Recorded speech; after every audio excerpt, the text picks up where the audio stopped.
Harlequin Audio is proud to bring you The Orphan's Tale by Pam Jenoff, performed by Jennifer Wydra and Kyla Garcia.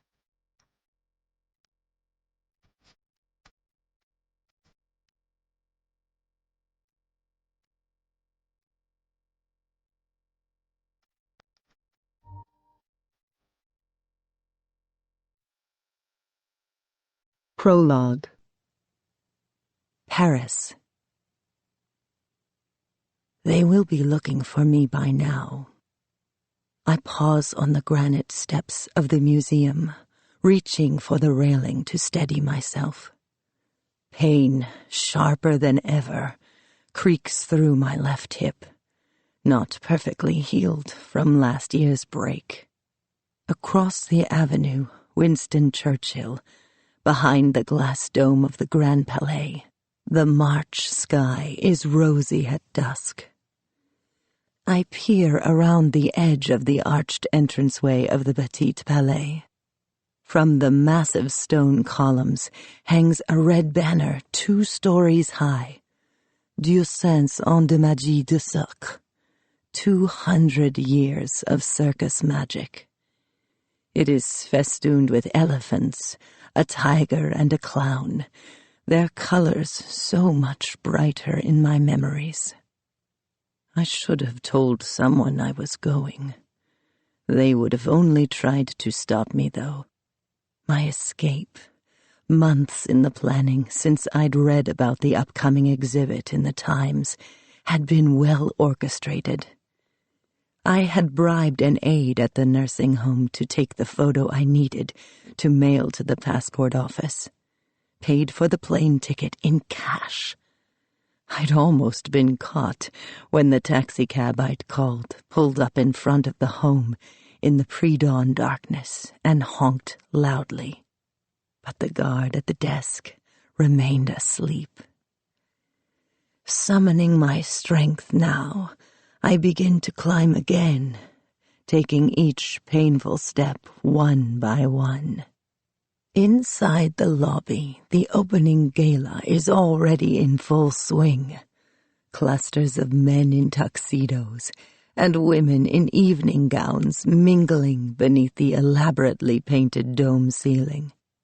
Conversations in French bubble around me like a long-forgotten perfume I am desperate to inhale. Familiar words trickle back, first in a stream, then a river, though I've scarcely heard them in half a century. I do not stop at the reception desk to check in. They are not expecting me. Instead, dodging the butlered hors d'oeuvres and champagne, I make my way along the mosaic floors, past walls of murals to the circus exhibit, its entrance marked by a smaller version of the banner outside. There are photos blown up and hung from the ceiling by wire, too fine to see. Images of a sword swallower and dancing horses and still more clowns. From the labels below each picture, the names come back to me like a song. Lorch, Denis, Neuhoff. Great European circus dynasties felled by war and time. At the last of these names, my eyes begin to burn. Beyond the photos hangs a tall, worn placard of a woman, suspended from silk ropes by her arms, one leg extended behind her in a mid-air arabesque. Her youthful face and body are barely recognizable to me. In my mind, the song of the carousel begins to play tinny and faint, like a music box. I feel the searing heat of the lights, so hot it could almost peel off my skin. A flying trapeze hangs above the exhibit, fixed as if in mid-flight. Even now, my almost 90-year-old legs ache with yearning to climb up there. But there is no time for memories. Getting here took longer than I thought, like everything else these days, and there isn't a minute to spare. Pushing down the lump in my throat, I press forward, past the costumes and headdresses, artifacts of a lost civilization. Finally, I reach the rail car. Some of the side panels have been removed to reveal the close, tiny berths inside. I am struck by the compact size, less than half my shared room at the nursing home. It had seemed so much larger in my mind. Had we really lived in there for months on end? I reach out my hand to touch the rotting wood. Though I had known the rail car was the same the minute I had seen it in the paper, some piece of my heart had been too afraid to believe it until now. Voices grow louder behind me. I glance quickly over my shoulder. The reception is breaking up and the attendees drawing closer to the exhibit. In a few more minutes, it will be too late. I look back once more, then crouch to slip beneath the roped stanchion. Hide, a voice seems to say, the long-buried instinct rising up in me once more. Instead, I run my hand under the bottom of the rail car. The compartment is there, exactly as I remembered. The door still sticks, but if I press on it just so, it snaps open, and I imagine the rush of excitement of a young girl looking for a scribbled invitation to a secret rendezvous. But as I reach inside, my fingers close around cold, dark space. The compartment is empty, and the dream I had that it might hold the answers evaporates like cool mist. Chapter 1. Noah. Germany, 1944. The sound comes low like the buzzing of the bees that once chased Papa across the farm and caused him to spend a week swathed in bandages. I set down the brush I'd been using to scrub the floor, once elegant marble now cracked beneath boot heels, and set with fine lines of mud and ash that will never lift. Listening for the direction of the sound, I cross the station beneath the sign announcing in bold black, Bahnhof Bensheim, a big name for nothing more than a waiting room, with 2 toilets, a ticket window, and a Wurst stand that operates when there is meat to be had and the weather is not awful. I bend to pick up a coin at the base of one of the benches, pocket it. It amazes me the things that people forget or leave behind. Outside, my breath rises in puffs in the February night air. The sky is a collage of ivory and gray, more snow threatening. The station sits low in a valley, surrounded by lush hills of pine trees on 3 sides, their pointed green tips poking out above snow-covered branches. The air has a slightly burnt smell. Before the war, Bensheim had been just another tiny stop that most travelers pass through without noticing. But the Germans make use of everything, it seems, and the location is good for parking trains and switching out engines during the night. I've been here almost 4 months. It hadn't been so bad in the autumn, and I was happy to find shelter after I'd been sent packing with 2 days' worth of food, 3 if I stretched it. The girls' home where I lived after my parents found out I was expecting and kicked me out had been located far from anywhere in the name of discretion, and they could have dropped me off in Mainz, or at least the nearest town. They simply opened the door, though, dismissing me on foot. I'd headed to the train station before realizing that I had nowhere to go. More than once during my months away, I had thought of returning home, begging forgiveness. It was not that I was too proud. I would have gotten down on my knees if I thought it would do any good. But I knew from the fury in my father's eyes the day he forced me out that his heart was closed. I could not stand rejection twice. In a moment of luck, though, the station had needed a cleaner. I peer around the back of the building now toward the tiny closet where I sleep on a mattress on the floor.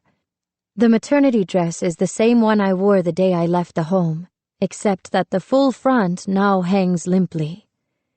It will not always be this way, of course. I will find a real job, one that pays in more than not quite moldy bread, and a proper home. I see myself in the train station window. I have the kind of looks that just fit in, dishwater hair that whitens with the summer sun, pale blue eyes. Once my plainness bothered me. Here, it is a benefit. The two other station workers, the ticket girl and the man at the kiosk, come and then go home each night, hardly speaking to me. The travelers pass through the station with the daily edition of Der Stürmer tucked under their arms, grinding cigarettes into the floor, not caring who I am or where I came from. Though lonely, I need it that way. I cannot answer questions about the past. No, they do not notice me. I see them, though. The soldiers on leave, and the mothers and wives who come each day to scan the platform, hopefully for a son or husband, before leaving alone. You can always tell the ones who are trying to flee. They try to look normal, as if just going on vacation. But their clothes are too tight from the layers padded underneath, and bags so full they threaten to burst at any second. They do not make eye contact, but hustle their children along with pale, strained faces. The buzzing noise grows louder and more high-pitched. It is coming from the train I'd heard screech in earlier, now parked on the far track. I start toward it, past the nearly empty coal bins, most of their stores long taken for troops fighting in the east. Perhaps someone has left on an engine or other machinery. I do not want to be blamed and risk losing my job.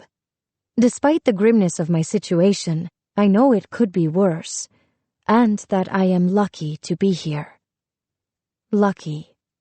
I'd heard it first from an elderly German woman who shared some herring with me on the bus to Den Haag after leaving my parents.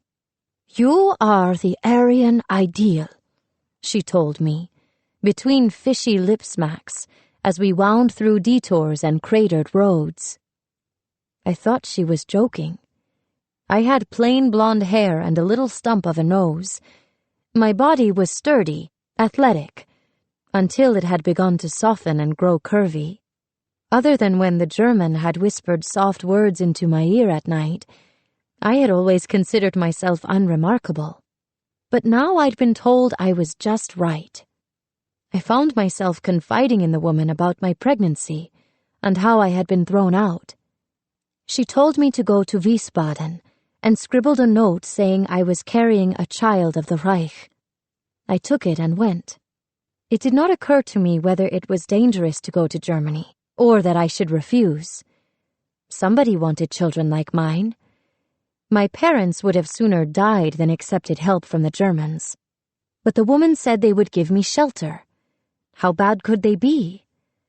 I had nowhere else to go. I was lucky, they said again when I reached the girls' home. Though Dutch, I was considered of Aryan race, and my child, otherwise shamed as an unheerlijks kind, conceived out of wedlock, might just be accepted into the Lebensborn program and raised by a good German family. I'd spent nearly 6 months there, reading and helping with the housework, until my stomach became too bulky.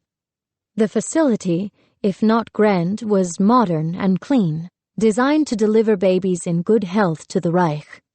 I'd gotten to know a sturdy girl called Eva who was a few months further along than me. But one night she awoke in blood, and they took her to the hospital, and I did not see her again. After that, I kept to myself. None of us would be there for long. My time came on a cold October morning, when I stood up from the breakfast table at the girls' home and my water broke. The next 18 hours were a blur of awful pain, punctuated by words of command, without encouragement or a soothing touch. At last the baby had emerged with a wail, and my entire body shuddered with emptiness, a machine shutting down. A strange look crossed the nurse's face. "What is it?" I demanded. I was not supposed to see the child, but I struggled against pain to sit upright. "What's wrong?" "Everything is fine," the doctor assured. "The child is healthy." His voice was perturbed, though, face stormy through thick glasses above the draped cream sheet. I leaned forward, and a set of piercing coal eyes met mine. Those eyes that were not Aryan. I understood then the doctor's distress. The child looked nothing like the perfect race. Some hidden gene, on my side or the Germans', had given him dark eyes and olive skin. He would not be accepted into the Lebensborn program. My baby cried out, shrill and high-pitched, as though he had heard his fate and was protesting. I had reached for him through the pain. "I want to hold him." The doctor and the nurse, who had been recording details about the child on some sort of form, exchanged uneasy looks. "We don't. That is, the Lebensborn program does not allow that." I struggled to sit up. "Then I'll take him and leave." It had been a bluff. I had nowhere to go. I had signed papers giving up my rights when I arrived in exchange for letting me stay. There were hospital guards. I could barely even walk. "Please, let me have him for a second." 9. The nurse shook her head emphatically, slipping from the room as I continued to plead. Once she was out of sight, something in my voice forced the doctor to relent. "Just for a moment," he said, reluctantly handing me the child. I stared at the red face, inhaled the delicious scent of his head that was pointed from so many hours of struggling to be born, and I focused on his eyes. Those beautiful eyes. How could something so perfect not be their ideal? He was mine, though. A wave of love crested and broke over me. I had not wanted this child, but in that moment, all the regret washed away, replaced by longing. Panic and relief swept me under. They would not want him now. I'd have to take him home, because there was no other choice. I would keep him, find a way. Then the nurse returned and ripped him from my arms. "No! Wait!" I protested. As I struggled to reach for my baby, something sharp pierced my arm. My head swam. Hands pressed me back on the bed. I faded, still seeing those dark eyes. I awoke alone in that cold, sterile delivery room, without my child, or a husband, or mother, or even a nurse, an empty vessel that no one wanted anymore. They said afterward that he went to a good home. I had no way of knowing if they were telling the truth. I swallow against the dryness of my throat, forcing the memory away. Then I step from the station into the biting cold air, relieved that the Schutzpolizei der Reich, the leering state police who patrol the station, are nowhere to be seen. Most likely they are fighting the cold in their truck with a flask. I scan the train, trying to pinpoint the buzzing sound. It comes from the last boxcar, adjacent to the caboose, not from the engine. No, the noise comes from something inside the train, something alive. I stop. I have made it a point to never go near the trains, to look away when they pass by, because they are carrying Jews. I was still living at home in our village the first time I had seen the sorry roundup of men, women, and children in the market square. I had run to my father, crying. He was a patriot and stood up for everything else. Why not this? "It's awful," he conceded through his graying beard, stained yellow from pipe smoke. He had wiped my tear-stained cheeks and given me some vague explanation about how there were ways to handle things. But those ways had not stopped my classmate, Steffi Klein, from being marched to the train station with her younger brother and parents in the same dress she'd worn to my birthday a month earlier. The sound continues to grow, almost a keening now, like a wounded animal in the brush. I scan the empty platform and peer around the edge of the station. Can the police hear the noise too? I stand uncertainly at the platform's edge, peering down the barren railway tracks that separate me from the boxcar. I should just walk away. Keep your eyes down. That has been the lesson of the years of war. No good ever came from noticing the business of others. If I am caught nosing into parts of the station where I do not belong, I will be let go from my job, left without a place to live, or perhaps even arrested. But I have never been any good at not looking. Too curious, my mother said when I was little. I have always needed to know. I step forward, unable to ignore the sound that, as I draw closer now, sounds like cries. Or the tiny foot that is visible through the open door of the railcar. I pull back the door. "Oh!" My voice echoes dangerously through the darkness, inviting detection.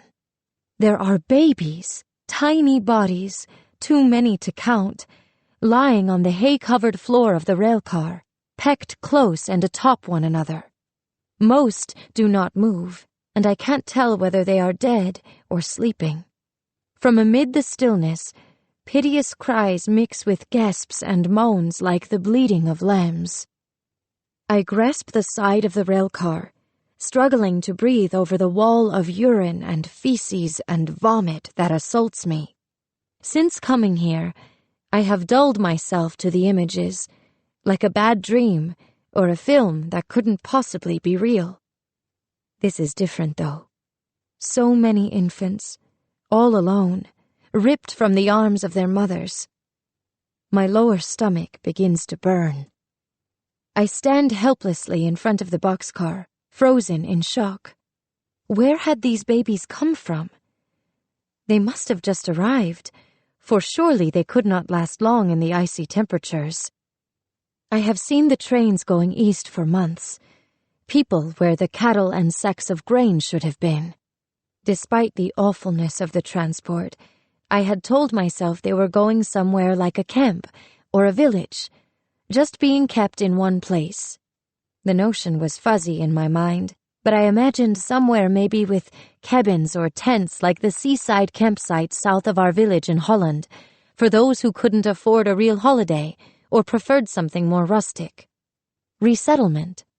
In these dead and dying babies, though, I see the wholeness of the lie.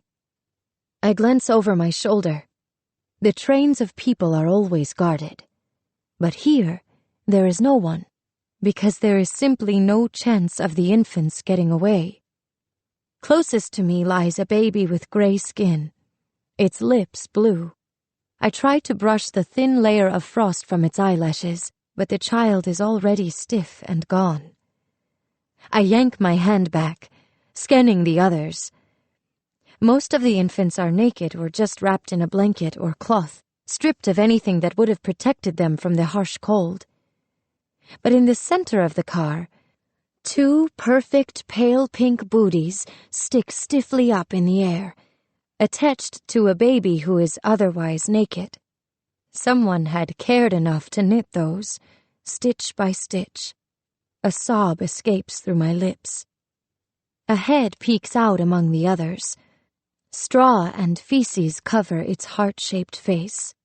The child does not look pained or distressed, but wears a puzzled expression as if to say, "Now what am I doing here?"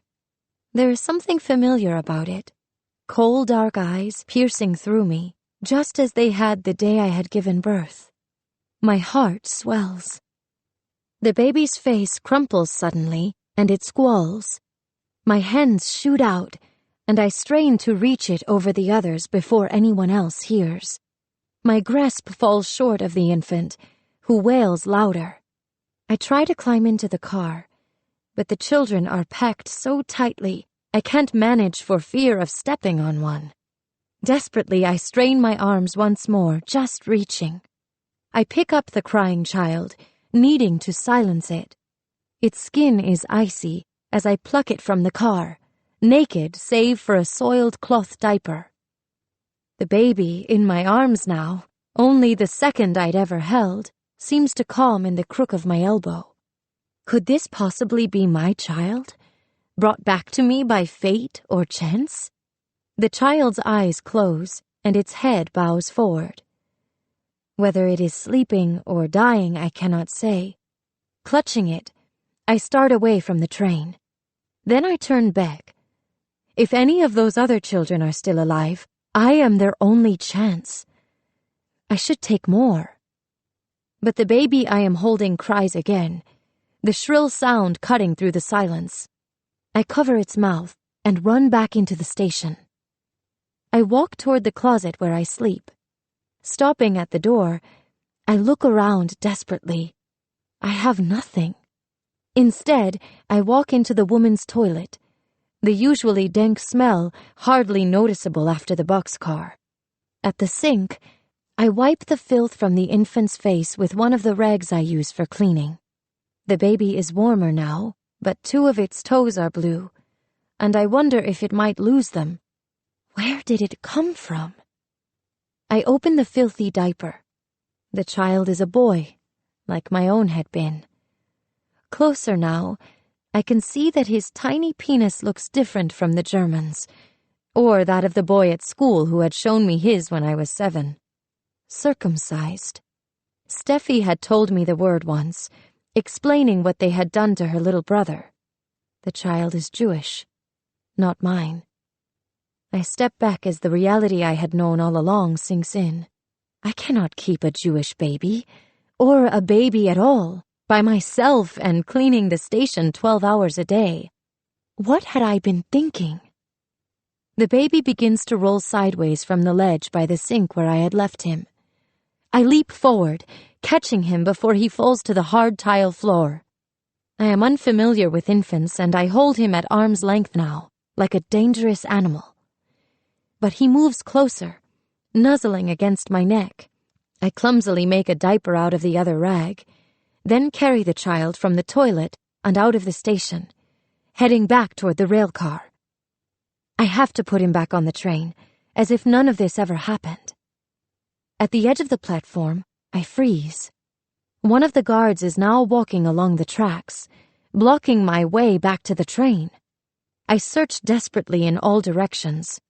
Close to the side of the station sits a milk delivery truck, the rear stacked high with large cans. Impulsively, I start toward it. I slide the baby into one of the empty jugs, trying not to think about how icy the metal must be against his bare skin. He does not make a sound, but just stares at me helplessly. I duck behind a bench as the truck door slams. In a second it will leave, taking the infant with it. And no one will know what I have done. Chapter 2. Astrid. Germany, 1942, 14 months earlier. I stand at the edge of the withered grounds that had once been our winter quarters. Though there has been no fighting here, the valley looks like a battlefield. Broken wagons and scrap metal scattered everywhere. A cold wind blows through the hollow window frames of the deserted cabins, sending tattered fabric curtains wafting upward before they fall, deflated. Most of the windows are shattered, and I try not to wonder if that had happened with time, or if someone had smashed them in a struggle or rage. The creaking doors are open, properties fallen into disrepair, as they surely never would have if Mamma had been here to care for them. There is a hint of smoke on the air, as though someone has been burning brush recently. In the distance, a crow cries out in protest. Drawing my coat closer around me, I walk away from the wreckage and start up toward the villa that once was my home. The grounds are exactly as they had been when I was a girl, the hill rising before the front door in that way that sent the water rushing haphazardly into the foyer when the spring rains came. But the garden where my mother tended hydrangeas so lovingly each spring is withered and crushed to dirt. I see my brothers wrestling in the front yard before being cowed into practice, scolded for wasting their energy and risking an injury that would jeopardize the show. As children, we loved to sleep under the open sky in the yard in summer, fingers intertwined, the sky a canopy of stars above us. I stop. A large red flag with a black swastika hangs above the door. Someone, a high-ranking SS officer no doubt, has moved into the home that once was ours. I clench my fists, sickened to think of them using our linens and dishes, soiling Mamma's beautiful sofa and rugs with their boots. Then I look away. It is not the material things for which I mourn. I search the windows of the villa, looking in vain for a familiar face. I had known that my family was no longer here, ever since my last letter returned undeliverable. I had come anyway, though, some part of me imagining life unchanged, or at least hoping for a clue as to where they had gone. But wind blows through the desolate grounds. There is nothing left anymore. I should not be here either, I realize. Anxiety quickly replaces my sadness. I cannot afford to loiter and risk being spotted by whoever lives here now, or face questions about who I am and why I have come. My eyes travel across the hill toward the adjacent estate where the Circus Neuhof has their winter quarters. Their hulking slate villa stands opposite ours, 2 sentries guarding the Rheinhessen Valley between. Earlier, as the train neared Darmstadt, I saw a poster advertising the Circus Neuhof. At first, my usual distaste at the name rose.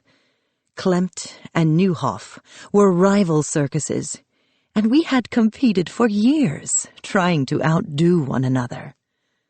But the circus, though dysfunctional, was still a family. Our 2 circuses had grown up alongside one another, like siblings in separate bedrooms. We had been rivals on the road. In the off-season, though, we children went to school and played together, sledding down the hill and occasionally sharing meals.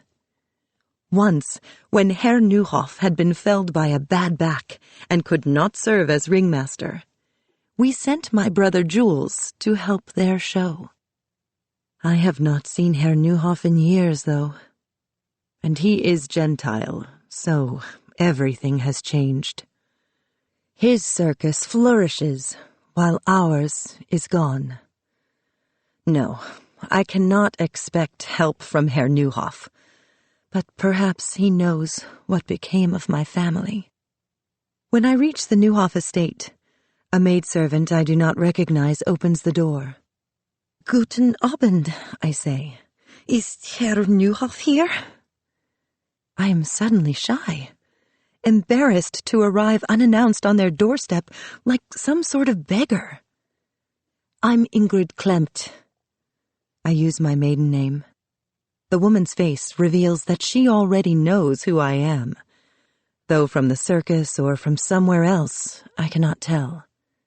My departure years earlier had been remarkable, whispered about for miles around. One did not leave to marry a German officer as I had, especially if one was Jewish. Eric had first come to the circus in the spring of 1934. I noticed him from behind the curtains. It is a myth that we cannot see the audience beyond the lights, not only because of his uniform, but because he sat alone without a wife or children. I was not some young girl easily wooed, but nearly 29. Busy with the circus and constantly on the road, I had assumed that marriage had passed me by. Eric was impossibly handsome, though, with a strong jaw marred only by a cleft chin, and square features softened by the bluest of eyes. He came a second night, and pink roses appeared before my dressing-room door. We courted that spring, and he made the long trip down from Berlin every weekend to the cities where we performed to spend time with me between shows and on Sundays. We should have known even then that our relationship was doomed. Though Hitler had just come to power a year earlier, the Reich had already made clear its hatred for the Jews. But there was passion and intensity in Eric's eyes that made everything around us cease to exist. When he proposed, I didn't think twice. We did not see the problems that loomed large, making our future together impossible. We simply looked the other way. My father had not fought me on leaving with Eric. I expected him to rebuke me for marrying a non-Jew, but he only smiled sadly when I told him.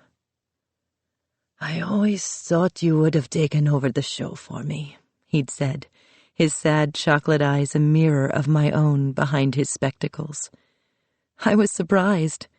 I had 3 older brothers, 4 if you counted Isidore, who had been killed at Verdun. There was no reason to think that Papa might have considered me. "Especially with Jules taking his own branch of the show to Nice, and the twins." Papa had shaken his head ruefully. Matthias and Marcus were strong and graceful, performing acrobatic marvels that made the audience gasp. Their skills were purely physical, though. "It was you, Liebchen, with the head for business and the flair of showmanship. But I'm not going to keep you like a caged animal." I'd never known he saw me that way. Only now I was leaving him. I could have changed my mind and stayed, but Eric and the life I thought I always wanted beckoned. So I left for Berlin, taking Papa's blessing with me. Perhaps if I hadn't, my family might still be here. The maid ushers me to a sitting room that, though still grand, shows signs of wear. The rugs are a bit frayed, and there are some spaces in the silver cabinet that are empty, as though the bigger pieces had been taken or sold. Stale cigar smoke mixes with the scent of lemon polish. I peer out the window, straining to see my family's estate through the fog that has settled above the valley. I wonder who lives in our villa now, and what they see when they look down at the barren, deserted winter quarters. After our wedding, a small ceremony with the justice of the peace, I moved into Eric's spacious apartment overlooking the Tiergarten. I spent my days strolling the shops along Bergmannstrasse, buying richly colored paintings and rugs and embroidered satin pillows, little things that would make his once sparse quarters our home.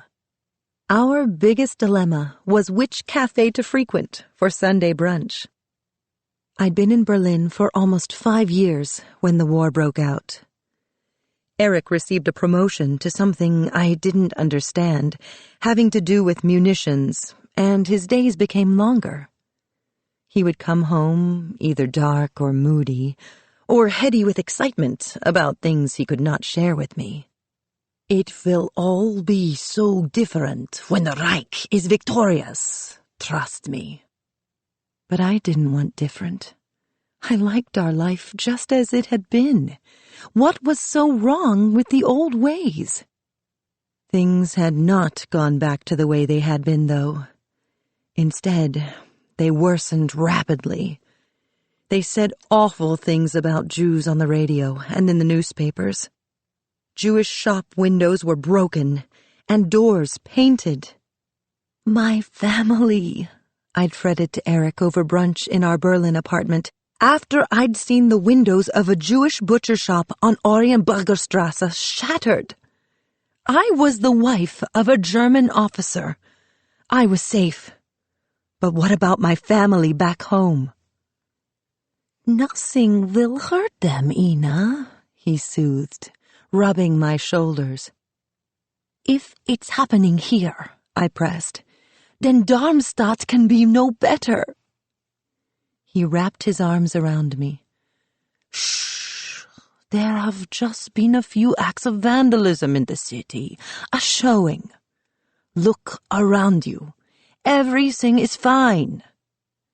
The apartment was scented with the smell of rich coffee.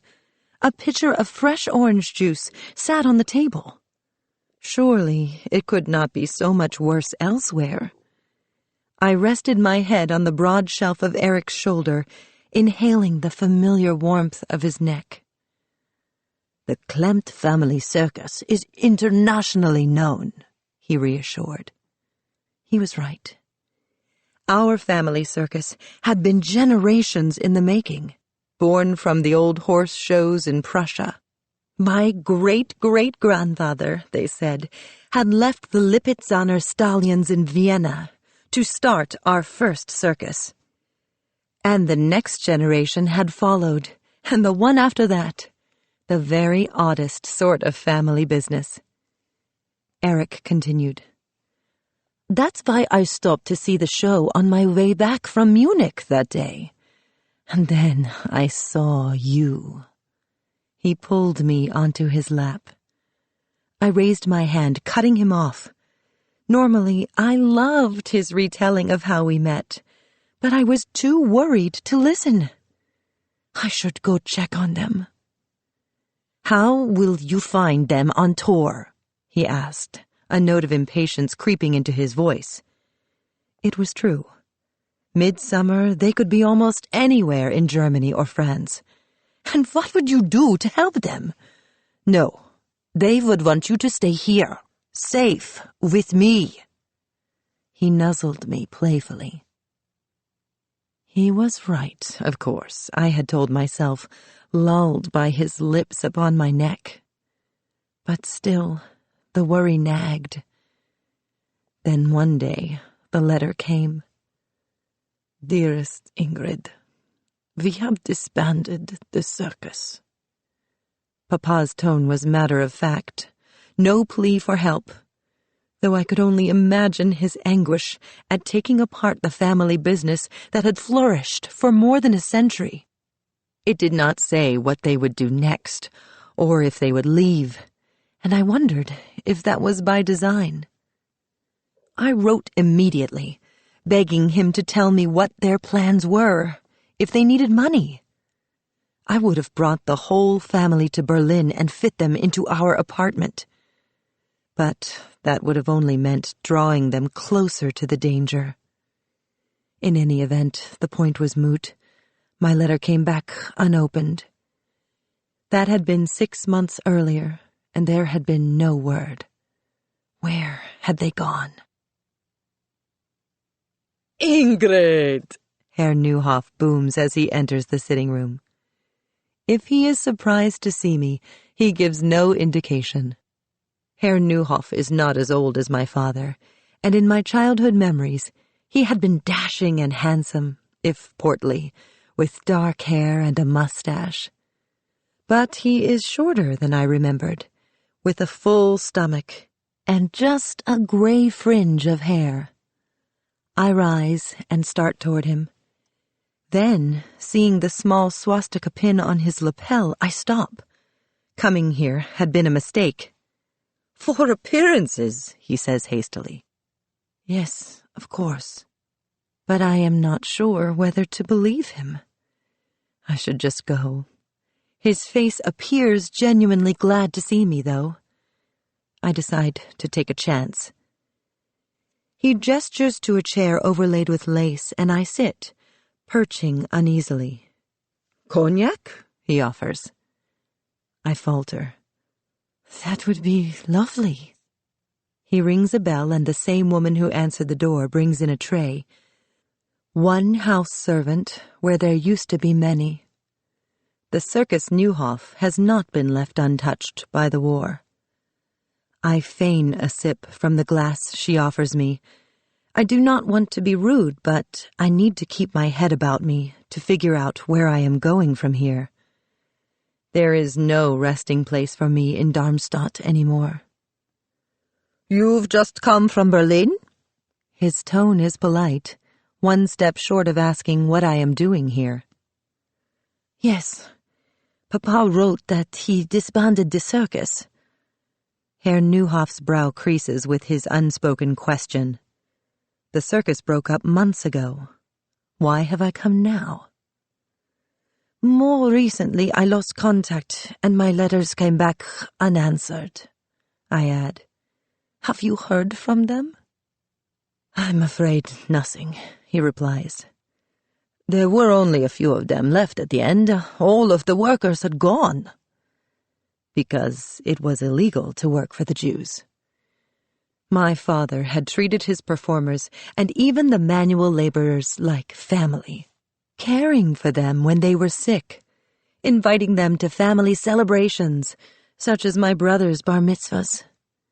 He'd given generously to the town, too, doing charity shows for the hospital and donating to the political officials to curry favor, trying so very hard to make us one of them.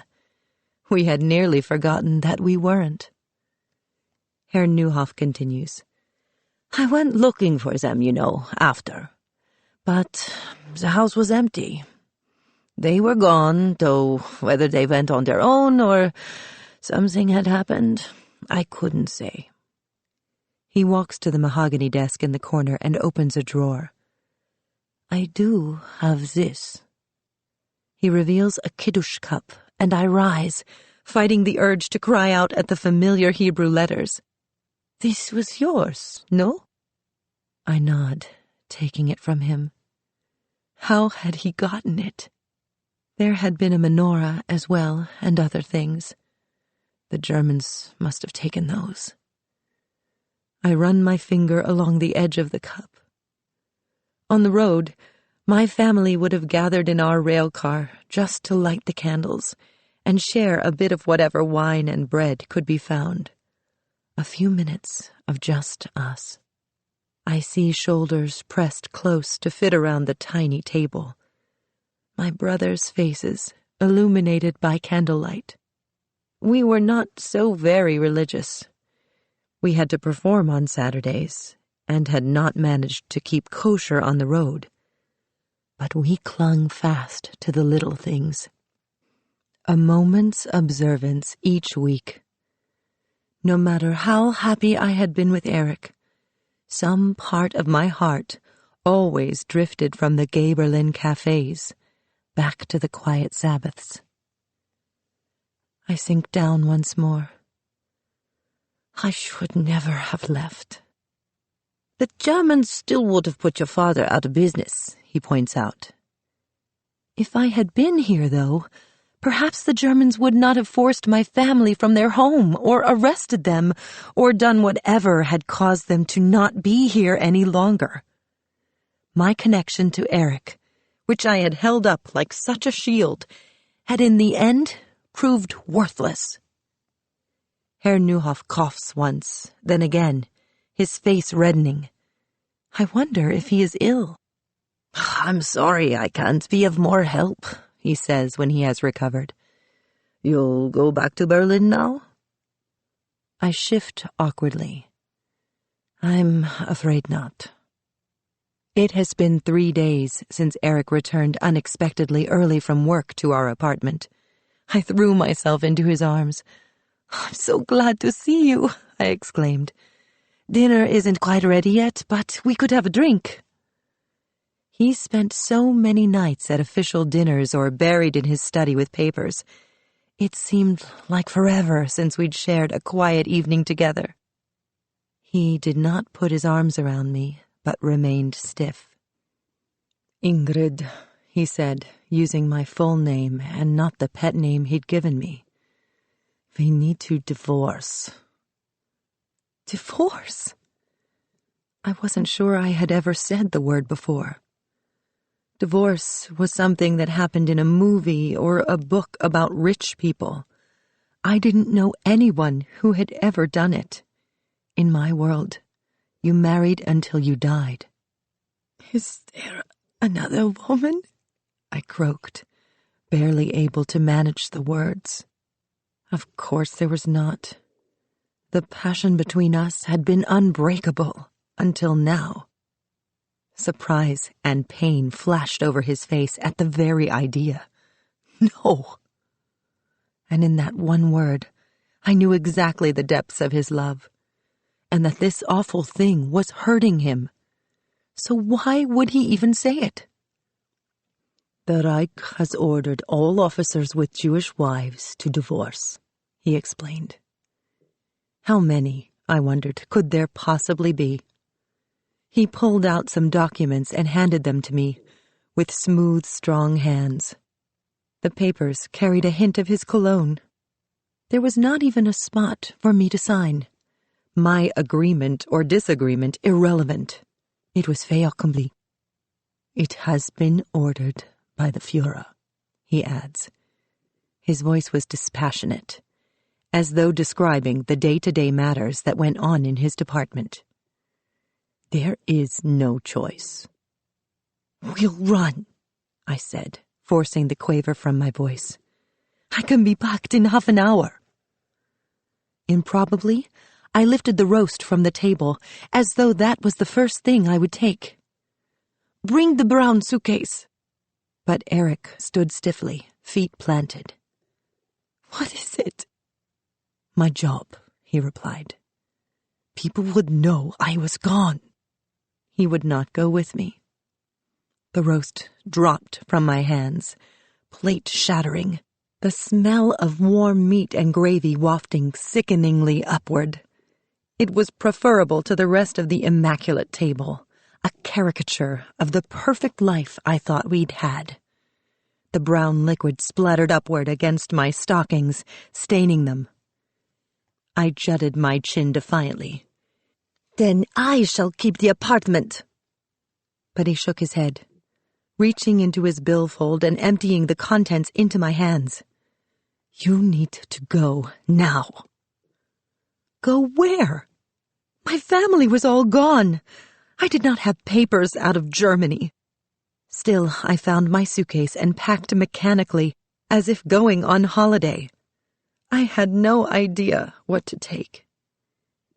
2 hours later, when I was packed and ready to go, Eric stood before me in his uniform, so very much like the man I had spied in the audience beyond the lights the day we met. He waited awkwardly as I started for the door, as if seeing out a guest. I stood in front of him for several seconds, staring up beseechingly, willing his eyes to meet mine. "How can you do this?" I asked. He did not answer. "This is not happening," a voice inside me seemed to say. In other circumstances, I would have refused to go. But I had been caught off guard, the wind knocked out of me by an unexpected punch. I was simply too stunned to fight. "Here." I pulled off my wedding band and held it out. "This isn't mine anymore." Looking down at the ring, his whole face seemed to fall, as if realizing for the first time the finality of what he was doing. I wondered in that moment if he would tear up the papers that decreed our marriage over and say we would face the future together, whatever the odds. He swiped at his eyes. When his hand moved away, the hardness of the new Eric, as I called him in the recent months, when it had all seemed to change, reappeared. He pushed the ring away, and it clattered to the floor. I hurried to pick it up, cheeks stinging from the roughness of his once gentle touch. "You keep it," he said. "You can sell it if you need money." As if the one thing that bound us together meant so little to me. He fled the apartment without looking back, and in that moment, the years we shared seemed to evaporate and disappear. Of course, I do not know Herr Neuhoff well enough to tell him any of this.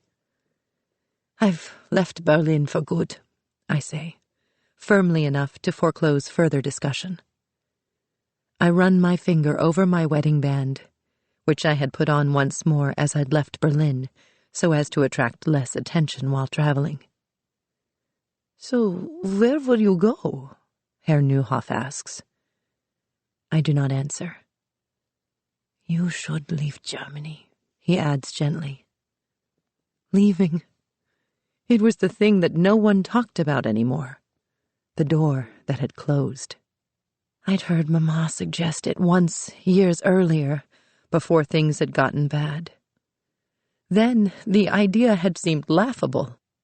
We were Germans, and our circus had been here for centuries. In hindsight, it was the only option. But none of us had been wise enough to take it, because no one knew how bad things would become. And now that chance was gone. "Or you could join us," Herr Neuhoff adds. "Join you?" The surprise in my voice borders on rude. He nods. "Our circus. I am missing an aerialist since Angelina broke her hip." I stare at him, disbelieving.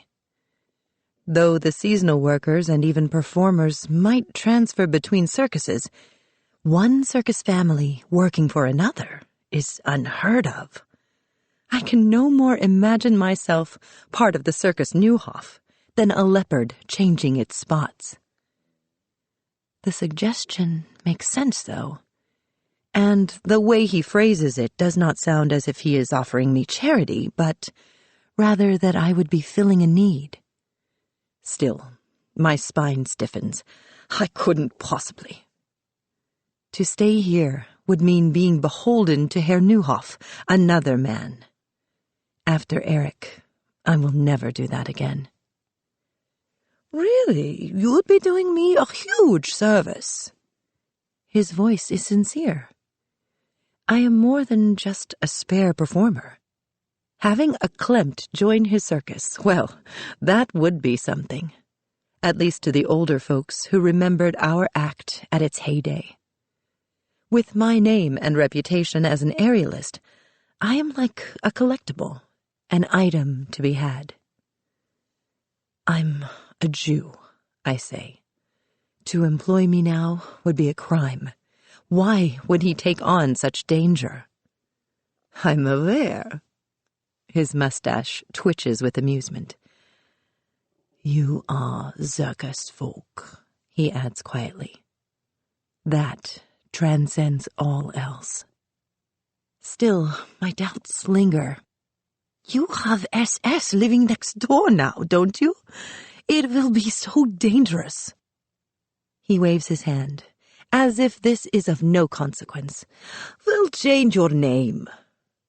But my name is what he wants, the very thing that makes me most valuable to him. "Astrid," he pronounces. "Astrid," I repeat, trying it on for size. Close to Ingrid, but not the same.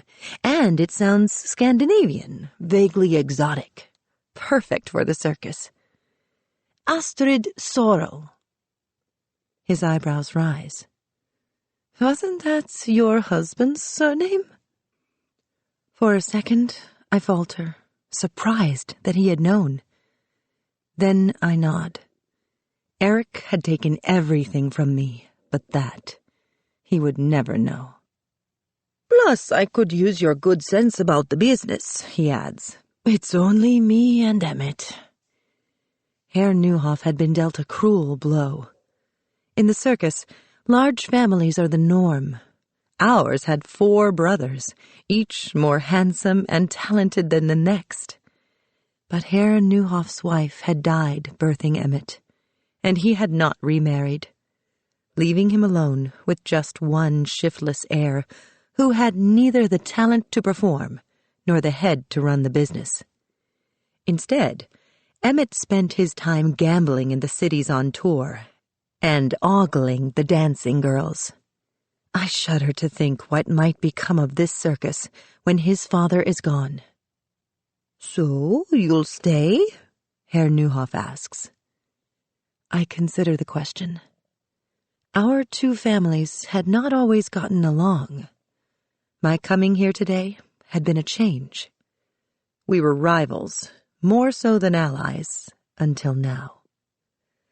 I want to say no, to get on a train and keep searching for my family.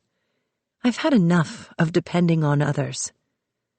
But Herr Neuhoff's eyes are soft. He takes no joy in the misfortune that has befallen my family, and is only trying to help. I can already hear the music of the orchestra, and the ache to perform, buried so deep I'd almost forgotten, rises sharply within me. A second chance. All right, then, I say finally. I cannot refuse him, and I have nowhere else to go. We'll try it. Perhaps on the road we might hear word of where my family has gone. He presses his lips together, not wanting to give me false hope. You can stay as the house, he offers. He does not expect me to live in the women's lodge like a common performer. It would be good to have the company. But I cannot stay up here and hope to have the girls accept me as one of them. That's very kind, but I should stay with the others. As a child, I had always felt more comfortable down in the cabins with the performers. I had yearned to sleep in the women's quarters, which, despite the too many bodies, smells, and noises, had a kind of solidarity. He nods, acquiescing to the truth in my words. We'll pay you 30 a week. In our circus, money had not been discussed. Wages were paid fairly, with increases over the years. He pulls a paper from the desk drawer and scribbles on it. Your contract, he explains. I look at him, confused. With us, there had been no contracts. People made verbal agreements and kept them over decades of working together. He continues. It just says that if you want to leave before the season is over, you will pay us back. I feel owned in a way I never have before, and I hate it. Come, I'll help you get settled. He leads me out of the house and down the hill in the direction of the cabins. I keep my eyes straight forward, not looking back in the direction of my former home. We near an old gymnasium, and my throat tightens. Once my family had practiced here. They weren't using it anymore, he offers, his voice apologetic. But it had been ours. In that moment, I regret the bargain I have made. Working for another circus family feels like treason. Herr Neuhoff continues on, but I stop in front of the gymnasium door. I should practice, I say. There's no need to start today. Surely you will want to get settled. I should practice, I repeat. If I don't start now, I never will. He nods. Very well, I'll leave you to it. As he starts away, I look up from the base of the hill across the valley toward my family home. How can I stay here, so unbearably close to the shadows of the past? I see my brothers' faces. I will perform where they cannot. The door to the gymnasium creaks as I pull it open. I set down my valise, twisting my wedding band around my finger. There are a few other performers scattered through the practice hall. Some faces are vaguely familiar, as if from another lifetime. Others I do not know at all. At the back of the practice hall by the piano, there is a tall man with a long, somber face. Our eyes meet, and though I do not recognize him from my circus years, it seems we have met somewhere before. He holds my gaze for several seconds before finally turning away. I inhale the familiar smell of hay and manure and cigarette smoke and perfume, not so very different. The thick rosin coats the insides of my nostrils, and it is as if I had never left. I take off the wedding band and put it in my pocket, then go to change for rehearsal. Chapter 3. Noah. Of course I did not leave him. I started away from the child, imagining my life just as it had been a few short minutes earlier. The milk truck would go, and I could return to my work and pretend none of it ever happened. Then I stopped again. I couldn't abandon a helpless infant and leave him alone there to die, just as surely as he would have on the train. Quickly I raced to the sour-smelling milk can and pulled him out. A moment later, the engine roared, and the truck lurched forward. I clutched the child tighter, and he nestled against me forgivingly. His warmth filled my arms. In that second, everything was all right.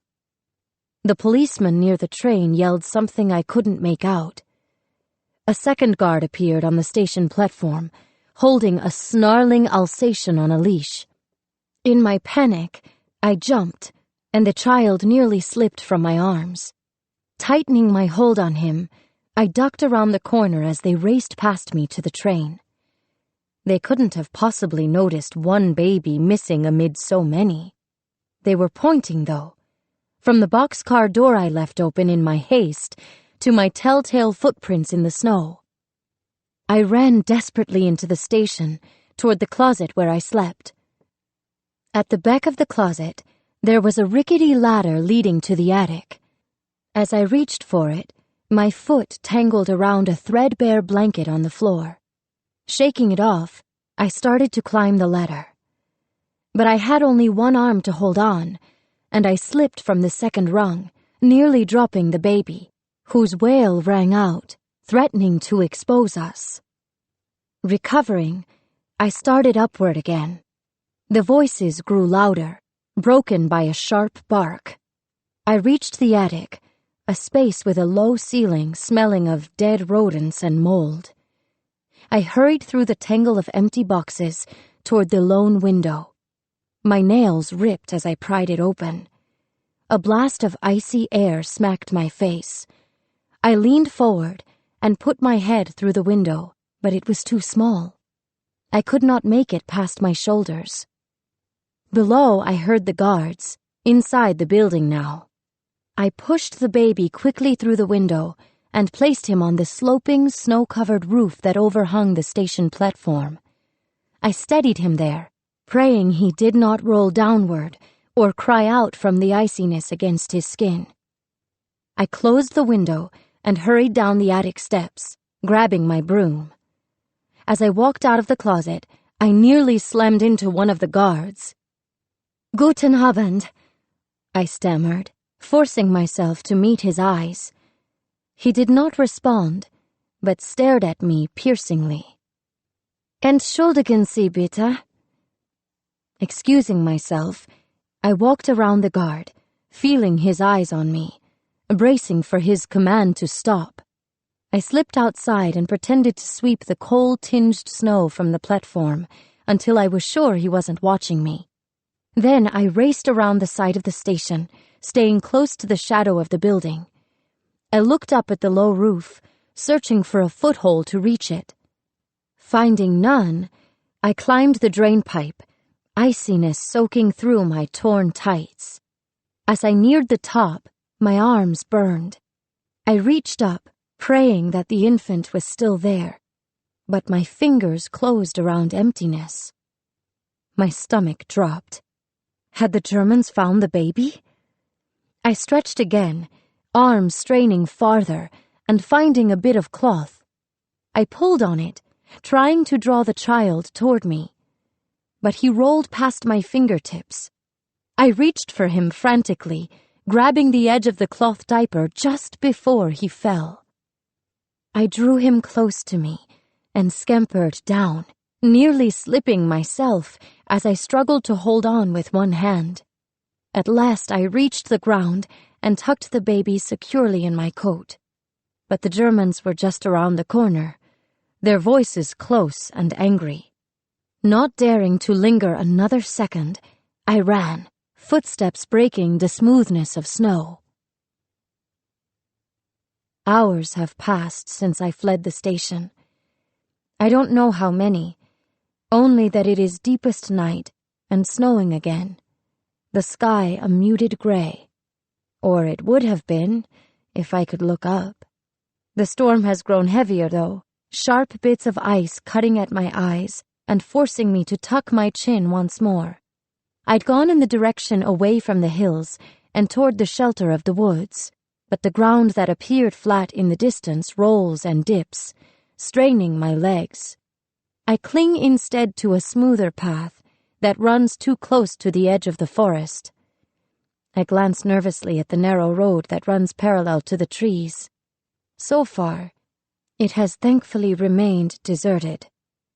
In the endless blanket of white, I imagine our tiny farm, close to the Dutch coast, the air thick with salt and chilled by the North Sea, where I lived with only my parents. Though we had been spared from the air raids that had brought Rotterdam to rubble, occupation had come down hard. The Germans had focused on defending the coastal towns, mining the beaches so we could no longer walk them, and billeting soldiers everywhere, which is how I met the one who fathered my child. He hadn't forced me. If he had, or if I had pretended it, my parents might have been more forgiving. He had not even tried during the fortnight he stayed at our farm, though I could tell from the long looks across the table that he wanted to. His tall, broad-shouldered presence had been too large in the close cottage space, a piece of furniture that did not fit. We all breathed a sigh of relief once he had been moved to new quarters. But he returned, bringing a half-dozen fresh eggs like we hadn't seen since before the war, and later chocolate to thank us. I was weary. The war had been raging since I was 12. Taking all of the dances and normal things I might have known as a teenager with it. For the first time with the soldier, not much more than a boy himself, it seemed like I stood out. So when he came to me in the night, slipping through the back door and into my cold, narrow bed, I'd felt chosen and excited by his touch. A man so much more certain than the fumbling boys I'd known at school. I didn't see the uniform, with the same insignia that the SS marching Steffi Kleinaway had worn. He was just a soldier who had been conscripted into the army. Not one of them. My memories of our one night together are hazy, like a half-forgotten dream of desire, and then pain that caused me to cover my own mouth so my parents wouldn't hear me cry. It was over just as quickly, leaving me with a longing not quite fulfilled, and a sense that there should have been more to it. Then he was gone. The German did not come around again, and 2 days later, I learned that his unit had moved on. I knew that I had made a mistake. It wasn't until about a month later that I realized how serious my mistake had been.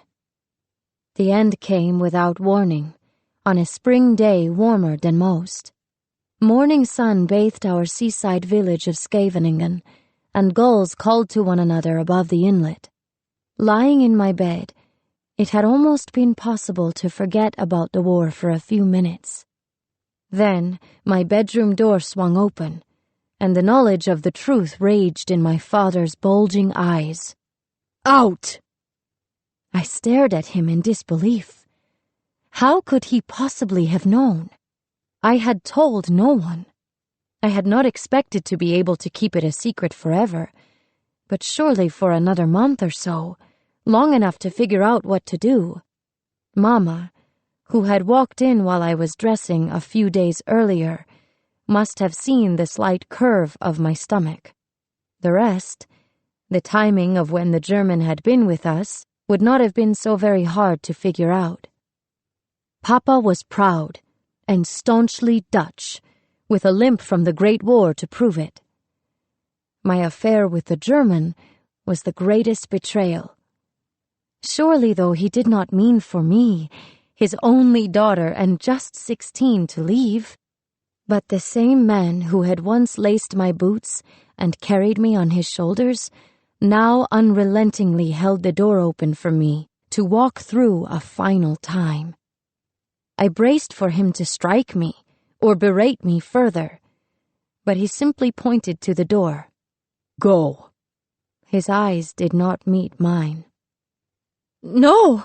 Mama cried as I went. There was no strength behind her voice, though. As she ran after me, my heart lifted. Perhaps just this once she would stand up to him and fight for me. Instead, she just pressed the money she had tucked away into my palm. I waited for her to embrace me. She did not. A horn whistles long and low in the distance. I duck behind a tree as a train appears from the same direction we'd come, snaking a path through the field of white. Though I can't be sure, from a far distance there is a train car that looks exactly like the one from which I pulled the baby, headed east, like the other trains of Jews. Babies taken, as my own had been, but from families with two parents who loved, wanted them. Stifling a cry, I step from the trees, wanting to run after it and take other children as I had this one. But the baby's body sinks warm and heavy in my arms. The lone life I have saved. Saved, at least for now. Behind the receding train, the sky is lightening to gray in the east. It will be dawn soon, and we are still too close to the station. The police could come at any moment. Snow falls heavy, soaking my thin coat and reaching the child beneath it. We must keep going. I push deeper into the woods, out of sight. The air is still with that silence that only snow can bring. My feet are icy bricks now, legs weary. I am weak from the little I've eaten in my months at the station, and my mouth is dry with thirst. There is nothing beyond the trees but endless white. I try to remember from my journey to the girls' home months earlier how far it is to the next village. But even if we make it there, no one will risk his own life to shelter us. I switch the baby to my other hip, brushing the snow from his forehead. How long has it been since he last ate? He has not moved or cried since we left the station, and I wonder if he is still breathing. Hurriedly, I pull aside into a thick cluster of trees and unwrap him a bit more, keeping him close for warmth. His eyes are closed, and he is sleeping, or so I hope. His lips are cracked and bleeding from dehydration, but his chest rises and falls evenly. His bare feet are like tiny bricks of ice.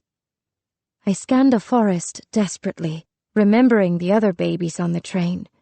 Most already gone. I should have taken some of their clothes for the child. I am repulsed at the thought. I unbutton my coat and blouse, grimacing at the blast of ice and snow against my skin. I hold the baby to my breast, willing some of the thin gray liquid that I'd squeezed out to relieve my discomfort nearly 4 months earlier to appear in tiny dots. But my movements are clumsy. No one had taught me how to nurse, and the child is too weak to latch on. My breasts ache with longing, but nothing comes. My milk is gone, dried up. After I'd given birth, the nurse had told me there were women who would pay for my milk. I'd shaken my head, unwilling, no matter how much I needed the money, to have that taken from me too. With my child gone, I was desperate to be done with the whole thing as quickly as possible. My child. Part of me wishes I had not held my baby that once, that my arms had not memorized the shape of his body and head. Maybe then my arms would not ache every second.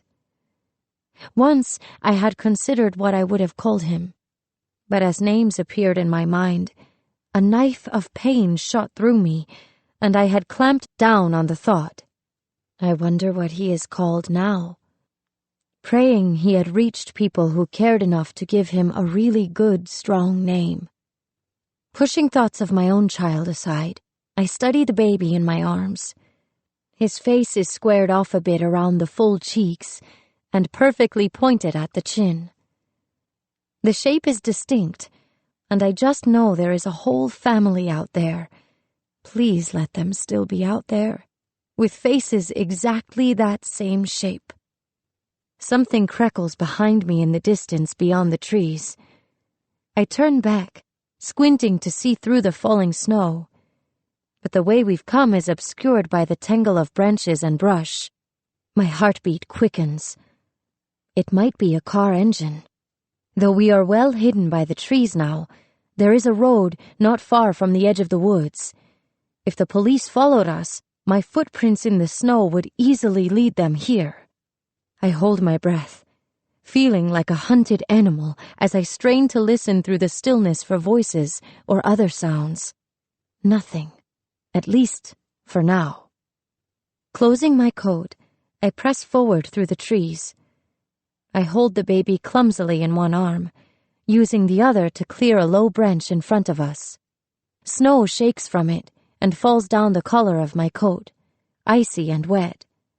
My feet, soaked through the patchy second-hand boots, begin to ache. The baby grows heavier with every step. I slow, breathing heavily, then reach down for a handful of snow to ease the dryness of my mouth, the coldness burning through the holes in my glove. I straighten, nearly dropping the child. Is he thirsty? I wonder if giving him a bit of snow will help or make things worse. Holding him at arm's length, I am suddenly helpless. There is so much I do not know. Other than those fleeting seconds after I had given birth, I have never held a child, much less cared for one. I want to set him down. Empty-handed, I might make it to the next village. He would have died in that train car anyway. Would this be so much worse? The baby's hand, no bigger than a walnut, shoots up, grasping for my finger and holding tight. What does he think when he looks up and sees a face different from the one he had known since birth? He is almost the exact same age that my own child would be. I imagine a mother whose scars still ache like mine. Looking at this child, my heart breaks open. He once had a name. How could a child too young to know his own name ever hope to find his parents? I will him to breathe, to keep going until we can find shelter. I cradle his head gently before covering it once more. Then, redoubling my efforts, I press on. But the wind grows stronger now, whipping the snow-clad branches at me and making it hard to breathe. Stopping a second time had been a mistake. There is no shelter other than the train station for many kilometers. If we stay here, we will die, just as surely as the child would have on that train. I can't do this, I cry aloud, forgetting in my desperation that I must not be heard. The wind howls louder in response. I try to move forward again. My toes are numb now, legs leaden. Each step into the sharp wind grows harder. The snow turns to icy sleet, forming a layer on us.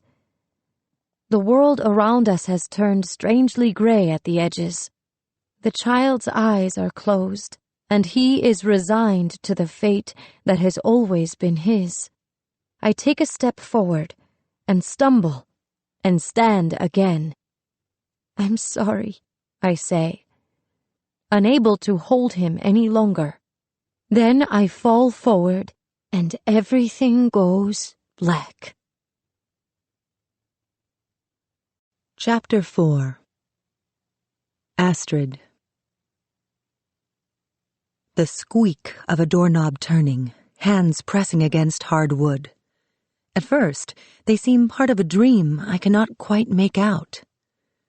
The sounds come again, though, louder this time, followed by the scraping of the door opening. I struggle to sit. Sharp terror shoots through me. Inspections have come without warning in the 15 months since my return. Gestapo, or the local police who do their bidding. They have not noticed me yet, nor asked for the Ausweis Herr Neuhoff had gotten for me. The identification card, I fear, will not be good enough. My reputation as a performer is a blessing and a curse in Darmstadt, giving me the means to survive, but at the same time making my false identity a thin veneer, nearly impossible to maintain. So, when the inspectors come, I disappear into the bottom of one of the tarp-covered wagons, or, if there is no time, into the woods. But here in Peter's cabin, with its lone door and no cellar, I am trapped. A deep male voice cuts through the darkness. "It's only me." Peter's hands, which I feel so often in the night these past months, stirring me from dreams of the past I do not want to leave, rub my back gently. "Someone has been found in the forest." I roll over. "Who found them? You?" I ask. Peter hardly sleeps, but walks at night, prowling the countryside like a restless coyote even in deepest winter. I reach up to touch his stubbled cheek, noting with concern the circles that ring his eyes more darkly now. "I was down by the stream," he replies. "I thought it was a wounded animal." Peter's vowels are over-rounded, V's nearly W's, his Russian accent undiluted by time, as though he left Leningrad weeks and not years ago. "So, naturally, you went closer?" I say, my voice chiding. I would have gone the other way. "Yes." He helps me to my feet. "They weren't conscious, so I carried them back here." His breath holds a hint of liquor, drunk too recently to have gone sour. "They?" I repeat, the word now a question. "A woman." A bit of jealousy passes through me as I imagine him holding someone else. "There was also a child." He pulls a hand-rolled cigarette from his pocket. A woman and child, alone in the woods at night. This is queer, even for the circus. No good can come from strange happenings or strangers. I dress hurriedly and pull on my coat. Below the lapel, I can feel the rough outline of torn threads where the yellow star had once been sewn. I follow Peter out into the frigid darkness, tucking my chin low against the biting wind. His cottage is one of a half-dozen scattered across the gently sloping valley. Private quarters saved for the most senior and skilled of performers. Though my official residence is in the lodge, a long building set apart where most of the other girls sleep, staying with Peter had quickly become the norm. I slip back and forth at night and before dawn, with only the slightest pretense. When I came back to Darmstadt, I had meant to stay only long enough for Herr Neuhoff to find a replacement aerialist, and for me to figure out where I was going. But the arrangement worked, and as I prepared to join the circus on the road that first year, my visions of leaving waned. And I met Peter, who had joined the Circus Neuhof during the years that I was gone. He is a clown, though not the type of buffoon whom non-circus folk normally associate with the title.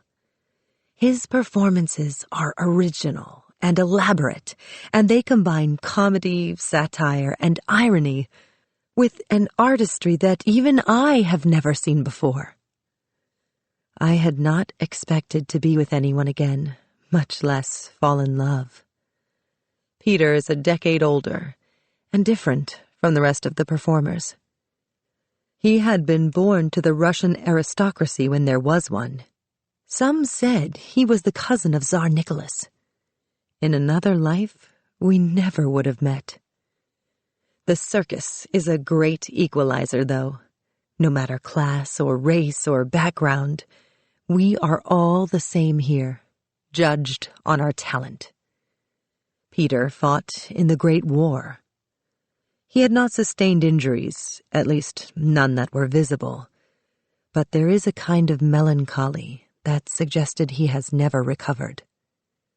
His sadness resonated with me, and we were drawn to one another.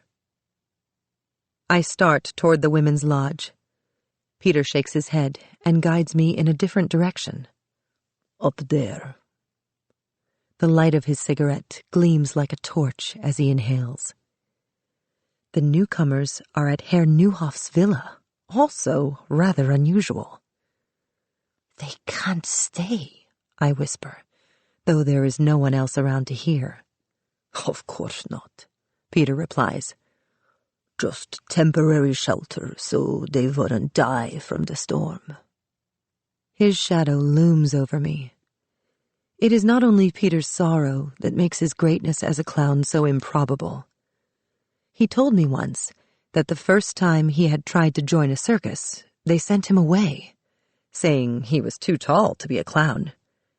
So he'd apprenticed at a theater in Kiev, developed an ironic persona that suited his craggy features and long-legged style, and then gone from circus to circus, building fame around his act. Peter's antics, which often feature a humorous disregard for authority, are known far and wide. Through the war years, his routines had grown more caustic, and his hatred of war and fascism less veiled. As his reputation for daring irreverence grew, so did the crowds. He opens the door to the villa, where I've been only for the holiday party Herr Neuhoff throws for the entire circus each December, and a handful of other times since my return. We slip inside without knocking. From the top of the staircase, Herr Neuhoff gestures that we should join him. In one of the guest rooms, a girl with long blonde hair sleeps in a mahogany four-poster bed. Her pale skin is almost translucent against the rich burgundy sheets. On the low table beside her, a baby lies in a makeshift bassinet, fashioned from a large woven basket. Moses on the Nile, watching us with dark, interested eyes. The child cannot be more than a few months old, I guess, though I have no experience with such things. It has long lashes and round cheeks that one seldom sees for all of the deprivation these days. Beautiful. But aren't they all at that age? Herr Neuhoff nods toward the child. Before she passed out, she said he is her brother. A boy? But where did they come from? I ask. Herr Neuhoff simply shrugs. The girl sleeps soundly. With a clear conscience, my mother might have said. She has thick blonde plaits, like a lass out of a Hans Christian Andersen tale. She could have been one of the Bund Deutscher Mädel, the League of German Girls, striding along Alexanderplatz with arms linked, singing vile songs about the fatherland and killing Jews. Peter had described her as a woman, but she could not be more than 17. I feel so very old and tired by comparison. The girl stirs. Her arms shoot straight out, searching for the baby in a gesture I know all too well from my own dreams. Then, sensing emptiness, she begins to flail. Watching her desperation, the words run through my head. There is no way that is her brother. Herr Neuhoff lifts the child and places it in the young woman's arms, and instantly she calms. Waar ben ik? Dutch. She blinks, then repeats the question in German. Where am I? Her voice is thin, wavering. Darmstadt, Herr Neuhoff replies. No recognition registers on her face. She is not from these parts. You are with the Circus Neuhoff. She blinks. A circus. Though to us it seems quite normal. Indeed, for more than half of my life it was all I had known. To her, it must sound like something from a fantasy tale, a freak show. I stiffen, instantly reverting to the defensive girl facing downstairs on the schoolyard. Throw her back out into the snow if we aren't good enough. How old are you, child? Herr Neuhoff asks gently. I'll be 17 next month. I fled my father's house, she offers, her German smoother now. I'm Noah Weil, and this is my brother. Her words come too quickly, answering questions that no one has asked. What's his name? I ask. A moment's hesitation. Theo. We're from the Dutch coast, she says with another pause. Things were very bad. My father drank and beat us. Mother died in childbirth. So I took my brother and we left. What is she doing here, hundreds of miles from home? No one would flee Holland for Germany now. Her story does not make sense. I wait for Herr Neuhoff to ask if she has papers. The girl studies the child's face with darting eyes. Is he all right? Yes, he ate well before falling asleep, Herr Neuhoff reassures. The girl's brow wrinkles. Ate. Drank, I should say, Herr Neuhoff corrects.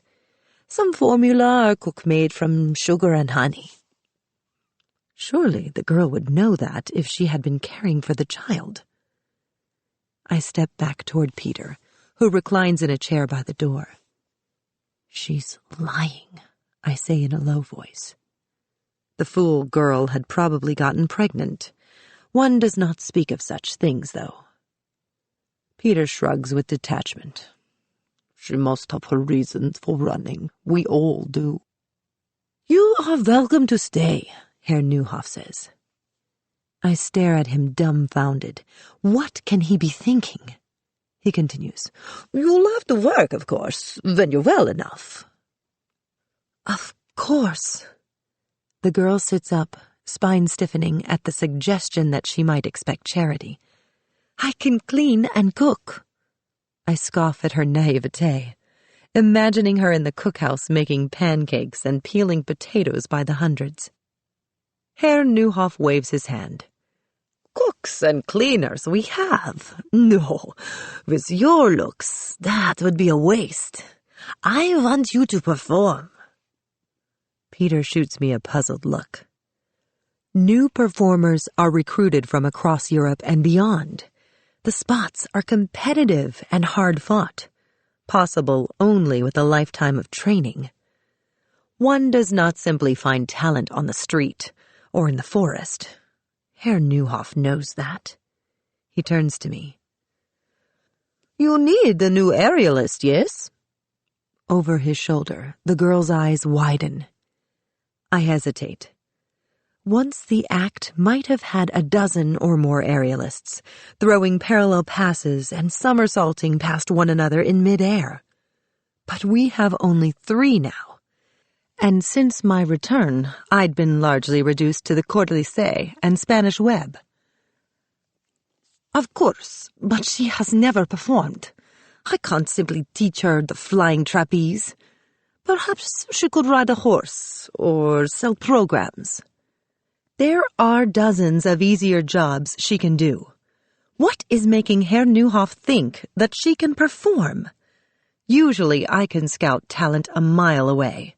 Here, I see nothing. He is trying to make a duck into a swan, and such a plan would only be met with failure. We don't have time to find another aerialist before we go on the road, Herr Neuhoff replies. She has the right look. We have almost 6 weeks until we leave for tour. He does not meet my eyes as he says this. 6 weeks is a blink of an eye compared with the lifetime of training the rest of us have endured. He is asking me to perform the impossible, and he knows it. She's too thick to be an aerialist, I say, appraising her body critically. Even beneath the duvet, it is plump around the hips and thighs. She is weak, soft in the middle, with an innocence that suggests she has never known hard work. She would not have survived the night in the snow if Peter had not found her. And she will not last the week here. Hearing a shuffling sound, I turn. Herr Neuhoff's son, Emmett, watches from the doorway, his doughy mouth curled as he takes in our disagreement. He had always been an odd child, playing mean-spirited pranks and getting in trouble. Wouldn't want to be upstaged, would you? He sneers at me. I look away, ignoring him. The girl is prettier than me, I have to admit, cataloging her looks relative to my own in that way all women do. Good looks will not carry her here, though. In the circus, what matters is the talent and experience, of which she has none. She can't stay, Peter says from his chair, the forcefulness of his voice causing me to jump. Herr Neuhoff is a kind man, but it is his circus, and even the star performers such as Peter do not dare to disagree with him openly. I mean, when she's well enough, she'll have to go, he clarifies. Where? Herr Neuhoff demands. I don't know, Peter admits, but how can she stay? A girl with a baby. People will ask questions. He is thinking of me. The additional scrutiny and danger their arrival might bring. Though my identity and past are quietly known among the circus folk, we've been able to maintain the pretense with outsiders, at least until now. We can't risk the attention. It won't be a problem if she is part of our act, Herr Neuhoff counters. Performers join circuses all of the time. They used to, I correct in my head. New performers had joined the circus many times over the years. Once, we had Serbian animal trainers, a juggler from China. Everything had grown leaner in recent years, though. These days, there simply isn't the money to bring on more acts. A cousin from one of the other circuses, Herr Neuhoff suggests, his plan unfurling. Our own performers would know differently, but the story might satisfy the seasonal workers. If she's all ready to perform, then no one will notice, he adds. It is true that the audience would not pay any attention. They come faithfully each year, but they do not see the people behind the performances. That's very kind of you to offer me a place, the girl interjects.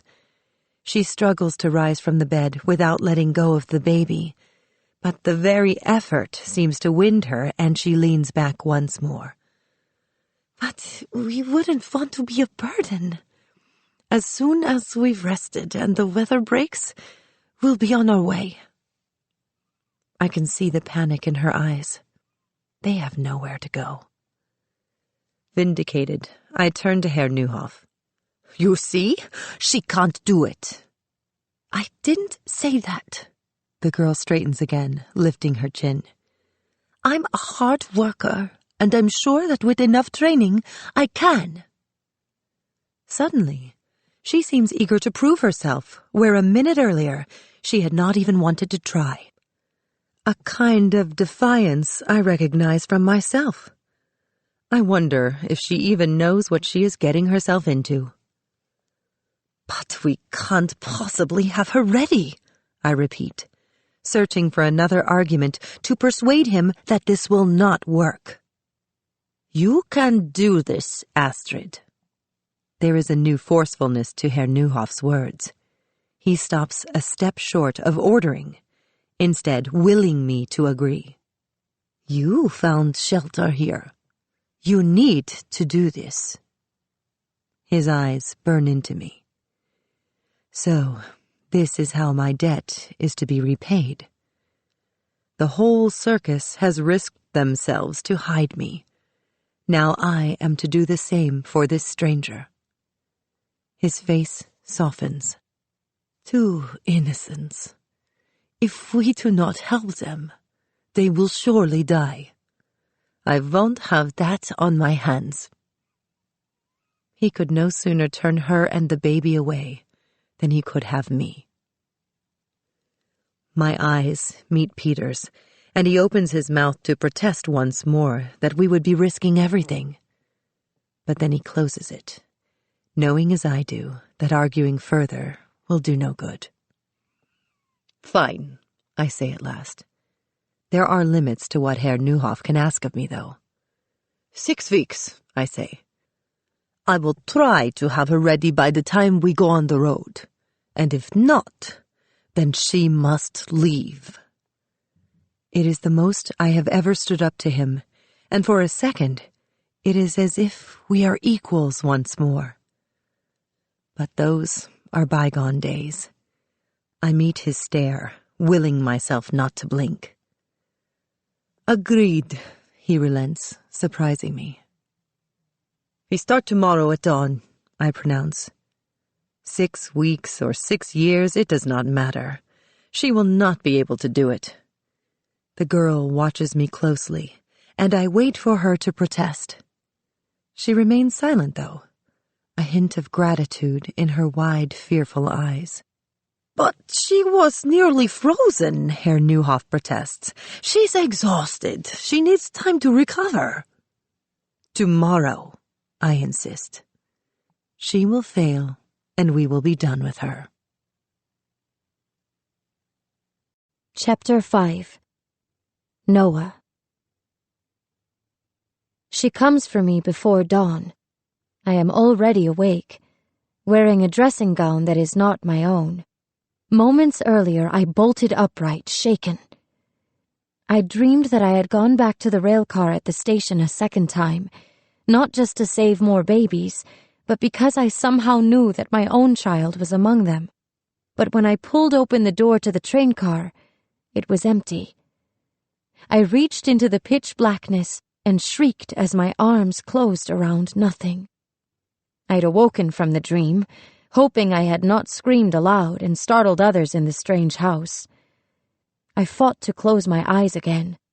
I had to go back and save my child, but the image was gone. As my trembling ebbed, I reached for the baby, who slept peacefully in the basket they had made into a bassinet by my bedside. I pulled him to me, his warmth soothing. I adjusted my eyes to the still room, partly lit by the moonlight that filtered in through curtains held back by braided ropes. A low fire burned in the corner. The fine furnishings were grander than any I'd ever seen. I recalled the odd faces assembled when I'd awoken the previous day, the round circus owner, and the woman who looked at me with such distaste, and the long-faced man who had sat in the chair watching, like the cast of characters from a story my mother read to me as a child.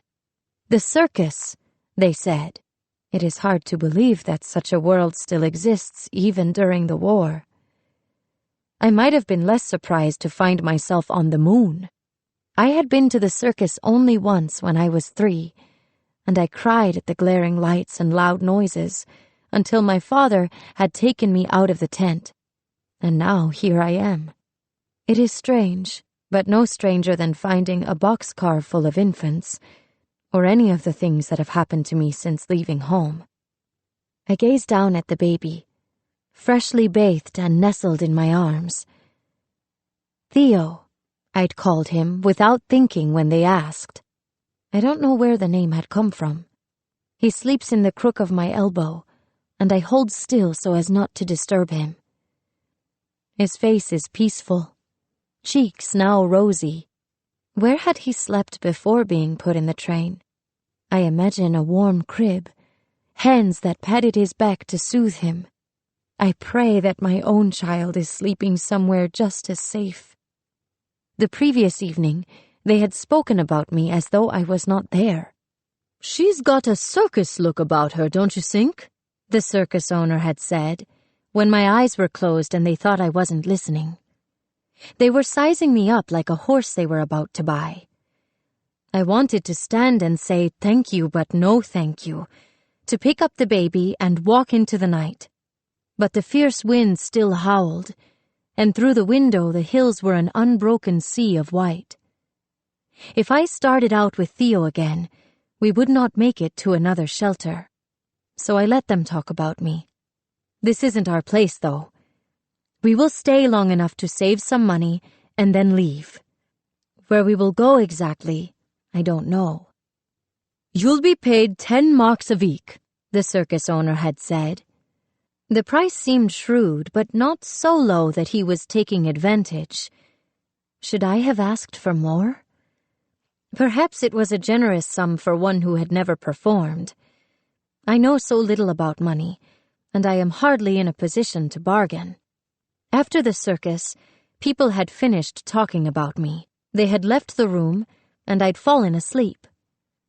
I'd awoken once and found my way to the water closet in the darkness. A few times something rumbled in the distance, seeming to echo off the hills. Air raids, perhaps, like the ones I'd heard so many times at the rail station. But they were not close enough to cause alarm. No one had come to the room again, until now. Hearing footsteps in the hall, I slide from the bed carefully so as not to wake Theo, wanting to open the door before anyone knocks. The woman they had called Estrid, the one who had watched me so disdainfully the previous night, stands before me now in the semi-darkness, the moonlight behind giving her a strange glow. Her jet-black hair is bobbed short and curled at the ends, framing her face. She wears no jewelry except for a pair of gold earrings with a small crimson gem in each. She is beautiful in an exotic way, with 2 large features that fit together perfectly. She does not smile. "You've slept long enough," she declares without greeting or introduction. "Time to get up and start working." She throws a leotard in my direction, faded and mended at the toe. "You'll need to wear this." I have no idea where my own clothes, soaked and tattered, have gone. I wait for her to leave so I can change, but she simply half turns away. "We haven't a day to lose. I will train you, or attempt to anyway. I don't think you can manage it, but if you do, you may travel with us." "Train to do what exactly?"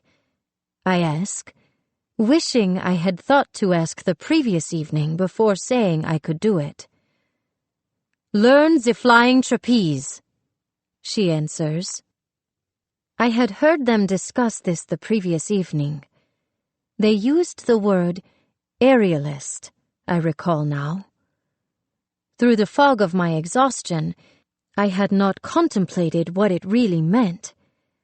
Now the outrageousness of the proposal crashes down upon me. They want me to climb to the ceiling and risk my life swinging like a monkey. I'm not captive here. I don't have to do this. "That's very kind of you, but I hardly think—" I don't want to offend her. "I can't possibly do that. I can clean, or perhaps cook," I offer, as I had the night before. Herr Neuhoff owns the circus, she informs me. This is what he wants. Her diction is polished, as if she is not from around here. Of course, if you can't manage it, you have maybe a rich uncle waiting to take you in? Though her tone is mocking, she has a point.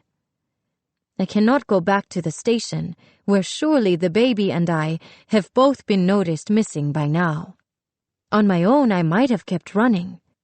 But the bitter cold had nearly killed us once. We would not make it a second time. I bite my lip. I'll try. 2 weeks. 2 weeks will give me time to get stronger and find somewhere for Theo and me to go. We will not, of course, stay with the circus. We were going to give you 6. She shrugs, not seeming to care. Let's go. I change into the leotard as modestly as I can beneath the gown. Wait.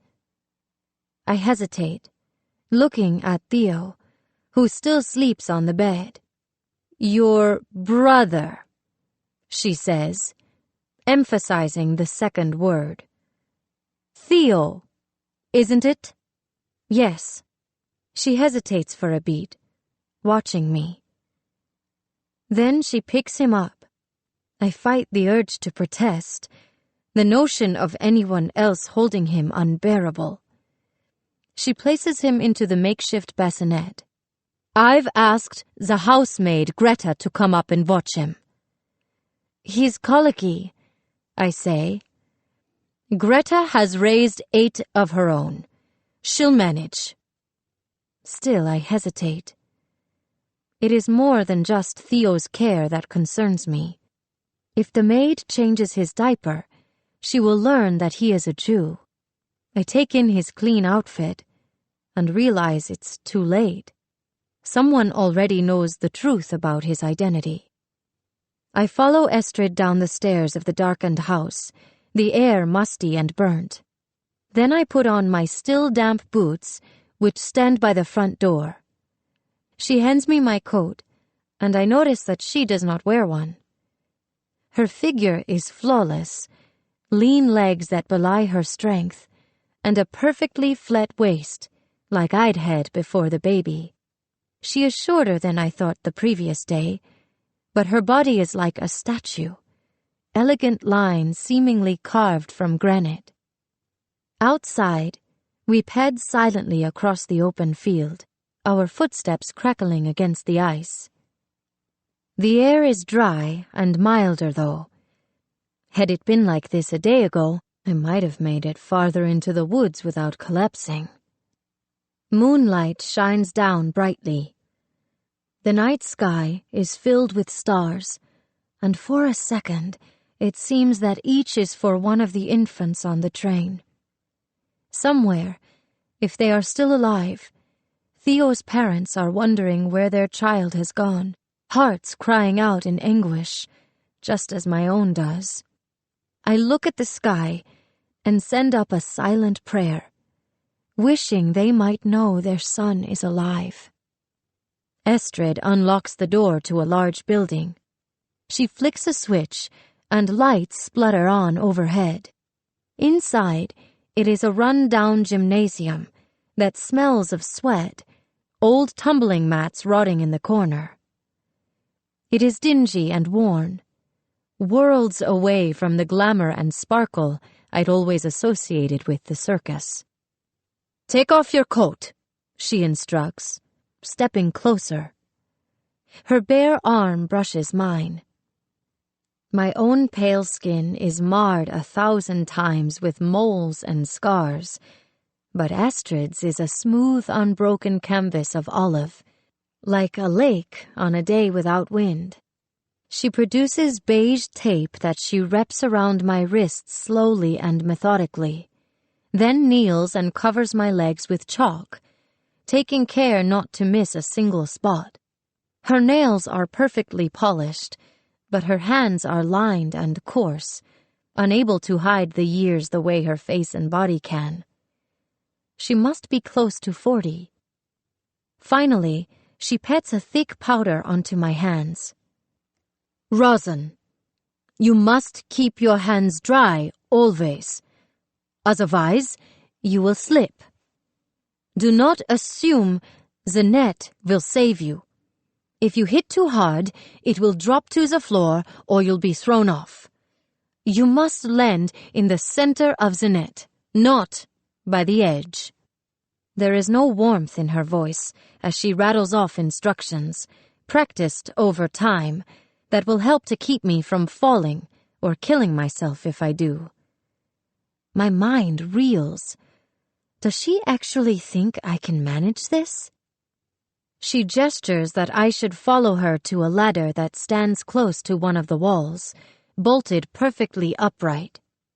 The act will have to be simplified, of course, she says, as if reminding me that I can never possibly be good enough. It takes a lifetime of training to truly become an aerialist. There are ways to compensate so that the audience will not notice. Of course, there is no room for conjuring in the circus. The audience has to trust that all of our feats are real. She begins to climb the ladder with the ease of a cat, then looks down expectantly to where I stand, not moving. I scan the length of the ladder to the high ceiling. The top must be at least 40 feet from the ground, with nothing below but a tired-looking net, just a meter or so off the hard floor. I have never been afraid of heights, but I've had no cause. Our house in the village was a single story, and there were no mountains for hundreds of kilometers. I've never imagined anything like this. There has to be something else, I say, a note of pleading creeping into my voice. Herr Neuhoff wants you to learn the aerial act, she replies firmly. The trapeze is actually easier than many of the other acts. I can't imagine anything more difficult. She continues, I can guide you, put you where you need to be. Or not. She looks at me evenly. Perhaps we should go tell Herr Neuhoff that this isn't going to work out. And have him cast you out into the cold, seems her unspoken conclusion. I'm not sure the kind-faced circus owner would actually do that, but I don't want to find out. More important, I'm not going to give Estrid the satisfaction of being right. Reluctantly, I begin climbing rung by rung, trying not to tremble. I tighten my grip, wondering when the bolts had last been checked and whether it is sturdy enough for both of us. We reach a tiny ledge, scarcely big enough for 2 people. I wait for Estrid to help me onto it. When she does not, I carefully squeeze myself on, standing too close beside her. She unlatches a trapeze bar from its catch. Estrid leaps from the platform, sending it rocking so that I grasp for something to hold on to keep myself from falling.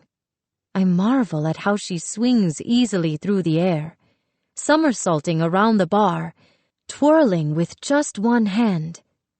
Then she opens her body like a diving gull, hanging upside down beneath the bar. She rights herself and returns, aiming for the platform and landing neatly in the tiny space beside me. Like that, she says, as though it were easy. I am too stunned to speak. She hands the bar to me. It is thick and unfamiliar in my hand. Here. She adjusts my grip impatiently. I look from her to my hands, then back again.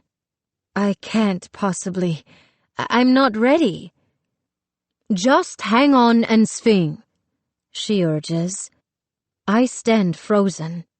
There have been moments when I have acknowledged death. During childbirth, when life seemed to rush from my body, when I saw the babies on the train. and as I struggled through the snow with Theo just days earlier. But it lies before me more real than ever now, in the abyss between the platform and the ground. An image of my mother pops improbably into my mind. In the months since I had been gone, I'd struggled to push away thoughts of home. The patchwork quilt on my bed, tucked in the alcove, the corner nook by the stove where we used to sit and read. I have not allowed myself to think of such things, knowing that if I allowed even a trickle of memories, I would be drowned in a flood I could not stop. But homesickness washes over me now. I do not want to be here on this tiny platform about to leap to my death. I want my mother. I want to be home. Are there other aerialists? I ask, stalling for time. Estrid hesitates. 2 others, and one of them will help us when we get further along. But they will primarily be working on the Cradlesving, or the Spanish Web, which is my other act. They will not be working with us. I am surprised. I imagine that the flying trapeze is the centerpiece of the show, the goal for any aerialist. Perhaps they do not want to work with me either. Come now, she says, before I can ask further.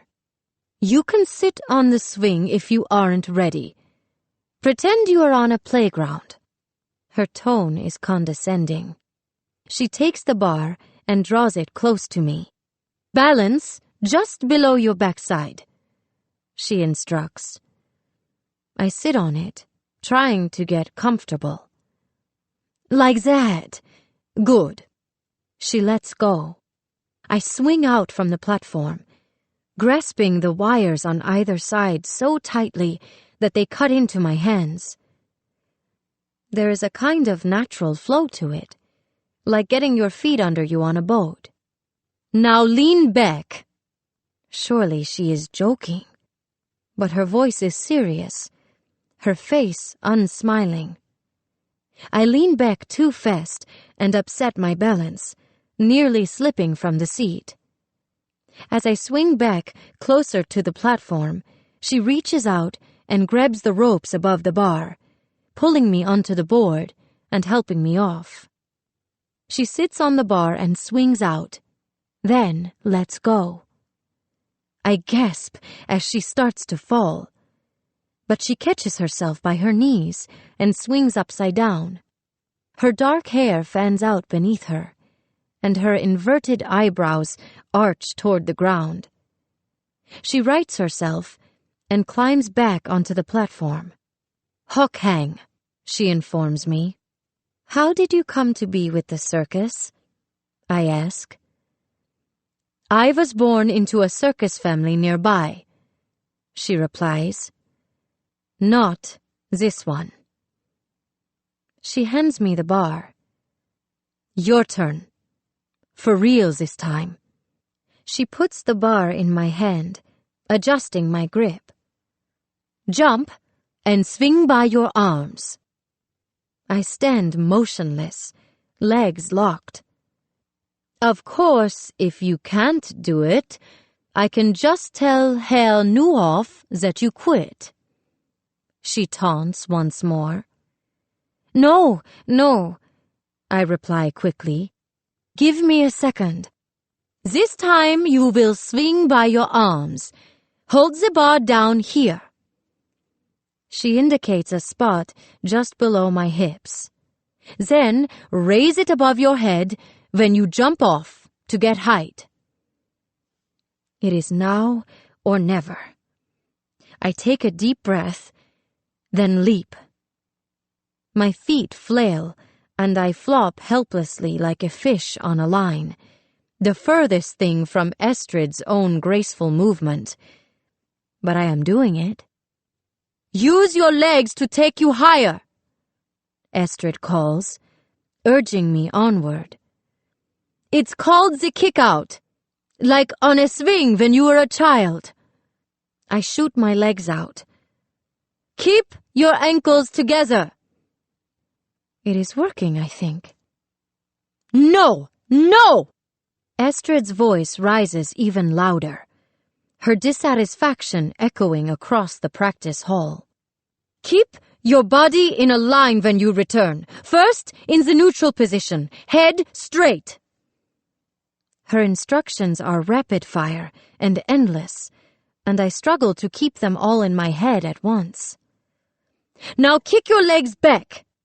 That is called the sweep. I gain momentum, swinging back and forth until the air whooshes past my ears and Estrid's voice seems to fade. The ground slips and slides beneath me. This is not so bad. I had done gymnastics for years, and those muscles bounce back now. Not the flips and twists that Estrid had done, but I am managing. Then my arms begin to ache. I cannot hold on much longer. Help! I cry. I had not thought about how to get back. You have to do it yourself, she calls in return. Use your legs to swing higher. It is quite impossible. My arms are burning now. I kick my legs forward to increase my momentum. I near the board this time, but it is not enough. I am going to fall, injure myself, maybe even die, and for what? With one last desperate kick, I send myself higher. Estrid catches the ropes as I near the board, pulling me in and helping me to my feet. That was close, I pant, legs trembling. Again, she says coolly, and I stare at her in disbelief. I can't imagine getting up there once more after nearly falling, much less right away. But to earn my keep, and Theo's, I have no other choice. I start to grab the bar once more. Wait, she calls. I turn back hopefully. Has she changed her mind? Those. She is pointing to my breasts. I look down self-consciously.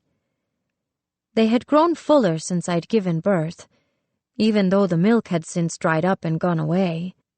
They're too big for when you are in the air. She climbs down the ladder and returns with a roll of thick gauze. Take down your top, she instructs.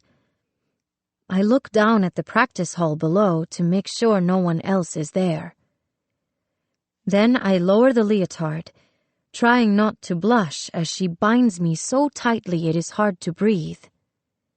She doesn't seem to notice my embarrassment. You're soft here, she says, petting my stomach, an intimate gesture that makes me pull back. That will change with training. Other performers have begun to trickle into the practice hall, stretching and juggling in opposite corners. What happened to the last girl? The one who swung with you before me. Don't ask, she replies, as she steps back to study her work. For the show, we'll find a corset. So she thinks I might be able to do it after all. I exhale quietly. Again. I take the bar and jump once more, this time with a bit less hesitation. Dance. Use your muscles. Take charge. Take flight. She pushes, never satisfied. We work all morning on that same swinging motion. Kick out, neutral, sweep. I strive hard to point my toes and make my body exactly like hers. I attempt to mimic her patterns, but my motions are clumsy and unfamiliar, a joke in comparison with hers. I improve, I think, but no praise comes. I keep trying, ever more eager to please her.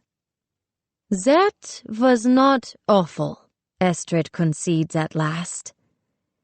She sounds almost disappointed that I am not a total failure. You studied dance? Gymnastics.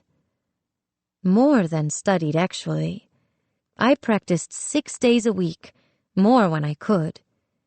I had been a natural, and I might have gone on to the national team if Papa had not declared it a worthless endeavor. Though it has been more than a year after I had last trained, and my stomach is weak from childbirth, the muscles in my arms and legs are still strong and quick. It's just like gymnastics, Estrid says, only your feet never touch the ground. A faint smile appears on her face for the first time. Then it fades just as quickly. Again. Nearly an hour passes, and we are still working. Water, I pant. Estrid looks at me in surprise, a pet she has forgotten to feed. We can break for a quick lunch, and then after we will begin again. We climb down. I swallow a capful of tepid water Estrid offers from a thermos. She drops to one of the mats and pulls bread and cheese from a small pail. Not too much food, she cautions. We only have time for a short break, and you don't want to cramp. I take a bite of the bread she has offered me, taking in the now bustling practice hall. My eyes stop on a heavy-set man of about 20 in the doorway. I recall seeing him the previous night. Then, as now, he slouches idly, watching. Keep an eye out for that one, Estrid says in a low voice. Herr Neuhoff's son, Emmett. I wait for her to elaborate, but she does not.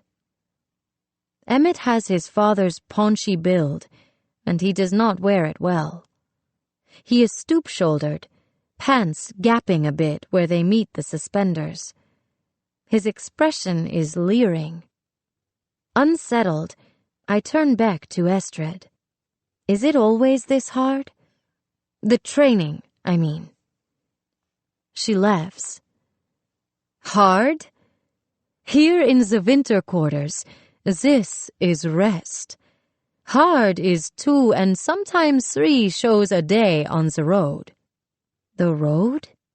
I picture a path, long and desolate, like the one I had taken the night I fled the station with Theo. We leave the winter quarters at the first Thursday in April, she explains. How's your French? Passable. I had studied it a few years in school and found that I took to languages readily, but I had never quite mastered the accent. Good. We will go first to a town in Auvergne called Thiers. That is hundreds of kilometers from here, I recall, seeing the map on the wall of my classroom at school, outside of occupied Germany. Until last year, I had never left the Netherlands.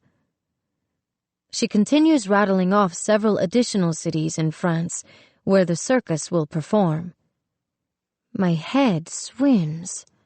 Not so many this time, she finishes. We used to go farther. Copenhagen, Lake Como. But with the war, it isn't possible. I am not disappointed, though. I can hardly fathom traveling farther than Germany. Will we perform in Paris? We? She repeats. I realize my error too late. It is one thing for Estrid to include me in the circus's future plans, but to do it myself is overstepping. You have to prove yourself before you can join us. I meant, does the circus go to Paris? I correct quickly. She shakes her head.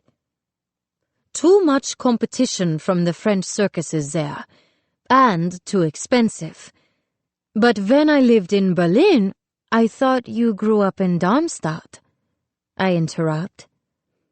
I was born into my family circus here, but I left for a time when I was married. She fiddles with the gold earring in her left ear. Before Peter. Her voice softens. Peter. He was the man who was with you last night? The somber man who sat in the corner of my room smoking had spoken little. His dark eyes burned intensely. Yes, she replies. Her eyes turn guarded, like a door snapping shut. You should not ask so many questions, she adds. Terse once more. I had asked only about a few things, I want to point out in my own defense. But sometimes one question can feel like 1,000. Like the previous night, when Herr Neuhoff asked about my past. There are so many other things I still want to know about Estrid, though. Like where her family had gone, and why she performs with Herr Neuhoff's circus instead.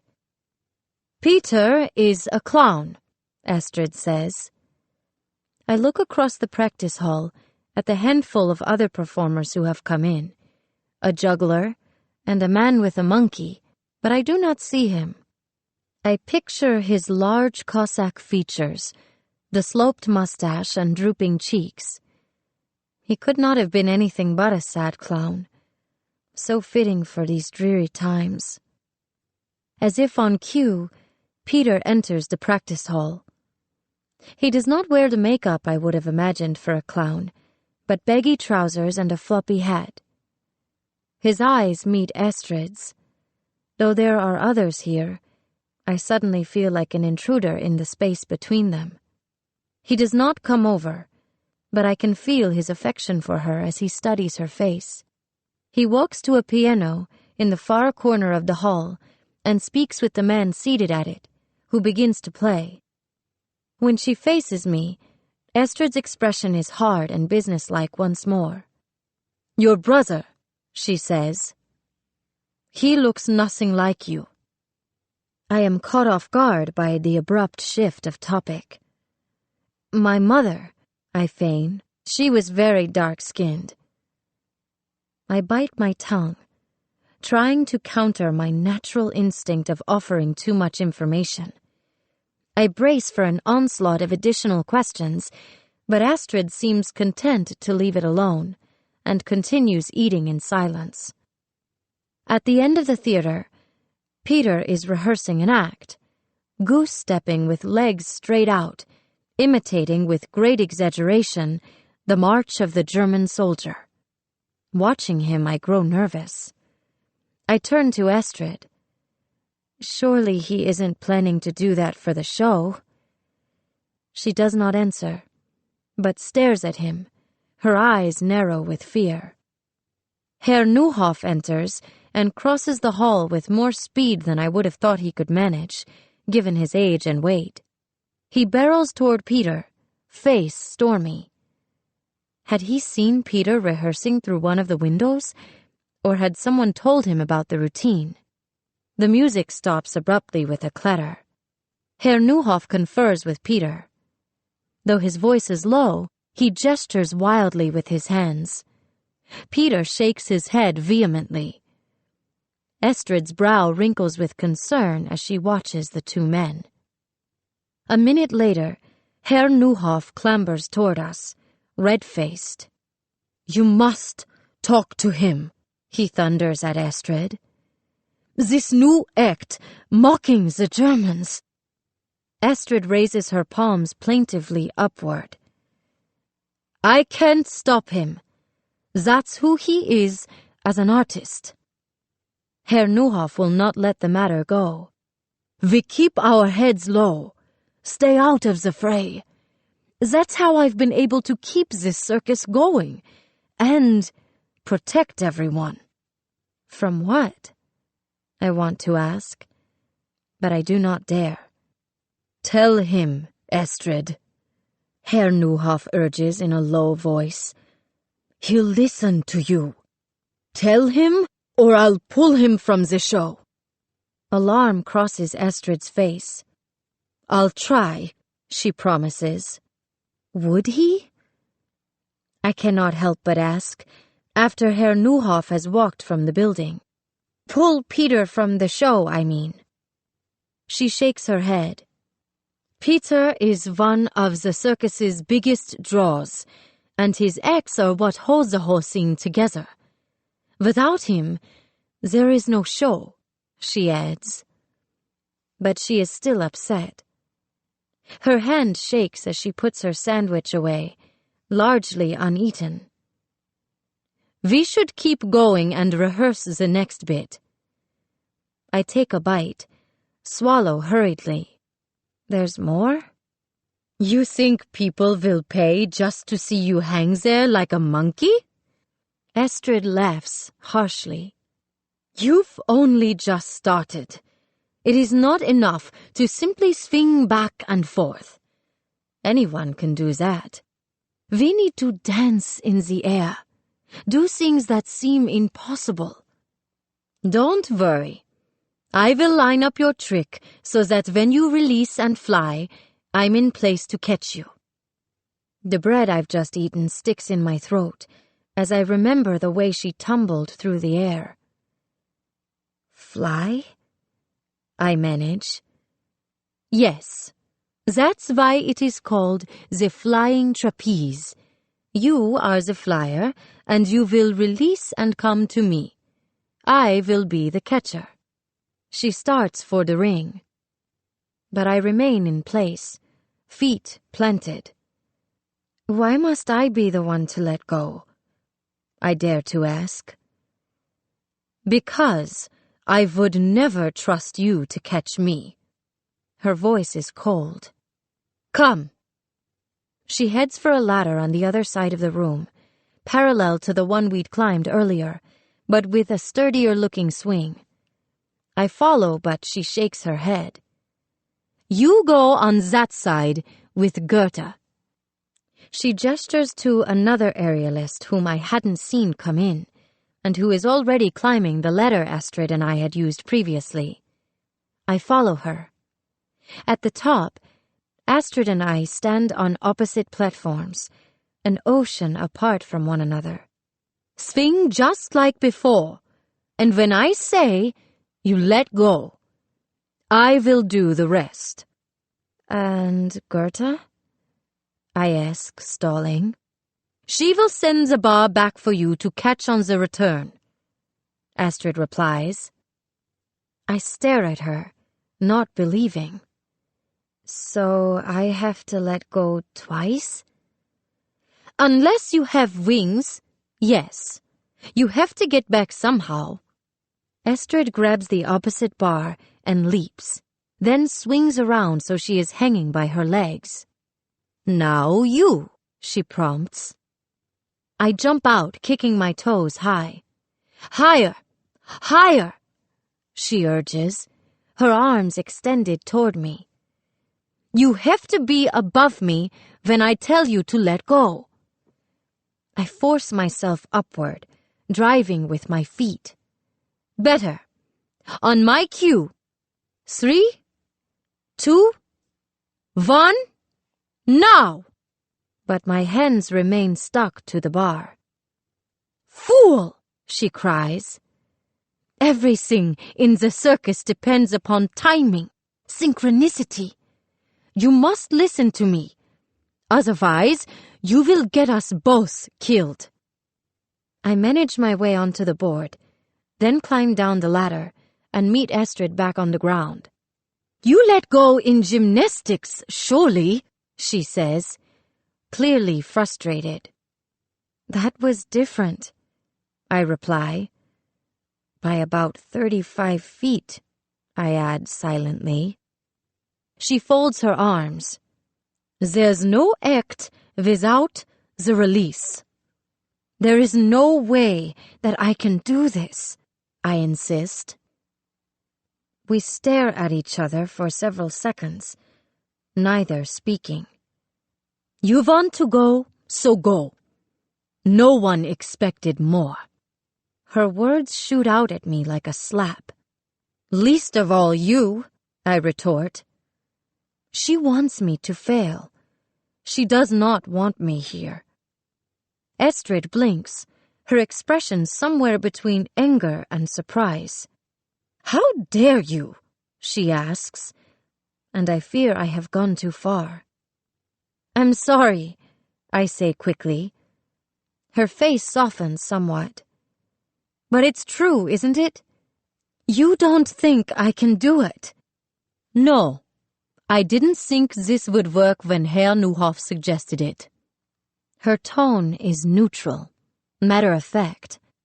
"I still don't."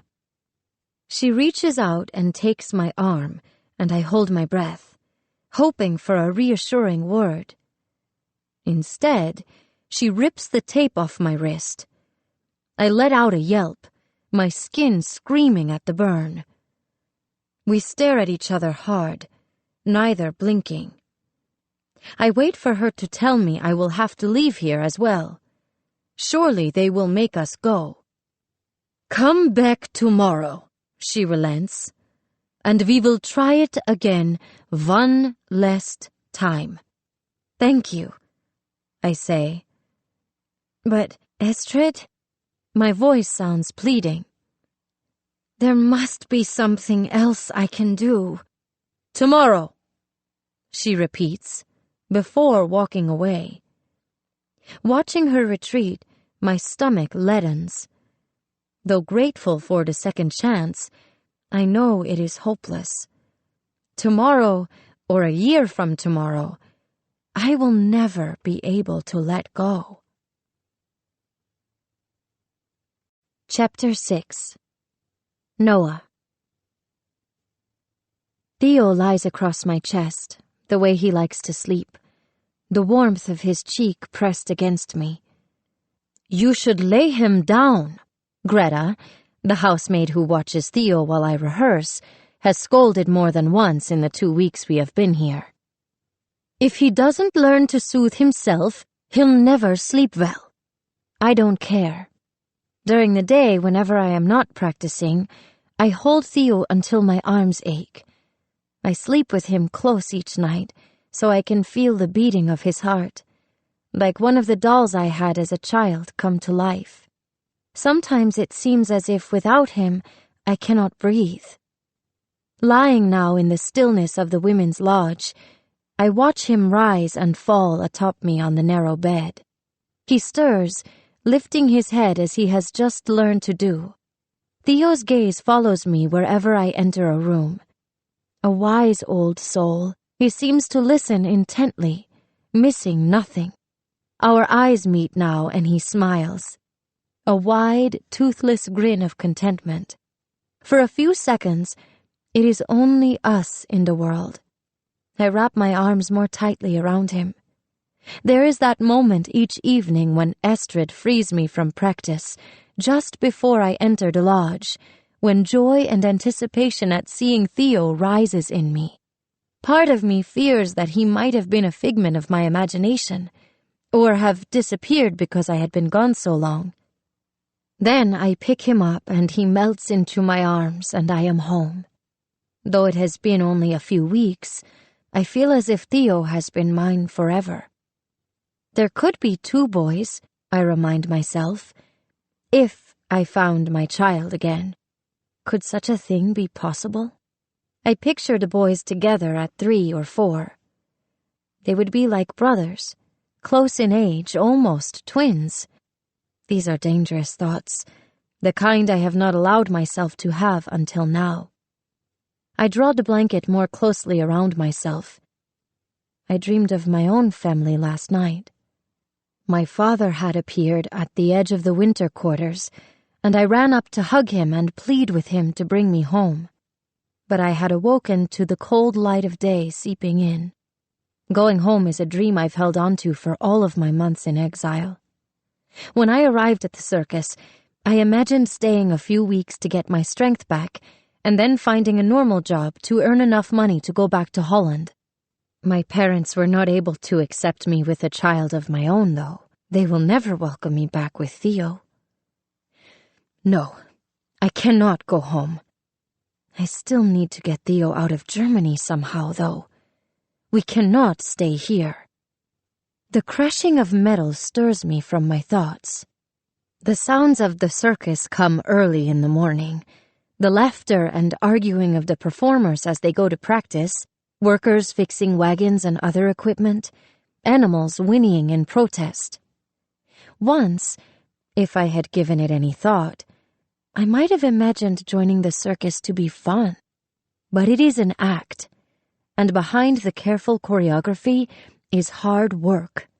Even in the winter quarters, where circus folks supposedly come to rest, they are up before dawn to help with the chores. Then hours of training, at least 6 per day. Reluctantly, I sit up and place Theo in his bassinet. His eyes follow me as I wash at the basin. I make the bed, running my hands along the sheets, which, though so much coarser than the fine linens in the villa, were still worlds better than anything I had slept on since leaving home. I moved to the lodge the day after I arrived. It is a long room, beds laid out dormitory style in 2 rows.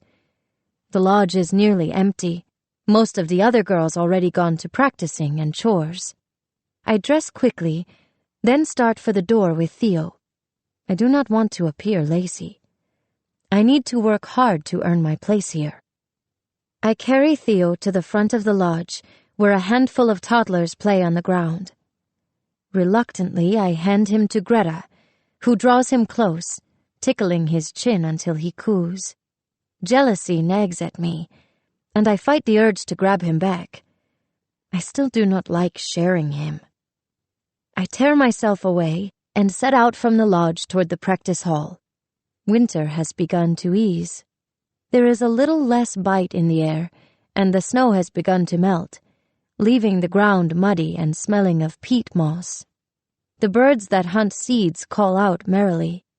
If the weather permits, in the evenings before it gets too dark, I walk Theo around the circus grounds, past the practice hall, to the menagerie, where the tiger and lions and other animals are penned, looking out of place against the snow-covered pine landscape, like characters in the wrong storybook. It seems there are endless places at the circus to explore, from the work quarters where laundry is done by the truckload, to the circus alley where some of the clowns rehearse. I near the practice hall and pause, trying to push down my dread. Though I have trained with Estrid every day, I still have not let go and flown. Each day I wait for her to give up and tell me to leave. "Come back tomorrow," she simply says.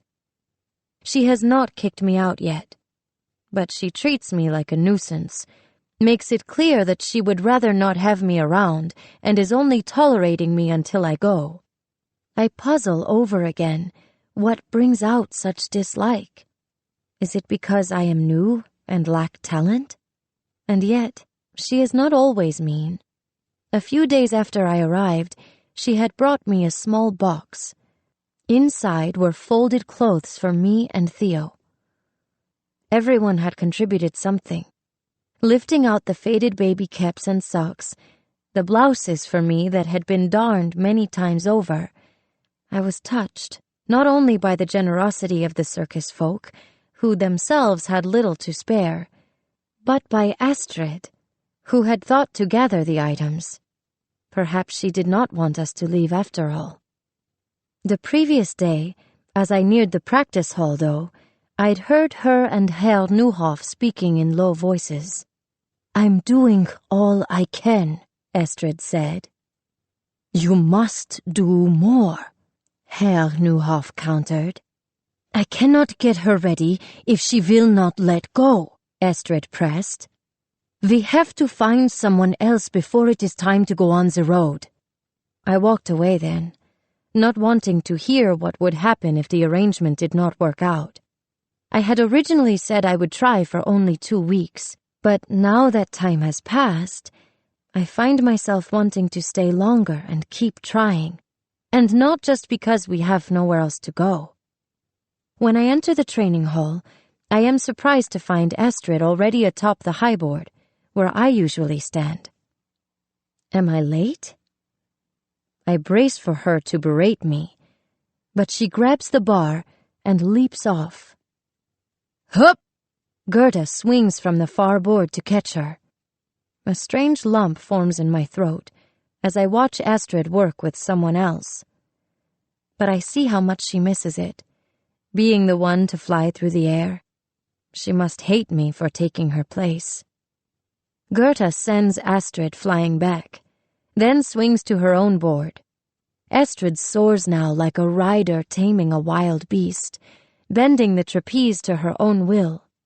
She spins by her ankles, by a lone knee, barely touching the bar to which I always cling fast. Gerda watches Astrid with disinterest, almost distaste. She and the other women do not like Astrid. Within days of arriving, I heard the whispers. They resent Astrid for returning and taking her spot at the top of the aerial act, while they had worked for years, and for coupling up with Peter, one of the few eligible men the war had left. The girls at the home were much the same, sniping and whispering behind each other's backs. Why are we so hard on one another? I wonder. Hadn't the world already given us challenges enough? But if Astrid notices their coldness, she doesn't seem to mind. Or perhaps she just doesn't have need for any of them.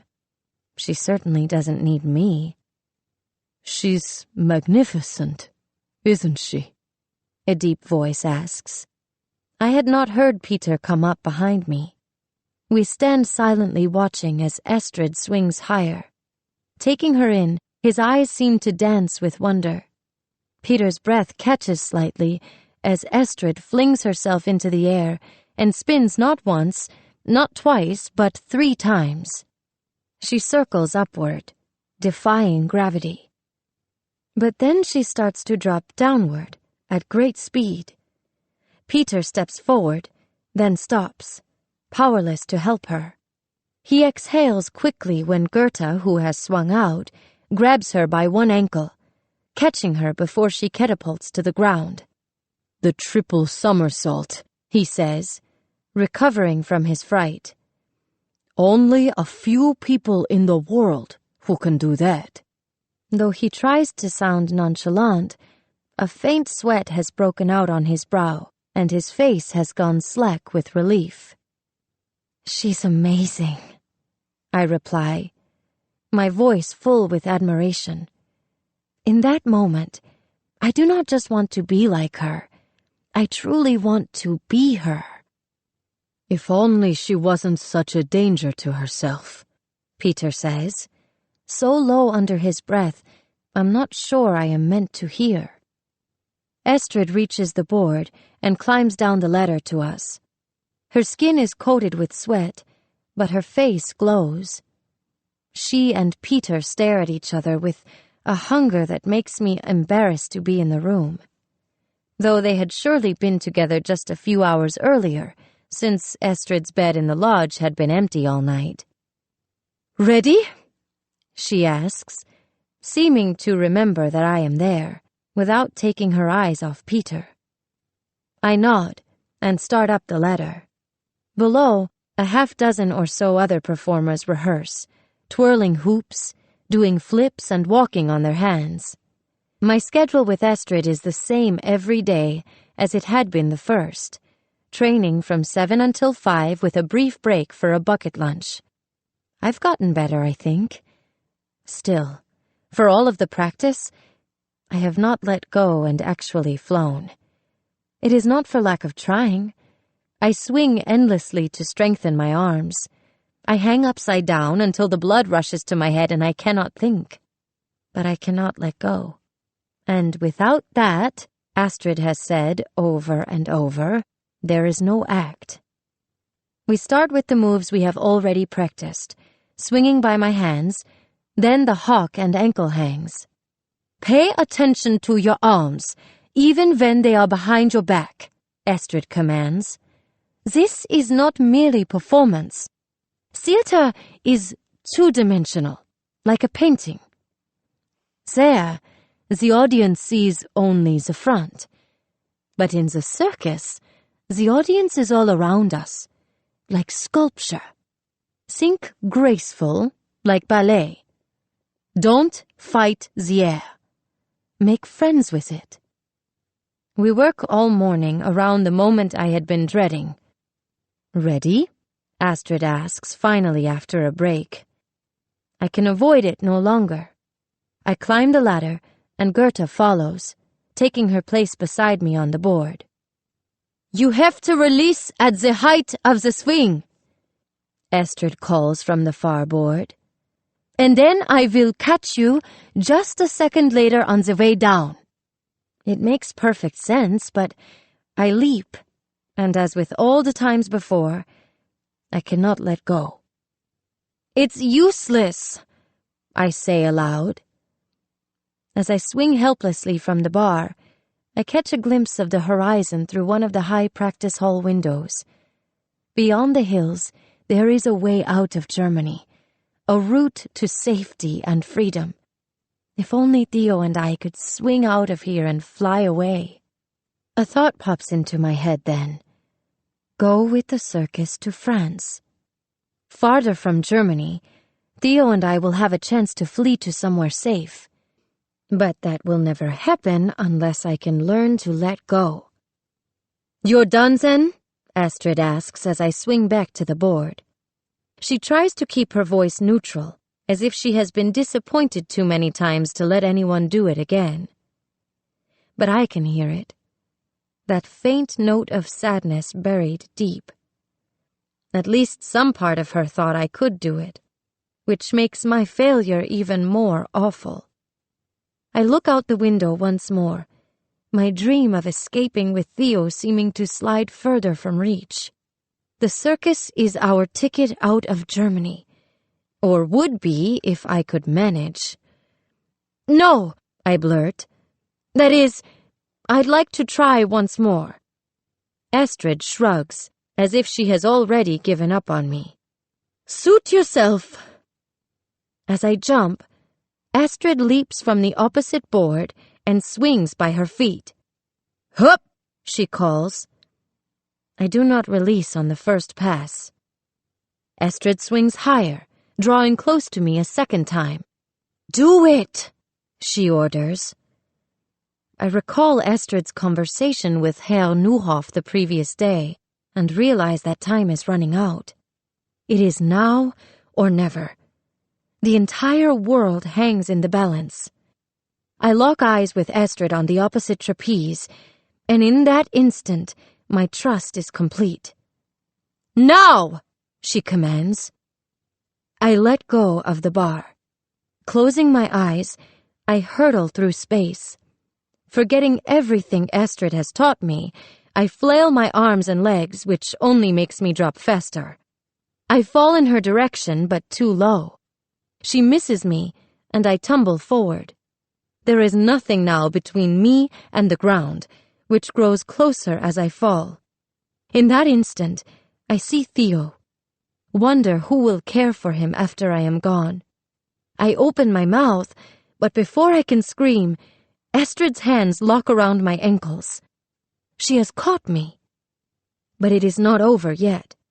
I hang upside down, helpless as a calf about to be slaughtered. Reach up, she orders, as though it is simple. I can't help you. You have to do this part for yourself. I use all of my force to reach up against gravity, performing the world's largest sit-up, and grab onto her. Okay, when I say now, I'm going to send you back with a half spin so you are facing the bar, she instructs. I freeze. She cannot seriously expect me to fly through the air again to the bar, miles away and moving fast. I can't possibly. You must. Now! She hurls me through the air, and the bar finds my fingers. Clasping it tightly, I understand then that I need to do almost nothing. She can position me as surely as a marionette on strings, but it is still terrifying.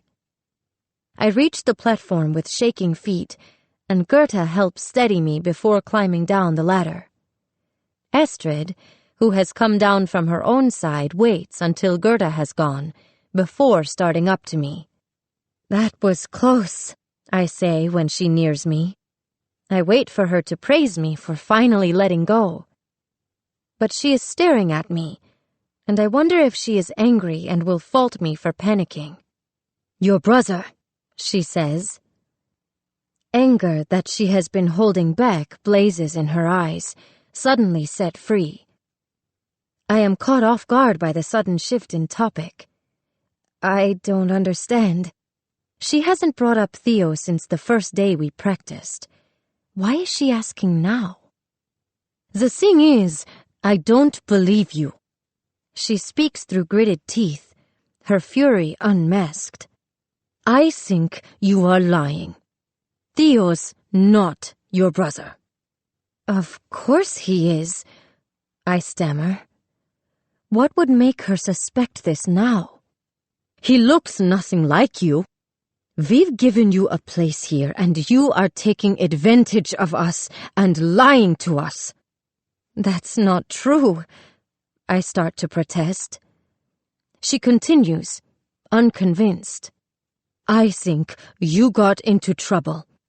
He's your bastard child." I reel back, as much from the stinging slap of the word as from her discovering the near truth. "But you just said he looks nothing like me." "Like the father, then," she insists. "Theo is not my child." I say each word slowly and deliberately. How it hurts to disavow him. She puts her hands on her hips. "How can I work with you if I cannot trust you?" She does not wait for me to respond. "There is no way that he is your brother." And then she pushes me hard from the platform. Suddenly I am falling through the air, without any restraint or bar to cling to. I open my mouth to scream, but find no air. It is almost like a flying dream, except my path is straight downward. No trapeze, no training can help me now. I brace for impact, and the pain and darkness that will inevitably follow. Surely the net wasn't made to catch a person at such great speed. I cascade into the net, sending it dipping within inches of the floor, so close I can smell the hay that lines it, the stench of manure not quite scrubbed away. Then I am flung upward, airborne once more, saved just barely from impact. It isn't until the third time I land in the still bouncing net, and it does not rise again, but bobbles like a cradle, that I realize I am going to make it. I lie still for several seconds, catching my breath and waiting for one of the other performers to come to my aid. But they have all disappeared, sensing or even seeing trouble and not wanting to become involved. Only Astrid and I remain in the practice hall now. I clamber from the net, then start toward Astrid, who has climbed down the ladder. "How could you?"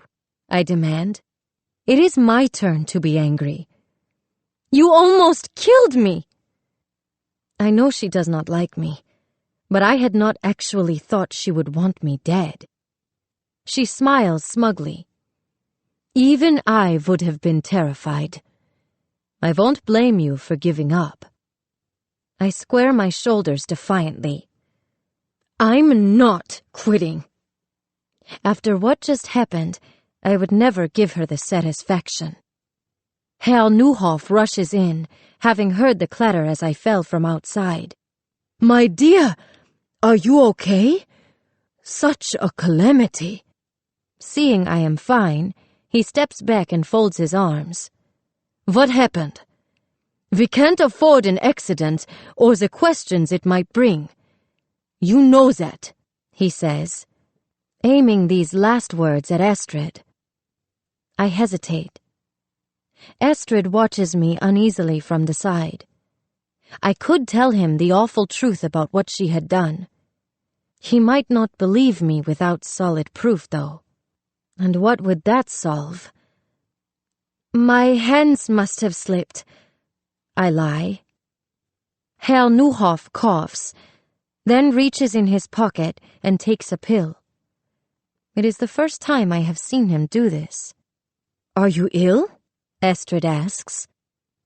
He waves his hand, the question irrelevant. You must be more careful, he admonishes me. Double the training times this week. Don't risk it by trying anything before you are ready. Then he turns to Estrid. And don't push her before she is ready. Yes, sir, we say, almost in unison. Herr Neuhoff stomps from the practice hall. Something passes between Estrid and me in that moment. I had not sold her out. I wait for Estrid to say something, but she just walks away. I charge after her into the dressing room, my anger rising. Who does she think she is to treat me this way? How could you? I demand, too mad to be polite. So go on and leave if things are so awful, she taunts. I consider the option. Maybe I should. There is nothing keeping me here. I'm well, and the weather has calmed now, so why not take Theo and make my way to the nearest town in search of ordinary work? Even being on our own with nothing would be better than staying here unwanted. I had done it once. I could do it again. But I cannot let this go. Why? I demand. What did I do to you? Nothing, Estrid concedes with a sniff. You had to see exactly what it is to fall. So she had planned this. To do what exactly? Not kill me. She knew that the nets would hold. No. She wanted to scare me so I would give up. I wonder again why Estrid hates me so. Is it just because she thinks I am terrible at the trapeze and will never be able to manage the act? I had done what she wanted and let go. No, it is something more than that. I remember how her eyes blazed with fury moments earlier, as she accused me of lying about Theo and my past. Her words echo back at me. How can I work with you if I cannot trust you? If I tell her the truth about my past, she might accept me. Or it could be the final straw that causes her to want me gone once and for all. I breathe deeply. You were right. Theo, he isn't my brother. A knowing smile plays about her lips. But it isn't what you think, I add quickly. He's Jewish. Her smugness fades. How did you come to have him? I have no reason to trust her. She hates me. But the story pours forth. I was working at the train station in Bensheim as a cleaner. I leave off the part about what had brought me to the station, my own pregnancy. And one night there was this boxcar. It was full of babies, taken from their parents. My voice cracks as I see them lying on the cold floor of the boxcar, alone in their last moments. Theo was one of them, I continue, explaining how I had taken him and fled. When I finish, she stares at me for several seconds, not speaking. So the story you told Herr Neuhoff was a lie. Yes. You see now why I couldn't say anything. My whole body slumps with relief at having shared at least part of the story with her. You know, Herr Neuhoff, of all people, would understand, she says. I know, but having not told him from the start, I can't right now. Please don't tell him. I hear the pleading in my own voice. And Theo, you just grabbed him? She asks. Yes. I hold my breath, waiting for her reaction. That was brave. she says finally. The compliment comes out grudgingly, almost an admission. I should have taken more, I reply. The sadness that I feel whenever I think of the infants on the train wells up and threatens to burst through. There were so many other children. Surely they are all gone now. No. Taking more would have attracted attention, and you might not have made it as far as you did. But why didn't you just take the baby and go home? She asks. Surely your family would have understood what you had done and helped you. I want to tell her the rest of the story and explain why my parents had been so outraged. But the words stick in my throat. What I said about my father being awful before was true. I manage, resorting to that part of the lie once more. That was why I had left, why I was at the train station in the first place. And your mother? She is not very brave. Another part truth. Also, I didn't want to cause them trouble, I add. Astrid eyes me evenly, and I wait for her to point out that I had brought my troubles instead to her and the rest of the circus. I had told her about Theo in hopes that she might be more willing to accept me. But what if the opposite is true? Outside the practice hall, there is a sudden clattering, a car of some sort screeching to a halt, followed by unfamiliar male voices. I turn to Astrid. What on earth? But she has turned and raced through the rear door of the dressing room, the one that leads outside. Before I can call after her, the front door to the dressing room flies open, and 2 uniformed men barrel in from the practice hall, followed by Peter. Officers, I assure you. I freeze. My legs stone. The first I have seen since coming to Darmstadt. They are not Schutzpolizei as I had seen at the station, but actual Nazi SS. Have they come for me? I had hoped that my disappearance with Theo would have been long forgotten, but it is hard to see what other business they might have with the circus. Fräulein? One of the men, older and graying at the temples beneath his hat, steps closer. Let them just take me, I pray. Theo is thankfully not here, but well across the winter quarters. If they should see him, though. Terrified, I look over my shoulder for Astrid. She will know what to do. I start to go after her, but behind the men, Peter's eyes flare. He is trying to signal some sort of a caution to me. As the officer nears, I brace myself for arrest. But he simply stands too close, leering down the low-cut front of my leotard. We have received a report, the second officer says. Younger by a good 10 years, he stands back, looking uncomfortable in the close quarters of the dressing room. Of a Jew with the circus, he adds. Terror shoots through me like a knife to the stomach. So they know about Theo after all. The men begin to search the dressing room, opening the armoire and peering under the tables. Do they really think we've hidden the child there? I prepare myself for the questions that will surely come next. But the officers storm back out to the practice hall. I lean against the dressing room table in a cold sweat and shaking. I have to get to Theo before they do and run. I start for the door. There is a sudden scraping sound beneath my feet. Looking down, I glimpse Astrid. She has somehow gotten below the floorboards into the crawl space. What is she doing down there? I kneel down, assaulted by the smell of sewage and manure. Astrid, Shh! She is curled up into a tight ball, hiding. What are you doing? I stop mid-sentence as the older officer walks in again.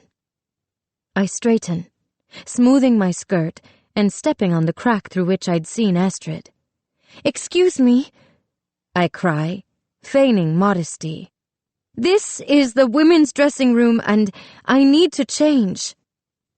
But the officer continues to stare at the floorboards. Had he seen her? He lifts his head, eyeing me. "Papers?" I falter.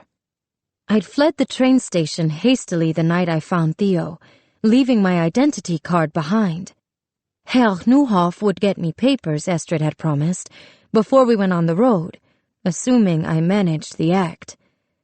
I do not have them yet, though. I have to go get them. I bluff without thinking. Peter's look is approving. Yes, draw them away from here. Stall for time.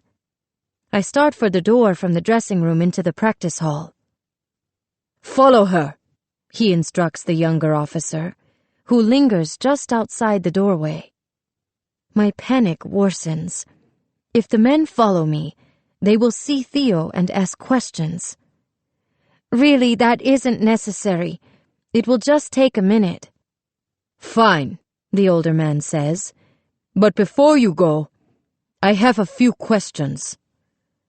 I freeze, skin prickling. He takes a cigarette from his pocket and lights it. "The woman on the trapeze." "I was on the trapeze," I manage, hoping no one heard the quaver in my voice. "Not you. A woman with dark hair." They must have seen Astrid through the gym window. "Where is she?" Before I can answer, Herr Neuhoff rushes in. "Gentlemen," he says, as though greeting old friends. This must not be the first time they have come. "Heil Hitler!" His salute is so authentic that I cringe. But the officer does not smile. "Hallo, Fritz." He addresses Herr Neuhoff too familiarly, his voice lacking any sign of respect. "We are looking for a performer who is reportedly a Jew. Do you have anyone like that here?" "No, of course not," Herr Neuhoff blusters, seeming to almost take offense at the suggestion. "The Circus Neuhoff is German. Jews have been banned from performing." "So you are saying that there are no Jews with the circus?" "I know they're good at trickery." "I am a German," Herr Neuhoff replies, as if that answers everything. "The circus is Judenrein, cleansed of Jews." "You know that, gentlemen." "I don't recall her," the officer says, pointing his head in my direction. The ground seems to shift beneath me. Does he think I am a Jew? "So many new performers each year," Herr Neuhoff says airily. I hold my breath, waiting for the man to ask further. "Noah joined us this year from the Netherlands. Isn't she wonderfully Aryan? The Fuhrer's own ideal."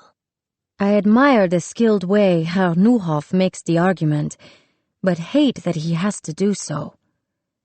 "Mein Herren, you've come so far. Join me up at the villa for some cognac." "We'll finish our inspection first," the officer says, undeterred. He flings open the armoire a second time, peers inside. Then he halts, standing just above the spot where Astrid is hiding. I hold my breath, dig my fingernails into my palms. If he looks down, he will surely see her. Come, Herr Neuhoff soothes. "There's nothing more here to search. Just a quick drink, and then you'll want to be on the road to get back to the city before nightfall." The officers storm from the dressing room, Herr Neuhoff and Peter in tow. When they are gone, I sink down into a chair, shaking. Astrid remains silent below the floorboards, still not daring to come out. Peter returns a few minutes later. They've gone. I follow him out the back of the dressing room. Along the edge of the practice hall, hidden behind a wheelbarrow, is the narrowest of cellar doors. He pries it open and helps Astrid from her hiding place. She is pale and covered in bits of hay and manure. Are you all right? I see then the way he holds her, a moment's tenderness. I should leave them alone, but she turns away from him. Her pride is too hurt to let him close. I follow them back into the practice hall. I find a cloth and wet it in one of the buckets. Thank you, Astrid says, as I hand her the cloth. It is the kindest voice I've heard her use. Her hands tremble as she wipes the brown muck from her hair and neck. I struggle to find the words to ask my many questions. Astrid, you hid a trick from the great Baldini. He performed with my family years ago in Italy. She smiles. Don't ask me how I did it. A good magician never reveals her secrets. But I am in no mood for jokes. Oh, Astrid! I burst into tears. Though she hates me, I cannot help but care. They almost found you. They didn't, though. She replies, a note of satisfaction in her voice. But why did they want you?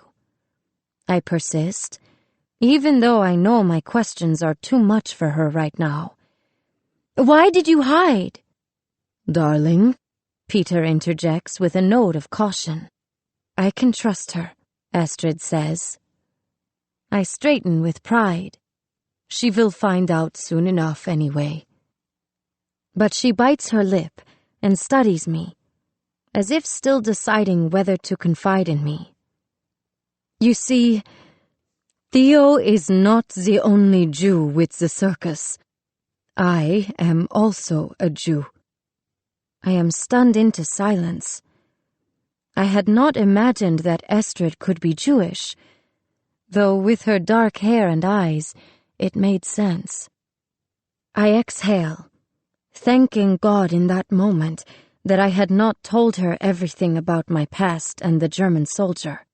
Something had held me back, and it is for the best, because surely if I had, she would have thrown me out. I was the youngest of 5 children in our family circus, she adds. Our winter quarters were adjacent to Herr Neuhoff's. I remember the dark abandoned house over the hill that Astrid had eyed as we traveled back and forth between the women's lodge and practice hall. I'd left it to marry Eric and live in Berlin. I glance at Peter out of the corner of my eye, wondering if it is hard for him to hear about the men Astrid loved before. He was a senior officer at Reich headquarters. A Jew, married to a high-ranking Nazi. I try to imagine what that life had been like for her. I've been training alongside Astrid for weeks, feeling as though I had come to know her. But now a whole different person seems to appear before my eyes. She continues. When I came back to Darmstadt, my family had disappeared. Herr Neuhoff took me in. Ingrid is my birth name. We changed it so no one would know. It's hard to imagine anyone rejecting her. An image of my father standing at the door to my bedroom ordering me to leave appears in my mind. All of the old pain that I have worked so hard to push aside these many months wells up, as fresh and awful as the day it happened. What about your family? I ask, fearing the answer. Gone. Her eyes are hollow and sad. You don't know that, Peter says gently, placing his arm around her. This time she does not turn away, but rests her head on his shoulder for comfort. It was winter when I came back. And they should have been here, Astrid says numbly. She shakes her head. They would not have been able to go far enough to outrun the Germans. No, it is only me. I still see their faces, though. She lifts her chin. Don't pity me, she says. How could I possibly? She is so strong and beautiful and brave. Does this happen often? I gesture in the direction in which the police had gone. More than enough. It's fine, really. There have been inspections from time to time. Sometimes the police come through to make sure we are in compliance with code. Mostly it has just been a shakedown, and Herr Neuhoff gives them a few marks to be on their way. Peter shakes his head grimly.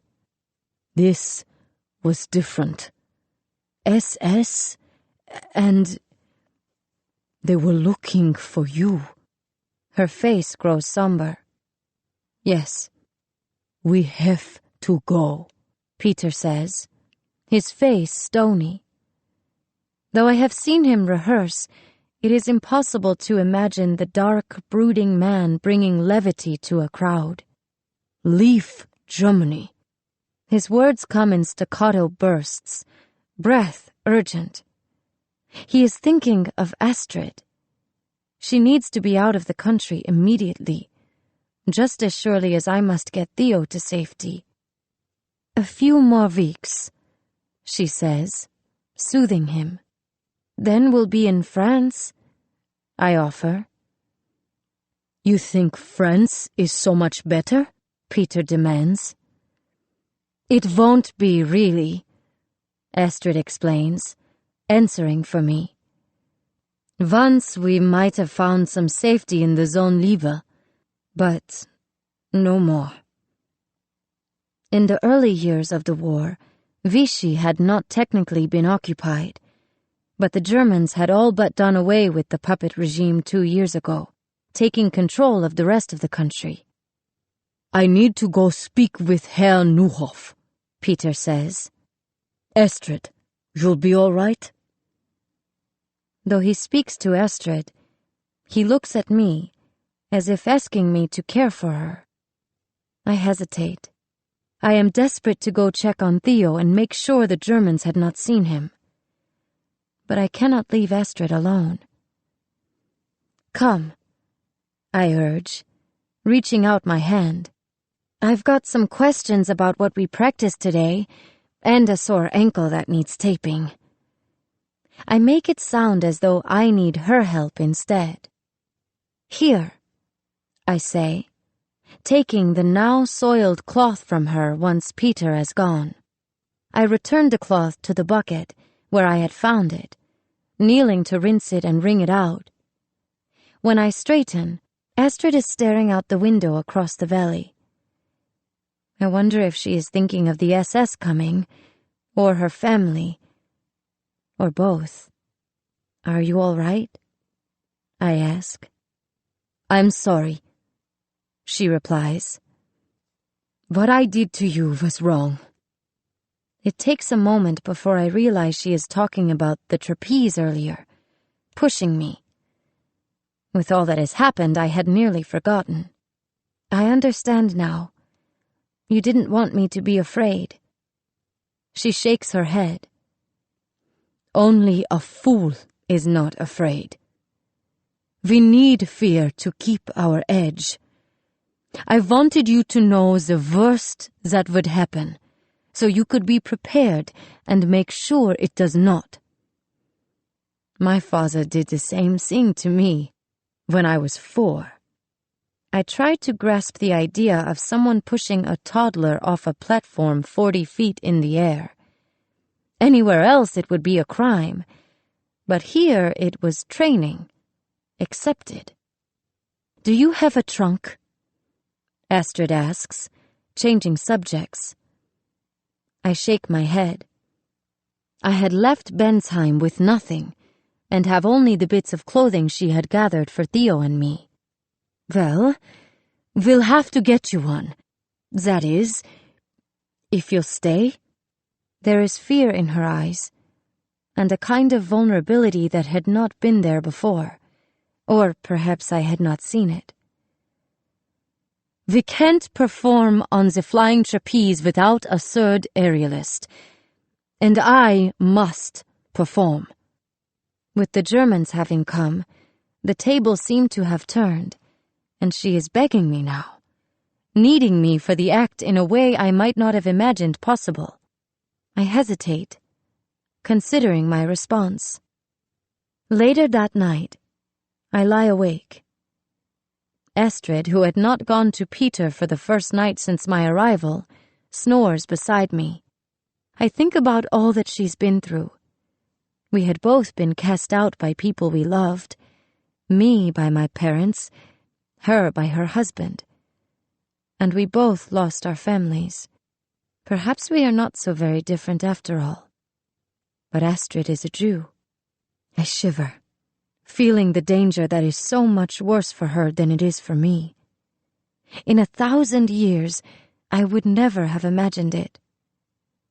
I reach for her arm, as if checking to make sure she is still here and safe. I suppose I should not have been surprised to learn the truth about her. In wartime, we all have a past, don't we? Even a baby like Theo. Everyone needs to hide the truth and reinvent himself in order to survive. Unable to sleep, I slip out from beneath Theo and climb from bed. I tiptoe past Astrid and out of the lodge, crossing the field in the cold darkness. The ground beneath my feet crackles, crisp with frost.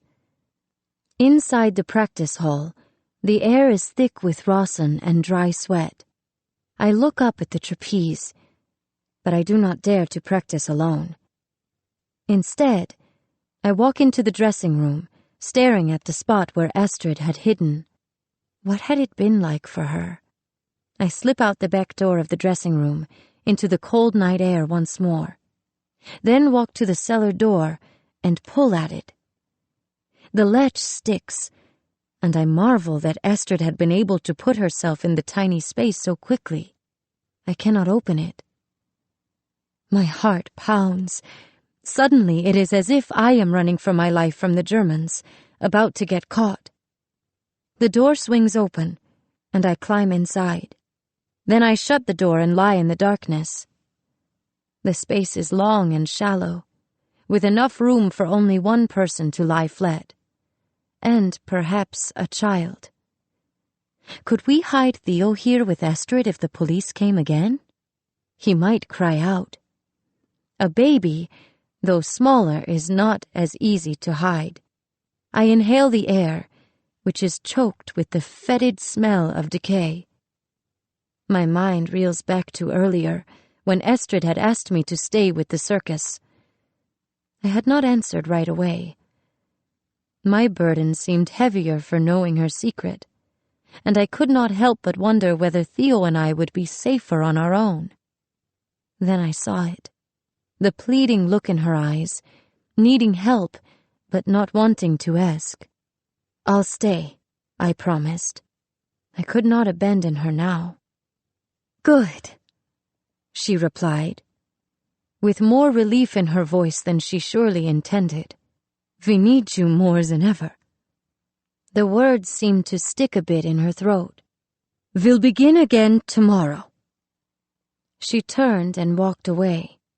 Remembering now, I realized she had not thanked me. It does not matter, though. Astrid needs me, and in this moment, lying in her place beneath the ground, I will do anything to save her. Chapter 7. Astrid. Out of Germany, finally. As the flat-roofed border station recedes in the darkness, my entire body slumps with relief. I lie back down beside Peter on the double-wide berth that takes up most of his quarters on the train. He snores lightly, mumbles something in his sleep. It has been more than a month since the SS officers had come to the training hall in Darmstadt, asking questions about a Jew performing with the circus. We had rehearsed for it, of course, the possibility that I would have to hide, plotting the possible distractions, calculating how many steps it would take me to get to the cellar from various locations, the effort it would require for me to pull up the heavy wood trapdoor. We'd even had a code word planned. If Herr Neuhoff or Peter or one of the others told me to go fishing, I was to head for the cellar. Go camping meant to flee the fairgrounds entirely. But we had been caught off guard when the SS came, and I'd barely made it out the back door before they stormed into the training hall. It was just as well. There was nothing that could have prepared me for lying motionless underground in that cold, dark space. Suffocated beneath the ground was the furthest thing from the freedom I felt when I flew through the air. It was death. Remembering now, I press closer to Peter, soaking in his solidness and warmth. Who had told the police there was a Jew with the circus? I had scarcely gone beyond the winter quarters when we were not on the road, but perhaps a delivery person or other visitor had spied me and caught on. Or had it been one of our own? I eyed the other performers or workers differently after that day, wondering who might not want me around. No one could be trusted. Except Peter, of course. And Noah. She has as much to lose as I do, maybe more. The SS had not come to the winter quarters again in the weeks before we went on the road, but I'd nevertheless been on edge ever since. The days passed slowly before our departure, each with its own threat of detection. The danger became real after that, in a way it hadn't quite been before. Eric appears improbably in my mind. What would the Obergruppenführer think of his wife, hiding from his colleagues beneath the earth like a hunted animal? I see his face more vividly than I had in months, and wonder how he had explained my departure to our friends and neighbors. "Off to visit a sick family member," I could hear him say in the smooth voice I'd once so loved. Or maybe no one asked at all. Had he stayed in the apartment, still smelling my scent, and using the things that once were ours? Or, worse yet, brought another woman there? He might have moved. Eric was not one to linger on the past. Beside me, Peter stirs, and I push away my thoughts of Eric guiltily. As Peter rolls toward me, I feel his need for me through the fabric of our night clothes. His hands reach for me, find the edge of my nightdress. It is often this way in the middle of the night. More than once, I have awoken to find him already inside me, ready and primal. Once I might have minded. Now I am grateful for the bluntness of his desire, which comes without the pretext of romance. I climb astride Peter, naked beneath my nightdress, and press my palms against the warmth of his chest, inhaling the air mixed with liquor and tobacco and sweat. Then I rock slowly and methodically with the rhythm of the train. Peter reaches up and cups my chin, drawing my gaze down to his. Usually he keeps his eyes closed, lost as if in another world. But he is staring deeply at me now in a way he has not before. It is as if he is trying to solve a mystery or unlock some sort of door. The intensity of his eyes releases something in me. I begin to move more quickly, needing more, as the heat of our connection deep inside me grows. Peter's hands are on my hips, guiding me. His eyes roll backward, As my passion crests in that silent, practiced way, I collapse forward and bite his shoulder to stifle my cries, so they do not echo through the rail cars. Then I roll onto the berth beside Peter. His fingers are knotted in my hair, and he murmurs softly to himself in Russian. He clings to me tightly, kissing my forehead, cheeks, chin. His passion sated now. His touch is gentle, and his gaze warm. Peter falls into an instant slumber, one arm flung over his head in a gesture replicating surrender, the other heavy across my chest. He sleeps fitfully, though, tossing and fighting a battle beneath eyelids that never quite still. I wonder what he sees. A chapter from a book I have never read. I run my hand soothingly over him until he quiets. We became lovers the previous summer on the road.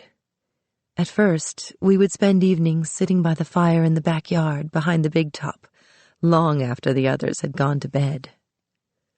Only later came the nights together, like this one, finding warmth and company with each other. There is sadness in him, a tragedy about which I do not dare ask. Sometimes it is as if in his feverish moments he is trying to reclaim the past. I have not told him details about my years away from the circus with Eric either. Life with Peter is about the here and now. We are with each other just to be. A relationship based neither on a shared past nor future promises that we might not be able to keep. The part of me that might have wished for more from a man died the day I left Berlin. I stare up at the ceiling beams that rock back and forth with the movement of the train. The previous morning we'd arisen before dawn. The load-in had begun hours earlier. An endless array of boxcars emblazoned with the circus logo, filled with boxes and tent poles. The workers had been up all night, and their cigarette smoke and sweat seemed to encircle the train in great rings. The animals went last, just before us. Blanket-covered elephants urged inch by inch up ramps. Big cat cages painstakingly rolled onto the cars. "Eee!" Theo cried as he spied the last of the elephants being shoved in, 4 workers pushing against its massive backside. I had to smile. To us circus folk, even the children, the exotic beasts had become commonplace. When was the last time anyone here had marveled at an elephant? Peter has a private compartment, half a rail car, cordoned off with a makeshift wall. It is nothing compared with the luxury in which my family had traveled. We'd had 2 carriages, our own beds, private bath and dining table, almost a miniature house on rails. Of course, that had been the heyday of the circus, the golden era. I touched my right ear reflexively, feeling for the gold earring that had been my mother's, running my fingertip over the small, uneven ruby. There has been no sign of my family since my return to Darmstadt. My hope of hearing word of them when I went on the road with the Circus Neuhof the previous year had failed. I could not ask anyone directly, lest they make the connection between me and my true identity. And when I made casual references in the cities where we had once performed, people just said that the Klempt circus had not come that year. I'd even sent a letter to Herr Fein, the booking agent in Frankfurt, who had arranged the tour for my family's circus in the larger cities, hoping that perhaps he would know where my family had gone.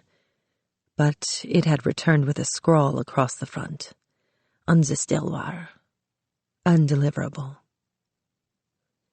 Shadows race past along the wall of the carriage.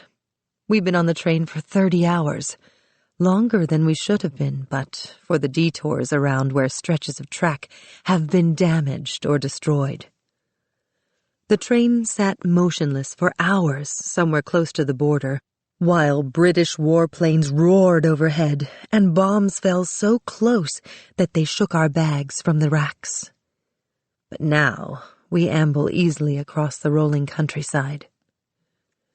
My eyes start to grow heavy, lulled by the rocking of the train and the warmth of passion Peter and I had just shared.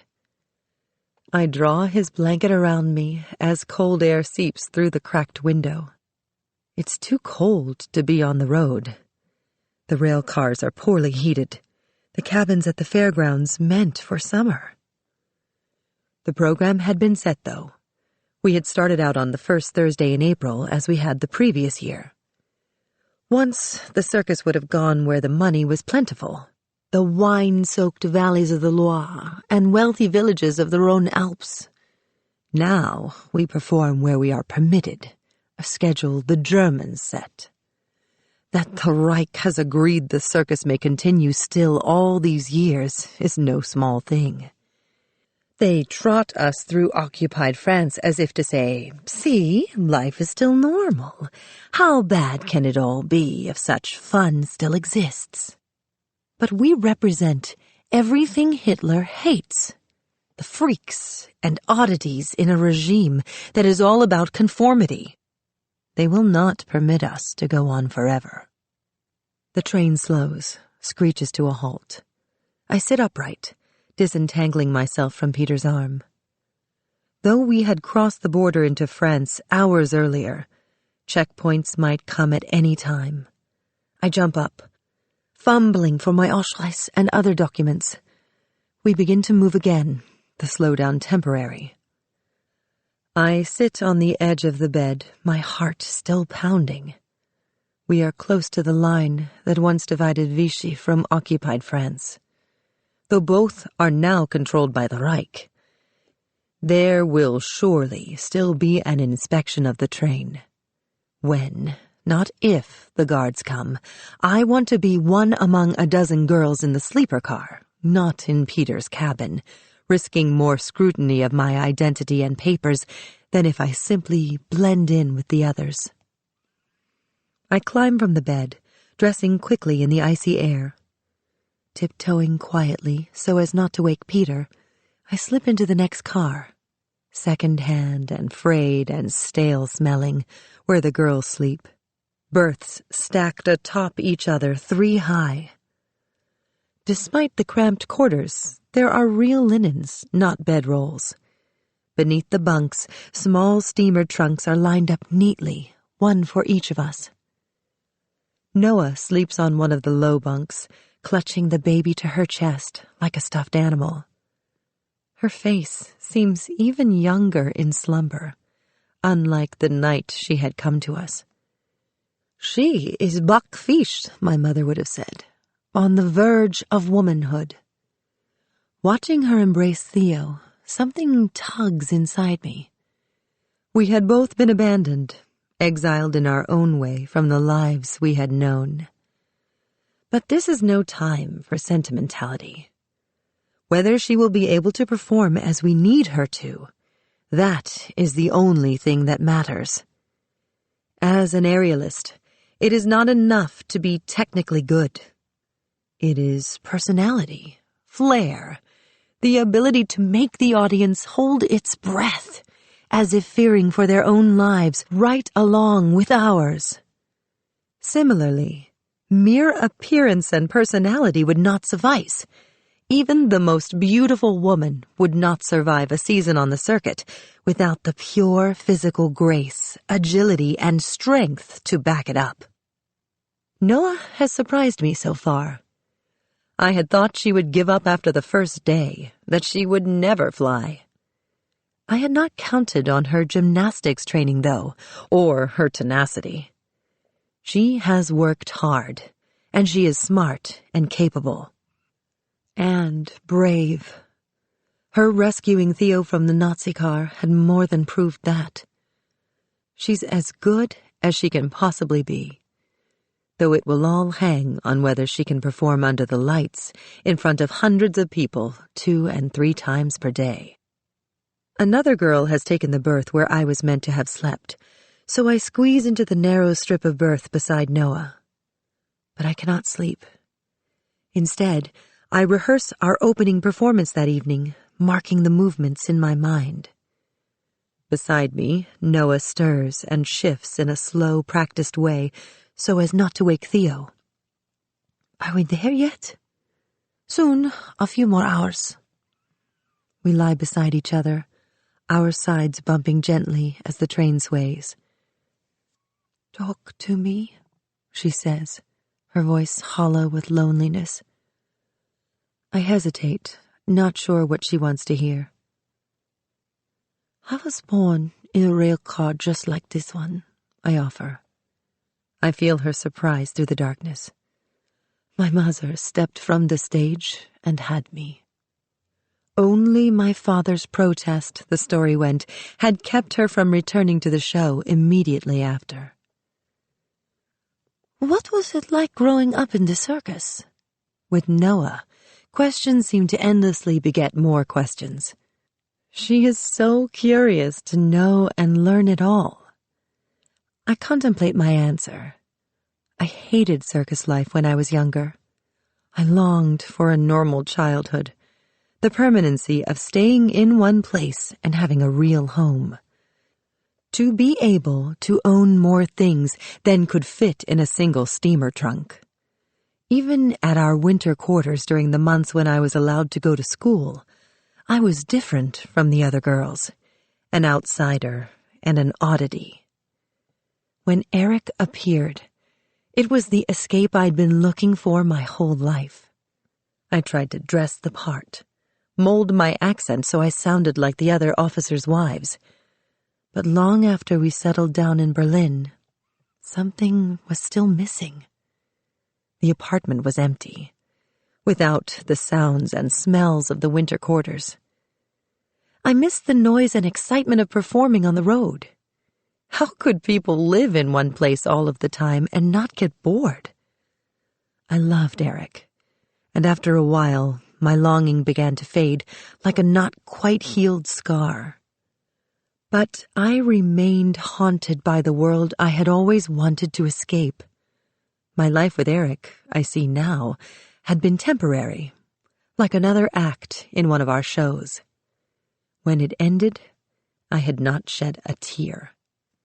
Rather, I simply changed costumes and moved on. I did not tell Noah any of this, though. It is not what she wants to hear. Once, when I was a girl, we performed for a princess, I say instead, in Austria-Hungary. The entire tent was filled with her court.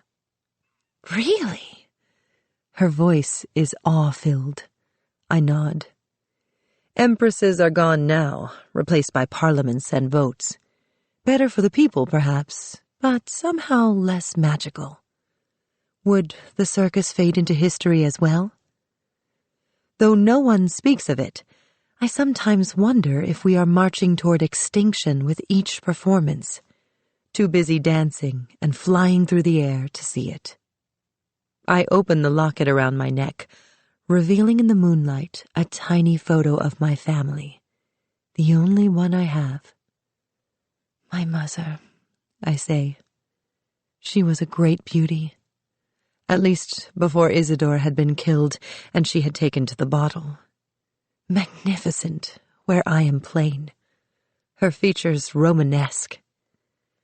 Once, before I was born, the circus traveled to St. Petersburg, and she performed for Tsar Nicholas. He was enchanted by her, and they say the Tsarina actually wept. I'm only a fraction of what she was in the air. I can't imagine anyone better, Noah declares too loudly, and the girl sleeping on the berth above us snorts in her sleep. Theo stirs and threatens to wake. As I pat his back to soothe him, I wonder if Noah is trying to curry favor with me. But the admiration in her voice sounds sincere. It's true. She was a legend. The only two women in a family of males, I would have thought my mother and I would have been closer. She loved me completely, but there was a part of her that I could never reach. "You and Eric," Noah asks, and I bristle at the familiarity with which she uses his name. "You never had children?" I am surprised, then annoyed by the unexpected change of topic. She has a way of finding the weak spot, going for the question I can least bear to answer. I shake my head. We couldn't. I've wondered so often whether Eric would have fought harder to keep me if there had been a baby. But our child would have been Jewish in the eyes of the Reich. Would he have disowned us both? He might have children now, and a new wife. For although I had not signed the divorce papers, the Reich did not acknowledge that our marriage ever existed. "And then, when you returned to the circus, you fell in love with Peter?" Noah asks. "No," I reply quickly. "It isn't like that at all. Peter and I are together. Don't make it more than it is." I feel the train begin to slow. I sit up, wondering if it is my imagination. But the wheels screech as the train stops with a groan, another checkpoint. Herr Neuhoff procured papers for everyone, even Theo, but they are still not the real thing, and at each stop I am filled with dread. Will they be good enough? Surely Herr Neuhoff had spared no expense in making sure they looked authentic. It would take only one border guard with a sharp eye, though, to notice some detail that was not right. A rock forms on my chest, making it impossible to breathe. There is a knock outside the rail car. The door flings open, and a border guard steps into the carriage, not waiting for a response. He shines a light around the car, holding it longer than is necessary on the bodies of the girls stirring from sleep. He works his way down the berths, checking each identity card in a perfunctory manner, before moving on to the next. I exhale slightly. Perhaps this will be straightforward after all. Then he reaches us. "Kenkart, Ausweis." I pass him my documents, along with those that Noah hands me. I hold my breath and count, waiting for him to hand them back. 1, 2. Then he takes them and walks from the train. I bite my lip so I don't cry out in protest. "What just happened?" Noah asks, her voice panicked and confused. I do not answer. Some detail of one of our identity cards had given us away, belied the fact that they were fakes. Easy, I think, forcing myself to breathe normally so as not to panic Noah. The others are eyeing us nervously now. Noah slips her damp hand into mine, trusting as a child. I brace myself, waiting for the guard to return and drag us from the car. "Your shoes," I whisper urgently. "What?" Noah tenses, her nails digging into my damp palm. "Put them on, if they should take us." I stop, not finishing, as she begins to shake. It is essential that we appear calm when the guard returns. But he does not come. 5 minutes pass, then 10. My dread worsening by the second. Had he gone for the other guards? How I need Peter here with me. Noah squeezes my fingers once, then holds fast, not letting go. The train car rocks and starts to move. "Our papers," Noah whispers, her voice growing louder with urgency. "They're gone." Shh. We are still on the train. We have not been arrested. But we are continuing on without our papers, which is almost as bad. A moment later, Herr Neuhoff appears at the door of the carriage and gestures to me. "Here," he says when I reach him. In his thick fingers, he holds all of our documents. A strange look crosses his face, and I wonder how much he had to bribe the guard to look the other way and not ask too many questions. As the train picks up speed, there is a collective exhale, the whole carriage seeming to relax at once. Everyone is awake now, and the girls rise and dress, jostling into one another in the cramped, swaying space. Outside, the sky is lightening, pink behind the dark silhouette of a terraced vineyard, capped by a crumbling church. Some time later, one of the kitchen workers appears at the end of the carriage, passing out a breakfast of cold bread and cheese. The countryside begins to thin, farmhouses dotting the fields more frequently. Children peer curiously from the windows of houses and run along the tracks as our brightly painted train cars pass, hoping to catch a glimpse of the animals. We continue on in silence, traveling over an aqueduct, and a valley unfurls, revealing a red-roofed village beneath stone castle ruins, ringed by fields of withered brush. Mossy-roofed cottages dot the hillside. They are punctuated by the occasional chateau or church with a crumbling belfry, alabaster stone walls warmed by the sun now high in the sky. A ripple of excitement runs through the coach. Almost there. We have to get ready for the parade, I tell Noah. Parade? Noah asks, her brow furrowing. I sigh inwardly, reminding myself how much she still does not know. Yes, after we arrive, we will get off the train and immediately parade through town on carriages. We offer a preview to get the locals excited about the show. I watch her face as she processes this new bit of information, looking for signs of nervousness or fear. But she simply nods, then sets Theo down so she can dress. The girls begin to primp as well as they can in the cramped space, applying rouge and blackening their eyebrows. Here, I pull a pink sequined dress from my trunk and pass it to Noah. She looks around, still embarrassed to change in front of the others. But there is nowhere to go, so she slips it on, nearly stumbling in her haste. Will they even come see us? Noah asks. The French, I mean? Surely to them we are still German. I thought the same thing the first thing after the war began, I reply. Not to worry. The people still love the show. The circus has no borders. The audiences do not see the show as German, and they come faithfully each year. The train wheels grind to a halt as we near the station. We do not get out right away, but continue preparing as the wagons, which had gone ahead or been leased locally, assemble out front.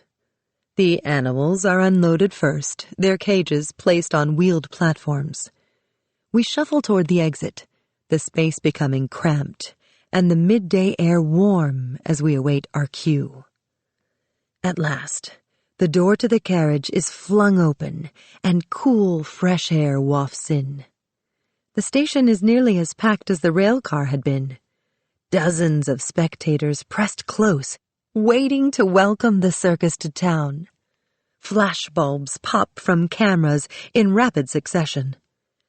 After the quiet of the train, the chaos is jarring, like someone turning on the lights too quickly in the nighttime. I stop mid-step, causing the girl behind me to bump into my back. I am filled with doubt, unable to move. Usually, I love the open road, but suddenly I long for Darmstadt, where I know every inch of the land, and where I have a place to hide. Going on the road last year, as if it were not wartime, was hard enough. Now, I have the added burden of making sure that Noah can perform, that she and Theo are kept safe. How can I possibly carry on? Astrid? Noah says in her timid voice. I turn to her. She watches me nervously, uncertain what to do. I push past my doubts and take her hand. Come, I say, and together we step from the train. Scanning the crowd, I see a look in the eyes of the people, not of scorn, but of admiration and hope brought by our arrival. Adults watch us with the wonder of children. The circus had always brought light to the places it visited. Now it is a lifeline. I lift my chin. If we can still give them this, then the circus is not dead. There have been circuses from the times of the Romans and Greeks, our traditions centuries old. We had survived the Middle Ages, the Napoleonic Wars, the Great War. We would survive this too. Chapter 8. Astrid.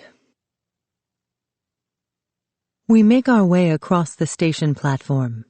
The horses, which had been hitched to the beast wagons, stomp their feet impatiently, snorting steam from flared nostrils. In the cages they pull, the lions and lone tiger are on full display. There are camels, too, and a small brown bear, standing alongside the procession on a leash. Last year we had a zebra, but it died over the winter, and Herr Neuhoff had not been able to replace it. Slowly the parade begins to move, snaking forward toward the village. A spray of faded slate rooftops cast into a hillside with a medieval cathedral at the top, watching over it all. Not so very different from the dozens of villages I've seen on the road over the years. Once the circus had moved more swiftly, a town a day, setting up and performing 2 or 3 times before taking down the chapiteau and moving on at night. But the train lines have slowed us now, and the Germans restrict where we can go. So the bookings are chosen more strategically, places where we can camp for a week and draw spectators from the surrounding villages, like spokes on a wheel. Or can we? Noah's earlier doubts echo in my mind. It has been more than 4 years of suffering and hardship here. It seems if the war drags on much longer, the people will simply stop coming. The incline grows steeper, and the procession slows as the horses strain against the weight of the wagons. Alongside the roadside, there is a small cemetery. A tangle of headstones sits embedded in the side of the hill. At last, we reach the edge of Tiers, a tangle of narrow streets lined by 3- and 4-story houses pressed close, seeming to lean on one another for support. At the top of the high street, the din of the awaiting crowd grows, and the air crackles with excitement. A trumpet blares as the parade begins, heralding our arrival. Our open carriage, adorned with streamers and drawn by horses in jeweled headdresses, is near the front, ahead of the lion's wagon with the trainer riding atop. The grandeur and bright colors of our procession glare against the withered facades of the buildings. The streets are unchanged from the villages in past years, but for the red flags with swastikas hanging from a few buildings, it would be possible to imagine we are not at war. We move painstakingly through town, wagons inching forward. Boys wave and catcall at us from the crowd. Beside me, Noah stiffens in response to the adulation, clutching Theo more tightly. I pat her arm reassuringly. To me, this is normal, but she must feel so naked and exposed. Smile, I say through my clenched teeth. It is a show from the very moment we step out. On a wrought iron 2nd-story balcony, I notice a boy, or a man perhaps, 19 or 20 at most. He does not join in the cheering and waving, but watches us with a mix of disinterest and amusement, arms folded. He is handsome, though, with wavy charcoal hair and a chiseled jaw. I imagine that his eyes, were I close enough to see their color, would be cobalt. Something on our wagon catches his gaze. I start to do my best show wave. It is not me he is watching, though, but Noah. For a second, I consider pointing him out to her, but I do not want to make her even more nervous. A second later, he's gone. The cobblestone street narrows so that the parade presses close to the onlookers. Hands shoot out, small children eager to touch us, the spectacle, in ways that simply would have been rude with anyone else. They cannot reach us, though, and for that I am grateful. The faces in the crowd are different this year. Eyes weary from the war, skin drawn more tightly across the cheekbones. But we are changed, too. Closer, one might see the cracks. The animals a bit too skinny. Performers using a bit of extra rouge to cover fatigue. The spectators follow the parade down the winding lane toward the market square, then onto another road that leads out of town once more. Though the incline is gentler than it had been on our ascent, the road is bumpy and uneven, marred with ruts and potholes. I put a hand across Noah and Theo as we are jostled so they do not fall from the bench. I might have suggested that she leave Theo with Elsie or one of the other workers. A baby has no place in a parade. But I knew that Noah would be nervous and draw comfort from having him with her. I study the child. He does not seem scared by the noise and crowd. Instead, he leans comfortably against Noah with his head cocked, seeming entertained by the commotion. A few kilometers farther, the pavement gives way to dirt. Noah takes in the crowd that runs behind. "They're still following us," she says. "I thought they might have lost interest." "Never," I reply. The onlookers keep up tirelessly. Women jostle babies and children pedal alongside on their bikes, their Sunday suits turning brown with dirt kicked up from the road. Even barking dogs join the melee, becoming a part of the parade themselves. A few minutes later, the road ends at a wide, flat grass field, broken only by a cluster of trees at one end. The wagon halts with an unceremonious bump. I climb down first, then reach out to help Noah. But she looks past me, eyes wide. The raising of the big top is almost as much of an attraction as the circus show itself, and not only because it is free. An army of workers with tents and metal poles and rope have fanned out over the field. The circus needs more hands than we can possibly bring with us, which is good news for the local men who are looking for work. They stand, bare-armed and perspiring, at the periphery of the flattened tarp, which covers the entire field, tied to stakes that surround it. "I feel useless just standing here," Noah says after climbing down from the wagon. "Should we be helping or something?" I shake my head. Let them do their job. We can no more help raise the tent than the workers can swing from the trapeze. All of the prep work is done, but the real show has been saved for the crowd. Elephants, which had not been part of the procession, but brought here directly by the train, are harnessed. On command, they start walking away from the center, heaving the Hauptmast to its full height. Then the horses are led outward, pulling the shorter poles into place, and the whole thing seems to rise like a phoenix from the ashes.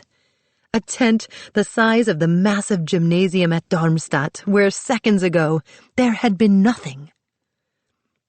Though they have undoubtedly seen it year after year, The crowd lets out a stunned gasp and applauds heartily. Noah watches silently, awed by seeing the big top go up for the first time. Theo, who had been chewing on his fingers, squeals with approval.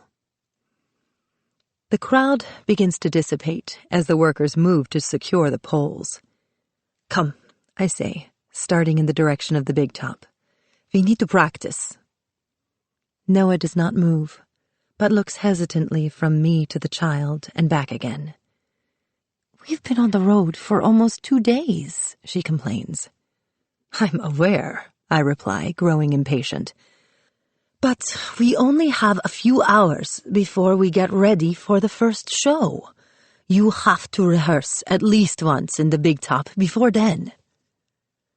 "Theo needs to be fed, and I'm exhausted." Her voice rises to almost a whine, and I am reminded yet again of just how young she is. I remember just for a second what it was like to want to do something else, to look through the window of the practice hall and see girls skipping rope in the valley and wish that I could join them. "All right," I relent. "Take 15 minutes. Go get him settled with Elsie.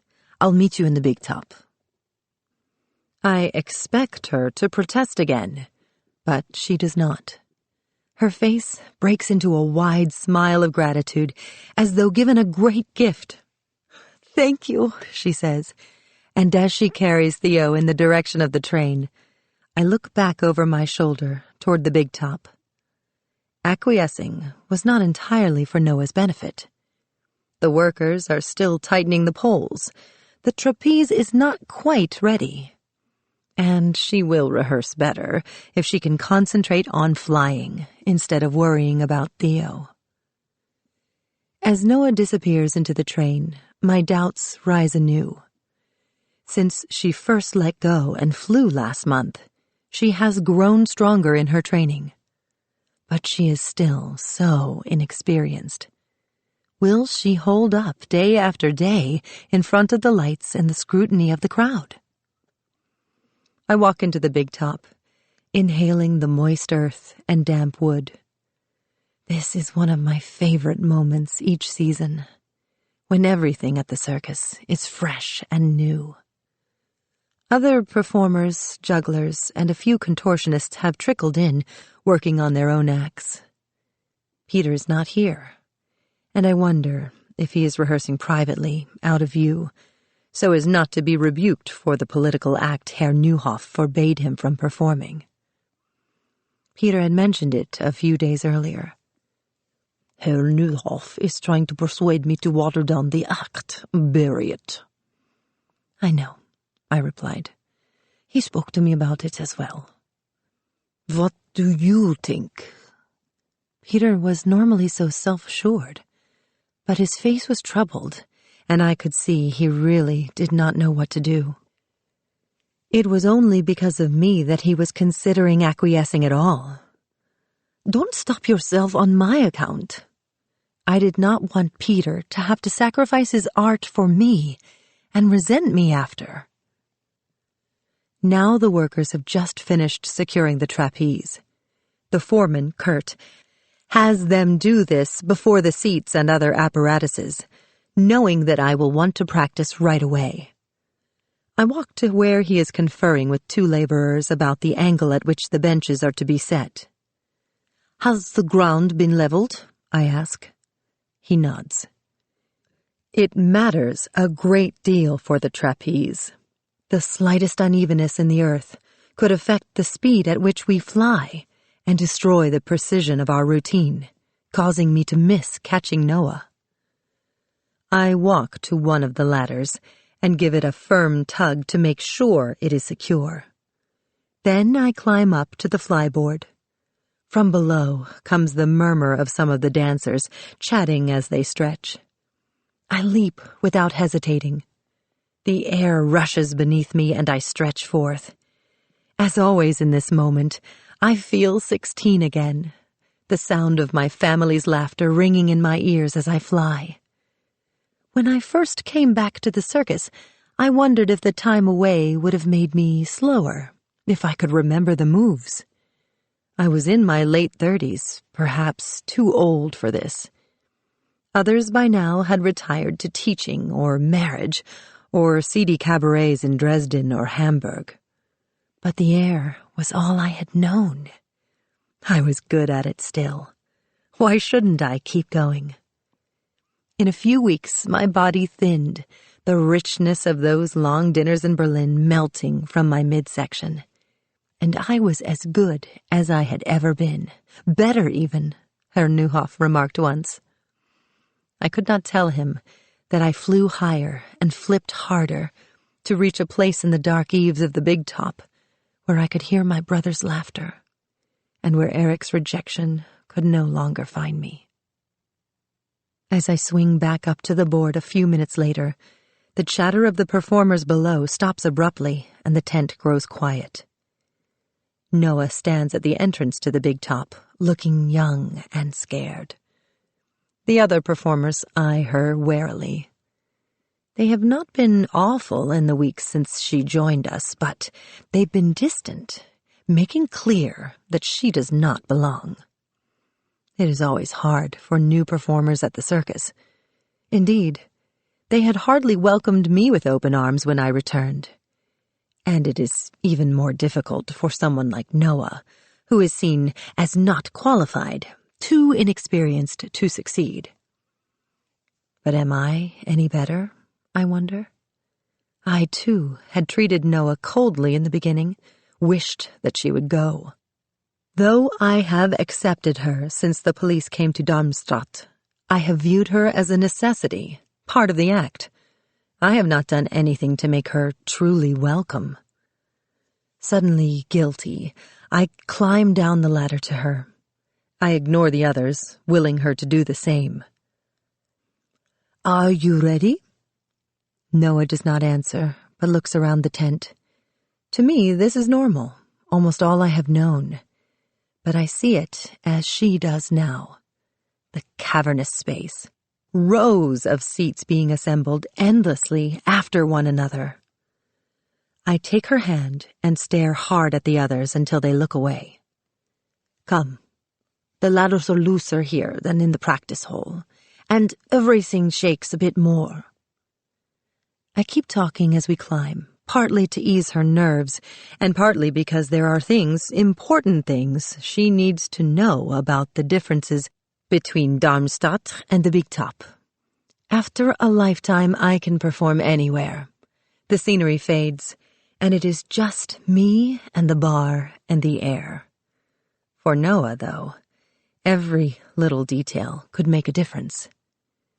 Let's start with something simple, I say. But there is terror in her eyes as she gazes downward. She is going to fold. Pretend they aren't there. She takes the bar with shaking hands and jumps. At first, she is jerky, reminiscent of her first day on the trapeze. Feel for it, I urge, willing her to remember all I have taught her. As she falls into the familiar forward and back rhythm, her movements smooth. Good, I say, as she returns to the board. I have been sparing with my compliments, not wanting to make her complacent. But now I offer more than usual, hoping to bolster her confidence. She smiles, drinking in my praise like water. Now, let's practice your release. Noah looks as if she wants to protest. I have no confidence that she is ready to do it here, but we have no choice. I go to the other ladder and climb to the catch trap, nodding at Goethe, who has been loitering with a few of the acrobats. She starts up the ladder behind Noah with disinterest. I study Gerda warily.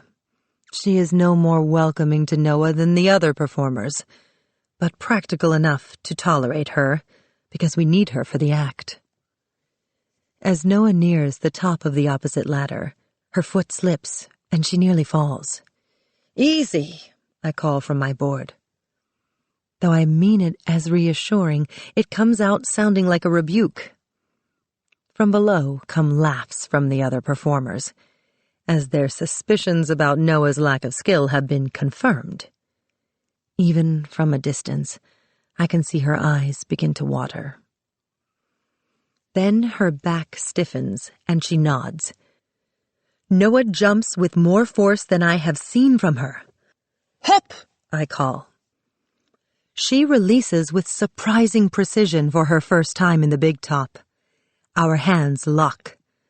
Once there would have been a coach on the ground to give the commands, and men to do the catching. But with so many gone to war, we have only ourselves now. My brother Jules had been my catcher.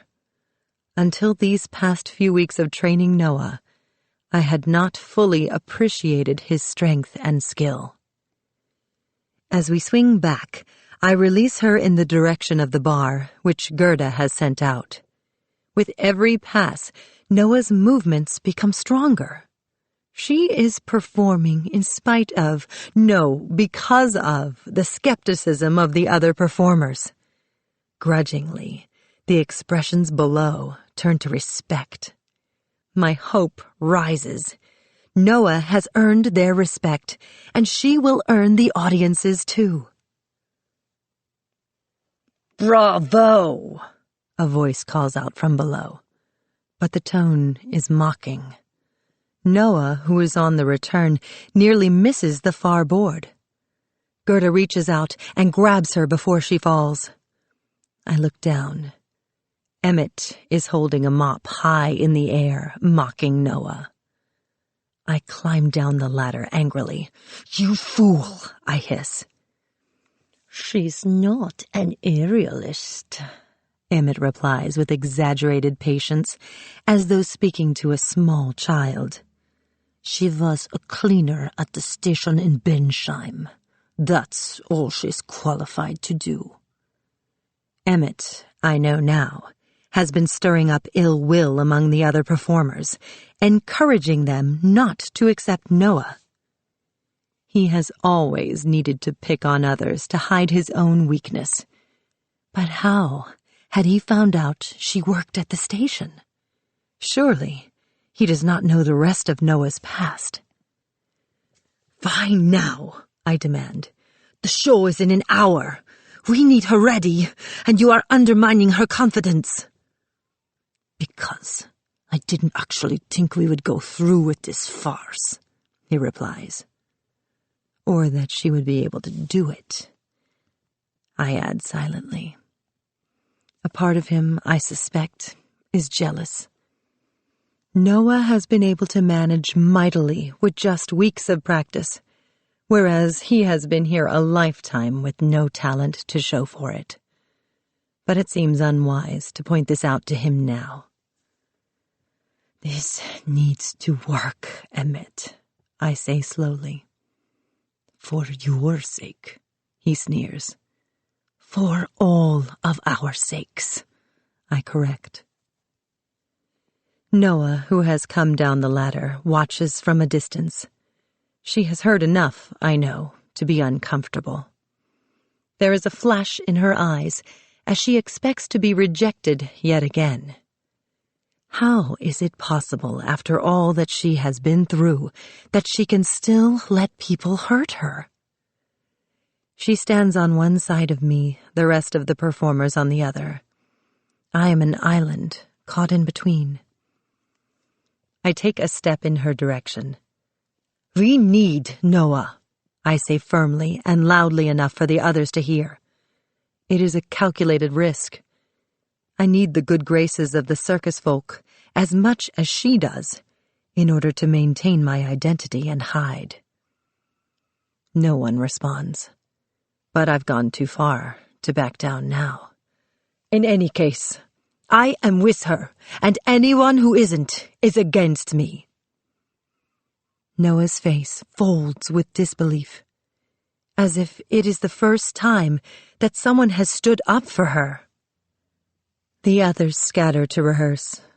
"Come, let's go get ready for the show," I say, taking her hand and leading her from the big top. "You shouldn't have done that," Noah says when we are outside. Though we are well out of earshot of the others, Her voice is barely a whisper. You have to think of your own safety. Nonsense. I wave my hand dismissively, though in fact, she is right. You must harden yourself to the impressions of others. And what do you think? Her voice is breathy. Despite what I have just told her, I can tell she cares about my opinion more than just about anything. Do you think I am ready? I hesitate. I think she needs another year of training. I think that even then, she might not be able to do it, because the lights and 1,000 eyes upon you change everything. I think that we do not have a choice. Yes, I lie, unable to look at the brightness of her smile.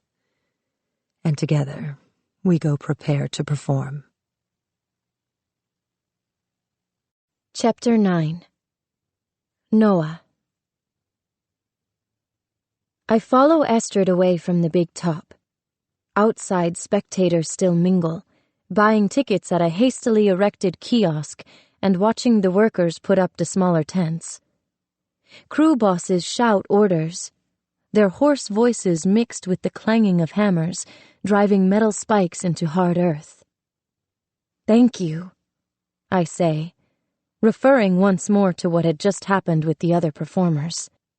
Once I thought Astrid would never accept me, but she stuck up for me, and she thinks I can do this. She waves her hand dismissively. We can't worry about any of that now. We must prepare for the show. It starts in an hour. So soon?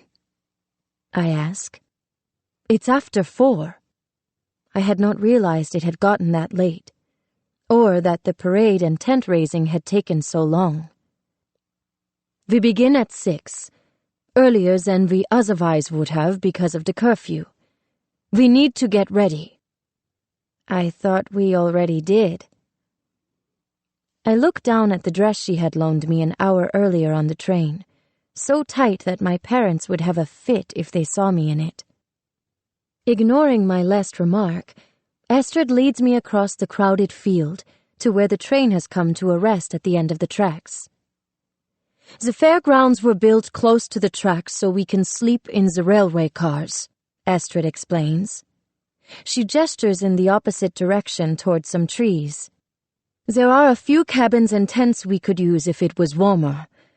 This isn't a great village for us. She adds in a low voice.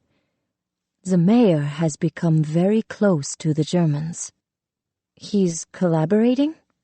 I ask. She nods. Of course we didn't know that last year when we booked the dates. And canceling surely would have aroused too much suspicion. Because above all else right now, it is essential to maintain the pretense of normalcy. We'll stay in Thiers for nearly 3 weeks, though, because it's centrally located, and people will come from all over Auvergne for the show. At the train, Astrid steers me to a carriage where I have not been before. The rail car is warm and crowded with women changing into costumes and patting on heavy makeup. I pause to watch one of the acrobats paint her legs a darker shade of tan. She does that because her tights are too ripped to repair, Astrid explains, noticing my curiosity. There simply aren't more to be had. Come. She chooses a costume from the rack against the wall of the train car and holds it up against me.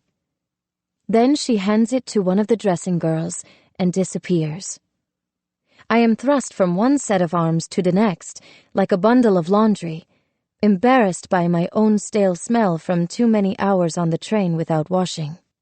Someone pulls the dress Astrid has chosen over my head. Another declares it too loose and begins to pin. Am I really to wear it? It is smaller even than a swimming costume, no more than a bra and a bottom. My stomach, tighter than when I came to Darmstadt from all of the training, but still far from perfect, spills over the elastic top of the briefs. The costume is ornate scarlet silk with gold trim. It carries a faint odor of smoke and coffee that makes me wonder who had worn it previously. Estrid reappears, and I gasp. Her two-piece, scarcely a few handkerchiefs woven together, makes my costume look modest. But Estrid is born to wear it. Her body is chiseled from granite, like a nude goddess statue in a museum. "You want I should try to flip in a hoop skirt?" she asks, noticing my reaction. To her, the immodesty of the outfit doesn't matter. She does not wear it to entice, but to perform well. Estrid gestures for me to sit on an upturned crate. She takes rouge and dots my cheeks and slashes my mouth with cherry red like a clown. Other than the times I had stolen a bit of Mama's powder to look older for the German, it is the first time I have worn makeup. I stare at the stranger in the cracked mirror someone has placed on top of a steamer trunk. How have I come to be here? Estrid, seemingly satisfied, turns away and begins applying her own makeup, which, with her unblemished skin and long eyelashes, hardly seems necessary. "Do I have a few minutes?" I ask. "I want to go check on Theo." Estrid nods. "Only just. Don't be gone too long." I start down the narrow corridor in the direction of the sleeper car, hoping that the sight of me in strange makeup will not scare Theo. But as I begin to pass through the next carriage, I stop, hearing voices. "They want a show of our allegiance as part of the performance." I crane my neck to hear better. It is Herr Neuhoff, his voice low and terse. "Perhaps a rendition of Maréchal Nous Voilà." "Impossible!" Peter snarls at the mention of the Vichy anthem. I jump back so as not to be seen. "I've never been told what to perform by the government, even during the Great War. If I didn't kowtow to the Tsar, I'm sure as hell not going to do it now. It is more than just politics. This is about the integrity of the show." "Things are different now," Herr Neuhoff presses. "And a little indulgence might go a long way toward helping things." There is no response, but the stomping of footsteps and a door slamming so hard the whole carriage shakes. A bell rings, which Estrid had told me earlier was to summon us to the backyard, the area behind the big top where we will assemble and get ready to perform. I look longingly down the corridor of the carriage. There is no time to see Theo. Outside, the once barren field around the big top has been transformed with a half-dozen smaller tents that seem to have popped up like mushrooms. The midway is filled to capacity with men in straw hats, women and children in their Sunday best. At the entrance to the big top, a day bill had been posted, touting the acts that one would see inside. Smaller acts, the jugglers and sword swallowers, give impromptu performances to lure the crowds. A brass band plays lively tunes to the queue at the ticket window, easing their weight. The air is perfumed with the sweet thickness of candy floss and boiled peanuts. Such treats hardly seem possible with rationing and so many struggling just to eat. For a moment, I am giddy, a young girl once more. But the treats are here for those lucky few with the sous to spend, certainly not for us. I skirt around the edge of the big top. A handful of young boys are lying flat on the ground, trying to peek beneath the tent, but one of the seasonal workers shoos them away. The periphery of the tent has been adorned with tall posters of the starring acts.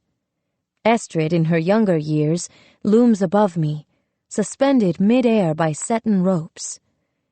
I am transfixed by her image. She must have been about the same age I am now, and I am so curious to know her.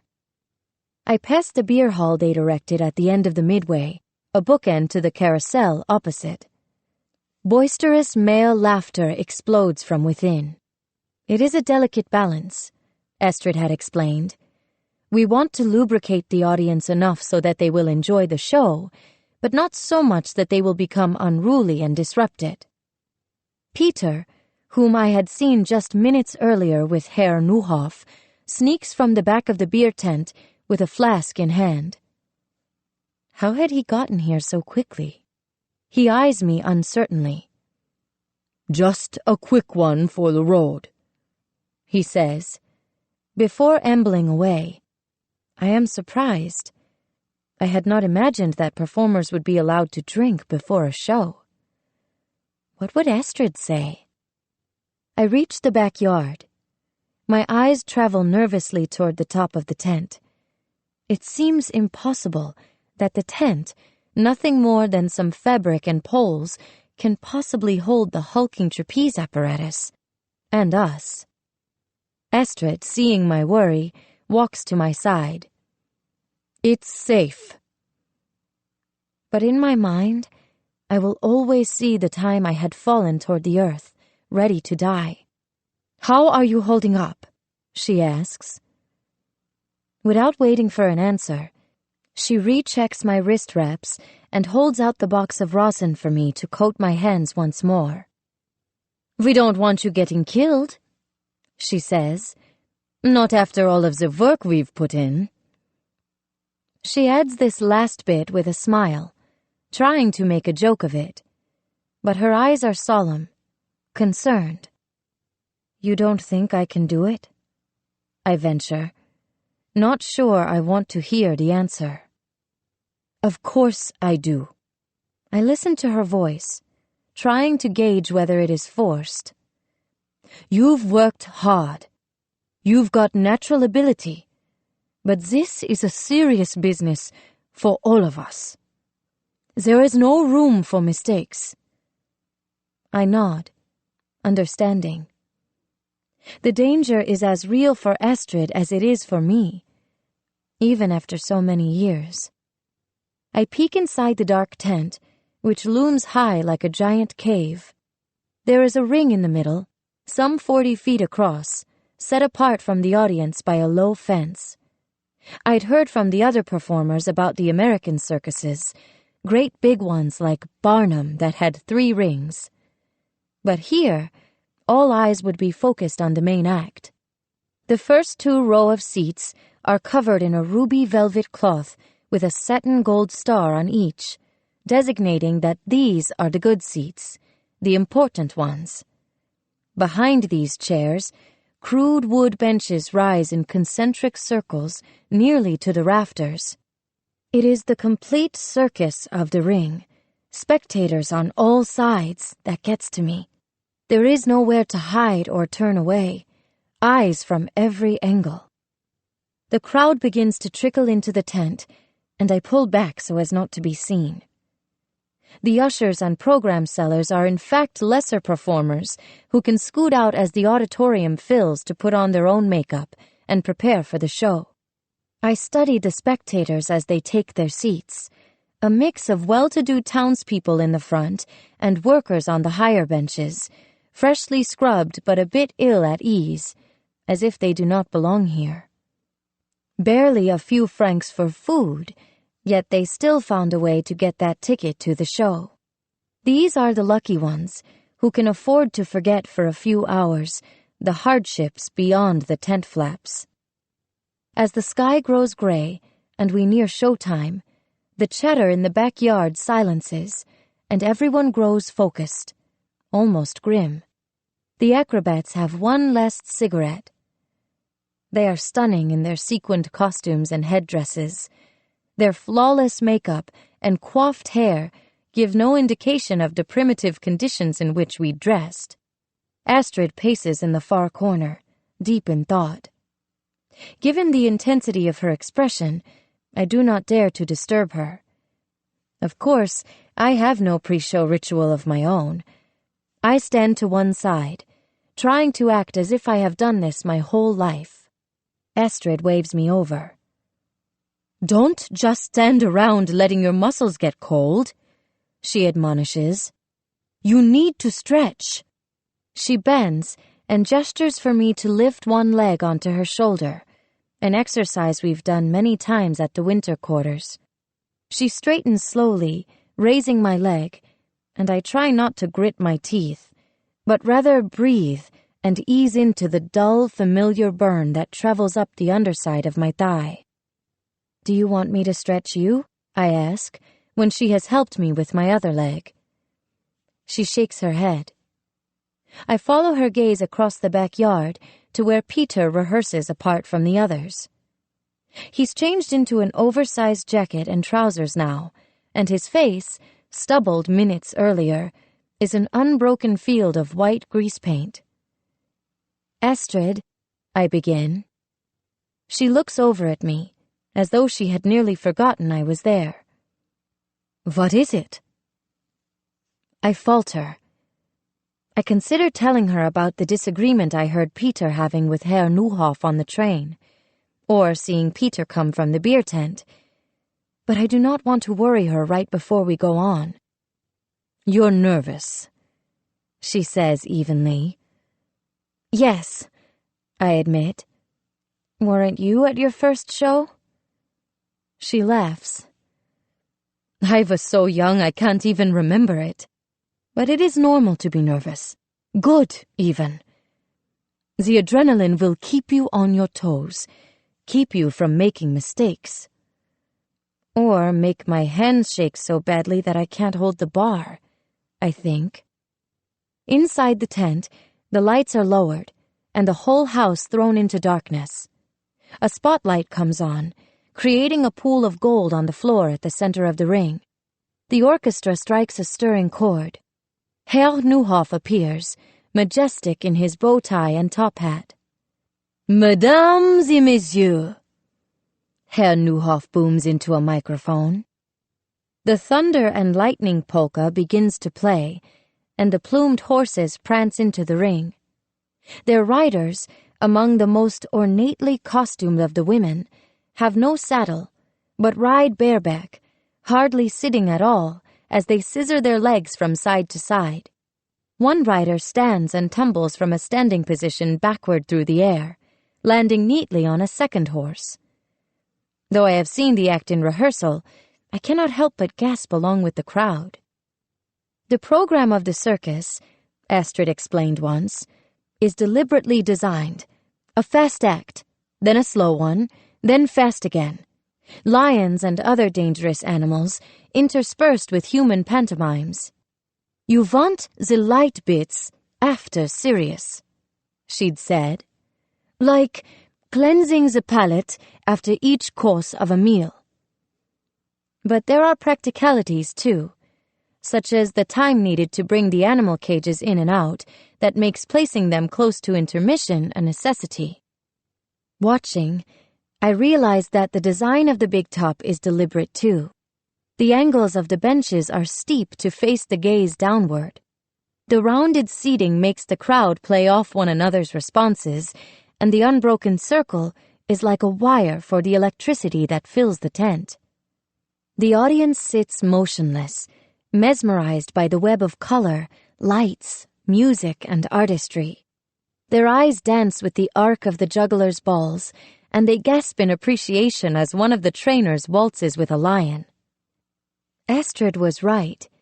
Even as war rages on, the people still have to live. They shop for their foodstuffs and tend their homes. Why not laugh at the circus as they had when the world was still whole? Next comes the high wire. A girl named Yetta stands at the top of a platform, holding aloft a long pole for balance. The act terrifies me even more than the trapeze, and I have thanked God several times that Herr Neuhoff had not selected me for that instead of the trapeze. There is a slow adagio in the music, a pause for dramatic value. Then, as Yetta steps out on the wire, music thunders and the whole tent seems to shiver. Yetta's foot slips, and she struggles to regain her balance. Why now? In this act she has practiced and performed dozens of times. She nearly rights herself, then wobbles again, this time too far to recover. There is a collective gasp as she falls through the air screaming, limbs flailing as if trying to swim. "No!" I cry aloud. In her descent, I see the day Astrid had pushed me all over again. I start forward. We have to help her. But Astrid pulls me back. Yetta lands in the net, which crashes low to the ground. She lies there, not moving. The spectators seem to hold their breath, as if wondering whether to worry or if the fall is just part of the act. Workers rush forward to carry her from the ring, out of sight of the crowd. Watching Yetta's limp body, I grow terrified. That could happen to me. Yetta is rushed outside to a Peugeot that has pulled up behind the big top. I expected an ambulance, but the workers bundle her in the back of the car, and it drives away. An accident at the first show of the season, a voice beside me says, spicy breath warm on my bare shoulder. Though we have never spoken, I recognize the woman with flowing silver hair as Drina, the gypsy who reads fortunes on the midway before the show and at intermission. A terrible omen. Nonsense, Astrid says, waving her hand dismissively. But her face is grave. Will Yetta be all right? I ask, when Drina has gone. I don't know, Astrid says bluntly. Even if she lives, she may not perform again. She made living without the show sound almost worse than dying. Do you believe the fortune teller? I hear myself asking too many questions. About a bad omen, I mean. Bah! Astrid waves her hand. If she can really see the future, then what is she doing stuck here? She has a point. I peer into the tent where the crowd waits uncertainly. Surely the rest of the show will have to be cancelled. But the performers stand close, still ready to go on. Clowns, schnell! Herr Neuhoff calls, signaling quickly for the next act. The clowns tumble in, pantomiming a city scene. Happy clowns with large shoes and tiny little hats, musical clowns, buffoons who mock everything. Peter seems to fit into none of these. He steps into the ring last, his face white and red with great black lines, eyeing the audience as though they have kept him waiting. Not sad, but a serious clown, his wit acerbic, smiles hard-won. While the other clowns perform a skit in tandem, Peter dances on the periphery, creating a pantomime all his own. He holds the entire chapiteau captive, cajoling, teasing, sensing who is reticent to come along on the journey, or perhaps weary and drawing them in. It is as if he wills the audience to please him with their response and applause, when in fact the opposite should be the case. From the darkness in the corner, Astrid watches Peter, eyes rapt. Herr Neuhoff also watches from the edge of the ring, his face uneasy. I hold my breath, waiting for Peter to launch into the goose-stepping routine Herr Neuhoff had forbidden. Peter has not incorporated the pro-Vichy anthem Herr Neuhoff suggested earlier into his act, but he keeps his performance light, as if sensing that after Yetta's fall, anything else would be too much. The clowns are followed by the elephants in their jeweled headpieces, the bear and monkeys in little dresses, not unlike my own. The show breaks for intermission, and the house lights go up. Patrons make their way back to the midway to stretch their legs and smoke. But the break is not for us. We're next, Astrid informs me. We must get ready. Astrid, wait. A giant pit seems to open in my stomach. Until now, I had just been a spectator at the show, nearly forgetting the real reason I am here. But to actually step out in front of the crowd, after what happened to Yetta? How can I possibly? I can't do this. My mind is a blur, and I've forgotten everything. Of course you can, she reassures, placing a hand on my shoulder. That's just your nerves. No, I've forgotten everything. I'm not ready. My voice rises with panic. A few of the other performers turn in my direction. One of the acrobats curves her mouth smugly, as if everything she expected about me has proved true. Astrid leads me away, and then stops, placing one hand on each of my shoulders. Now listen to me. You are good, gifted even, and you have worked hard. Ignore the audience and imagine it is just the two of us back in Darmstadt. You can do this. She kisses me firmly on each cheek, as if pressing some of her calm and strength into me. Then she turns and starts for the ring. A bell sounds, and the audience returns to their seats. As I peer beyond the curtain at the crowd that waits expectantly, my legs grow heavy. I cannot possibly step out there. Go, Astrid growls, pushing me out roughly as the music cues us. As the house lights dim once more, we scamper into the ring. In the winter quarters, the ladder had been bolted to the wall, but here it dangles from above, scarcely held in place at the bottom. I struggle not to fall as it wobbles. The climb takes longer than I expected, and I have only just reached the board when the spotlight rises. It licks the sides of the tent, finds me, and then I am displayed before the crowd. I shiver. Why is it that the clowns can hide behind the oily grease paint while we stand nearly naked, nothing but a thin slip of nylon separating us from hundreds of eyes? The music slows, signaling the start of our act. Then there is silence, followed by a drum roll that grows louder. My cue to leap. Hup! Comes Astrid's call across the darkness. I am supposed to release right after she says it, but I do not. Astrid swings, waiting for me. In another second, it will be too late, and the act will be a failure. With a deep breath, I leap from the board. Suddenly, there is nothing beneath my feet but air. Though I have flown dozens of times in the winter quarters, I feel a second of sheer terror, as if it is the first time all over again. I swing higher, pushing fear away and relishing the air as it whooshes around me. Astrid flies toward me, arms extended. I have to let go at the top of the arc for the trick to work. The catch still terrifies me, though, and more so now than ever after seeing Yetta fall.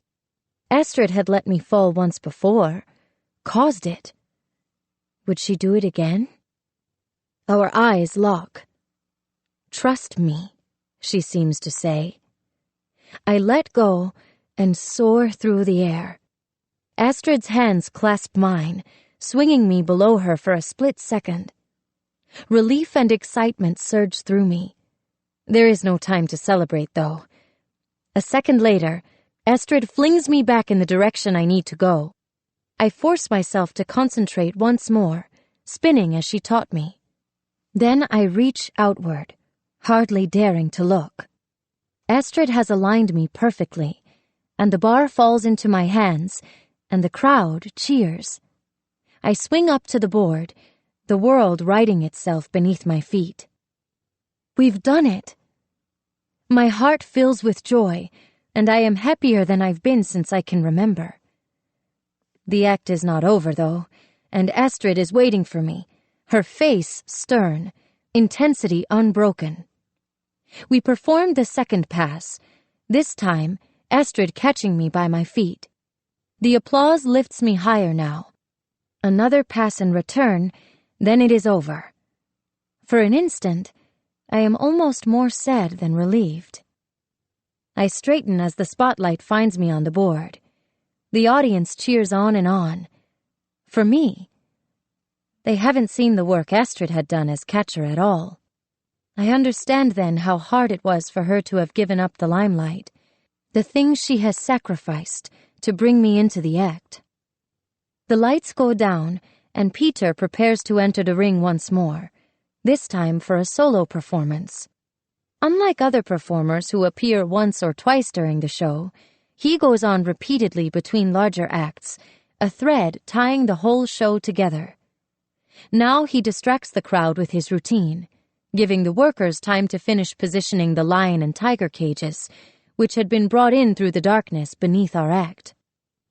Astrid and I climb down and hurry out to the backyard in the semi-darkness. "We did it!" I exclaim, throwing my arms around Astrid. I wait for her praise. Surely now she will be pleased with me. But she does not respond, and a second later, I step back, dejected. "You did well," she says finally. But her tone is understated, and her face is troubled. "I know I was late on the first pass," I begin. "Shh." She shoos me away, staring into the tent. I follow her gaze to where a man sits in the front row, in an SS uniform. I am suddenly queasy. Surely I would have noticed him if he had been there during the first half of the show. He must have come in during intermission. In my nervousness, I had not seen him. "I'm sure he is just here to see the show," I say, wanting to reassure her. But there is no strength behind my words. What on earth is a German officer doing here? His expression is relaxed as he watches the trainer cajole the big cats into doing tricks. "Still, you have to warn Peter not to do that bit in his next act." I stop, realizing she isn't listening, but still peering rapt through the curtain. "I know him." Astrid's voice is calm, but her skin has gone pale. "The German?" She nods. "Are you sure?" I ask over the tightening in my throat. They all look so similar in those awful uniforms. "An associate of my husband's. Ex-husband, I want to correct, but in the moment it seems unwise. "You can't go out there again," I fret. Though I am done for the show, Astrid has a second act on the Spanish web. My chest tightens. "You must tell Herr Neuhoff." "Never," she spits out, sounding more angry than scared now. "I don't want him to worry about having me in the act. If I cannot perform, I have no value to the show." And then Herr Neuhoff's protection would be just charity. She faces me squarely. "It would be the end of me. You must swear not to tell. No one can know." "Let me go on for you," I plead. Of course my offer is hollow. I have no training on the ropes, or any other act beyond the trapeze. I turn and look behind me desperately. Peter, if I can find him, might be able to persuade Astrid not to go on. "Astrid, please wait." But it is too late. She strides into the ring, shoulders squared with determination. In that moment, I see just how brave she really is. I am awed and petrified for her. Astrid climbs a different ladder from the one she had used earlier. This time she hangs from a single satin rope, seemingly suspended in midair. I hold my breath, studying the officer's face for some sign of recognition. But he watches her, too mesmerized to suspect. She tells a story, weaves a tapestry with her moves. It holds him, and the entire audience, captivated. I remain terrified, though, unable to breathe.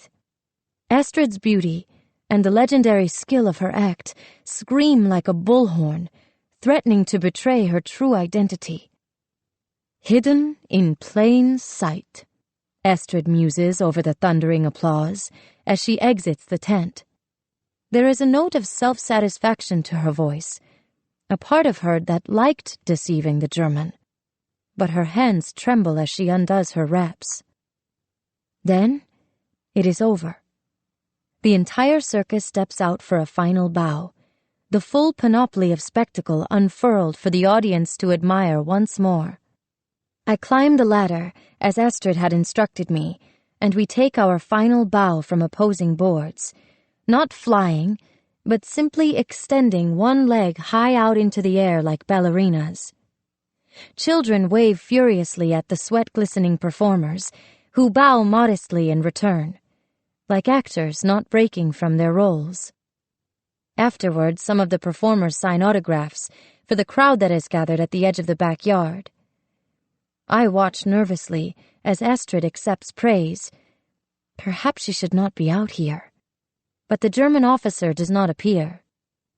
At the far end of the yard, I see Peter, not signing autographs, but pacing and talking to himself as intently as he had before the beginning of the show. He is going over his performance, finding the mistakes, and marking the things he will fix for next time. The circus artists are every bit as intent as a ballet dancer or concert pianist. Every tiny flaw is a gaping wound, even though it had not been noticed by anyone else at all. When the last program has been signed, we make our way back to the train, past the workers scrubbing down and feeding the animals. Once there might have been fireworks after the first evening show, Estrid remarks, staring up at the darkness of the sky. But not anymore? I ask. Too expensive, she replies. And no one seems to find explosions enjoyable these days. Weariness engulfs me then. My bones ache, and my skin is chilled with dry sweat. All I want to do is return to Theo and collapse around the sweet warmth of his body. But Estrid cajoles me back to the dressing car, where we hang our costumes and remove our makeup. She rubs warm salve into my shoulders, pine-scented and tingly. I just want to sleep, I protest, trying to shrug her off. Our bodies are all that we have in this business. We must take care of them. You'll be glad tomorrow, she promises, her fingers digging hard into my neck. My muscles burn like fire. You did beautifully, Estrid continues, her voice full and sincere, offering the praise I had longed for earlier. My heart seems to skip a beat. Of course, your legs could have been a bit straighter on the second pass, she adds, bringing me down to earth. Because Estrid will always be Estrid. We can fix that tomorrow. Tomorrow, I think. The days of endless practices and shows stretching out before me. I'm proud of you, she adds, and I can feel my cheeks flush. We start from the dressing car toward the sleeper. Then I stop. I am worried still about the German officer who saw her, and the possibility that he might realize who she is. Estrid will not tell anyone. But should I? I look in the direction of Peter's car. He cares for her, I can tell, and would be the best person to keep her safe. If I go to him, though, he will tell Estrid. Herr Neuhoff, I think. I have spoken to him little since arriving at the circus, but he has always been kind. It is his circus. Surely he will know what to do. I see Estrid's glowering face, hear her voice. No one can know. She will be furious if she finds out I have gone against her. But Herr Neuhoff runs the circus. He is my best hope of keeping Estrid safe. I desperately want to get to Theo. He will be sleeping, though, and there is something else I must do first. I forgot something, I say, turning back in the other direction before she can answer any questions. I knock at the door of Herr Neuhoff's carriage, the last one before the caboose. "Come in," he calls from inside, and I open the door. I've never been here before. Inside, it is pleasantly furnished, a curtain separating the bed and sitting areas. Herr Neuhoff sits at a desk, his girth threatening to topple the rickety chair beneath. He's taken off the velvet jacket he wore in the ring and opened the collar of his ruffled linen dress shirt, which is now darkened with perspiration. A cigar stub in the ashtray gives off a scorched smell. He is going over the books, head bowed. Running a circus is a huge enterprise that goes beyond the ring, or even the winter quarters. He is responsible for everyone's well-being, paying not just their wages, but the rent and food. I see then his weariness and age, and the heaviness of his burden. He looks up from the ledger in front of him, brow still furrowed. "Yes?" he says, his voice brisk but not unkind. Am I interrupting? I manage. "No," he replies, but his voice is fled, eyes more sunken than a few hours ago. "This awful business with Yetta falling. I have to file a report with the authorities." Will she be all right? I ask, half afraid of the answer. "I don't know," he says. "I will go to the hospital at first light. But first, the authorities have asked for a tax to be paid tomorrow. A sin tax, they call it. As though what we did, providing entertainment, was wrong. I'm just figuring out where to draw the money from." He smiles faintly. "The cost of doing business. What can I do for you?" I waver, not wanting to add to his problems. A small radio plays in the corner of Herr Neuhoff's carriage. They are contraband now, and I hadn't realized he had one. I noticed, too, a neat box of writing paper and envelopes on his desk. Herr Neuhoff follows my gaze. "Do you want to write to your father and let him know you are well?" I have considered it any number of times, wondering what my parents thought had become of me, whether they worried or had written me off completely. What would I say? That I have joined a circus and I have a baby now, so very much like the one taken from me? No. There is nothing about this life that they would understand, and if they knew where I am, part of me would always hope they would come for me, and I would be heartbroken all over again when they did not. "I could write for you," he offers. I shake my head. "Then how can I help?" Before I can explain why I have come, Herr Neuhoff wheezes, his cough deeper and more barking than it had been in the winter quarters. He reaches for a glass of water. When the coughing subsides, he swallows a pill. Are you all right, sir? I hope the question is not too forward. He waves his hand as though swatting a fly. "A family heart condition. I've always had it. The damp spring weather doesn't help. Now, you needed something?" He pushes for my question, eager to return to the books. "It's about Estrid," I begin hesitantly. Taking a deep breath, I tell him about the German in the front row who knew her. His face darkens. "I feared something like this might happen sooner or later," he says. "Thank you for letting me know." I can tell from his tone I have been dismissed. I turn back, daring to interrupt him one more time. "Sir, one last thing. Astrid would be very angry if she knew I told you." I watched the conflict on his face, wanting to agree to keep my secret, but unable to promise without lying. "I won't say I heard it from you." The offer is little comfort. I'm the only one who knows. Worry tugs at my stomach as I walk from the train car. When I reach our carriage, Estrid sits on the berth in the darkness, holding Theo, who is sleeping. I fight the urge to poke him so he will open his dark eyes and look at me. "He went down a few minutes ago," she says. Knowing that I just missed Theo being awake almost makes it worse. She strokes his cheek gently. "I wanted to ask," Estrid begins. I freeze, trying to come up with a plausible excuse for where I had been. "On your way back, did you see Peter?" "Not since we left the backyard. He was rehearsing," I say, mindful that it isn't quite the right word for fixing things after the show. I wish I could go to him, but he prefers to sleep alone on the road once the performances have begun.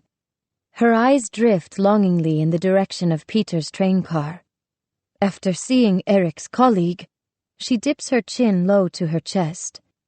"I just don't want to be alone." Her hands tremble against Theo's back. She is lonely, I realize. I had gotten used to being on my own during my months working at the train station at Bensheim. Having grown up an only child, it was not so difficult. But Estrid had gone from her large circus family to Eric, and then quickly found Peter. Despite her fierceness, she can't handle being alone. "You aren't alone," I say, feeling a second-best substitute, inadequate. I wrap my arm around her. "I'm here." She stiffens, and for a second, I wonder if she will pull away. Since coming to the circus, it has always been me needing Estrid, depending on her. Now the opposite seems true. Estrid stretches out on the berth with Theo in her arms. I slip in beside her, her body warm. We press our foreheads together like twins in the womb, one entity breathing together. I feel comfort in a way I hadn't since leaving home. Estrid had joked once that she was old enough to be my mother. But it is true.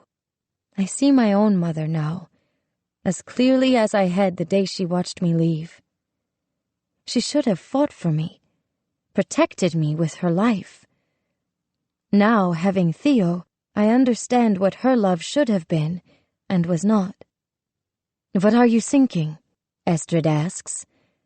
It is the first time she has taken an interest. "About the sea," I lie, too embarrassed to admit that I yearned for the family that had cast me out. "The sea, or the people who live near it?" she asks, her tone even as she sees through my answer. "Your family, you still love them, don't you?" "I suppose." The admission feels like a weakness. "You cry out in the night for them," she says. Feeling myself flush, I am glad she cannot see my face through the darkness. "I still dream about Eric," she confides. "And I still have feelings for him." I am surprised. Even though he turned me out? Rejected me? Yes, even then. You love the people they were before, below all the awfulness that made them do this thing, you know? I do. In the sadness of her voice, I can hear how very much it hurt when Eric turned his back on her. "But now you have Peter," I remind, wanting to ease her pain. "Yes," she acknowledges. "It isn't quite the same, though." "He cares for you a lot," I press. Beside me, I can feel her stiffen. "Peter enjoys my company. That is all." "But Estrid, I can see how much he cares for you, and you him." She does not answer. How can Estrid not see the truth about Peter's feelings? Maybe after all she has been through, she is afraid to want more. "Anyway, we were talking about you," Estrid says, shifting the subject. "I know you miss your family, But the past is the past. Face front, shoulder to the wind. You have Theo now. You are never going back. Her voice is firm. You need to accept that if you are to save yourself and Theo. Unless, of course, you find his family. You want him to find his family, don't you? She presses. A knife of pain shoots through me. Of course. It would be a relief, I reply, my voice hollow. Though I had thought of Theo's family, prayed for them, I cannot imagine ever letting go of him. He is mine now. Or if not, he could be adopted. He isn't yours. He belongs with a family. You are a young girl with your whole life before you. Someday you will have to let him go.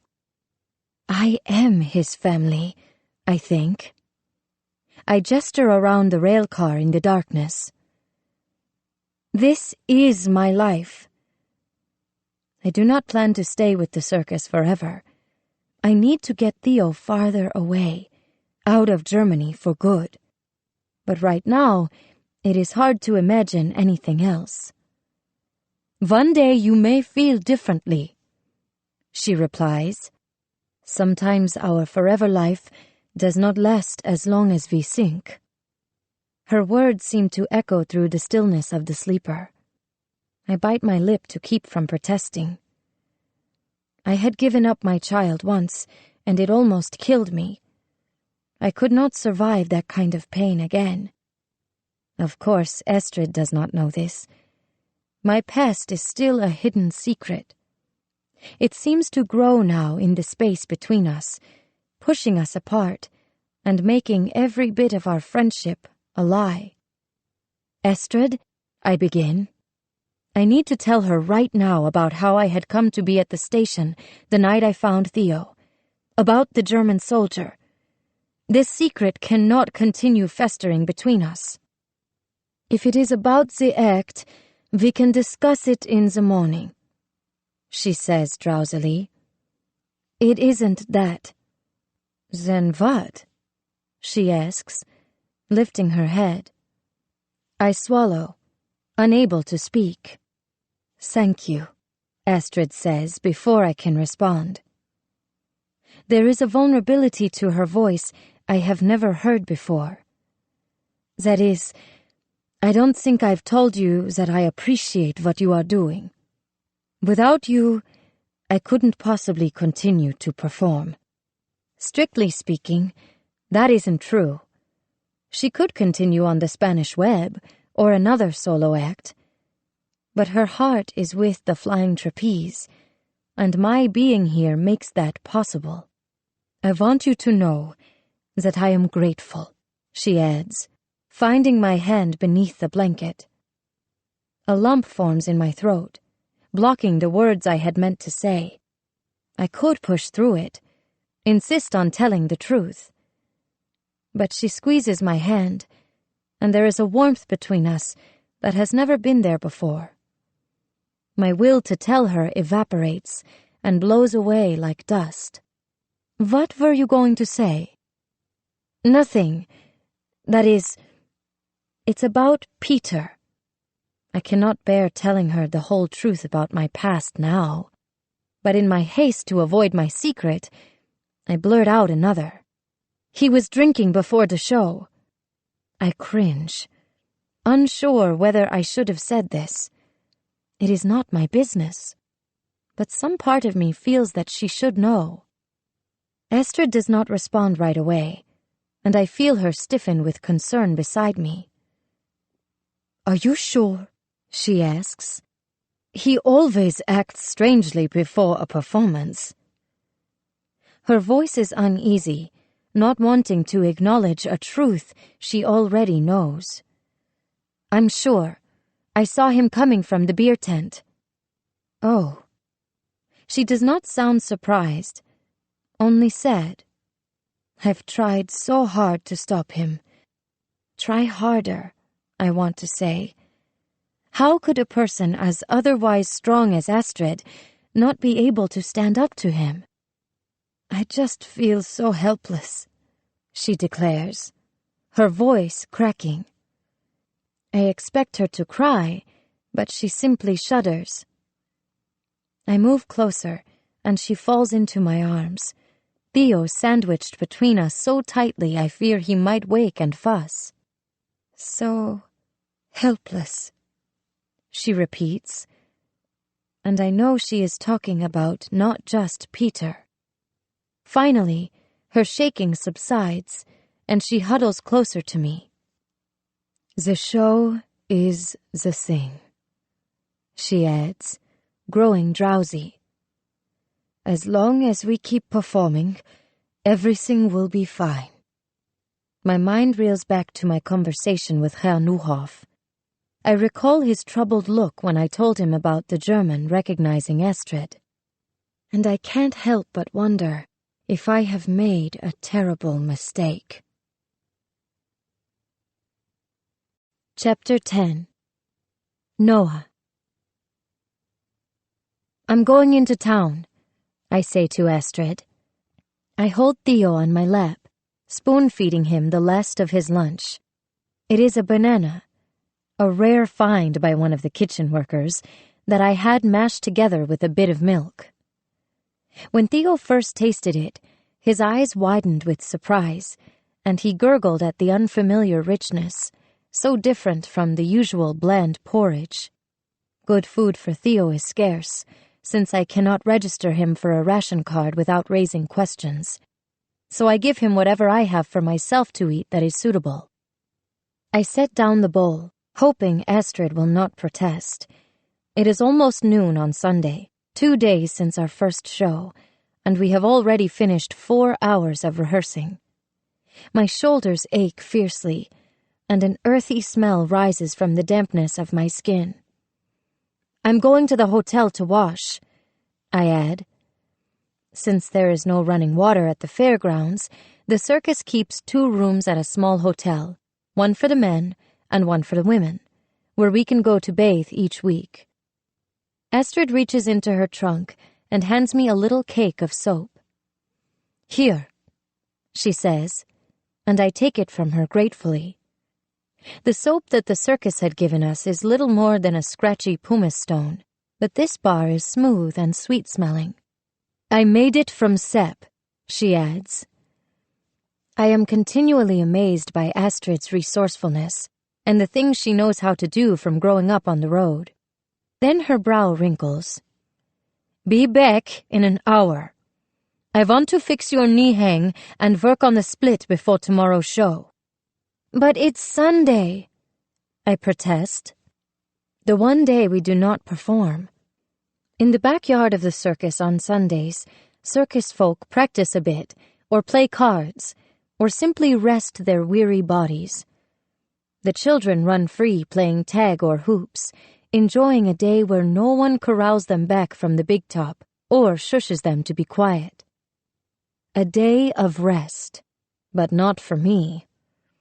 Astrid has me rehearse as much as if it is any other day, with just a few hours off after lunch to feed Theo and spend time with him. Today it seems I am not even to have that. I know better than to argue the point. Even though I have managed my first few performances Friday and Saturday, there is still much work to be done. I have attempted only the straight pass. I swing to a great height, and she catches me by my arms as I fall. But the variations we might attempt are endless. Pirouettes and somersaults, the ankle-to-ankle catch. What I have learned is just a drop in the ocean of aerialist arts, miles from good enough. About that, I break off. I was thinking, if I twisted at the end of the second pass, you could catch me in reverse. It is the first time I have dared to offer a suggestion, and Astrid stares at me as though I have sprouted horns. Then she shrugs and waves her hand. "That would never work." "Why not?" I press. "I would be lined up for the return, and it would look better than just the straight pass." She purses her lips in annoyance, as though I am a child pushing for sweets after having been told no. You need to keep working on the fundamentals. Don't get ahead of yourself. I step back, stung. I may perform well enough for the show, but she will never consider me an equal. Anyway, you should get started if you want to make it into town and back, Estrid says, changing subjects. I'll watch Theo for you. You don't mind? I ask, looking longingly at Theo. Though I am desperate to bathe and feel clean again, I do not want to leave him. I see so little of him on show days. By the time the last performance is over, he is long since asleep. I hate to give up any of our precious Sunday afternoon together. How I'd love to bring him into town with me. He could use a proper bath, instead of the metal pail in which I pour water over him, causing him to either cry angrily or squeal with delight, depending on the temperature. But I can't bring him into town and risk the extra attention and questions. Not at all. Estrid walks over and takes Theo from me. There is something in the tender way she looks at him that speaks volumes about the child she never had. She has been a bit kinder to me as well in the 2 short days since the first show. She is still demanding of my performance, but it seems like she actually thinks I can perform and be one of them. And after we spoke the other night about Peter and the past, I almost feel that we are friends who can trust one another.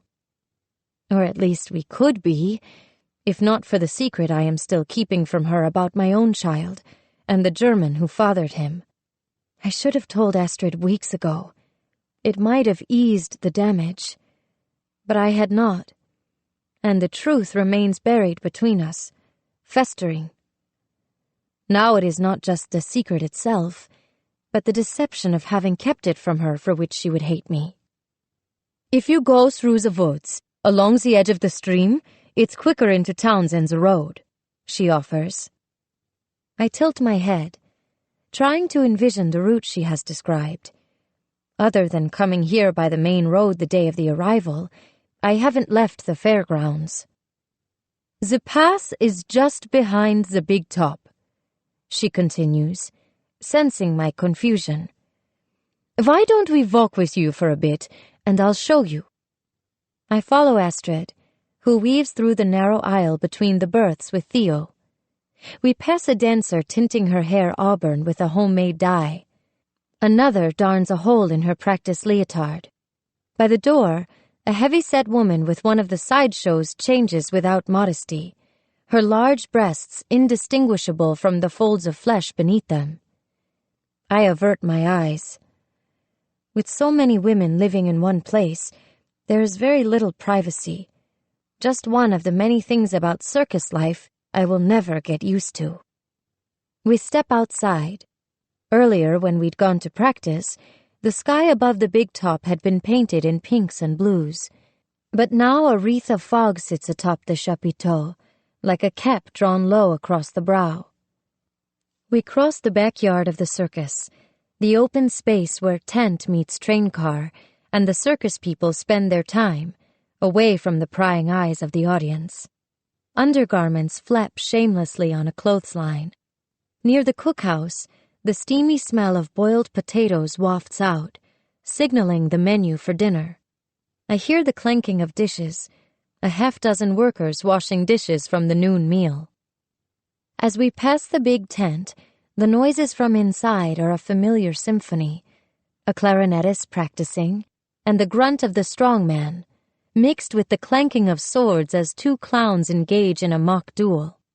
Through the gap in the curtain, the arena looks sad in the harsh light of day. The velvet seat cushions are frayed and stained. The once clean sawdust that covered the ground is now littered with candy wrappers and cigarette butts. A pool of yellow in the corner where a horse had urinated gives the air a sour smell. At the edge of the fairgrounds, beneath a just-blossoming cherry tree, sits Drina, exotic purple skirts splayed around her, large knuckles bending beneath jeweled rings as she shuffles a deck of cards. She joins the circus each year, Estrid told me, appearing at the first tour stop and staying until season's end, entertaining audiences on the midway before shows. In this strange world, where almost all are accepted, Drina is still an outsider. Not just because she is Roma, a gypsy. The circus has all kinds of races, but her act is a sort of trickery, it seems, like magic. Not circus, Astrid said disdainfully. It is an expression I've heard often in the months since I joined them, used to describe performances that do not fit into the circus ideal. Drina waves me over. I hesitate, looking to Astrid. Can I ask. I'll only be a minute. She rolls her eyes and shrugs.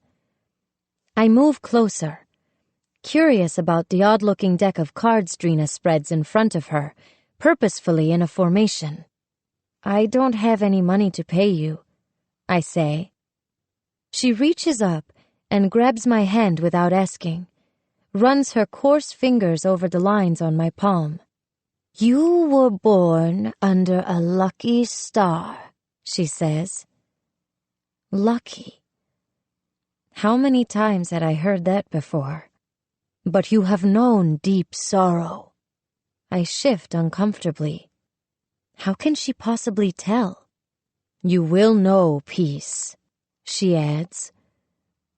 It seems rather a bold prediction for these times. But first, there will be illness. And a break. A break? Like a bone? I ask. And who is going to get sick? She shakes her head, saying no more. Suddenly uneasy, I stand. Thank you, I say hurriedly. I start back to Astrid, who is twirling in a circle with Theo to amuse him. What did she say? Astrid asks, curious in spite of herself. Nothing important, I reply self-consciously. I don't know why you believe in such things, she scoffs. And I don't know why you don't, I want to reply. But I fear it will sound rude. I like the promise of the unknown, of what might be out there. The future will be here soon enough, she replies. Farther from the circus grounds, we start into a forest and cut through the trees. They are denser than they had appeared from a distance, a forest of pine and chestnut. It is not so very different from the one I'd been struggling through the night I'd taken Theo. But the snow is gone, and tiny shoots of grass and weed poke out of the damp earth. Light slants through the branches, which are dotted with the earliest of green buds. Something rustles in the low brush. A fox, or perhaps a hedgehog. If the weather had been mild that night as now, I might not have collapsed and found my way to the circus at all. I thought I might also look for some extra food for Theo in town, I tell Astrid. Some rice cereal or fresh milk. It's Sunday, Astrid points out. I nod. That's the catch. The one day that I can get away to town is the same day that most shops will be closed. Of course, there is always the black market. I'd heard of such things from the time our village was occupied, as well as at the girls' home and the train station. People selling goods illegally that one couldn't get elsewhere at a higher price. I wouldn't know where to begin finding that. My shoulders slump. Perhaps if I ask in town— No, she replies sharply. You must not do anything to arouse suspicion. If you ask the wrong person, it could raise dangerous questions. Soon the forest breaks to reveal a stream. Willow trees rise from its banks, then arch, not quite dipping low enough to break the glass-like surface of murky water. There, Astrid says, stopping and gesturing across the slight arc of a wooden footbridge that marks the edge of town. You aren't coming with me? I ask, disappointed. It would have been so much easier and more pleasant to go into town together. She shakes her head. Best not to be seen. I wonder if she is talking about herself or Theo or both. Is she thinking still of the German who had come to the show that first night? But her eyes still look longingly toward the village. Anyway, someone has to mind Theo, she reminds me. You have your papers, yes? Yes. I pat my pocket. Be careful. Her brow furrows as she studies my face. Speak with no one, unless you absolutely must. I'll be back in an hour, I say, kissing Theo on the head. He reaches out his tiny hand as if to say, take me with you. More and more each day, it is as if a veil has been lifted, and he sees the world, understanding. A tiny piece of my heart seems to break off then and there, as I squeeze his fingers gently.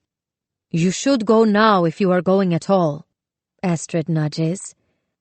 I kiss Theo once more, then start toward the base of the hill on which Tiers is situated, and begin to climb the steep path that winds through the half-timber houses, with shutters the color of ash set close to the road. Partridges call out to one another from the eaves. The main street is quiet on a Sunday afternoon, with most of the shops closed. A few old women in shawls make their way toward the Romanesque church at the top of the town square. It is the oddest sort of normal. A cafe with well-coiffed women sipping coffee and nibbling madeleines behind round windows, men playing boules on a grassy patch by the town square. A boy of 10 or 11 sells newspapers at the corner. The hotel is no more than a large pension, 2 tall adjoining houses that had been combined by knocking out the wall that had once divided them. I take the key from the proprietor, who seems to know without my saying why I have come. Had he been to one of the shows, or was there something about me now that marked me as circus? I make my way through the tiny lobby, packed thick with guests sitting in chairs and smoking as they lean against the walls. The circus had been lucky to get rooms at all. The hotel is filled with refugees who had fled from Paris at the start of the war, or villages farther north that had been destroyed by air raids or fighting. L'Exode, Astrid had called it. Whatever the reason, they had not gone back, but stayed for lack of a home or place. The second-floor room is narrow and plain, with a poorly made wrought iron bed and drops of water from the last guest not quite wiped from the basin. I undress quickly, brushing away a bit of the ever-present sawdust from the ring that had somehow found its way beneath my skirt. I pause to study myself naked before the mirror. My body has begun to change from all of the exercise, as Astrid had predicted, hardening in some places and lengthening out in others. But it is more than just my physical shape that has been transformed from my time on the trapeze. Since we've been on the road, I find myself working harder, constantly thinking about the act. For hours after a performance, I feel the air rushing beneath my feet, like a train I cannot get off. I even dream about the trapeze. Sometimes I jerk awake, grasping for a bar that is not there.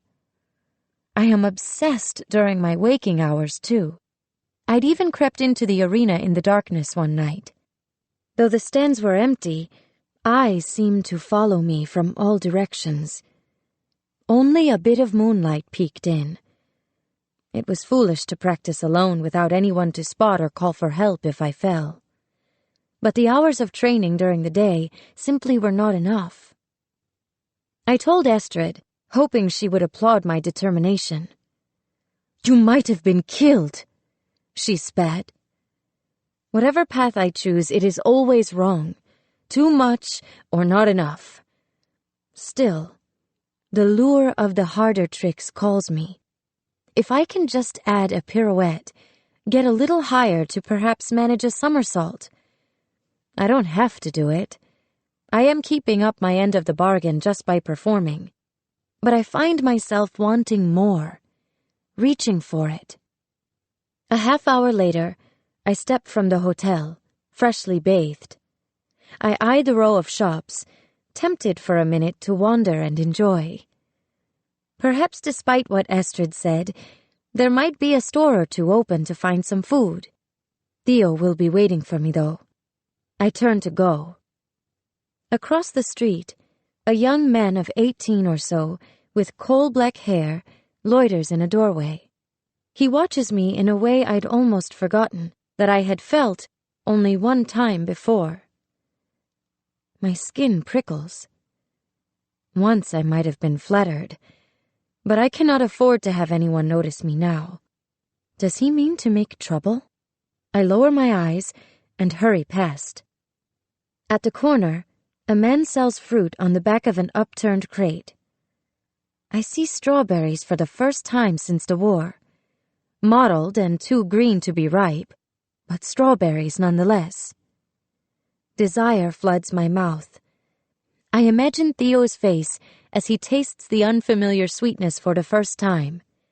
I fish in my coat pocket for a coin as I walk toward the crate. After I've paid the seller, I put the 2 strawberries I could afford into my pocket, fighting the urge to eat one now. Behind me, I hear a snicker. For a second, I wonder if it is the dark-haired man I'd just seen. Instead, I turn to find 2 boys, 12 or 13 years old, pointing in my direction. I glance around to see what they might be laughing at, and then realize that it's me. I look down at my sheer red skirt with patterned stockings and my low V-necked blouse. I no longer fit in with ordinary people. I raise my hands to cover my chest, my shame rising. On the trapeze, I've learned how to hide behind the lights and pretend it isn't me. But here, I feel naked and exposed. A woman walks up to the boys, their mother perhaps, and I wait for her to scold them for their rudeness. Instead, she shoos them back, putting them behind her as if to shield them from me. "Keep your distance," she warns them in French, not bothering to lower her voice. She stares at me as though I might bite. Seeing us in the ring is one thing, an encounter on the street something different entirely. "Pardon? That's quite enough," a voice says behind me. I turn to find the man who had been watching me a minute earlier. He looks at me oddly, and I wait for him to take her side. "The circus performers are our guests in the village," he says instead. I wonder how he knows I'm from the circus, and then I realize it must be how I am dressed. I take a step back. "But look at her," the woman protests, gesturing in my direction with disgust. I flush. Outsiders think of the circus as dark and sexual. Estrid had warned me once. In reality, it is the furthest thing from the truth. If anything, life on the road is more strictly run. There is a chaperone in the girls' tent, and a curfew earlier than the one the Germans had set. We are too tired to get up to trouble. Still, nosy fans stick their heads in the backyard, trying to get a glimpse of something exotic or untoward. In fact, our lives are boringly simple. Wake, eat, dress, practice, repeat. The woman opens her mouth to speak, but the young man interrupts before she can say a word. "Au revoir, Madame Verrier," he says dismissively, and she turns and walks down the street with a huff. "Bonjour," he says to me when the woman has gone. Remembering Estrid's admonition about not mingling with the townsfolk, I turn to go. "Wait," he calls. I look back over my shoulder. "I'm sorry that woman was so rude. I'm Lucien," he continues, extending his hand. He does not give his last name, as people did back home when introducing themselves, and I wonder if that is the custom here. They call me Luke for short. Closer now, he is taller than I realized. I barely come up to his shoulder. I hesitate, then shake his hand lightly. Enchanté, he says. Is he mocking me?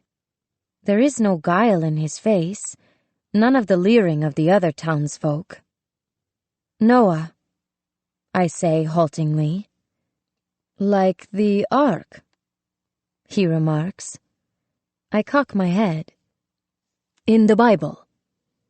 Oh, yes, of course, I reply. From across the street, the boys snicker again, their mother having disappeared into one of the shops and out of earshot. Luke starts toward them, face thunderous. Don't, I say. You'll just make it worse. I'm leaving anyway. That's too bad, he says. Can I walk you? Without waiting for a response, he takes my arm. I jerk away. Excuse me, I say. Is it because I'm with the circus that he has the nerve to presume he can do that? I'm sorry. I only meant to help you. His tone is apologetic. I should have asked. He holds out his hand once more. May I? Why is he being so nice? He is friendly. Too friendly. No one is nice just for the sake of it these days, not unless he wants something. The German soldier appears in my mind. I don't think it's a good idea, I say. A boy walking a girl? What is so wrong with that? He asks. His eyes meet mine. A challenge. Fine. I relent, letting him take my arm. He starts walking once more, leading me toward the edge of town. His fingers are warm through my sleeve. He moves quickly, with self-assurance, the kind of boy whom I never would have dared speak to back home. We cross the footbridge, near the edge of the forest. I stop and pull away, more firmly this time. I can manage myself. Letting him walk me out of town is one thing. If he comes any farther with me, though, someone from the circus might see me mingling. As Astrid said, I should not. I can almost feel her eyes on me. I turn in the direction of the woods, wondering if she is watching. But I see no one. Still, I am not supposed to be here. It has been well more than an hour, and she will be waiting for me to practice, perhaps even worrying. I have to go, I say firmly. He brushes a lock of hair from his forehead, his face a mix of hurt and puzzlement. I'm sorry to have bothered you, he says, and begins to walk away. Wait, I call out. Lucien! Luke, he corrects, starting back toward me. Luke. I roll the name across my tongue. I need to buy some things. In my haste to get away from those awful boys and their mother, I had nearly forgotten about finding food for Theo. What sort of things? Luke asks. I see Astrid in my mind, hear her cautioning me not to ask. Milk. Some rice cereal. I falter, not wanting to reveal the truth about Theo. He eyes me evenly. For yourself? Yes. I meet his gaze, not wavering. He is a stranger, not to be trusted. Or for the baby? He asks. I freeze, panicked. How does he know about Theo? I saw you holding him in the parade the day the circus arrived. Goosebumps form on my skin. I hadn't realized he had noticed me. Our lives, even outside the ring, suddenly seem like a fishbowl. My little brother, I manage, praying that he will not suspect otherwise as Estrid had. Don't you have ration cards? He presses, seeming to accept my explanation. Yes, of course, I reply, but they're never enough. He looks back over his shoulder toward the town center. The shops are closed on Sunday, he says finally. Perhaps if you come back during the week. It's difficult with all of the performances, I reply carefully. I consider asking him about the black market, but do not dare. What do you do with the circus anyway? Tame tigers? Luke's tone is chiding. For a second, I want to tell him that I have been here only a few weeks and am not really part of the circus. But they are my people now. I lift my chin. Trapeze, actually. I am proud of how good I've become at my new craft, the work I've put in to become so. It is lost in translation to non-circus folk like Luke, who still looks simply amused. You haven't seen the show, have you? He shakes his head. Maybe I should, he says, then smiles. But only if you'll meet me afterward. For a coffee, he adds, to make sure I hadn't thought he was suggesting something improper. I'm sure I'll have questions about the show. What do you say? I falter. He seems nice enough, and in another time I might have said yes more easily. I'm sorry. I can't, I say. Disappointment flashes across his face, then vanishes again just as quickly. I can walk you the rest of the way, he offers, in case you see those boys again, or their mother. It isn't necessary, I reply. No good would come from encouraging him, and I do not want any of the circus folk to see me with him, especially Estrid. I start down the road before he can offer further, feeling him watch me as I go. Chapter 11. Astrid. I watch Noah cross the footbridge. A wave of protectiveness swells in me. Her first time off the fairgrounds. Will she manage it, or will her nervousness cause her problems? For a minute, I want to go after her and remind her again to be careful and not speak to anyone, and 1,000 other things. I'd like to go to town and wash properly myself, but after the German nearly recognized me the other night, I do not dare risk being seen. I look around warily. The place where I am standing near the edge of the woods is not so very far from town, and I don't want to run into anyone and answer questions about the child or myself. My mind reels back to the previous night's performance. As I peered into the tent, someone caught my eye. A man in uniform, SS pin glinting on his lapel. Roger von Albrecht. He had been a colleague of my husband's in Berlin, and had visited our apartment on Rochstrasse a few times. How was it, I wonder now, that of all the towns in Germany and France, Eric's colleague had come to see our circus at its very first performance, hundreds of miles from Berlin? Such misfortune hardly seems possible. Of course, he had not been such a close friend of Eric's, just an associate we encountered at holiday parties and such. Close enough, though, that he might have recognized me. We had thought, by traveling to France, we were moving farther from danger. But it looms here, just as real. I watch as Noah walks toward the town center, shoulders squared. She is nervous, I can tell, going into town for the first time all by herself. but she presses forward.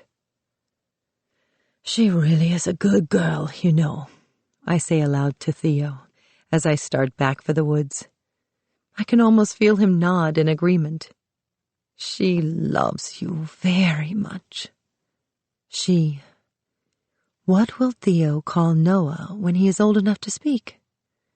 Mama seems a betrayal of the woman who gave birth to him and whose heart surely still breaks.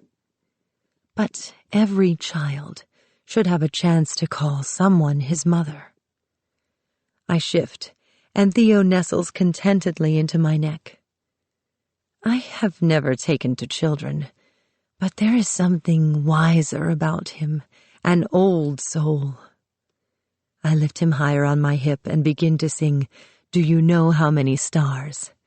a merry children's tune that I have not thought of since my childhood. Do you know how many little stars are in blue heaven's tent? Do you know how many clouds trail all over the world? The Lord God has counted them, so that none of them are missing, among this great, vast amount. I look down at Theo. Has he heard the song before? I wonder about his parents, whether they might have sung it to him.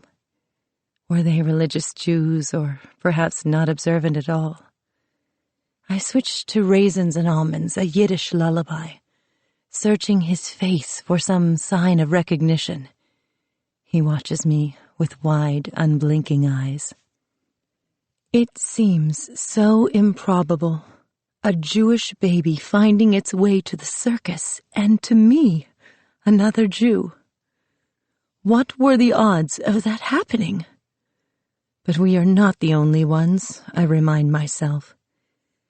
I had been with the Circus Neuhof about a month when I realized I was not the only Jew.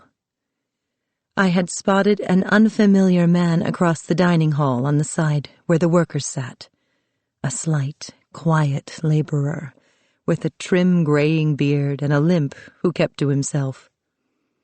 One of the girls said he was a handyman called Metz, good at fixing small things, and so I went to him with my watch, a treasured 16th birthday gift from my father that no longer ran. Metz's workshop was contained in a small shed at the edge of the winter quarters. I knocked, and he bade me enter. Inside, the air smelled of fresh wood and turpentine. Through a door at the rear, I could see a narrow bed and a wash basin. Small appliances and broken machine engines filled the shelves and covered the floor of the cramped space. Scattered among them were clocks of different sizes and makes, more than a dozen of them. "I was a clockmaker in Prague before the war," Metz said. I wondered how he had come to be here. But circus folk did not share much of their past. It was always best not to ask. I handed him the watch, and he examined it. As he opened a drawer to find tools, I saw it, a tarnished silver mezuzah. Keeping it could have cost him his life. "Is that yours?" I asked, in spite of myself. Metz wavered, perhaps no more knowing of my past than I of his. I assumed my Jewish background was not a well-kept secret among the circus folk, but he had come during the years I was gone, and perhaps had not heard. He lifted his chin slightly. "Yes." At first, I was alarmed. Did Herr Neuhof know about this other Jew? Of course he did. He was sheltering this man just like me. I should not have been surprised. I had assumed Herr Neuhof had taken me in only to help the show, and perhaps as a favor to an old family friend. His kind of courage was boundless, though, and he would not have turned away a person in need, whether a star performer or a simple laborer, or a child such as Theo with no skills at all. It was not about the circus or family connections, but human decency. Herr Neuhoff had not told us of one another, though, perhaps trying to protect us in anonymity. Beautiful, I paused. My father had one just like it. A silent kinship passed between us. But the mezuzah sat in plain sight at the front of the drawer, threatening his safety and mine. Perhaps you should be more careful with that. The clockmaker looked at me evenly. We cannot change who we are. Sooner or later, we will all have to face ourselves. A week later, he returned the watch to me, refusing to accept money for the work. We have not spoken again since that day. We reached the edge of the fairgrounds. I carry Theo, whose eyelids have begun to droop, across the backyard. It is a warm spring day, and those who can rehearse outside. The sword swallower practices an act where he seems to cut an assistant in two, and farther afield, one strong man attempts to run over another with a motorized bicycle. I cringe. The acts had grown grimmer since the end of the Great War, as though people needed to see near death in order to be thrilled. Mere entertainment was not enough anymore. My heart lifts as I glimpse Peter behind the big tent, rehearsing. I have seen so little of him since our arrival in Thiers. We are too busy and too exhausted. Even on Sundays like today, our time together is not what it should be. Watching him now, my longing grows. With Eric, it had always been straightforward, the way a man and a woman were supposed to be together. But Peter makes love with wild hands and lips where they have never been before, and where I least expect them. Peter is rehearsing the act I know too well, the one that mocks the Nazis' straight-leg goose-stepping. The very routine Herr Neuhoff ordered him not to perform. I had hoped, after the other night's show, when he had not done the routine, that he had given up on it. He is practicing those unmistakable moves right now, though, with more determination than ever. The circus has always had to tread lightly on politics. There was a story once about an Austrian circus that had met its demise by putting a pig in a pickelhaube, a Prussian military helmet and uniform. But Peter seems more and more reckless these days, and his skit, while subtle, is pointed enough that no one would miss the fact it was ridiculing the Germans. Remembering, I shudder. I should have been more forceful, asked him to stop. This is not some game, poking at an animal with a stick. We have everything to lose. But watching him, my admiration grows. He is standing up to the Germans in his own way, and fighting, not simply accepting what is happening and the restrictions that have been placed on us, leading to our own inevitable demise. Or is it just the liquor that is making him bold? His raised foot wobbles midair, and he sets it down hurriedly, so as not to fall. Peter has been drinking, something I can no longer ignore now that Noah had confirmed it. I am no stranger to alcohol. I had seen it among the performers in our own circus, and even with my mother when things got to be too much. Once with Peter, it had been benign. A few extra glasses of wine in the evenings. I had not minded. In fact, I welcomed the way it seemed to make him more open. In front of others, he spoke little. Astrid, he would say when we were alone, and I watched the drink take effect, dilating his pupils. He would really talk to me in those times, rambling tales of his boyhood in Russia before the Great War. For a moment, I could see inside a bit and actually know him. But it is different now. His drinking is getting worse. I can smell it on him in the mornings, and there is an unsteadiness about him in the arena. If Noah noticed, it is only a matter of time before Herr Neuhoff does too. Dread seeps through my skin. Drinking before practice or a show could get even the greatest performer fired. The circus cannot afford accidents, and there will be no safe quarter for a performer who is sloppy or careless. And he was drinking on the first day of the tour, when things should have been fresh and new. What will it be like a month from now, when life on the road really begins to wear thin? A commotion at the far end of the backyard pulls me from my thoughts. Herr Neuhoff storms across the grounds, face red, cigar clenched between his teeth. At first, it seems he is going to berate Peter for his act again.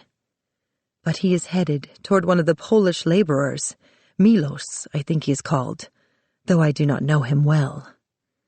Milos is soldering a piece of tent pole, the gun shooting sparks in all directions, including toward a nearby bale of hay. Fire is a grave concern for the circus. Herr Neuhoff speaks to Milos in a low voice, trying to keep the matter quiet, but his voice rises belligerently. Herr Neuhoff grabs the soldering gun and points in the distance. "You'll be sorry," Milos swears. He tosses his hat to the ground, then picks it up and storms off again. Did Herr Neuhoff fire him? The circus is like a family, workers returning each year, and Herr Neuhoff is generous to them even in retirement. But carelessness cannot be tolerated. Peter crosses the field to confer with Herr Neuhoff. I start toward them, still holding Theo. They stop talking as I near, as though they do not want me to hear. My annoyance flares. I am not some child to be sheltered. For everything I have achieved, though, I am still a woman, my status less. "What happened with the Pole?" I demand. "I had to let him go. I had no choice. I'll find him and smooth things over, give him a good letter and a bit of severance." Herr Neuhoff's voice is uneasy. "Letting go of an angry worker could be dangerous," Peter says. He is worried, I can tell, about protecting my identity. What if Milos tells someone, or goes to the police? As Peter watches me, I catch a flash of something deeper in his eyes. Concern, and perhaps something more. I recall what Noah had said about Peter's feelings for me. Maybe she is right. I brush the notion aside once more. "There are all sorts of dangers," Herr Neuhoff retorts, a veiled reference to Peter's political act. Peter does not answer, but stomps away. I wonder if Herr Neuhoff will go after him. Instead, he gestures in the direction of the train, beckoning me to follow. "I need to speak with you." He stops at the door, uncomfortable in the woman's carriage, even though it is empty. Herr Neuhoff coughs, his face reddening. He pulls a handkerchief from his pocket and raises it to his mouth. When he pulls it away again, it is tinged with pink. "Are you ill?" I ask. "My heart condition," he rasps. I am alarmed. For all of the years I have known him, I had no idea. "Is it serious?" No, he replies, waving his hand. "But I catch every cold that comes by. The damp weather doesn't help either. As I was saying, the worker, Milos, if I offer him a severance, then word may get out and others could ask for money. But if he goes to the police, what do you think?" I falter. There are things I can tell him that I learned from Papa. I am still a guest here, though. This is not my circus, but another time and place. I proceed cautiously. It is a difficult decision. Everything is so different now. I wanted to talk to you about something else, he says, switching topics abruptly, and I realize that Milos isn't the real reason he asked me to speak. Astrid, he begins, using that gentle tone, the one that means he is bringing me bad news. I brace for some confirmation of what had happened to my family, the awful truth that deep down I already know. You understand that the circus is in a very delicate position right now. I know, I reply. I'm not sure what I can do to help. For one thing, you need to speak to Peter about the act. This again. My worry is replaced with annoyance. We already discussed it. I told you. We can't stop him from being who he is. Surely if you explain to him the jeopardy it is causing, he presses, if he had to choose between your well-being and the show. He would choose me, I say firmly, forcing more confidence into my voice than I actually feel. After what had happened with Eric, I could never be certain of that again with anyone. But I don't want him to have to choose. You must, he insists. After the show the other night, the German seeing you. He knows. My stomach leadens. How did you know about that? Did Noah tell you? Of course she had. I had confided in no one else. Astrid, that doesn't matter. A flash of admission crosses his face, confirming my suspicion. What's important is that the circus has drawn more scrutiny than it can afford. I had a visit from an inspector earlier today. A rock forms in my stomach. An inspection on a Sunday. Were they looking for me? They are threatening to send us back, he adds. To Germany? My whole body tenses. Possibly. Or perhaps somewhere in Alsace-Lorraine. The border region, which had gone back and forth between Germany and France for centuries, had been swiftly annexed by the Reich at the start of the war. Going to Alsace and returning to Germany were one and the same. Would they really do that, so soon after we've set out? I ask, already knowing the answer. Herr Neuhoff coughs again and rubs at his temple. They almost didn't let us go on tour this year at all. Really? I had no idea. There is so much he keeps to himself. I know that going back is not ideal for your situation, he adds.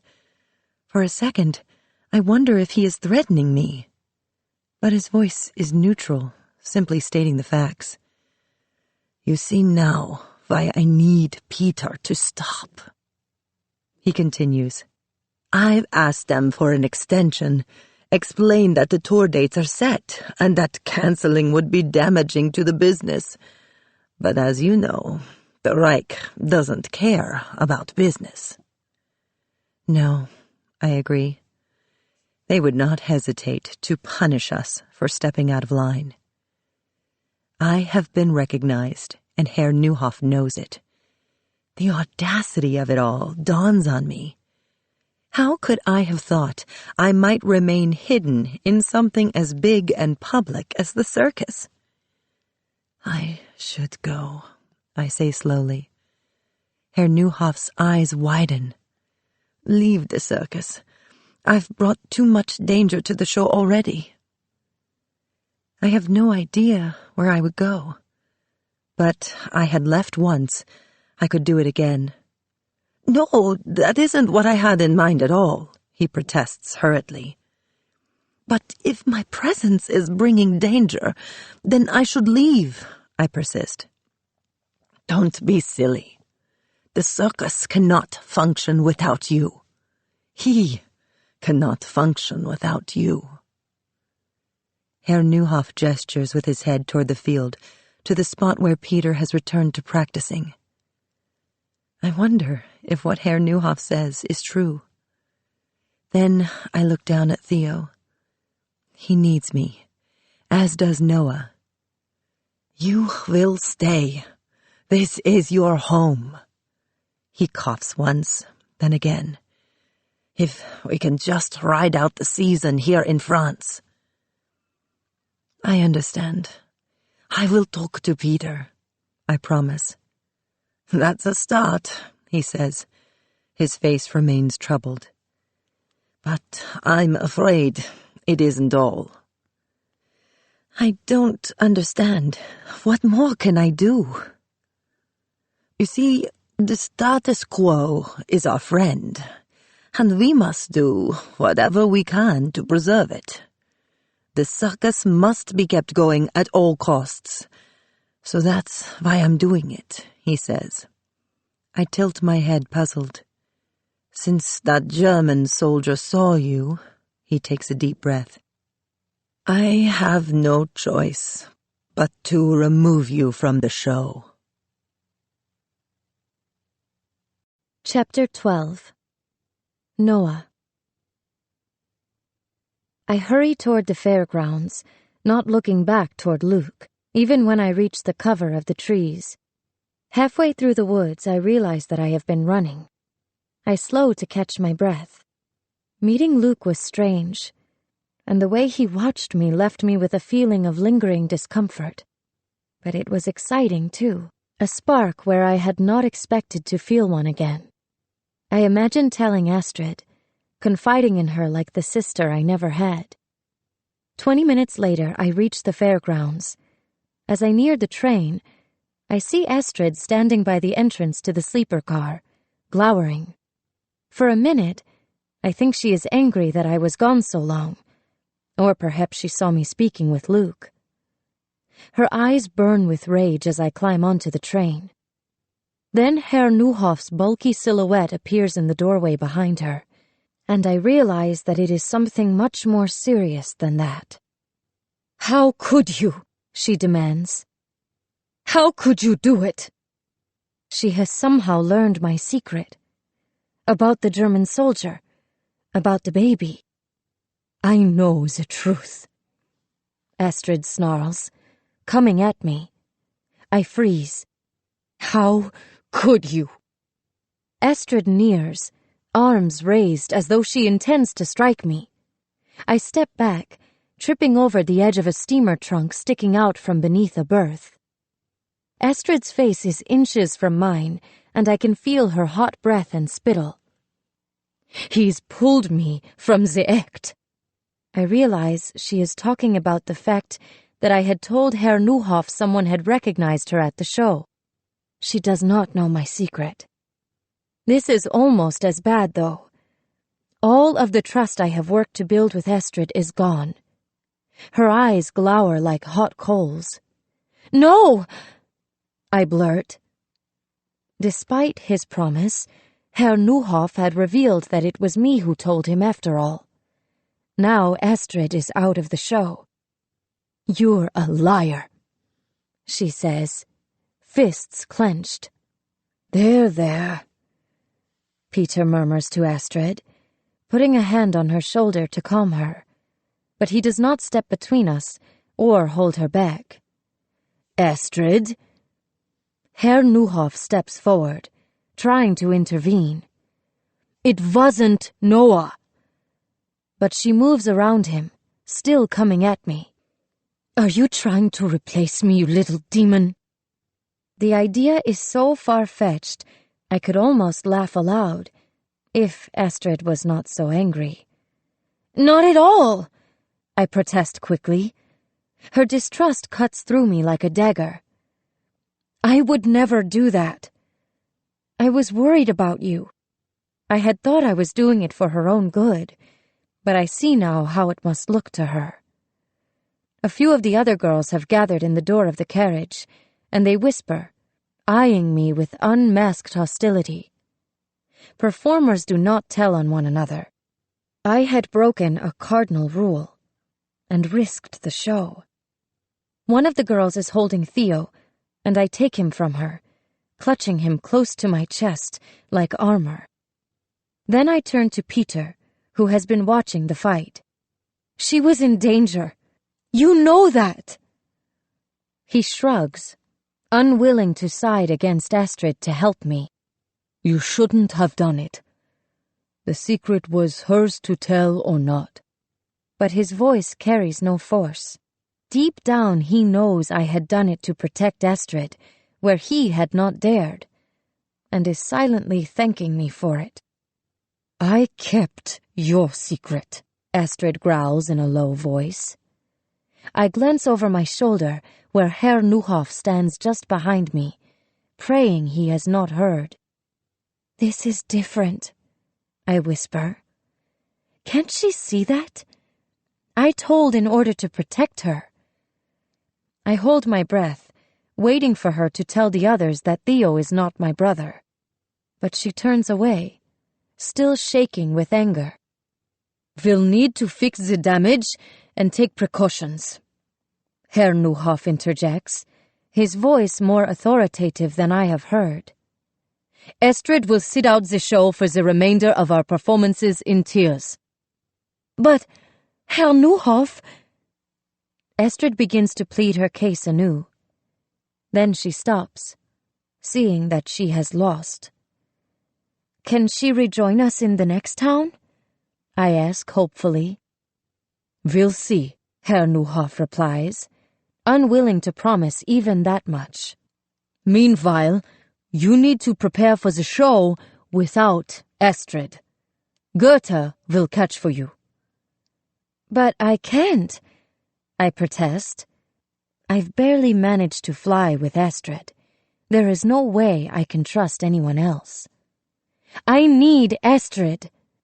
I look from Herr Neuhoff to Astrid desperately, but she simply turns away. Prepare them for the next show, he instructs Astrid. She has been removed from the act, but not absolved from the responsibility of having me ready. Astrid does not answer him, but turns and stares daggers at me, still not speaking. Come, says Goethe firmly. We must rehearse. I duck away and follow her from the train, grateful to escape Astrid's wrath. The next night, I stand alone in the dressing car, apart from the other girls. Astrid is not there, and despite the warmth and noisy chatter, the carriage feels empty without her. She has not spoken to me since the previous day, even at practice. She did not sleep in our carriage, going instead, I imagine, to Peter's. When I passed her in the train corridor, I'd wanted to say something to make it better. But I couldn't find the words, and she'd walked past silently, averting her eyes. I do everything myself now, the makeup, and the chalk, and the tape, my hands moving where Astrid's had before. When I am fully dressed and ready, I start away from the train car in the direction of the big top. I scan the program posted at the entrance. My act has been moved to the first half of the show, in order to give Goethe more time to cover both Astrid's role and her own. As I read the program with no mention of Astrid, the events of the previous day and her rage at my betrayal crash down upon me anew. She had been removed from the show because of me. My stomach leadens, first with guilt, then dread. How can I possibly perform without her? As I start around the big top to the backyard, I see someone lingering by the edge of the fairgrounds. A man stands separate from the rest of the gathering spectators, kicking his foot against the dirt. Luke, I realize. I stop with surprise, jumping back around the corner. What is he doing here? He had mentioned possibly coming to the show, but I never expected him to actually do it. And in my worry about Astrid being removed from the act, I had nearly forgotten. But now here he is, standing just feet away from me. My heart skips with more excitement than it should. I start toward him, then stop. He is a stranger, and one who makes me uncomfortable at that. I step into the shadow of the big top once more. Wearing a crisp dress shirt, dark hair damp and freshly combed, he looks even handsomer than when we met. He seems uncomfortable, though, keeping his head low and taking in the scene from the corner of his eye. Out of his element, not at all like the confident boy I'd met in town. I want to go to him, but there is not enough time, and we cannot be seen together. The other performers are making their way to the backyard, and as they assemble, Luke slips from sight. As he disappears into the crowd, I feel a slight pang, and I fight the urge to go after him. What if he realizes that coming was a mistake and decides not to stay after all? Looking back at the performers as they stretch and ready themselves, I notice that Astrid is not here, and though nearly the whole circus has gathered, there is a gaping hole without her. I've performed only a handful of times, guided by her strong hands. I can't possibly go on by myself. A few minutes later, the bell rings, and I hurry around the big top to take my place in the backyard. I peek through the curtain. Luke is in the first row, and I wonder how he has managed such a seat on short notice. His arms are folded, and he takes in the ring before him without expression. I want to run to him, or at least wave. But the orchestra is nearly finished tuning, and the tent goes completely dark. The opening note booms to a crescendo, and the show begins. I peek out once more. Luke leans forward in his chair, and a light in his eyes begins to dance as he follows the performers, scantily clad girls on horseback. My jealousy grows as he takes in their elegant, barely covered bodies. The first half of the show, which is usually exciting and rushed, seems to take forever. To pass the time, I study the audience. In the row behind Luke sits a little girl with shiny blonde curls, holding a doll. She wears a pink starched dress, and I can tell from the way she smooths the hem that it is her prized outfit, the one that comes out only a few times a year for special occasions. The man beside her, her father, I guess, hands her a cone of freshly spun cotton candy, and as she takes a bite, her cheeks rise with wonder. Her eyes never leave the show. The ring is cleared again, and the clowns tumble in. Peter steps on stage and begins to perform his political routine, the very one that Herr Neuhoff forbade. He is actually doing it. Watching, I am suddenly angry. How can he choose his art, knowing the risk it brings to Astrid, and all of us? The fact that Astrid is out of the show does not mean that she is safe. The children in the audience laugh at his antics, unaware of the subtext. But the adults remain silent, some shifting uncomfortably in their seats. A couple slips out of the back of the tent. The clowns finish to weak applause. It is our turn. Goethe and I start into the ring, finding our way in the darkness. "Goethe," I whisper, as I reach the base of the ladder. "I'm going to spin just before you catch me on the second pass." I can feel her stiffen with surprise. "Astrid never said anything about it." Astrid is in charge of all of the aerialists. She calls the shots. No one has changed her choreography before. "It will work better," I insist. "And it changes nothing for you. The positioning will be the same. Just catch me." Before she can say anything else, I climb up the ladder. I reach the top a second late, the spotlight already waiting for me. I wait for Gerda's call. "Hup!" I leap without hesitation. When I release, there is a moment's panic. I have practiced only once with Goethe as my catcher. Will she be able to manage as Astrid had? Catching is all Goethe has ever done on the flying trapeze, though. She grasps me easily, with forearms like thick sausages. But she is not skilled, and lacks Astrid's fire. Working with someone other than Astrid feels like cheating, a betrayal. I look around the ring, searching in vain for Astrid. Is she watching somewhere? Hating me for going on without her? I reach the board at the end of the first pass. Out of the corner of my eye, I see Luke. It is one of the first rules I had learned from Astrid upon coming to the circus. Do not let the audience, or anyone in it, serve as a distraction. I can't help it, though. Luke is here, watching me with those same dancing eyes as he had when I first spied him in town. He sees only me, and I am happy, and suffused with fear at the same time. I square my shoulders. It is my act now, up to me to see this through.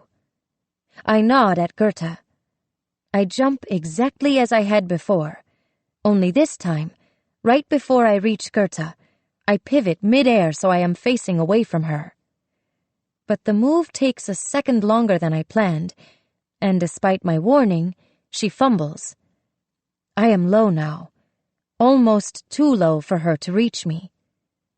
There is a slight gasp from the crowd. "Damn you," Goethe swears, as she catches me, fingers digging hard into my wrists to hold on as we swing back, gaining height. Applause thunders as she throws me back toward my bar. The show breaks to intermission. I step into the backyard, still sweaty and shaking from my near fall. From around the side of the big top, Luke walks closer, looking for me. My pulse quickens as he nears. "Bonsoir," Luke says with a shy smile. "Noah!"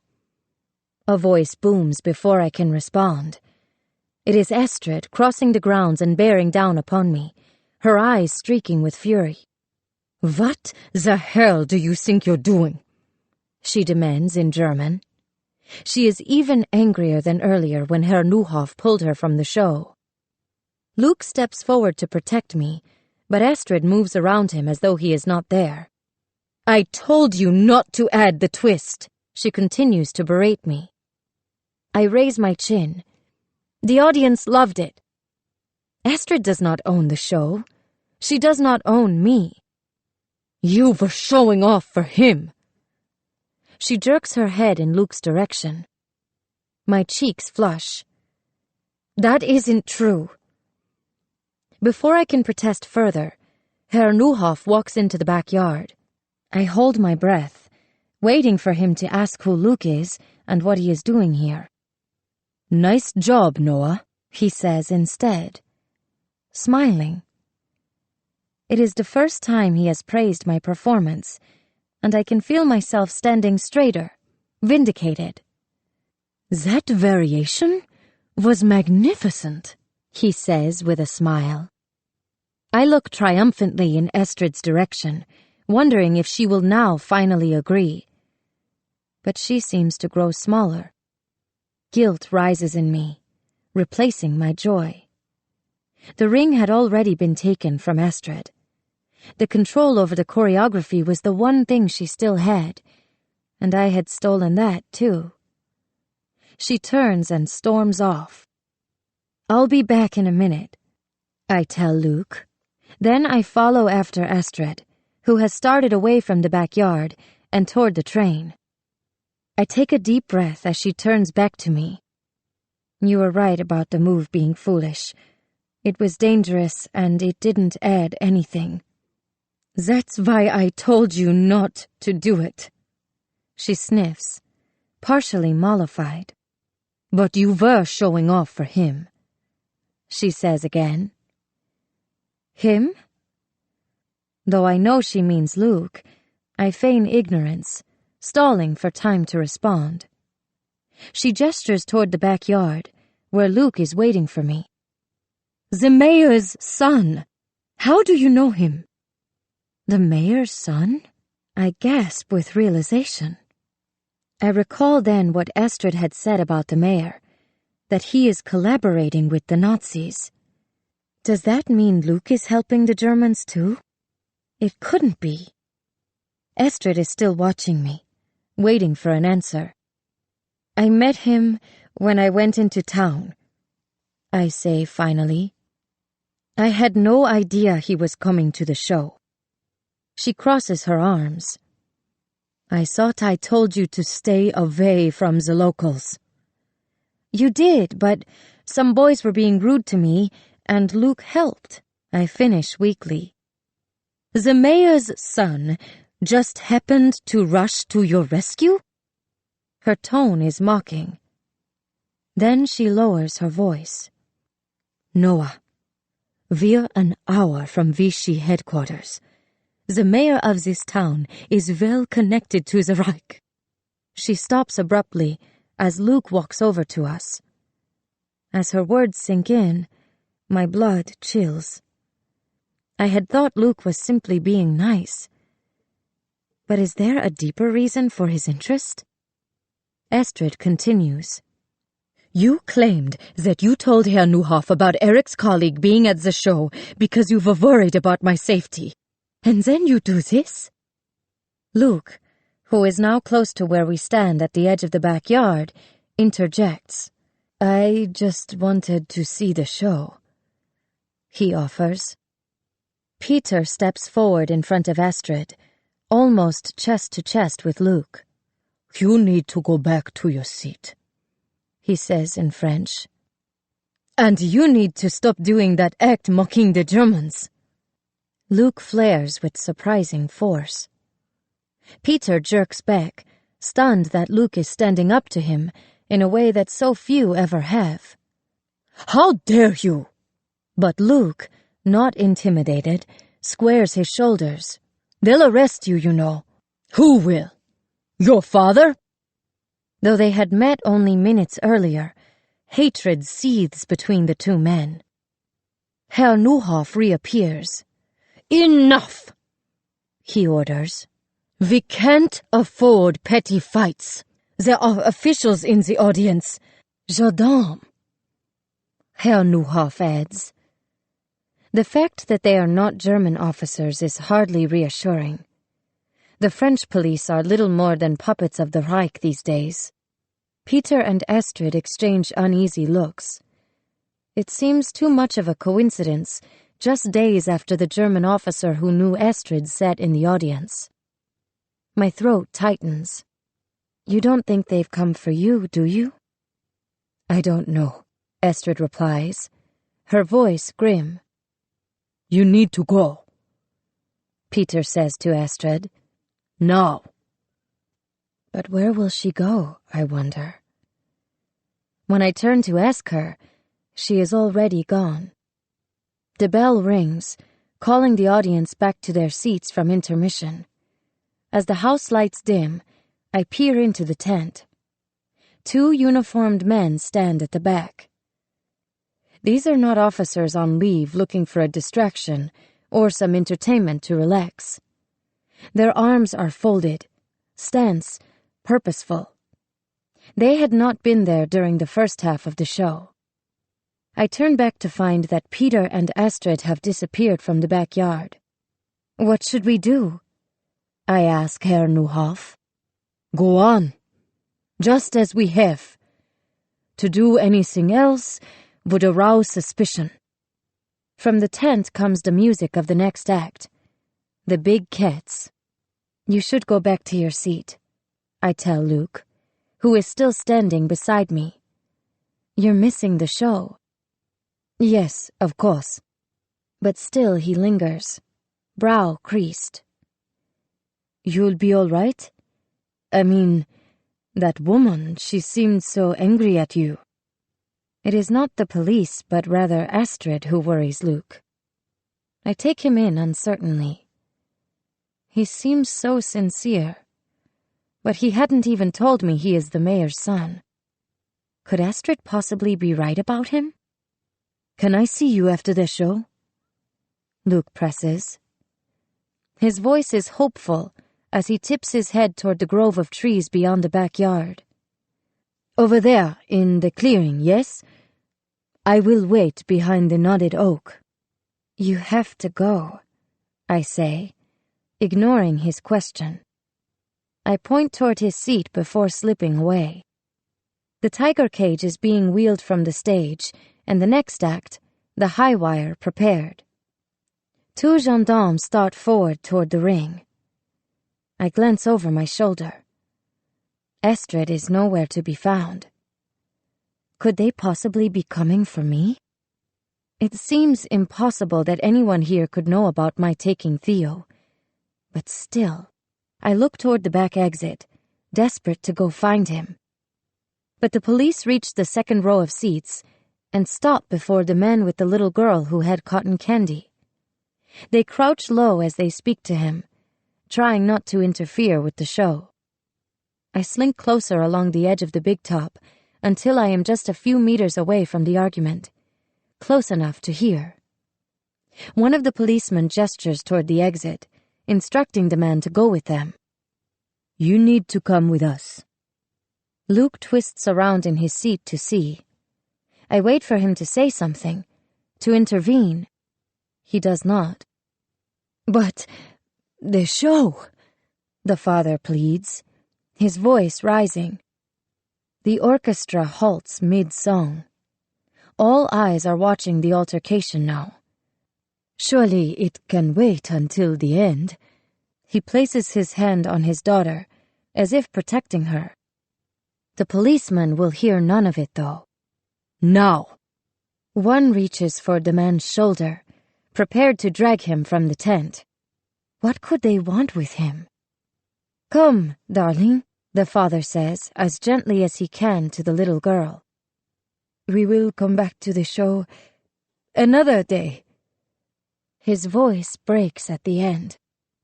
"I want to see the elephants." The girl's lip quivers. "She can stay," the policeman says coldly. "We only want you." The man stares at the police officer in disbelief. "Monsieur, she's 4. Surely you don't mean for me to leave her here alone?" "Then bring her with you. Now," the officer commands. The father takes the girl's wrist firmly, trying to leave before they are taken. But she resists, breaking into a wail and dropping to the ground, not noticing the mud that soils her dress. He is pleading with her now, desperate to cooperate before the officers intercede. There is a murmur around the ring. The townspeople have undoubtedly seen arrests before, but a father with an innocent child taken from the show? One of the officers reaches for his truncheon. "Stop!" I want to cry. I have to do something. Instinctively, I go toward the ladder at the right side of the ring and climb it. At the top, I catch the eye of the conductor and nod to him. His eyes widen with surprise. This is not in the program. Then he lifts his baton. The orchestra strikes up a lively tune, and the spotlight focuses on me. Out of the corner of my eye, I see the police stop what they are doing to watch. Across the big top, Estrid waves her arms, signaling me down. It is too late. I leap from the board, swinging as high as I ever have. But now what? I have no catcher, and simply swinging will not hold their attention for long. Desperately, I let go of the bar. I tuck myself into a ball and somersault once, then twice through the air as I catapult downward. There is nothing to catch or stop me. Just before reaching the net, I lie myself out flat, as Estrid taught me to do in case of a fall, slowing myself. I angle my rear end downward so that it, and not my limbs or neck, take the brunt. There is a gasp as I plummet. "Mon Dieu!"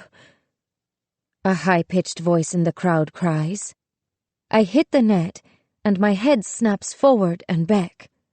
Pain shoots through me, and white sparks erupt in my eyes as I slam against the floor once and then a second time, almost as hard. I lie still, too stunned and hurt to move. I keep my eyes closed. Hands are on me, lifting me and carrying me from the net as they had Yetta the night she fell. But as we reach the ground, I shrug them off and struggle to rise on my own. Somehow, despite the height and speed with which I fell, I am sore but not injured. Had it worked? I curtsy elegantly, and the applause grows. Out of the corner of my eye, I see the father carrying his daughter from the tent, while the police are distracted. "Clowns, send elephants," I hear Herr Neuhoff instruct. He has a plan, Estrid had told me once, to curtail the show without ending it abruptly. I make my way from the tent, legs shaking so much I can barely find my footing. Estrid approaches then, having slipped out the far side of the big top and come around. "Are you all right?"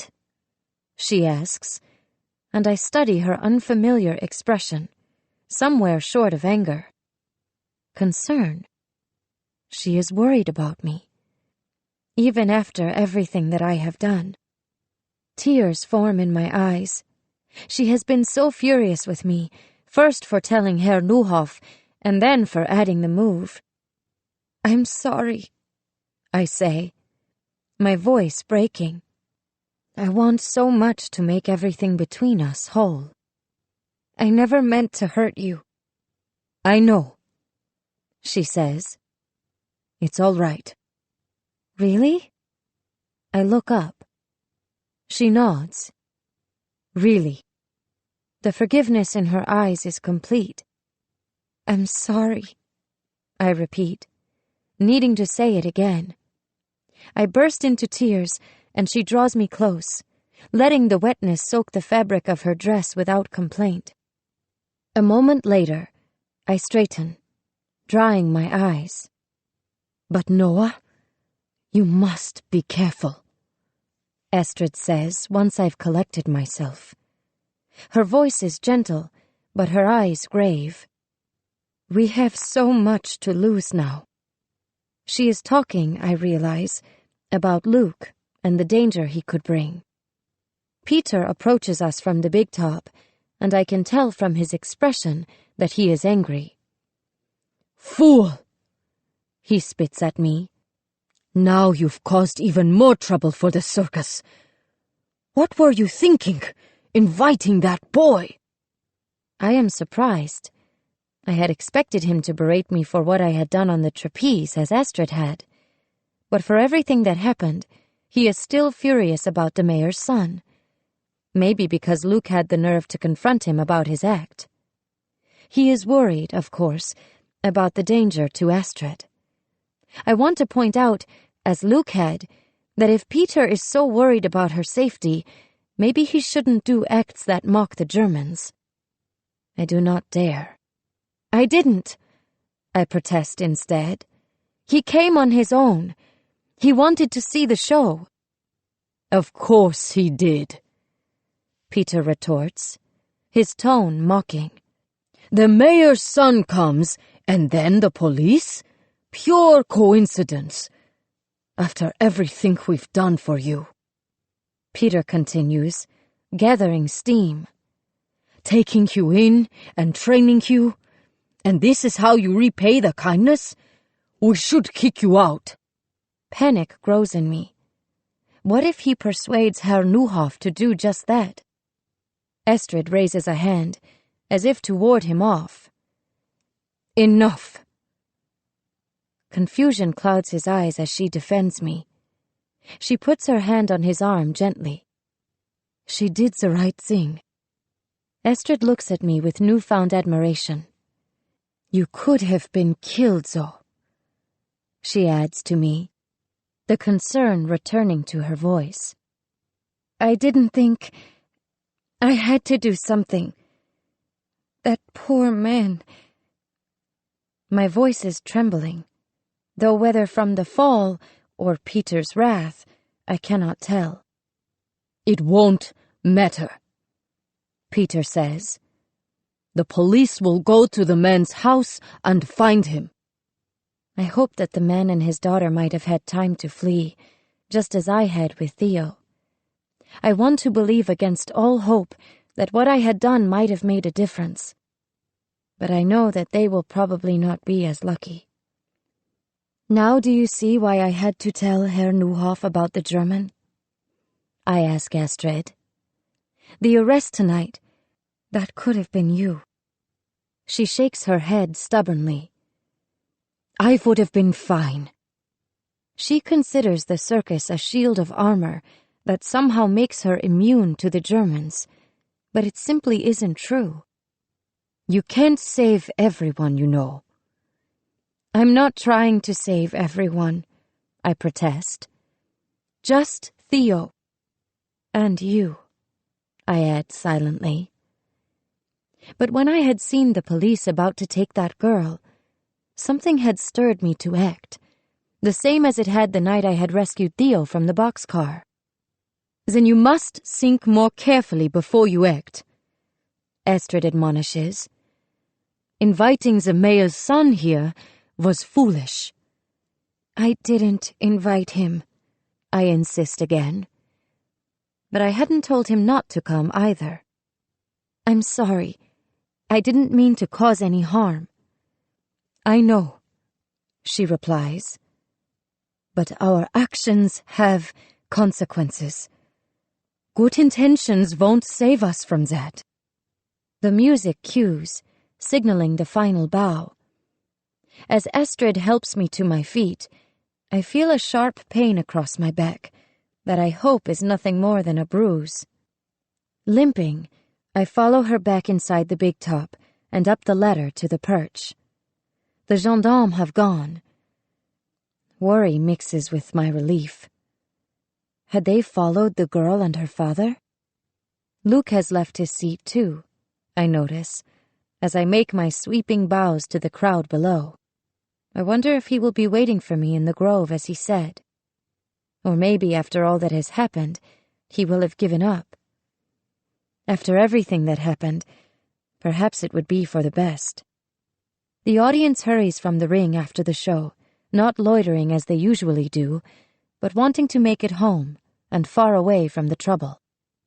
As we make our way from the tent, Herr Neuhoff comes into the backyard. He sinks down on top of an overturned crate, breathing hard.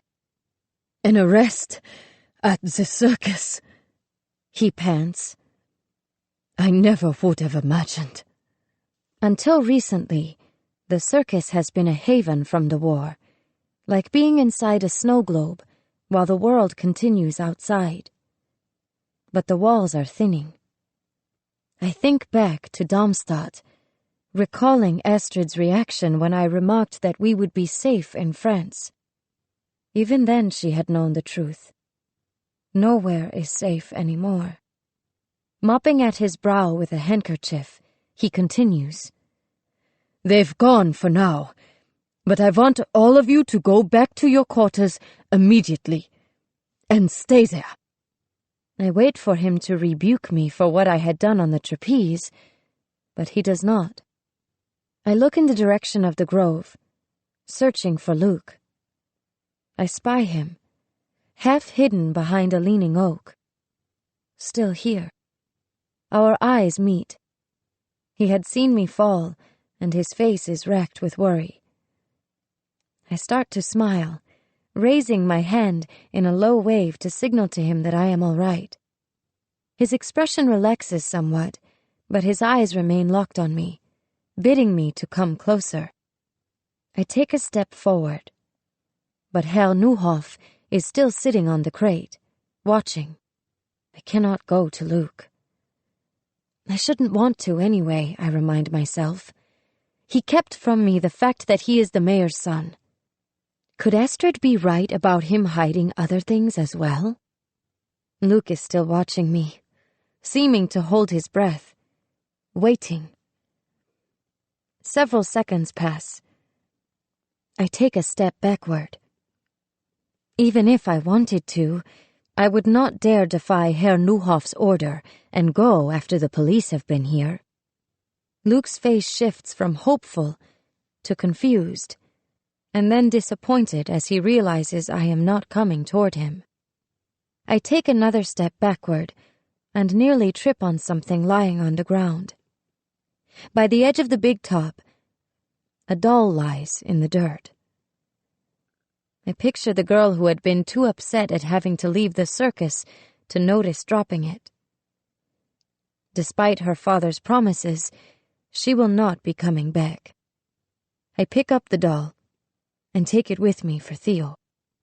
Then I turn back to look at Luke once more. He has started in the direction of the village, shoulders low. "Wait!"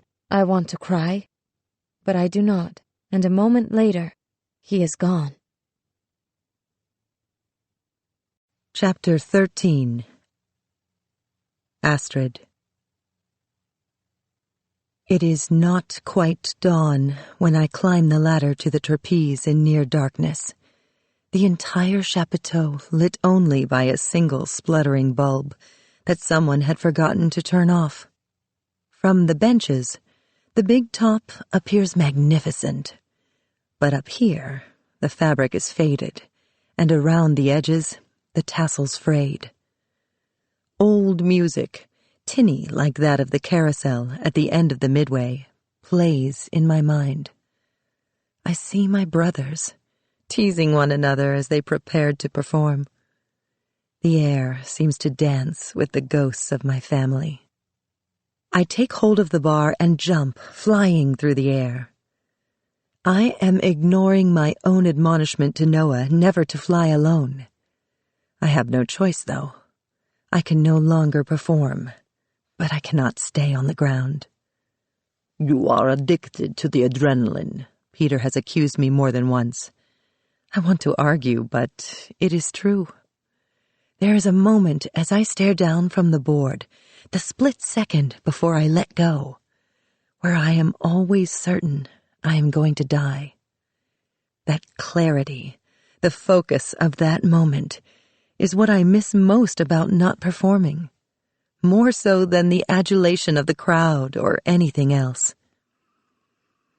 The previous night, when Noah had gone into the ring without me, was the first time I had ever actually observed the circus in its entirety. As I watched the show, I was reminded of the time Eric had taken me to the Volksoper to see a show, Die Jungfrau von Orleans. Surrounded by the fashionable Berlin women and clouds of Chanel, I shifted around in my seat awkwardly, feeling as if I did not belong. But as the show began, I was able to see so much that others could not. The way the set was made to give the illusion of depth, how the act was enhanced with the little tricks all we performers had. I realized then that I could see through people, on stage or not. I had been doing it my whole life. I fly higher, as if trying to outrun my memories. Heaving my legs upward, I swing high back to the board. Fine perspiration coats my skin and my legs ache pleasantly. That Herr Neuhoff said I might get to perform again when we reach the next town is little consolation. That is still 2 weeks away, a lifetime of performances. And there are no guarantees that I will be permitted to remain in the ring. Now that Herr Neuhoff is aware of the peril, he will pull me from the show at the slightest of scares. Scares like the police interrupting the show a few days earlier. Seeing the little girl's face in the audience, the full magnitude of just how bad things have become crashes down upon me. She had started that day brightly like any other, as I had that last morning in Berlin with Eric, not knowing, in just hours, her world would be destroyed. I wipe my eyes, brushing away the sting. In my family, one did not cry, not for illness or death or other tragedy. And even as a girl, I had held my tears through it all. It could have been worse, I remind myself. It could have been me the police had come to arrest. I leap again and hang on to the bar in midair, not trying to swing higher, but letting the gentle rocking motion carry me back and forth. It seems for just a moment that if I do not move, I can go back in time, and everything will be as it once was. My body, this flight, they cannot take these from me, despite the thing Noah had done. The things Noah had done, I correct myself. It was more than just telling Herr Neuhoff about the German officer. She had invited the mayor's son to the show. And she had thrown herself from the trapeze in an attempt to save that man and his daughter from the police, a stunt as foolish as it was brave. Though we are nothing alike, more and more, I see a headstrongness about Noah that reminds me of myself when I was young. An impulsiveness that makes her a danger to herself and to all of us. Suddenly, I am dizzy. Something hits my stomach then, a wave of nausea so strong I almost lose my grip on the bar. I break out in a sweat, and my palms grow dangerously moist. I struggle to make my way back up to the board. Failing moments like this are why I tell Noah she should not swing alone. Looking down, I am seized with fear. Circus performers are not known to have long lives. There were those who died in their act or were injured to the point they withered away. I run through the performers I know, those in my family and beyond, to try to find a single one who had lived to his or her 70th birthday. But I cannot. With a last desperate swing, I soar higher and reach the platform, legs trembling. I have never fallen before, or even come close. What is wrong with me? Another wave of nausea sweeps over me, and I make it down the ladder just in time to heave into a bucket that is not my own. I carry it outside to wash at the pump before anyone notices.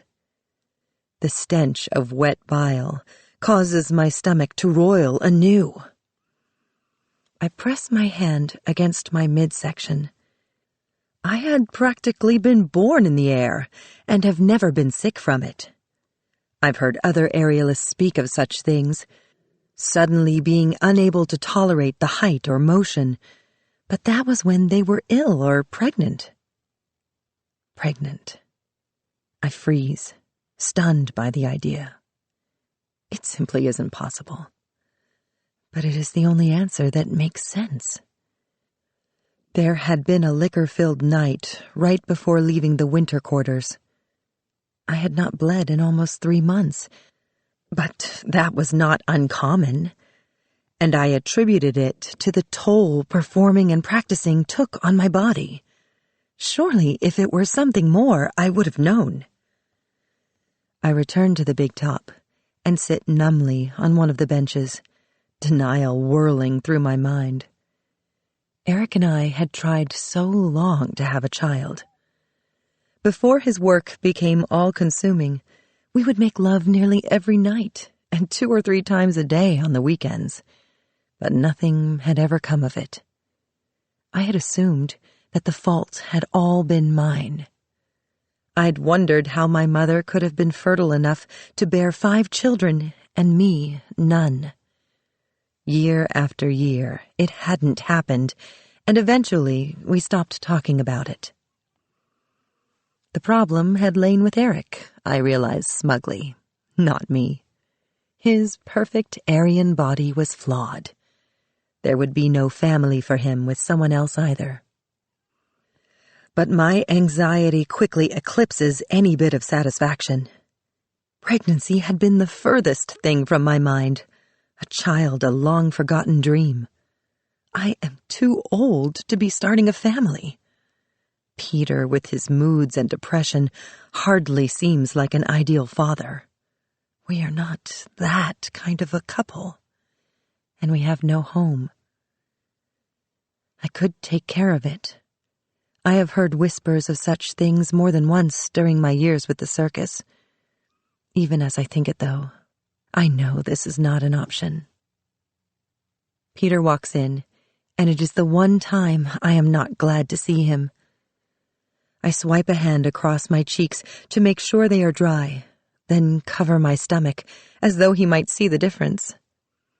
I do not want to tell him and add to the stress and exhaustion of performing and being on the road. He does not need to worry about this now. I wait for him to see that I am pale and shaking, or perhaps smell the stench that lingers about me.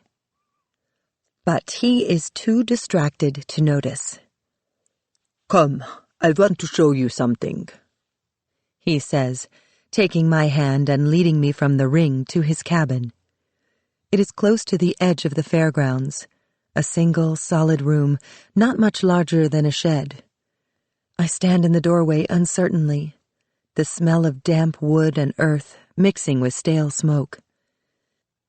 I have not stayed with him since coming to Thiers, because he's been rehearsing so intently, and I haven't wanted to intrude. Will he try to take me in his arms? I do not think I can bear to be close to him right now. Instead, he beckons me past the bed. On the other side stands a new piece of furniture, a low rectangular oak chest, about 5 feet long, almost like an oversized steamer trunk. "It's lovely," I say, and run my hand over the wood, admiring the elaborately carved lid. "Where did you get it? And why?" Peter, with his Spartan and comfortless cabin, is not one for material possessions.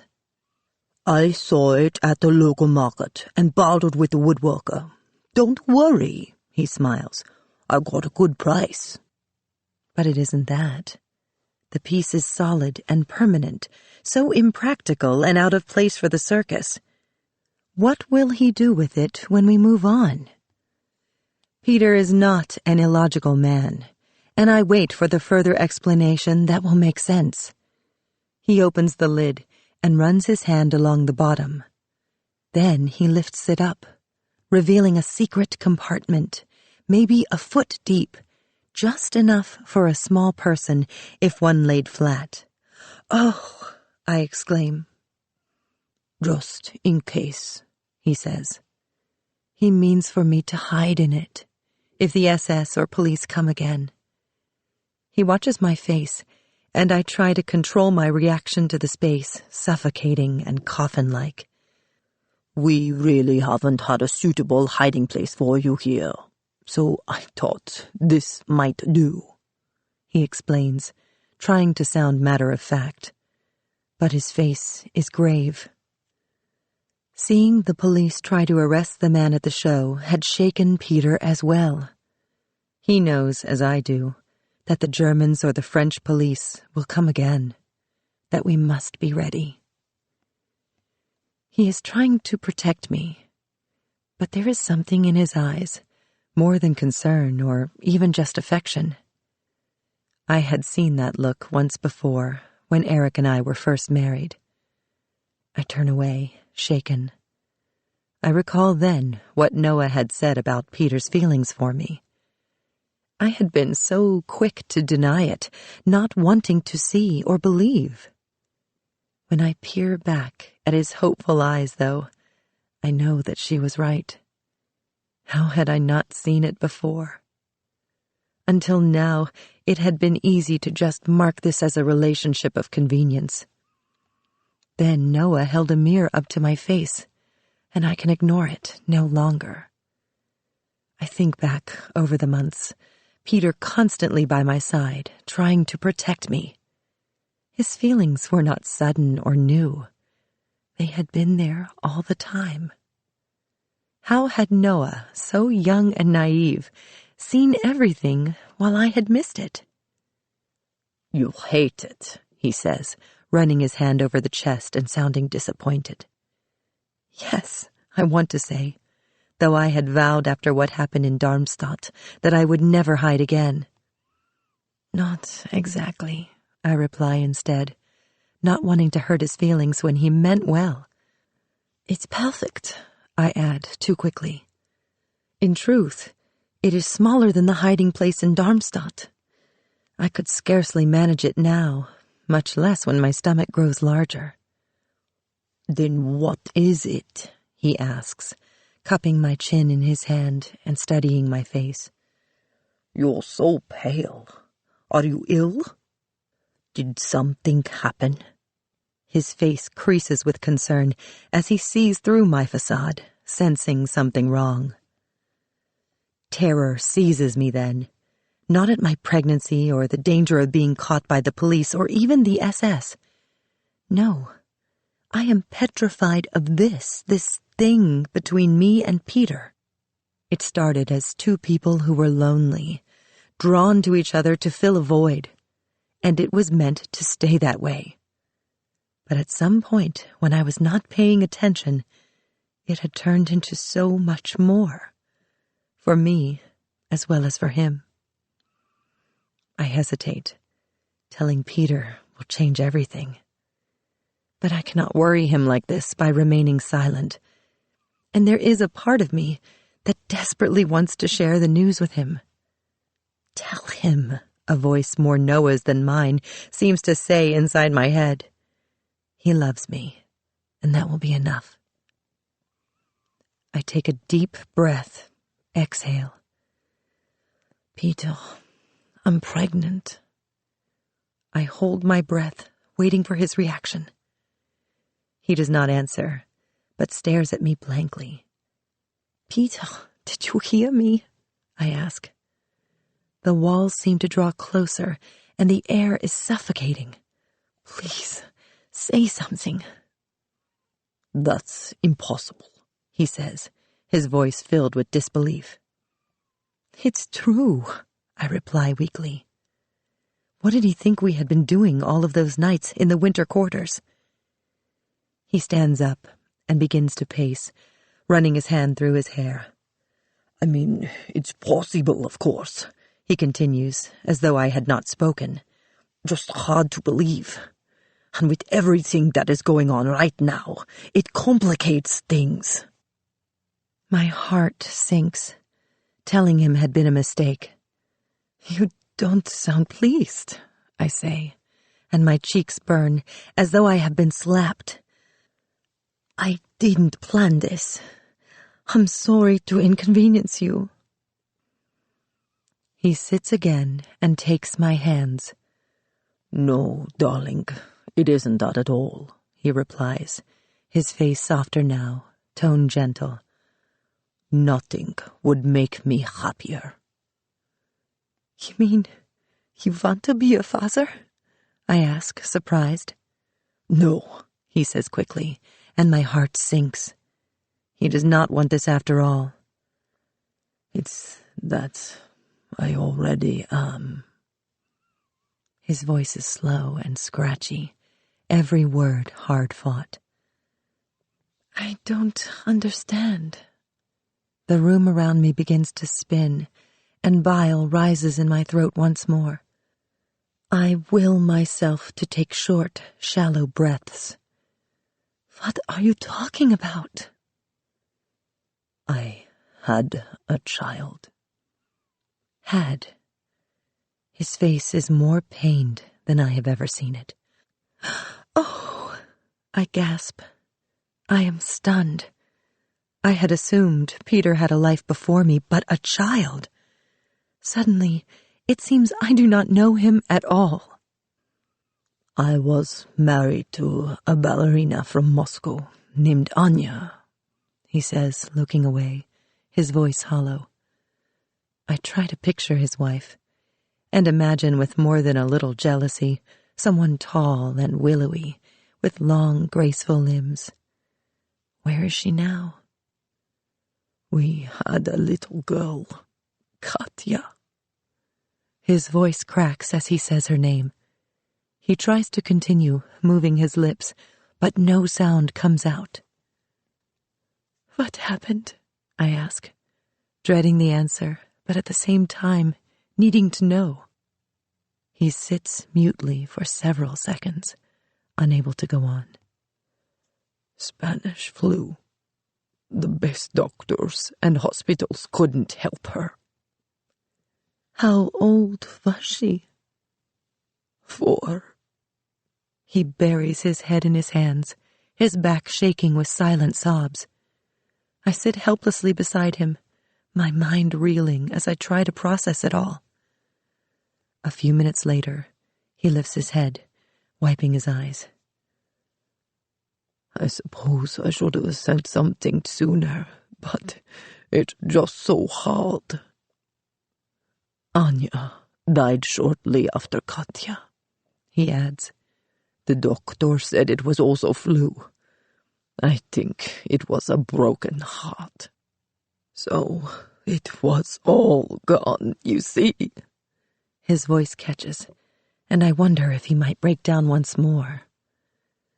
I'm sorry. I throw my arms around him and rest my head against his shoulder. But my sympathy is inadequate, and it is impossible to ease a pain I did not share. I understand so much more about him then, his dark moods and his drinking. This brings painful memories for you, I add. He shakes his head. No, it is good to remember both of them. But you see why I am nervous. I understand. He is afraid, I realize, of having another child, loving as deeply as he once had. Then he had had all of the money and privilege in the world, and it had not been enough. How could he possibly protect and care for a child now? It will be fine, I say, forcing conviction into my voice to cover my own doubts. We can do this. Now it is my turn to be strong. Yes, of course we can, Peter replies, forcing a smile. He kisses me once, then again. He brings his mouth to my eyelids, lips, cheeks, breasts. His weight pushes me back against the bed, and for a second it seems he will try to take me. But he simply rests his head on my belly, not speaking. Before you, I had given up hope, he says finally. I don't know what I would do without you. I love you, he adds. The feelings that he has kept pent up since we've been together seem to bubble forth. And though I once longed for them, I am overwhelmed. It is too much now to carry him and the child. He lifts his head, and a light seems to dawn in his eyes. We should get married, he declares, taking both of my hands in his own. Married? The word reverberates in my head. Once it had meant something. Now in my mind, I see the papers Eric had thrust before me, saying that none of it had mattered at all. Hear the clatter of my wedding ring as it fell to the floor of our apartment. Oh, Peter. There was only once for me and marriage. I cannot fathom anyone wanting me in that way, or ever letting myself get that close to a man again. We can't. No, of course not, he says quickly, unable to mask his disappointment. I cup his cheek. In my heart, I am already married to you. Or we could leave, he says. I am surprised. Peter had always rejected the idea before, because there was nowhere else he could perform as he does here. But now, with the prospect of a child, everything has changed. I can't leave, I reply. Here I can hide. At least for now. Once I might have taken the chance and fled. This is about something bigger than just my own safety now, though. I touch my stomach once more. And Noah needs me. The girl? His expression is puzzled. Why should she matter? I didn't think you even liked her. No, of course not, but still. It's true, I admit. I disliked Noah from the first, and even more after she had gotten me pulled from the show. But she depends on me, as surely as Theo does her. You could go if you really wanted, I offer. The words hurt to say. He wraps his arms more tightly around me. I will never leave you, he says, and his hand lowers to my stomach. Or our child. Someone who will not leave me, I think, wishing for my younger self, the one who might have believed it. It will be all right, I say, pushing away my doubts. Better than all right. A family. I smile through my fears. Can such things possibly be? But my child will be Jewish. An image flashes through my mind of Noah making her way blindly through the woods in the snow with Theo before we found her. We are barely able to protect one Jewish child. How on earth would we ever protect two? Chapter 14. Noah. No! No! Astrid cries during practice the following Sunday, her voice ringing so shrilly through the big top that one of the jugglers practicing below drops her silver rings to the ground with a clatter. You must go higher! I swing my legs harder as Goethe throws me back toward the bar, trying to heed Astrid's command. But when I make it to the board and look down, her face is still dissatisfied. You must get your legs above your head, she scolds as I climb down the ladder. But you said not to break the line of my body, so I thought... I begin, then stop, knowing I will not win. Astrid has been ill-tempered these past few days, snapping at everything I say and berating me for the same routines that were just fine a few days earlier. Watching her lips curl with displeasure, I wonder if she is still angry about my part in having her removed from the show. She had seemed to forgive me nearly a week earlier, but now I'm not so sure. What's wrong? I ask. She opens her mouth as if there is something she wants to say. It's nothing, she replies finally. But she does not sound as though she means it. Astrid, please, I press. If there is something, maybe I can help. She smiles, but there is no happiness in her eyes. If only that were true, she says, then walks away and starts up the ladder. So there is something wrong, I think, knowing better than to press. Are we going to keep rehearsing? I ask instead, dreading the answer. But she shakes her head. We're done for today. She reaches the board and takes the bar, leaps without warning. Though she cannot perform in the show, this has not stopped her from flying, faster and fiercer than ever. She works without a catcher now, barely touching the bar, in a way that seems impossible even as I watch. I walk across the practice hall to Peter, who has stopped training to watch Astrid. We have to stop her, I say. She's going to kill herself. But his eyes are a mix of admiration and futility, and his posture resigned. I cannot stop her from her greatness, being who she is. This is not greatness. It is suicide, I retort, surprised that I dare speak so forcefully to him. Peter stares at me oddly. Astrid would never kill herself. She has too much to live for. There is an uneasy tone to his voice, Maybe he knows what is bothering Astrid. But before I can ask, he walks away. Taking a last worried look up at Astrid, I pull my wrap skirt and blouse on over my practice leotard. I walk from the big top and start across the fairgrounds. It is late afternoon on Sunday, a little over a week since we arrived in Thiers, and I want to feed Theo myself and spend as much time as I can with him before he falls asleep. Close to the tracks, the water truck has pulled up, and people are hurrying to fill their buckets at the back of it. There are endless buckets everywhere at the circus, for washing and drinking and other things.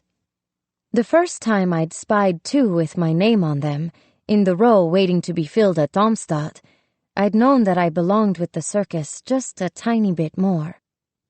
I fill my buckets, one for washing and one for drinking, and carry them to the train, eager to change and reach Theo. I climb the stairs of the rail car, taking care not to spill. The sleeper car where I expected to find him waking from his nap is empty. Theo is not there. Easy, I tell myself, starting back outside. Sometimes the girls who watch the children take them outside for fresh air. A few children are behind the train, rolling a ball, while the two girls meant to be watching them chat idly. Theo is not with them. Where is he? My heart pounds. Has he been lost? Taken? I start across the backyard to find Astrid again. She will know what to do. Then, in the distance, I hear a giggle. My eyes dart toward the pens where the animals are kept. Theo is near there, in the arms of Elsie, one of the girls who minds him. I relax slightly. But as I start across the grassy field, Elsie walks toward the lion's cage. I see her talking to Theo, pointing as they near one of the animals. The cage here is flimsy, a few metal bars spaced too widely apart, nothing separating Theo from the fierce beast. Elsie is casual and unafraid as she walks Theo right up to the cage. His hand reaches out as if petting a dog. "No!" I cry, my voice lost in the wind. Theo puts his hand through the cage, his fingers just inches from a lion's mouth. "Theo!" I run toward him, feet pounding against hard earth, kicking up bits of grass and dust. I reach Theo and grab him from the girl's arms. The lion, startled by my sudden movement, lunges at the bars with a roar, swiping the very spot where Theo had been. I leap back, tripping and stumbling to the ground. Theo lets out a wail. A sharp rock cuts into my palm as I break my fall, but I hardly notice. I clutch Theo to my chest, shielding him.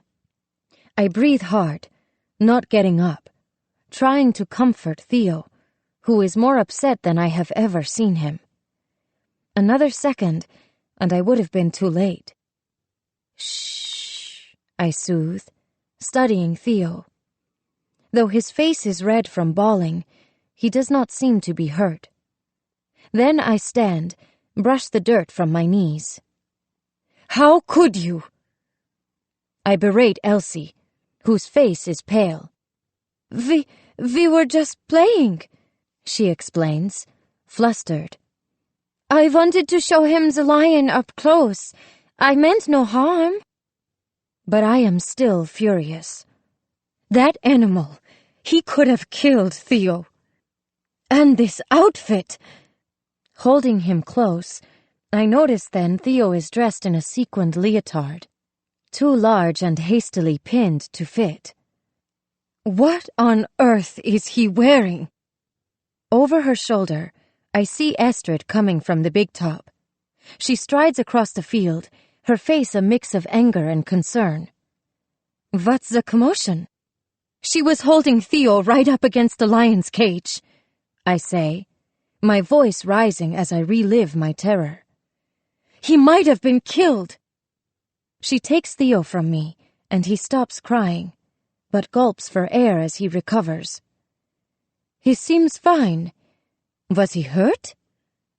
No, I admit, swatting at one of the flies that buzz perennially around the animal cages.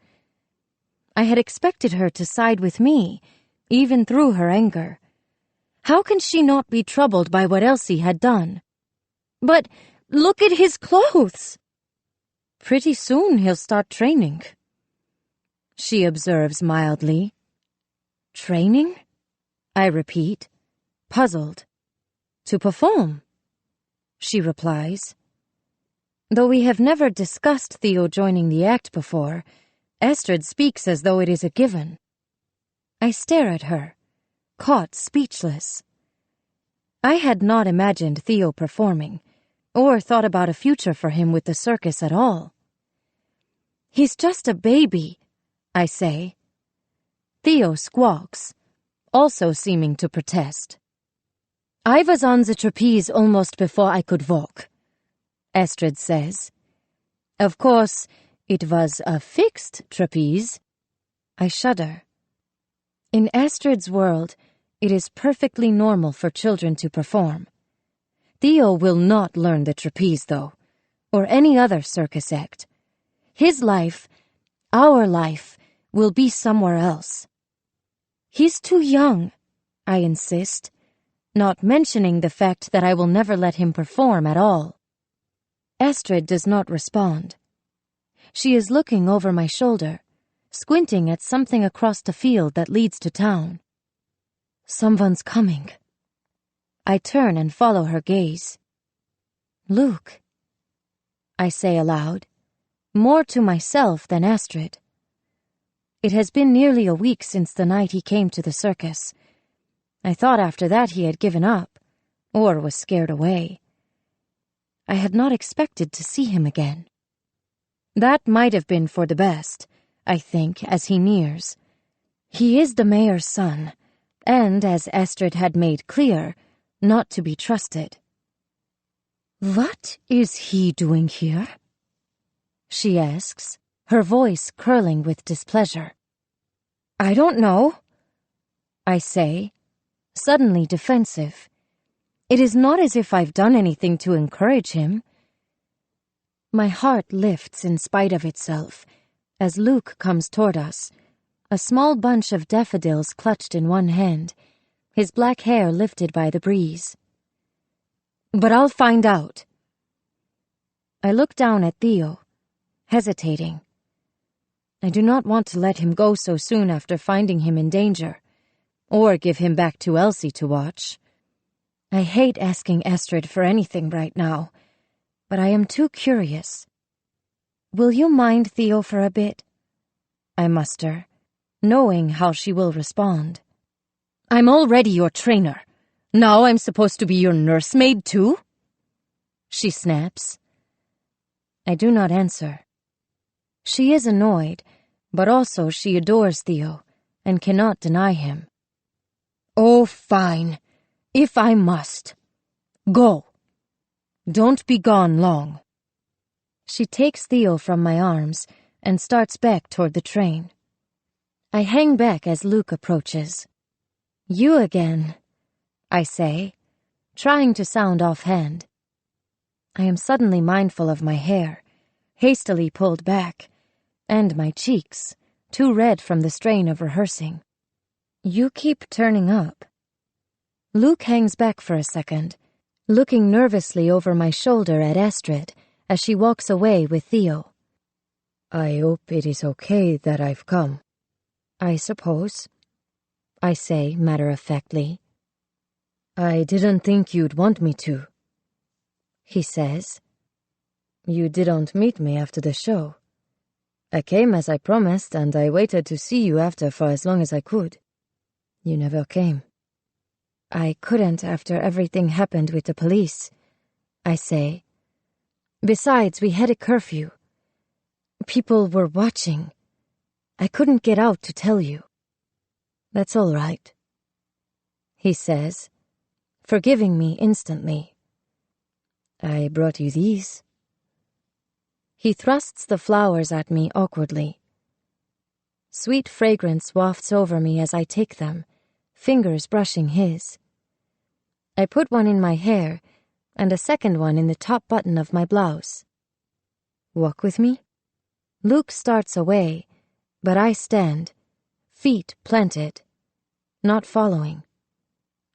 He turns back. You're not coming? Your father, I say. A look of realization comes over his face. What about him? He's the mayor. Why didn't you tell me? I ask. Because it didn't come up, he replies uneasily.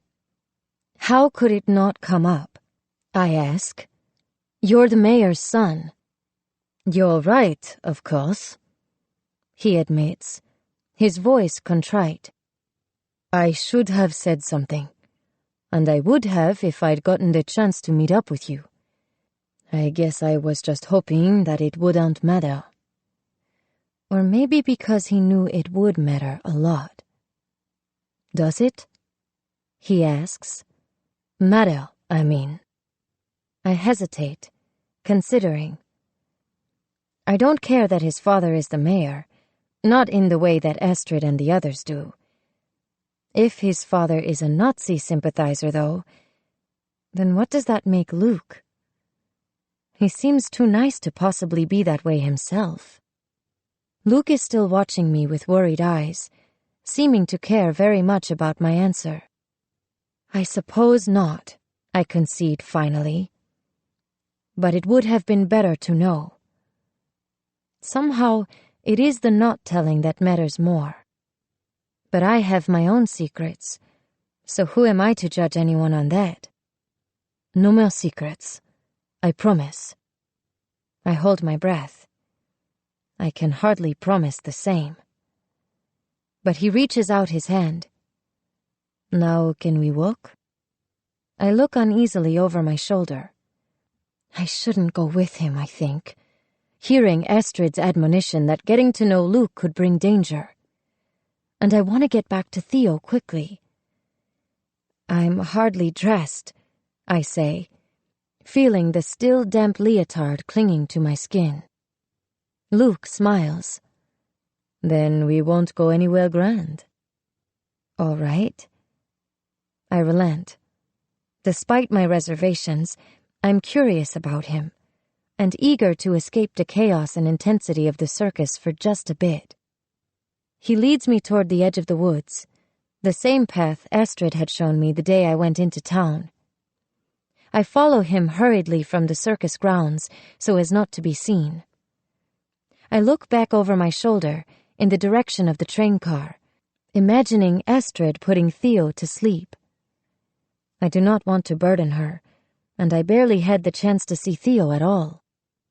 I'm afraid I only have a few minutes. The others, they don't want me around, do they? He asks.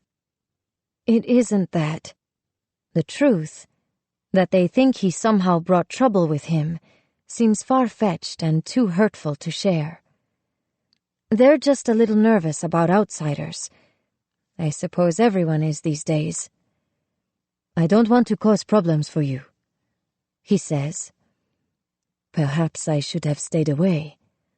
No, I reply sharply. That is, I can make my own decisions. Then let's go, he says. We continue silently through a break in the trees that forms a small grove.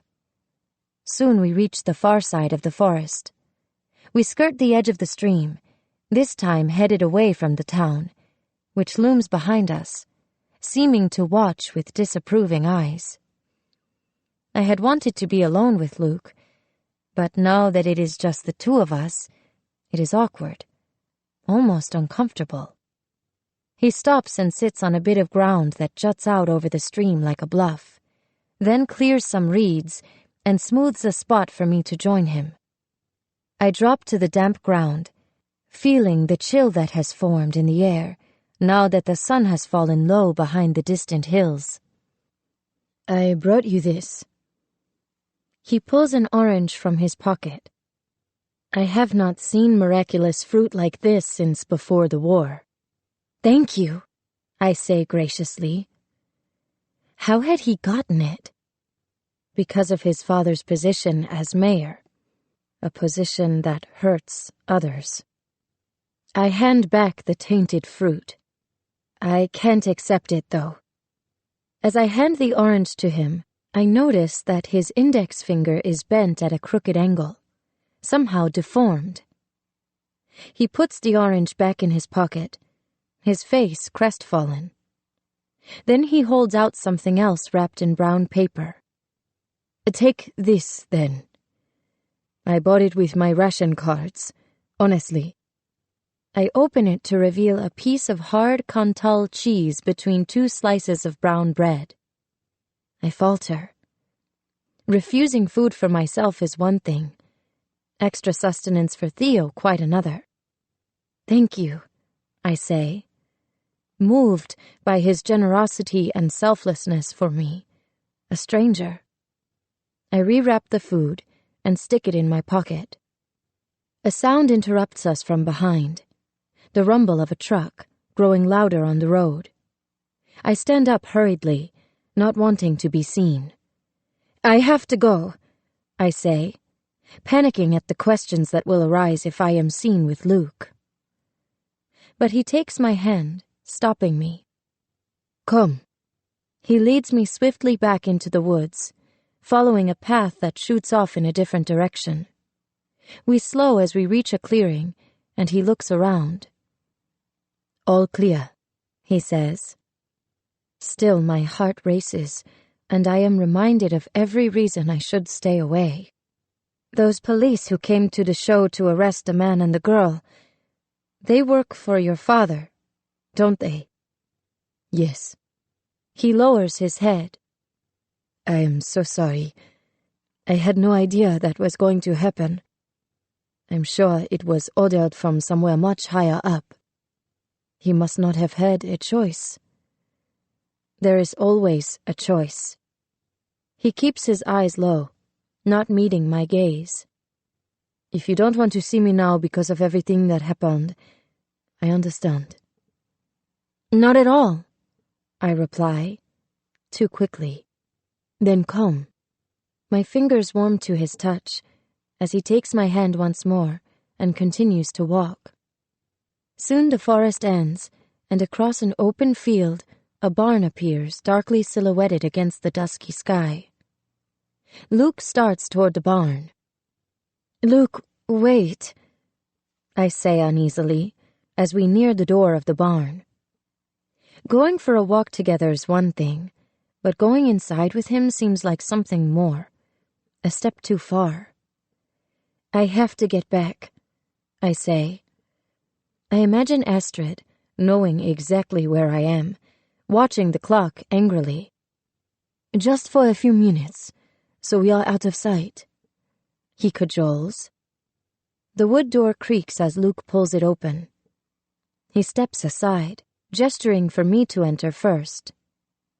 Inside, the barn is empty, the air thick with the smell of rotting wood and damp hay. How did you find this place? I ask. This is the very edge of my family's property.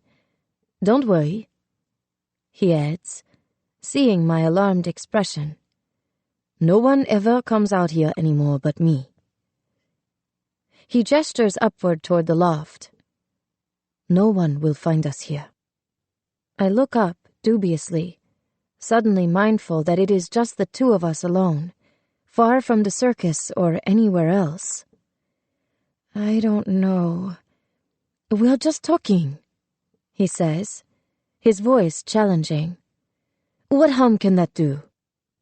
Luke climbs up to the loft then, and helps me, fingers moist on my wrist.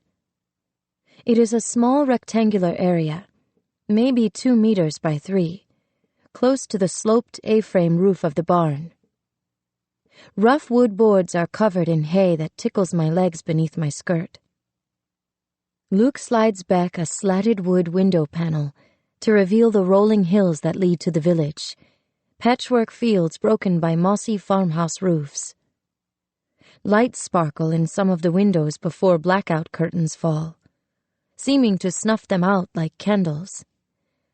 It is peaceful, and so pristine, it is almost possible for a moment to forget about the war. Luke points out at a small steeple on the horizon, silhouetted against the setting sun.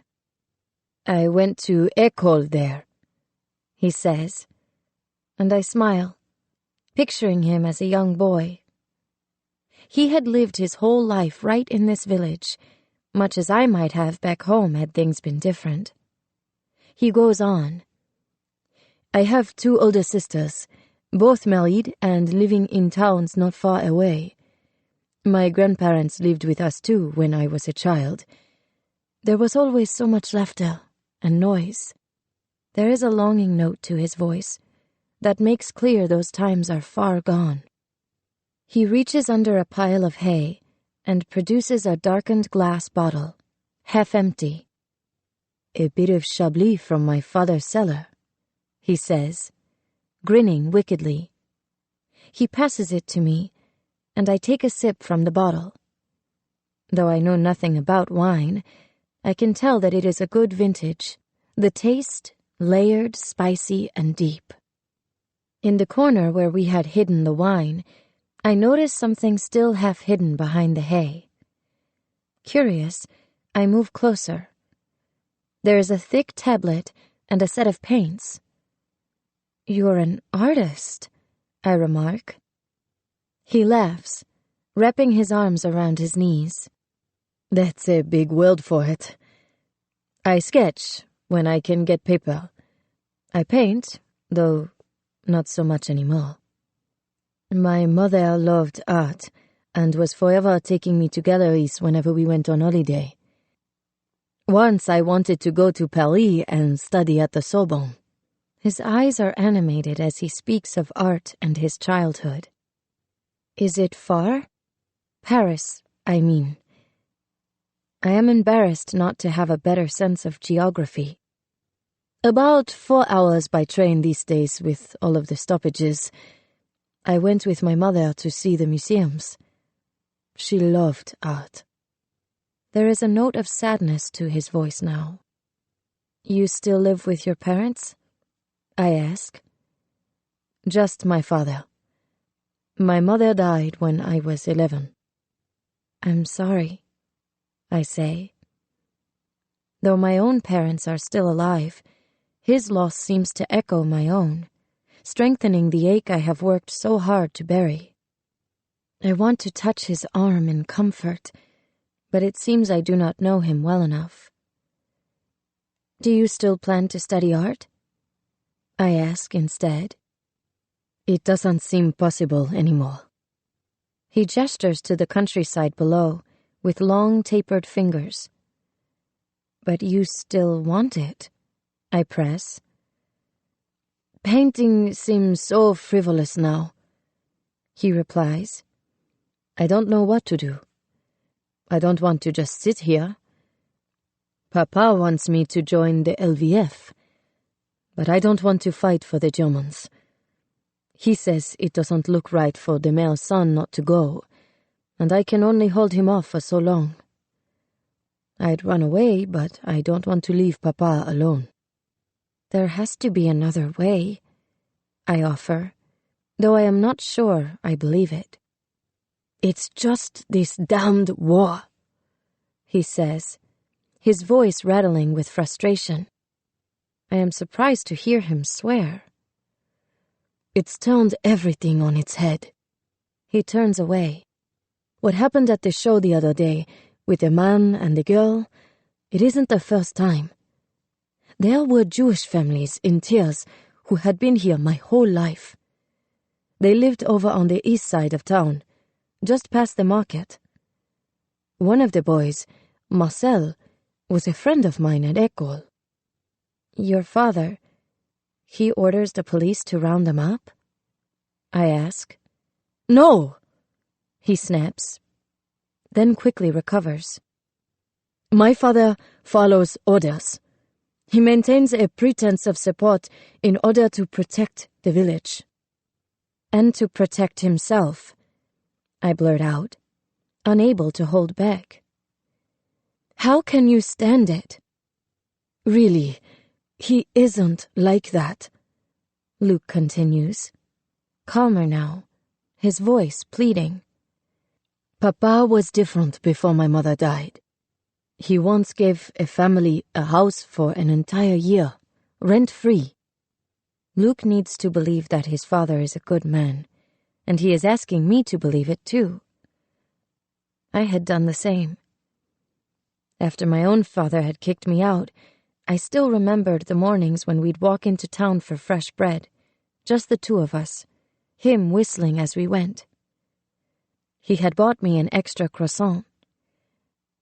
I was still that girl, though. What had changed? Luke continues. I begged my father to at least help Marcel's family, but he said there was nothing to be done. His words pour out in a tumble, as though he has not until this very moment been able to share with another the things that he has seen. It's hard when the people we love do awful things, I offer. We both sit silently then, the now dark sky causing the light in the loft to dim. I notice that his jaw is square and strong, a faint late-day stubble pressing through. Where are you from? He asks, changing the subject. I shift uneasily. Until now, I have managed not to say much about myself. The Dutch coast. Our village was so close to the sea you could walk down to the end of the road and catch your dinner. It seems so strange to be talking about the life I'd lost. I want to tell him everything, about how my parents cast me out, and how I found Theo. But of course I cannot. Why did you leave? Luke asks abruptly. No matter how many times I am asked that question, I am still ill-prepared to answer it. My father was very cruel, so when my mother died, I took my brother and fled. I say, repeating the now familiar tale. I am not ready to tell him the truth. It's hard not having your mother, he says, looking deeply into my eyes. I hate myself for the lies I've told, but right now, even though my mother is not dead, losing her feels more real and painful than ever. And then you joined the circus? He asks. Yes, just a few months ago. I pray he will not ask about the time between. It's remarkable that you learned to do all of those tricks so quickly. His voice is full with admiration and wonder. Astrid trained me, I say. That angry older woman? I struggle not to laugh at his perception of Astrid. At the same time, I am defensive of an outsider criticizing her. She's amazing, I say. She didn't perform at the show, Luke notes. But I don't reply. I can't tell him the rest of the story, why Astrid is angry with me, without revealing to him the fact that she is a Jew. Perhaps she's jealous that you were in the show and she wasn't, Luke ventures. I laugh aloud. Astrid? Jealous of me? That isn't possible. Astrid is talented, famous, powerful. But then I see myself through her eyes, a younger woman, with the child fate had denied her, performing when she cannot. Maybe the idea is not so ridiculous after all. It isn't like that, I add. Astrid is a famous aerialist. She's just very intense. Peter says she's a danger to herself. I add. Peter? He's the clown? Luke asks. I nod. He and Astrid are together. He sure didn't like me, Luke says with a half-smile. He's very protective of Astrid, I explain. She thinks it's just for company, but she can't see the depth of his feelings for her. He watches me intensely. I can imagine. I look away, feeling myself blush. The show, you never told me what you thought. I brace myself for the criticism that would surely crush me. You looked beautiful, he offers, and I blush. You were amazing. He pauses for a moment, then adds, It's just that I was sad for you. Sad? My happiness fades. Doesn't it bother you? He asks. All of those people, watching, I mean. His tone is one of concern, but there is pity, too.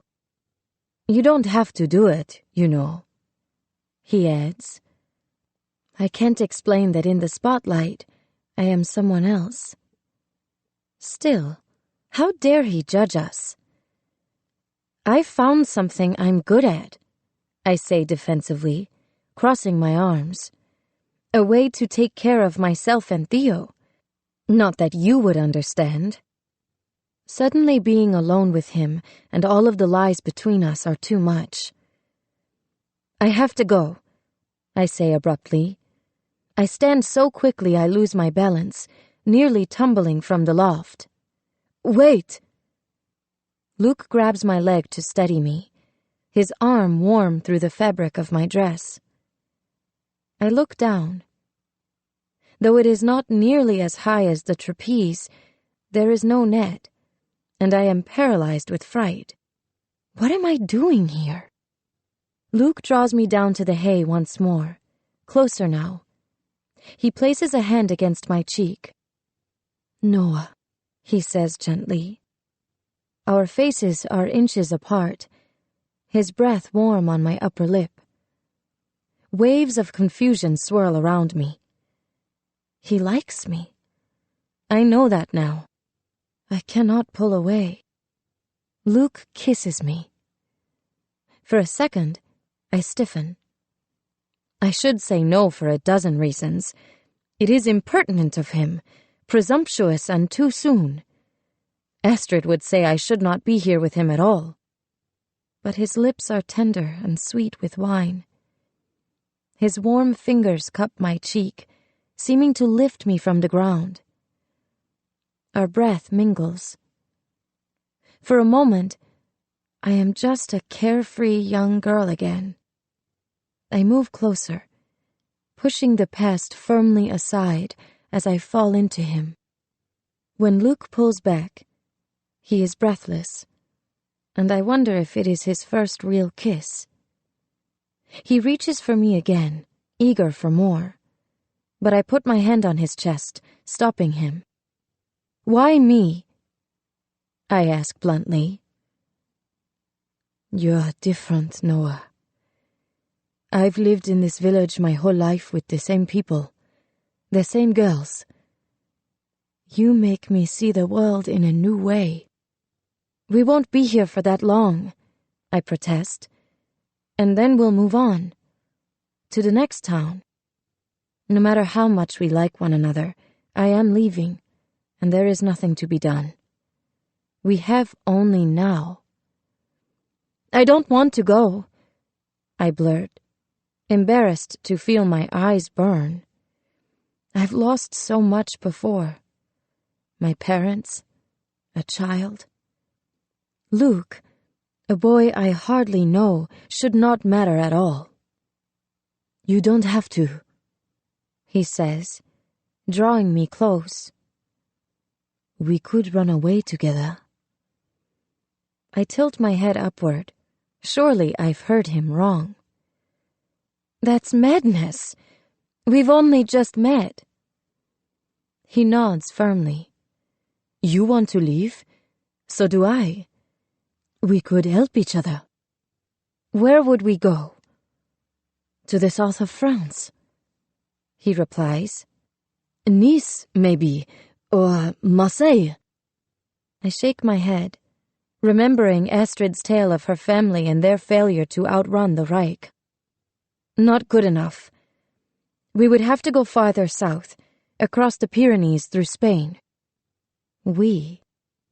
I stop, hearing the word that has slipped from my mouth without realizing it. Of course, it's impossible. A delightful fairy tale, like one I would spin for Theo to soothe him to sleep. Children playing make-believe. I had always planned to take Theo and go. But now the idea of leaving is hard to imagine. I have to go with the circus to the next town. I owe them that much. I'll find you, he promises gamely, as if the miles and borders are irrelevant. You don't even know where we are going, I protest. In the distance, the cathedral bells toll. I listen, alarmed. 9 chimes. How had it gotten so late? I have to go, I say, pulling away reluctantly. He follows me down the ladder and from the barn. Neither of us speaks as we make our way back through the woods. It is after curfew, and in the distance the town is shuttered and still. At the edge of the circus grounds behind the train, I stop. I do not want anyone to see me with Luke so late at night. I should go alone from here. When will I see you again? He presses. I don't know, I say, and his face falls. I want to, I add hurriedly. It's just so hard to get away. We don't have that much time. Can you meet me tomorrow night, after the show? Maybe, I say, unsure how I will manage it. I'll try, but if I can't, if only there were a way to send word. I have no way to reach him. I scan the fairgrounds, thinking. My eyes stop at the back of the train. Each carriage has a box underneath, I recall. The belly box. On some of the cars, the workers use it for keeping tools handy. I pull out the one beneath the sleeper car. It is empty. Here, I say. If I can't get away, I will leave you a message. A secret mailbox that no one else knows. Tomorrow, then. He kisses me boldly, then steals away, glancing around carefully to make sure no one is watching. I race back to the campsite, breathless. There is an excitement with Luke that I've never felt before. It had not been like this with the soldier. I see now how the German had taken advantage of me, and taken a piece of my youth I will never recover. With Luke, though, the past feels like a bad dream that never happened. Is that even possible? I had not understood how Astrid could ever love again after her husband had cast her out. Now it seems that I might have a second chance too. Suddenly, everything that has happened to me seems to make sense. I used to imagine that the German had never come. But if that had been the case, I would never have known Theo, or come here and met Luke. How I wish that I could talk to Astrid about it. In her rare, kinder moments, she is almost like a big sister, and I just know she could help me make sense of it all. She will never see past Luke's father, though, to who he really is. As I reach the door to the train car, Elsie appears. Her face is pale and creased with worry. Thank goodness you're here! Still annoyed at her letting him too near the animals, I push past her into the train car. But the place where Theo usually sleeps beside me is empty once more, and Astrid nowhere to be found. My blood runs cold. What is it? What's wrong? It's Theo. He's sick, and he needs help. Chapter 15. Noah. Elsie starts down the length of the train corridor, and I follow close behind. What happened? I ask. She stops at the door to a carriage near the front of the train, where I've never been. The sick car, they call it. It provides care to those who are ill and prevents disease from spreading to the rest of the circus, Astrid had explained once. An antiseptic smell fills the air. From inside come coughs and moans. Theo could catch worse than what he already has in there. His wail cuts sharply through the other sounds. I start forward. He can't stay here.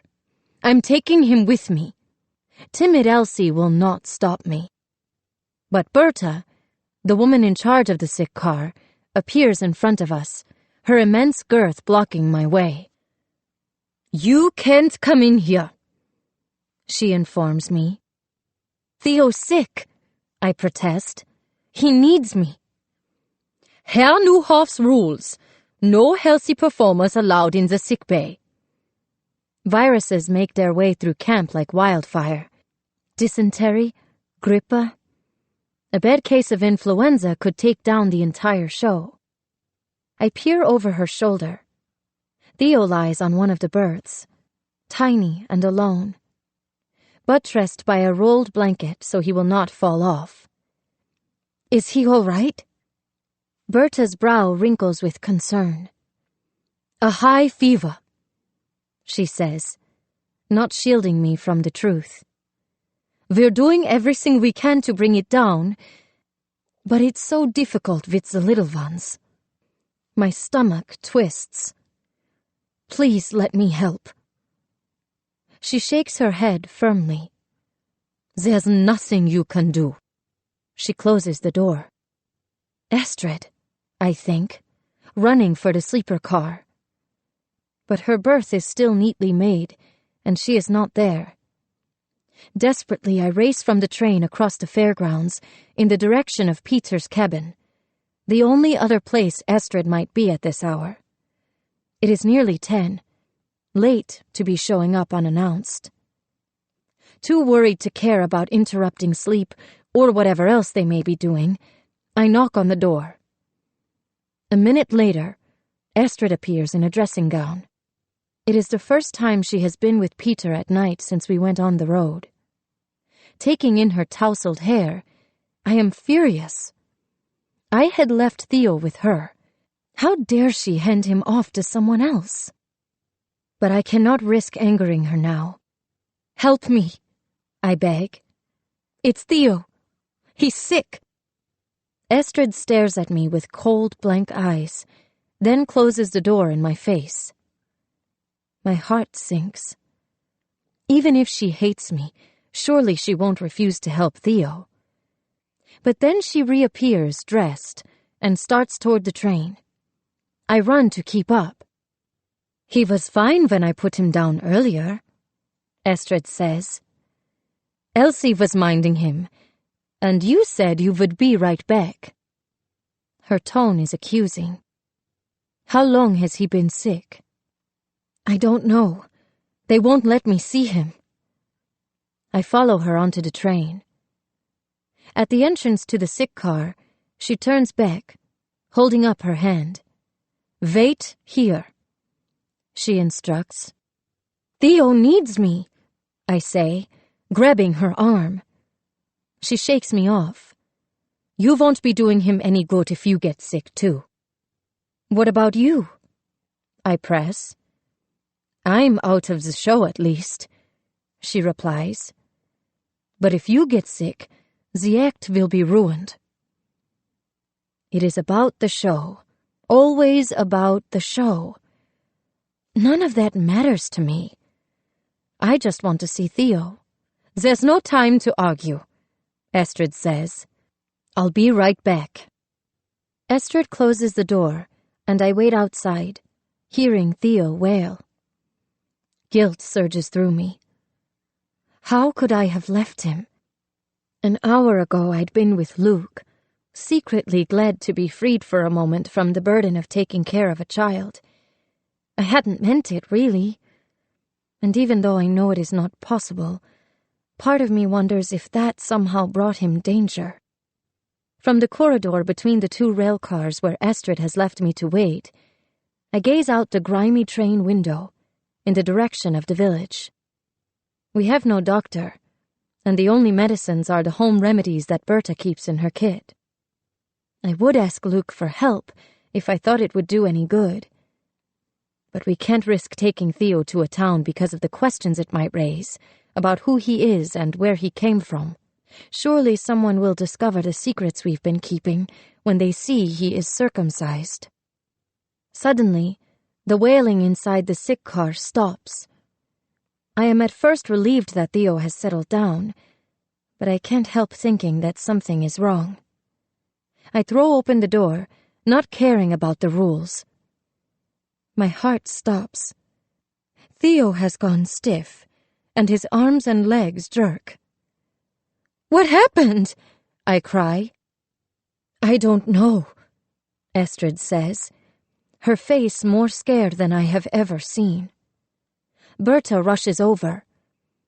"A fever fit," she says, then turns to me. "He needs a bath of cool water. Fetch it quickly." I stand paralyzed, not wanting to leave Theo again, even for a single second. "Hurry!" she barks. I run from the train and fill the first bucket I see at the pump. The water splashes out the sides, so it is only half filled by the time I reach the sick car. Estrid takes it from me at the door and pours it into the large porcelain bowl that doubles as a baby bath. "Another!" Berta calls. When I return, I see her putting a cup of clear liquid in the tub. "Vinegar," she explains. I start toward Theo, but Estrid holds up her hand, warding me off. "You can't come in." I try to push past her. "I have to see him. If something should happen—" I can't finish the thought. Suddenly, I am back at the girls' home, my own child being ripped from my arms.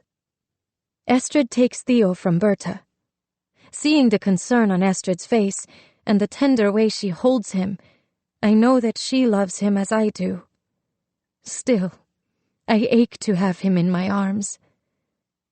Estrid lowers Theo into the bath. I hold my breath, willing him to fuss as he normally would.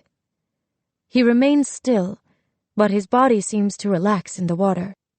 "I remember now," Estrid says, not taking her eyes off Theo. "They call it a fever seizure. One of the circus children had it a few years back." "A seizure?" I repeat. "It sounds serious." "The fit itself looks much scarier than it is," Berta interjects. "But the fever is the problem. We must get that down." Her voice is grim. A few minutes later, Estrid takes Theo from the tub and dries him, putting him back into his sleeper because we have no other clothes for him here. His eyes are open, and he is calmer now. Estrid touches his brow and frowns. "He's still too hot." Berta pulls a packet from her kit. "I bought this at the apotheke before we left Darmstadt. They said it would work on a fever." "But is it for an adult or child?" I ask. Too much could be dangerous, or even lethal. "Adult," Berta replies. "But if we give him just a little—" "We don't have a choice." She pours a bit of the powder onto a spoon and mixes it with water, then spoons it into Theo's mouth. He gags in protest and spits up. Estrid wipes his face and shirt with a rag, and I wish that I could do it myself. "Should we give him more?" I ask. Estrid shakes her head. "There's no telling how much of it he got, and we won't know for a few hours if it's working. The fortune-teller, Drina, said something about illness," I suddenly recall. How could she have known? I wait for Estrid to ridicule me for listening to her. "I stopped having my fortune read," she says darkly instead. "Because you don't think it's true?" "Because there are some things you just don't want to know." Berta comes over and inspects Theo. He just needs to rest now. Let's hope the medicine works. And what, I wonder, if it does not? I don't dare to ask. Berta walks to the berths at the far end of the railcar, where 2 other patients lie. After she has tended to them, she dims the lights and squeezes herself into an empty bed, her thickness spilling over into the aisle. Estrid sinks into one of the berths, rocking Theo. Watching her from the doorway, my arms ache. He likes to be held up. I know. Estrid has been with Theo almost as long as I have. She knows what to do. Not being able to hold him is killing me, though. I'll watch him all night, I promise. But you should go to sleep. He's going to need you when he is better. You think he'll be okay? I ask with hope and relief. I do, she responds, her voice more certain now. I still cannot leave him, though. Instead, I sink down to the cold, filthy floor of the train corridor. Those are pretty flowers, Estrid remarks. I had nearly forgotten about the daffodils in my shirt button and hair. They're from the mayor's son, right? I do not answer. What did he want, anyway? Just to talk, I reply. Really? Estrid's tone is skeptical. Maybe he just likes me, I retort, somewhere between hurt and annoyed. Is that so very hard to believe? Mingling is forbidden, you know. You and Peter being together is too, I want to point out. And his father is a collaborator, for God's sake. Her voice rises now, causing Berta to stir at the far end of the train car. Luke isn't like that, I protest. And his father? She asks pointedly. Luke says he has to cooperate to protect the village. I hear the weakness in my own words. To stop the Germans from doing even worse. Stop? She spits. There is no stopping them. Didn't what happened at the show the other night teach you anything? The mayor is saving his own skin at the expense of his people. Nothing more. Several seconds of silence pass between us. What? Do you want to date this boy? She demands. Marry him? No, of course not. I protest quickly. I had not really thought about Luke beyond the kiss we had shared. But I wonder now, why is it so awful to want the ordinary things? Estrid herself had once done the same. Now she sees it as a betrayal. I know that you like him, Noah, she continues. But you mustn't trust too much, or let yourself be fooled. I can tell from the way she speaks that she thinks I am innocent and naive. Never assume that you know the mind of another. I don't. Even Peter? I ask. Especially him, she says sharply. She clears her throat. This nonsense with you and the boy, it will end, of course, when we go in a few days. Luke's promises to find me in the next village seem too silly to share. No man is worth the whole world, she adds. I know, I say, memories of the German looming large in my mind. He had taken everything from me. My honor, my family. Of course, Estrid doesn't know this. My guilt looms like a shadow. Estrid has given us so much, and still I am living the lie I told when I first arrived and did not know if I could trust her.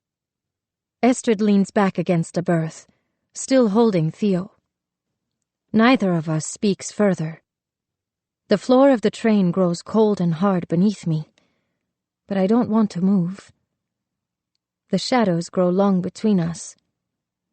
I lean my head back and close my eyes. I dream that I'm outside in the darkness, the same bitter cold as the night I'd taken Theo and left.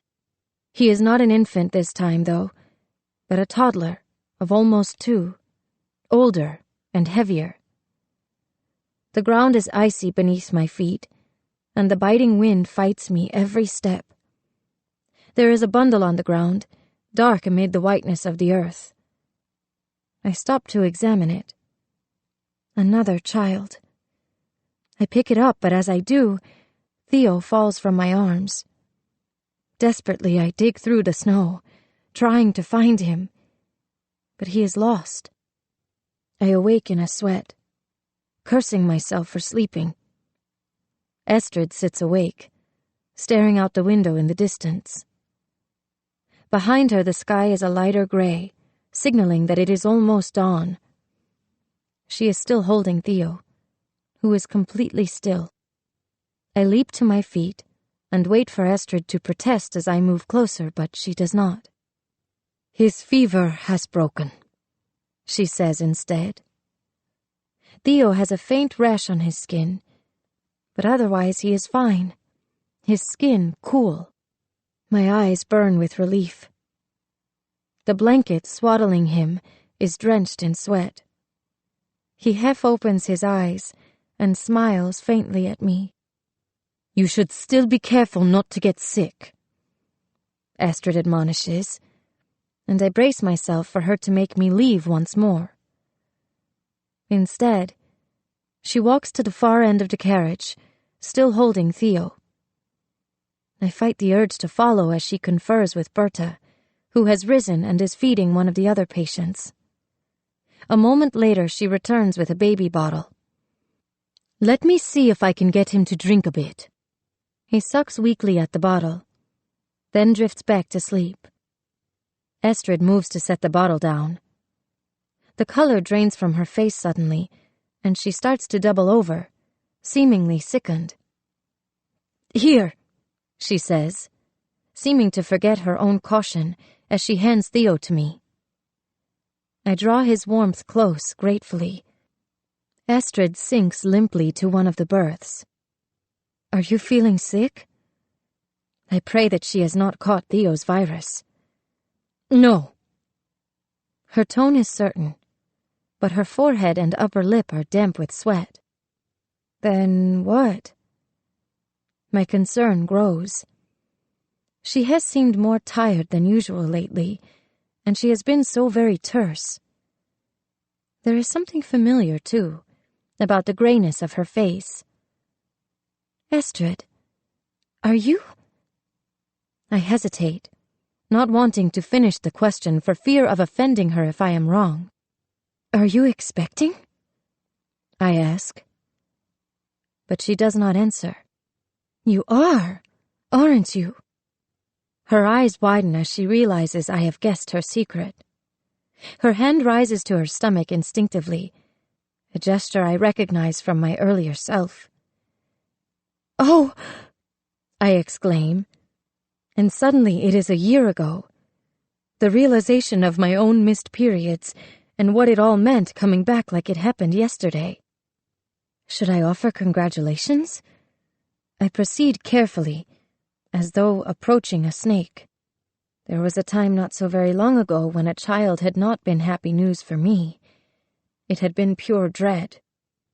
I don't know how Estrid feels. Watching her with Theo, I've long suspected how very much she wanted a child. She is older, though, and a Jew. Does she want one now? I search her face for cues as to how I should react. It is wrecked with self-doubt. There is so much I want to say to comfort her.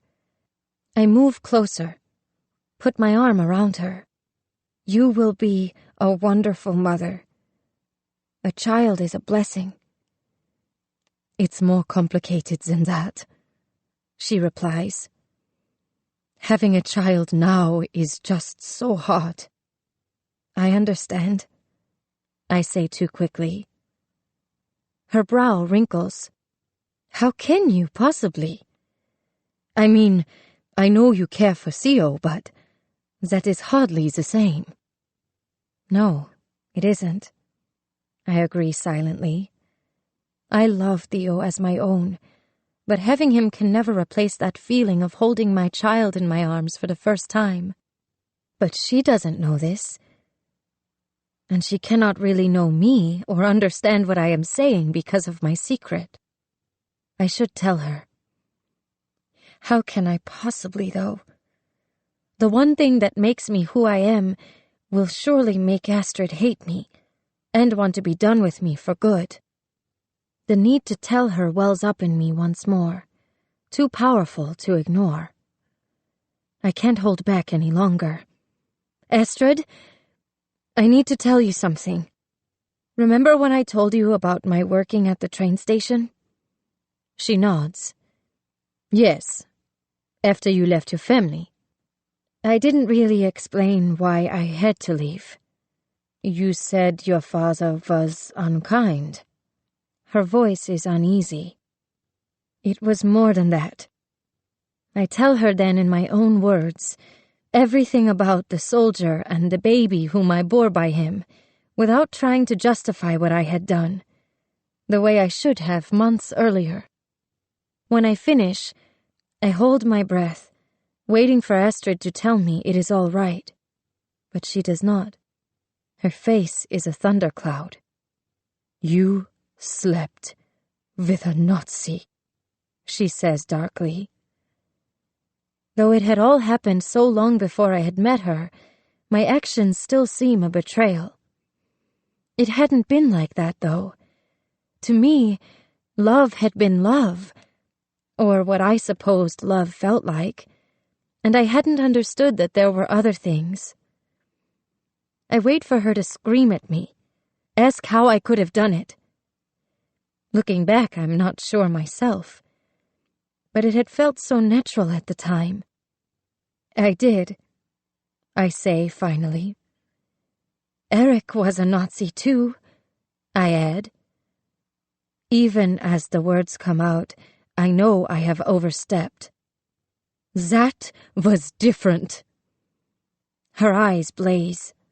He was my husband, and it was before. Before the war had changed everyone and forced us to choose sides. You got pregnant. That's why your family kicked you out. Yes. I had no choice but to go to the girls' home in Bensheim. I thought they would help me. Instead, they took my child. My voice breaks as I say this last bit, the first time I have spoken it aloud to anyone. Her brows draw close. Who did? The doctor and nurse at the girls' home. At first, they told me that he would be placed with the Lebensborn program, but his hair and eyes were so dark. I trail off. I don't know where they took him. I wanted to keep him, but they wouldn't let me. Someday, I will find him. I vow. I expect her to laugh, or mock my dream, or at least tell me it is impossible. But she nods grimly. You mustn't lose hope. There could well be records. I wanted to tell you. Instead, I had been too cowardly. And the mayor's son, does he know? I shake my head. No one else knows. Only you. She stares at me. Several seconds of silence pass between us.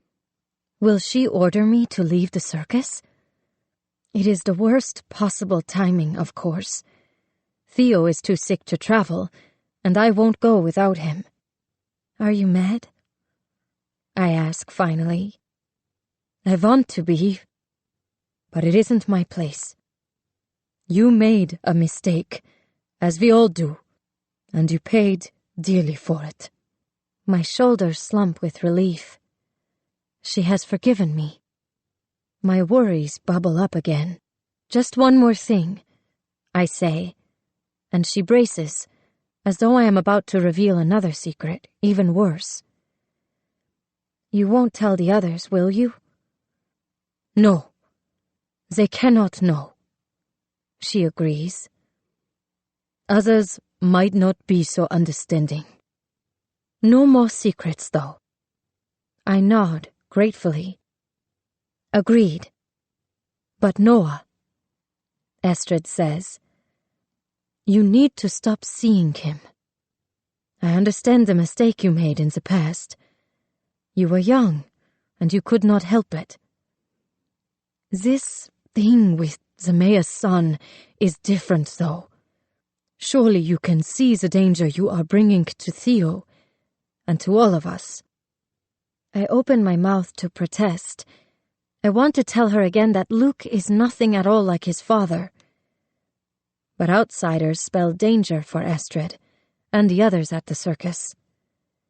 She has forgiven my awful truth about the German. Giving up Luke is the price I am to pay in exchange. Astrid is watching me closely, waiting for my answer. All right, I manage at last. I scarcely know Luke, but the notion of giving him up hurts more than it should. Promise? She presses, still not satisfied. I swear it, I say solemnly, though the idea of never seeing Luke again makes my insides ache. Good, she says, seeming satisfied. We should head back to the sleeper. What about Theo? She looks toward Berta, who nods. Now that his fever has broken, he's well enough to go back. Astrid stands and starts in the direction of the sleeper car. Then she stops and turns back, her face falling. My body, she frets, referring once more to her pregnancy. If I can no longer fly, it is not vanity. Performing is her means of survival, and she worries that the baby will change all that. My body bounced right back after I had the baby. How strange it feels to be able to say that openly, at least to her. Yours will too. I take her arm. Come, you must be exhausted. How long have you known, anyway? I ask in a low voice as we move through the dark, still corridor. Just a few days. I'm sorry I didn't tell you sooner, she adds. I nod, trying not to feel hurt. It was just hard to accept myself, much less tell anyone else. I understand, I reply, meaning it. Does Peter know? She nods. Only him. Please, you mustn't tell anyone. She begs, trusting me now to keep her secret, where before I had not. I nod. I would sooner die than tell. Having a child, she says. It's terrifying. How far along are you? I fear I am asking her too many questions, but I cannot help it. About 2 months. I count on my fingers. We will be back in the winter quarters with plenty of time. She is silent, and a puzzled look crosses her face. You are going back, aren't you? I ask. Peter doesn't want us to, she replies. I am surprised. It is hard to imagine Astrid and Peter anywhere but the circus. Luke had spoken of leaving too, but of course the notion of going with a boy I had just met was a fantasy. I'll go back, though. What other choice do I have? Darmstadt has been my family's home for centuries. Other than Berlin, it was all she had known. But you could leave, you know. Get out before we go back. I am unsure how to respond. I had never planned to belong to this misfit group with their odd life. Leaving the circus and fleeing with Theo had always been my goal. I did not have to stay. I was not a prisoner or fugitive. I could thank Herr Neuhoff and pick up Theo and go. But it is more than just the shelter that keeps me here. Astrid cares for us. She is more family than my own parents had ever been. And I feel part of the circus, as surely as if I had been born here. I am not ready to go. Not yet. No, I reply. Whatever happens now, I am with you. At least for now. Chapter 16. Astrid. A buzz runs through the train car late Sunday afternoon as we wash our costumes and prepare for the following day. Herr Neuhoff has called a meeting in 30 minutes. The girls around me whisper nervously. What could he possibly want or have to tell us? Though I do not join in their chatter, my stomach tingles with unease. Herr Neuhoff is not one for large gatherings, preferring instead to speak with each performer or laborer individually, as needed. These days, the unexpected can only mean trouble. Noah picks up Theo from the berth and studies his face uneasily. It has been a week since the night he fell ill. The fever had not come back, and he looks so healthy, I sometimes wonder if the whole thing was a bad dream. I start to walk from the train car, avoiding the sight of myself in the mirror as I pass. They say there are women who look beautiful in pregnancy, and perhaps that is true. I've never seen one. The circus women grow fat like cows, sitting around, unable to perform. Their bodies do not quite come back to what they had been. My figure is only slightly changed, the faintest of bumps if one looks closely. But it is just a matter of time. Though I do not look bad yet, I feel awful. The nausea that had started that first day on the trapeze has worsened, causing me to vomit 3 or 4 times a day. There is no extra food to spare once I have wasted mine being sick, though Noah tries to slip me bits of her own rations when I let her. But it doesn't matter. I cannot hold down a thing. My empty stomach burns like I have eaten something too spicy all day long, and at night too, keeping me awake. Eat something, Peter pled the previous night. For the baby. He'd brought my dinner to the train when I did not come to the cook tent. It was a watery stew, enriched with bits of meat and turnips he'd added to it from his own rations.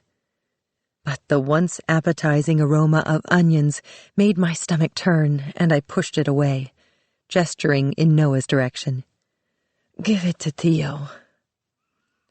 Ironically, as I've grown sicker, Peter has brightened.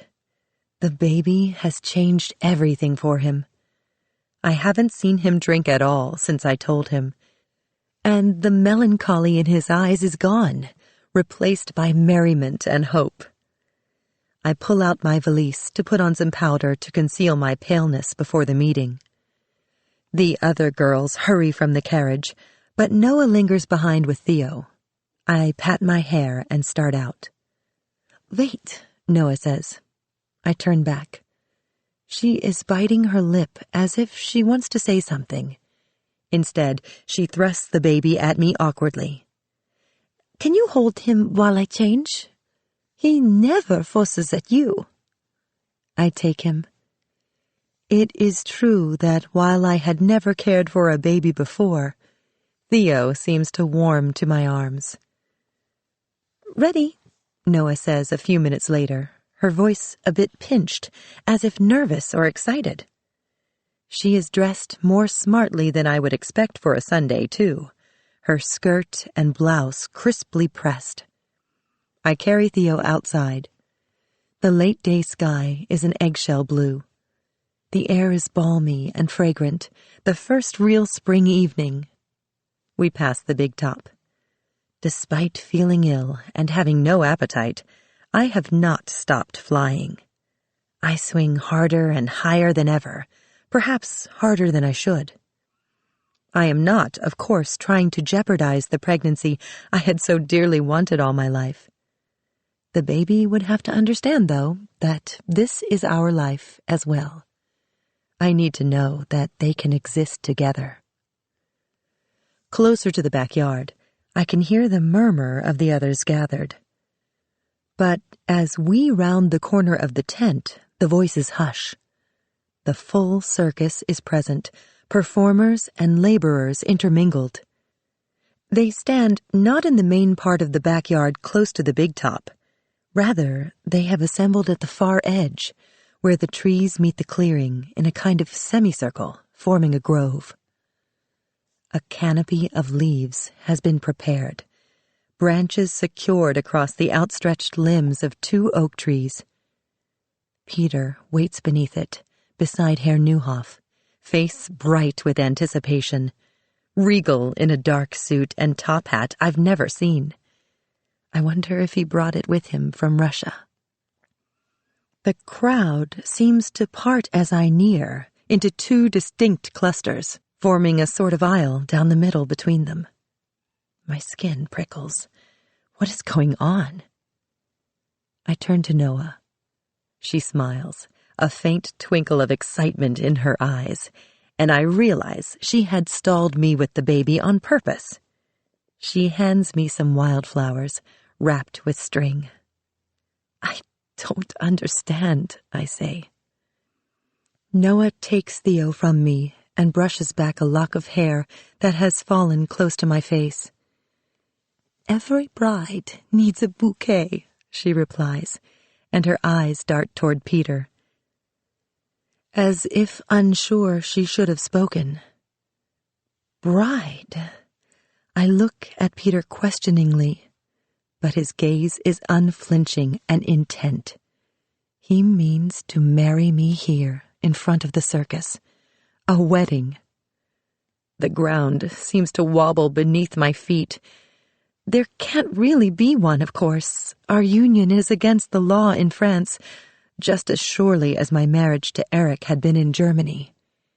It would certainly never be recognized by any government, but still, to take my vows with Peter and have our child born in wedlock to a real family. In my wildest dreams, I had not imagined it. One of the cellists from the orchestra begins to play, a song too soft and somber to be a wedding march. The circus folk stand in a semicircle, faces aglow, a little bit of life affirmation for each so very needed. I take in the smiling expressions around me. Have they guessed my secret? No, they are happy for this moment of light in the darkness, and for us. For the first time since leaving my family in Darmstadt so many years ago, I feel as though I am finally home. Noah leads me forward to the canopy. I reach for her, wanting her to stand up with me so I am not alone. But she puts my hand in Peter's and takes a step back. I look into his eyes. You plan this? He smiles. I suppose I should have asked you, he says, but then he lowers to one knee. Astrid, will you marry me? It's a bit late for that, isn't it? I chide. There is faint laughter from the others.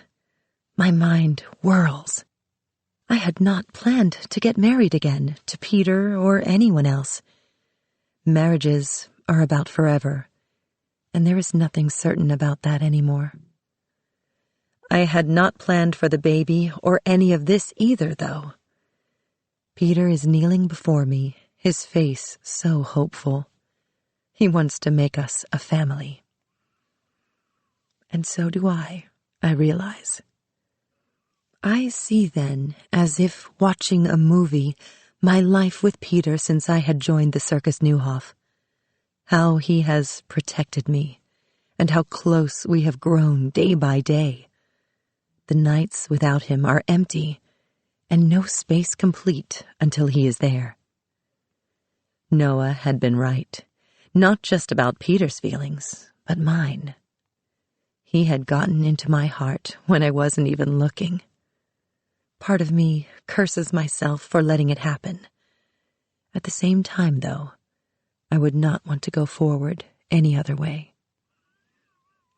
That doesn't change the reality of our situation, or the danger marrying me could bring to him. I lower my head to his. "Are you certain?" I whisper low, not wanting the others to hear. Though he stands in front of me, willing to risk everything, part of me still cannot believe it. How can he want to take this chance after all that he has been through? He nods. "Never more so," he replies, voice clear and unwavering. "Then yes, I would love to marry you," I say more loudly. I smile, batting back the tears that sting at my eyes. Herr Neuhoff clears his throat. "Well, let's get started," he says as Peter stands. "There are few words to describe love in the least likely of places, which is also the most beautiful," he begins, his voice a softer version of the Soto baritone he uses in the ring. He opens a worn Bible and reads, "And Ruth said, Entreat me not to leave thee, or to return from following after thee. For whither thou goest, I will go, and where thou lodgest, I will lodge. Thy people shall be my people, and thy God my God." As he reads, my eyes drift upward to the canopy. To the onlookers, it is a simple bough of branches and leaves. But I know that Peter, himself not Jewish, has designed it as a chuppah, in a silent concession to my family. I wish for my father to give me away, my brothers to hoist us high on chairs after, as Hava Nagila plays, just like when Matthias and Marcus had married the Hungarian horseback riders, Jewish sisters. I have done this before without them, of course, standing before a justice of the peace with Eric in Berlin. Then I pretended not to mind, thinking that my family would be there always. Now I feel longing and grief. I touch my stomach, thinking of the grandchild my parents will never know. My missing family is not the only difference. Once when I had taken my vows with Eric, I had been young and unafraid. I had thought that nothing could touch us. Now I know that this union will not shield us from whatever lies ahead. Rather, it will make my burden Peter's and his mine. Peter is not young and naive either, though. I think of the wife and daughter he lost, who surely cannot be far from his mind today. Yet he has the courage to go forward, head lifted, eyes clear. For this, I love him more than ever. Herr Neuhoff finishes the passage. "Peter, you have something you want to say?" Peter pulls a piece of paper from his pocket and drops it. He stumbles as he bends to pick it up, his usual composure gone. His hand shakes, nervous as a young groom. "There is so little one can be certain of these days," he begins, voice wobbly. "But finding a hand to hold while we walk this path makes even the most difficult of times better, and the strangest of villages home." Around us, heads nod. Each circus performer has a past, his or her own memories of a home. Then he crumples the paper and jams it back into his pocket, so abruptly I wonder if he is having second thoughts. Once I thought my life was over. When I came to Germany and joined the circus, I never thought I would find happiness again. His voice grows clear and strong as he abandons the words he had written and speaks from the heart. And then I met you, and it all changed. You made me believe again that good things were possible. I love you. He looks down. Astrid, is there anything you want to say? Herr Neuhoff asks. Everyone is watching me expectantly. I had no idea and have nothing prepared. It is hard to find a love you can trust, I manage. I search for the words that I have not said until now, even to myself. I am so very lucky. You make me feel stronger every day. I can face whatever is to come, as long as I am with you. You are blessed indeed, Astrid and Peter, to have found one another. Herr Neuhoff agrees, saving me from having to find further words. He turns to Peter. Do you take this woman? In Noah's arms, Theo coos his approval, and everyone chuckles. Peter's eyes are aglow as he places an antique metal band around my finger. Was it a family heirloom, or something he had purchased just for today? I now pronounce you man and wife, Herr Neuhoff declares. A great cheer arises from the onlookers as Peter kisses me, and the musicians strike up a merry tune. Someone brings out a table and several bottles of champagne. Watching, I am touched by the details, the care with which the party has been planned. There are little trays of appetizers, simple foods made from rations that had been arranged to look grand. To your future together, Herr Neuhoff proposes, raising a glass, and everyone toasts in agreement. I raise the glass to my lips. The party breaks up into smaller groups, drinking and enjoying a bit of merriment. Impromptu, some of the Romanian acrobats begin to dance, twirling in circles with their brightly patterned scarves, sequined skirts flaring like pinwheels. I try to relax and enjoy the party, but the colors and noise are overwhelming after all that has happened. I lean wearily against one of the tables. Across the crowd, Peter shoots me a knowing smile. Behind the dancers, something moves in the trees. I straighten and glimpse someone standing at the edge of the grove. Emmett, watching the party. I do not remember seeing him at the ceremony. He is Herr Neuhoff's son, and it is only natural that he would have been invited. But his presence makes me uneasy. The music grows livelier, and the dancers form a circle, drawing me and Peter into the center of it, then whirl around us like a speeding carousel.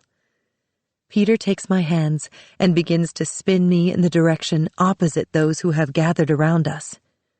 The movement and music are dizzying.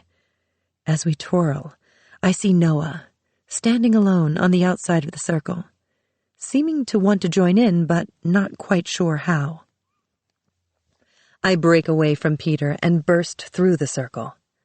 "Come," I say, taking her hand and leading her back into the center with me, making her one of us.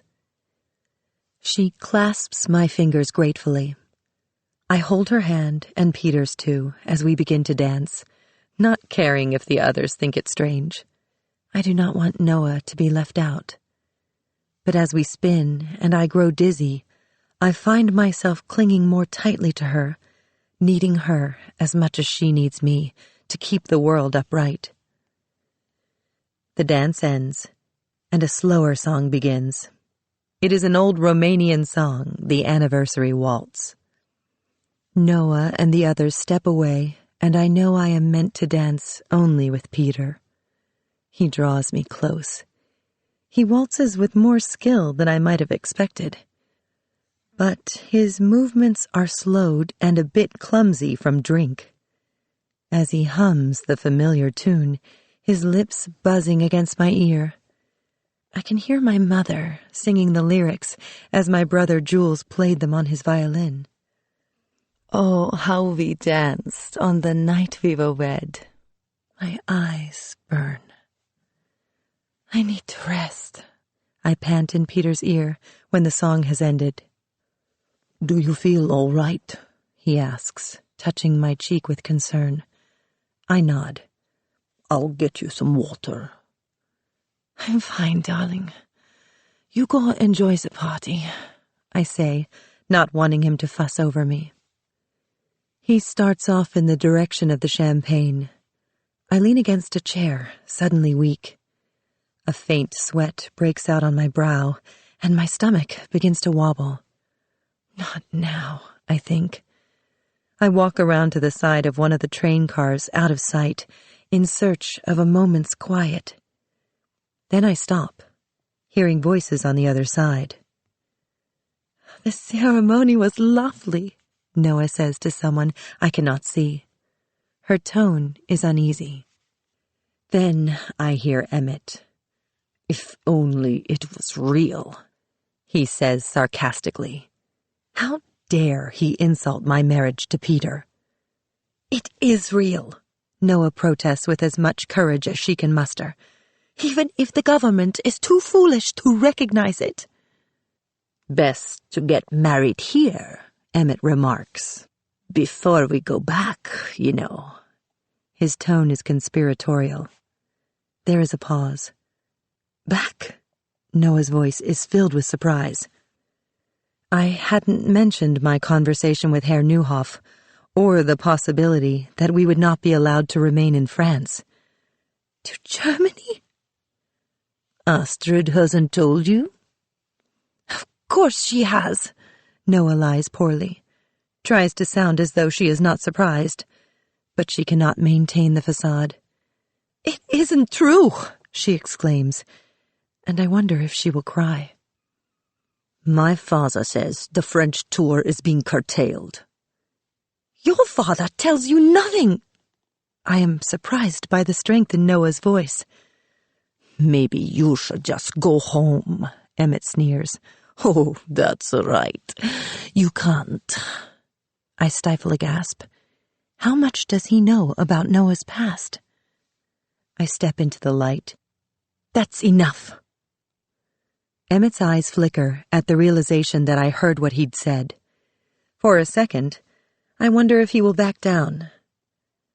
There's a reason she was all alone with a child when we found her, Emmett says, seemingly undaunted. Over his shoulder, I see Noah's eyes widen, terrified that he has somehow learned the truth. Of course, Emmett is bluffing. He has to be. I would never tell, and there's no other way he could have found out. The little tramp.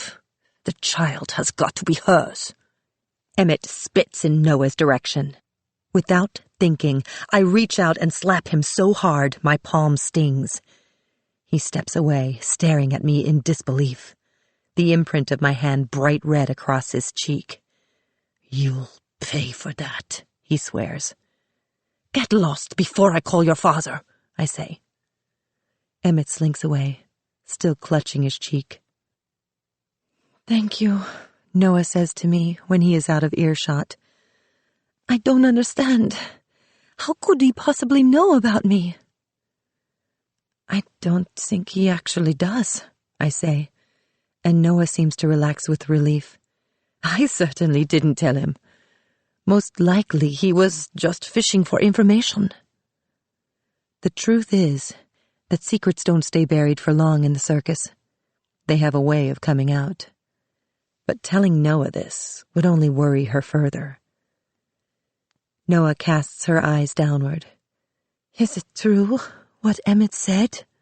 Are we going back? It isn't certain. Herr Neuhoff mentioned that the administration was threatening it. It was just a possibility, and I didn't want to upset you. I'm not a child, Noah says, a note of rebuke in her voice.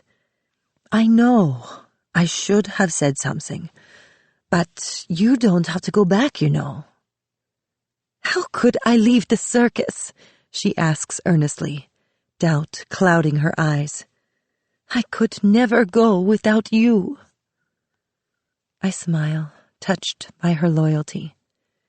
A few months ago, she was a stranger to the circus, an outsider. Now, this life is all that she can imagine. It is only a show, and no show can go on forever. What about you? She asks. So young, and always with so many questions. As I've said before, I won't run, and I won't hide again, I vow. They would have to take me first. It is not so far to Switzerland, she ventures, her eyes lifting to the hills. Perhaps if we went together? No, I turn to face her squarely. There are people who have vouched for me, people who would pay with their lives if I was gone. But not for you, I add. You can go. I am with you to the end, she says, voice quavering slightly. Let's not talk about it any more tonight, I say, patting her hand. Noah nods in agreement, and her eyes travel back toward the party. The wedding was beautiful, she offers. I dream of such things. I try not to laugh. The gathering in the woods is simple, far from elegant. Doesn't every girl? Noah adds. Will you take his name? I had not considered the question. Then I shake my head. I had changed who I was once. I could not do it again. What were you doing all the way out here, anyway? We should get back. I start toward the party, but Noah does not follow. Her eyes travel in another direction, away from the fairgrounds. You aren't thinking of going to that boy again, are you? No, of course not, she says too quickly. Nothing but trouble can come of that, and you promised, I remind her. Yes, she replies. I'm just tired, and I want to check on Theo. I had Elsie put him down after the ceremony. I study her face, trying to decide whether to believe her. Astrid, I hear Peter's voice, fueled by liquor, called too loudly from the party. I need to get back, I say. I understand, Noah squeezes my hand. And about before. Thank you. Her voice is filled with gratitude. And then she turns and walks toward the train. I want to call after her and warn her again, but I do not. Instead, I start back to the gathering. Chapter 17. Noah. Starting away from Estrid toward the train, I smile. I had known about the wedding. Peter had confided in me just a few hours earlier, and I conspired with him to surprise Estrid. I'd fretted that she might mind. Estrid was not one for surprises. But now I am glad to have been part of the plan. Peter and Estrid are together now, and about to become a family. She seems happy, really happy, for the first time since I've known her. I'm happy for her, but I can't help but wonder if things will change, whether Estrid will stay with Peter every night and become somehow less mine. I am suddenly lonely. Luke appears in my mind. I haven't seen him since the night Theo had fallen ill a week earlier. I hadn't been able to meet him the next night after the show as he asked. Theo, though better, had still been weak, and I had not wanted to risk leaving him. So I'd left Luke a note in the belly box. Brother sick. Can't come tonight. My note had disappeared, so I had known he read it. Or so I hoped. What if someone else had found it? Even though I'd been vague on purpose, there would still be questions. For days there had been no response, and I'd wondered if Luke could have lost interest so soon after our kiss, or had simply given up. I walked to the belly box now, scarcely daring to hope. Inside is a scrap of a page from a circus program, so crumpled that I wonder if someone had mistaken the compartment for a trash bin. I smooth out the paper. A message is written on the back in blurry charcoal. Tried to come see you. Liked watching you dance. Meet me at the town museum. Luke had been here tonight and had seen me dancing. I flush, excited and embarrassed at the same time. How had I not known? Worry nags at me then. The wedding was meant to be a secret. He should not have been here. But some part of me is sure that I could trust him. I study the note once more. Meet me at the museum. I know the building he means, but the old museum, which stands right in the center of town, is such an odd meeting place. And it is well past curfew. I can't possibly go there. I had promised Astrid, too, that I would not see Luke again. I turn back now, searching for her, but she has disappeared into the gathering. Astrid will be with Peter tonight. Surely she will not notice if I am gone. Still, the smart thing to do would be to stay at the wedding party until it is over, and then go back to Theo. But we will be leaving soon, and I might never see Luke again. I look in the direction of the train, needing to go check on Theo before I go anywhere. Inside the sleeper carriage, Theo lies awake on the berth, as if waiting for me.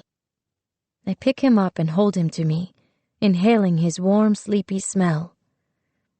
I've been constantly worried since he became ill, as if reminded how very fragile he is, how he might be lost in an instant. Elsie stands from the adjacent berth, where she had been knitting. "Oh, good, you're back," she says. "Still time for me to join a bit of the party before it ends." "I'm not back. That is..." I search for an explanation why I need her to watch Theo longer, but before I can finish, she skips from the train. I think about calling after her, then decide against it. "Just you and me," I say to Theo, who gurgles his approval. I look from Theo to the door of the train and back again, wondering what to do. Do I dare bring him with me? I step out into the chilled night air, then stop. It is irresponsible to take Theo out like this, but if I want to see Luke, there's no other choice. I wrap him inside my coat. I start away from the train, ducking low and clinging to the edge of the circus ground so as not to be seen as I hurry for the cover of the trees. Once sheltered by the forest, I start in the direction of the village, finding my way slowly through the woods so as not to trip on one of the many tree roots and rocks that jut out from the hard, uneven earth. The path is the same one that Astrid had shown me the first day I had gone into tears, but it is eerie now, dark shadows seeming to loom between the trees. This time it is just Theo and me, alone in the woods as we had been the night we were found by the circus. I shiver, the fear and despair of that moment falling over me once more. Dried branches crackle beneath my feet, seeming to give us away. My skin prickles, as though someone might leap out of the bushes at any moment. I reach the edge of the forest and start for the footbridge. Then I stop, looking down at Theo, who gazes back at me with trusting eyes, counting on me to do what is best for him. This is so selfish of me, I think, my guilt rising. How can I risk his safety for this? As I near town, the streets are deserted after curfew. Lights are blackened out. I tuck Theo further beneath my coat. He squirms on my hip, no longer the newborn content to lie in my arms. I pray he will not cry out. I do not take the main thoroughfare as I had when I came to town the day I met Luke.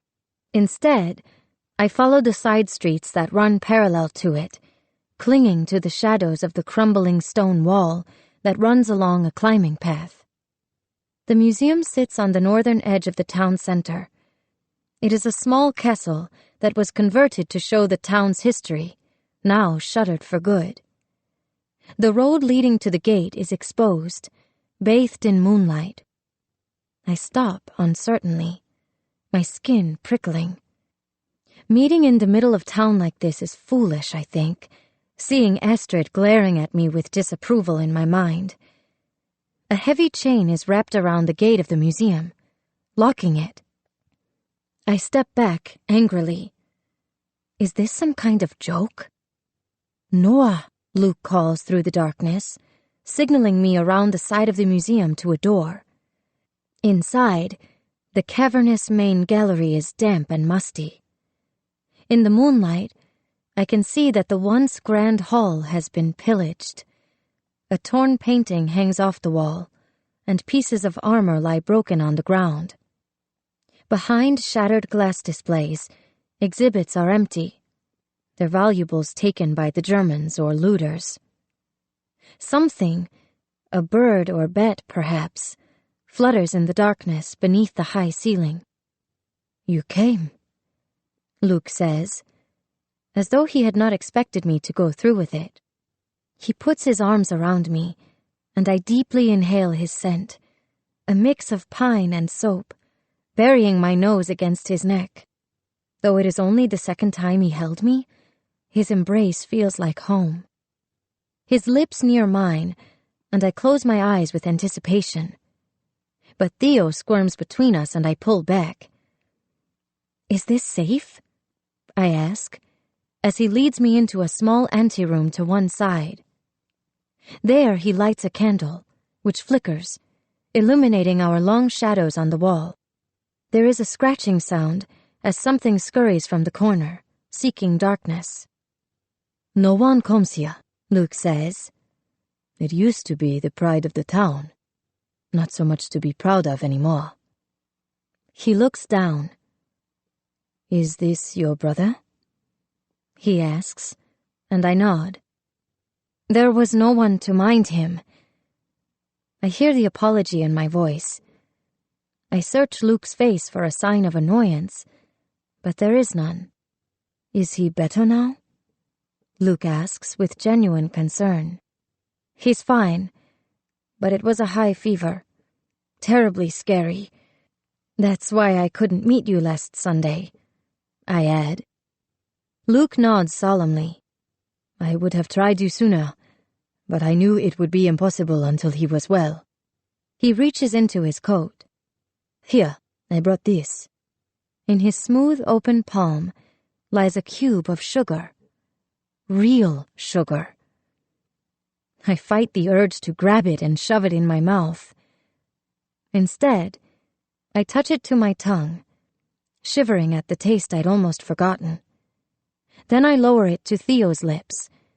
He gurgles and smiles at the unfamiliar sweetness. Thank you, I say. I haven't tasted real sugar since... I falter, remembering how my father had squirreled some away for my birthday, nearly a year earlier. Since before the war, I finish lamely. I told Papa that from now on, I would only live off the ration coupons like everyone else, he says. I don't feel right having more than others. Luke, I am not sure what to say. He reaches out his hand to stroke the smoothness of Theo's palm. Do you want to hold him? I ask. Really? I've never... I pass Theo to Luke, and the baby coos, falling naturally into his large arms. Luke lowers himself to the floor slowly, still cradling Theo. Theo's eyes begin to grow heavy, and then close. Luke takes off his jacket and makes a soft bed of it for Theo, setting him down gently. Then he reaches for me, drawing me into his arms. You found your way here with no trouble? He kisses me, not waiting for an answer. I press closer to him, wanting more. I let his hands wander farther, and for a moment, I am not broken and shamed, nor a circus freak. I am just a girl again. But as his fingers graze my hips, I stop him. The baby. He's falling asleep. I burrow closer in Luke's arms. We're going, I say sadly. I know. I promised to come see you in the next village, remember? Not there, I reply. We're going back to Germany, or at least somewhere close to it. His body stiffens, and his frown grows deeper. But that's so dangerous. I know. There isn't a choice. I'll find you there too, he says earnestly. You could hardly come more than once. Every week, he counters. More, if you want. But it's really far, I protest. So? He asks. Don't you think I can manage it? It's not that. It's just that... I look down. Why would you want to? I mean, it's so much trouble. Because I can't stand the thought of not seeing you again, he blurts. When I lift my head, his cheeks are red, as though the air has suddenly grown warm. There's a look of fondness in his eyes. How can someone who has known me such a short time feel so much affection, when those who had loved me my whole life seemed to have none? I want to show you something. He stands and leads me to a small door at the back of the gallery. I look back to where Theo lies, still sleeping. Surely Luke does not mean for me to leave him alone. What is it? I ask, my curiosity growing as Luke opens the closet. He pulls out a painting. The oil so fresh, the smell tickles my nose. It is a picture of an aerialist, I realize, mid-swing on the trapeze. How had he come to have it? I study her form, the familiar arc of her body on the sweep. Her hair is light and worn in a high knot, like mine. Then, taking in the familiar red costume, I gasp.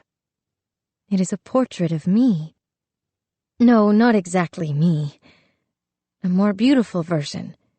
Body graceful, features flawless. Luke had painted me as he sees me, the image adoring. Oh, Luke, I say with amazement.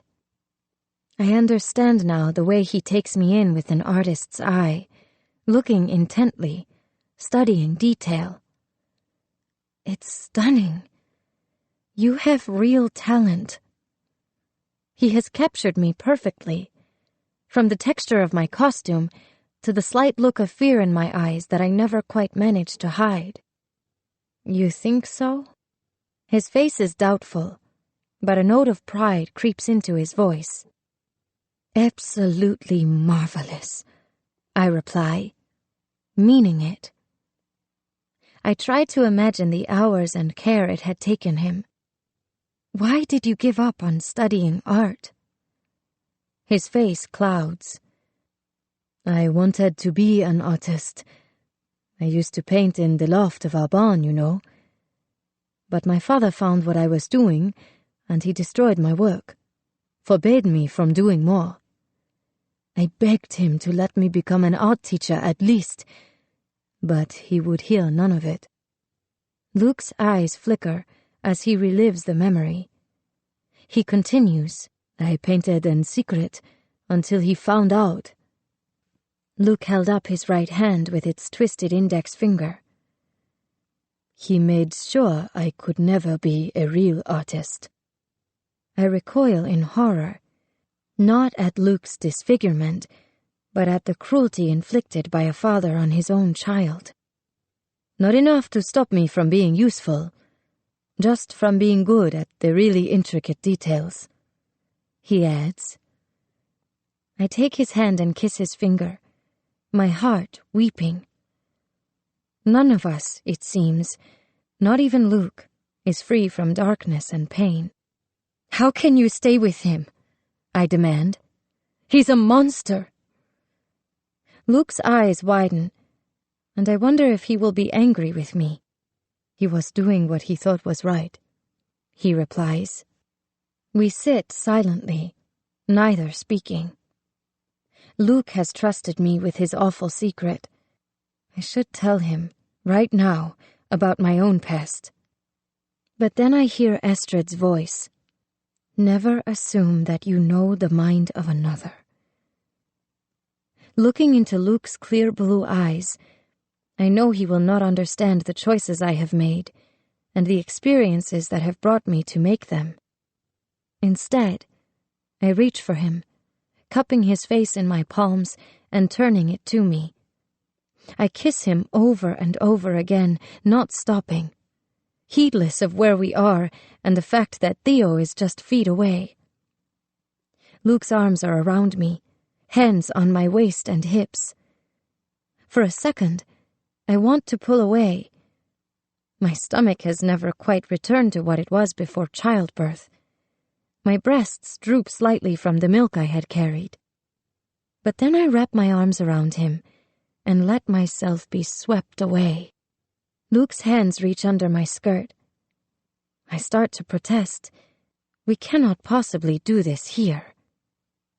He lays me back gently, placing one hand under my head to protect it from the hardness of the stone floor. The German soldier, the only other man I have been with in this way, appears in my mind. I tense. Luke cups my chin in his hand then, gently bringing my gaze to his.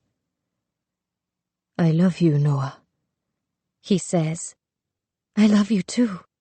The words come out in a breathless rush. My passion grows, pushing the memories away. When it is over, we lie in a heap of half-strewn clothes on the hard stone floor, our legs tangled together. "That was wonderful," I declare, too loudly. My voice echoes through the rafters of the museum, sending an unseen pigeon fluttering. We both laugh softly. He gathers me up in his arms, drawing me closer. "I'm so glad we shared our first time together," he says, presuming that I am as innocent as he. "I'm sorry," he says a minute later, taking my silence for regret. "I shouldn't have taken advantage of the situation." "You didn't," I reassure him. "I wanted it too." "If we had a settled future together," he frets. "Or even a bed," I joke. But his face remains somber. "Things should be different. This damn war," he swears. If not for this damn war, I think, we never would have met. "I'm sorry," he says again. I embrace him tightly. "Don't be." I'm not.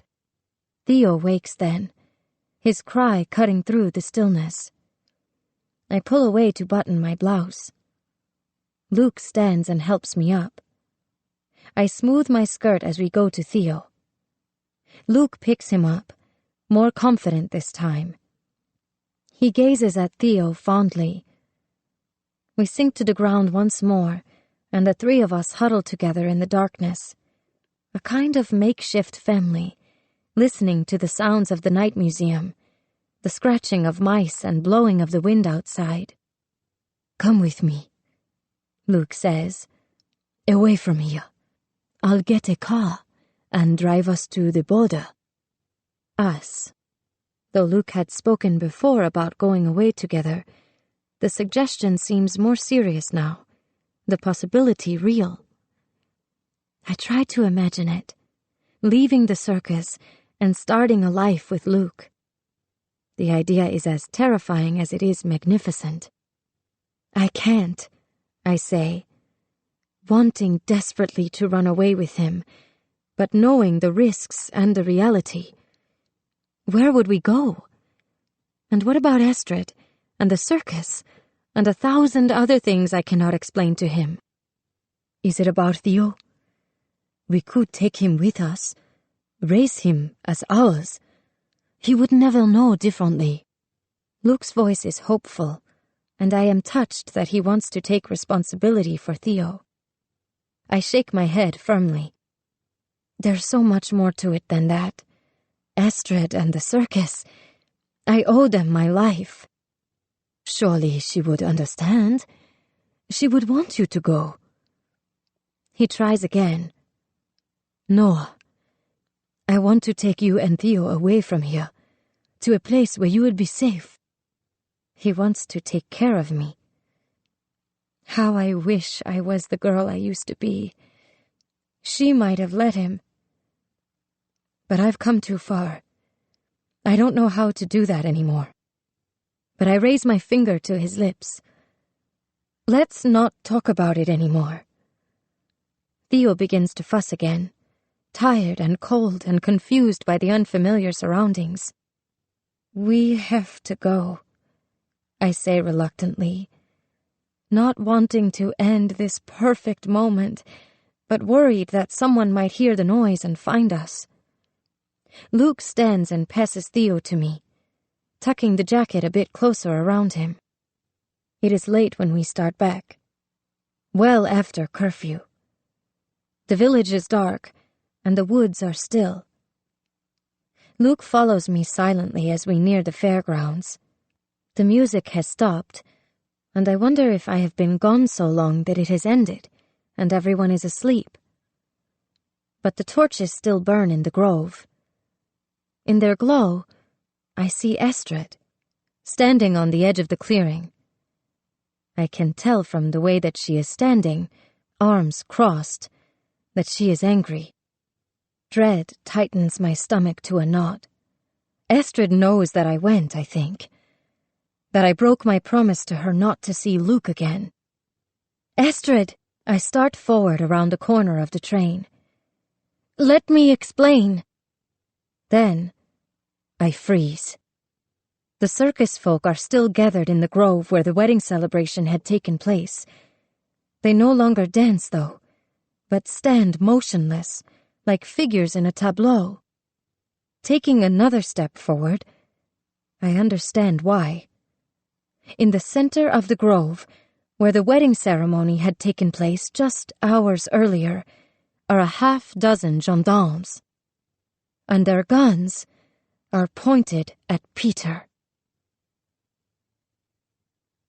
Chapter 18.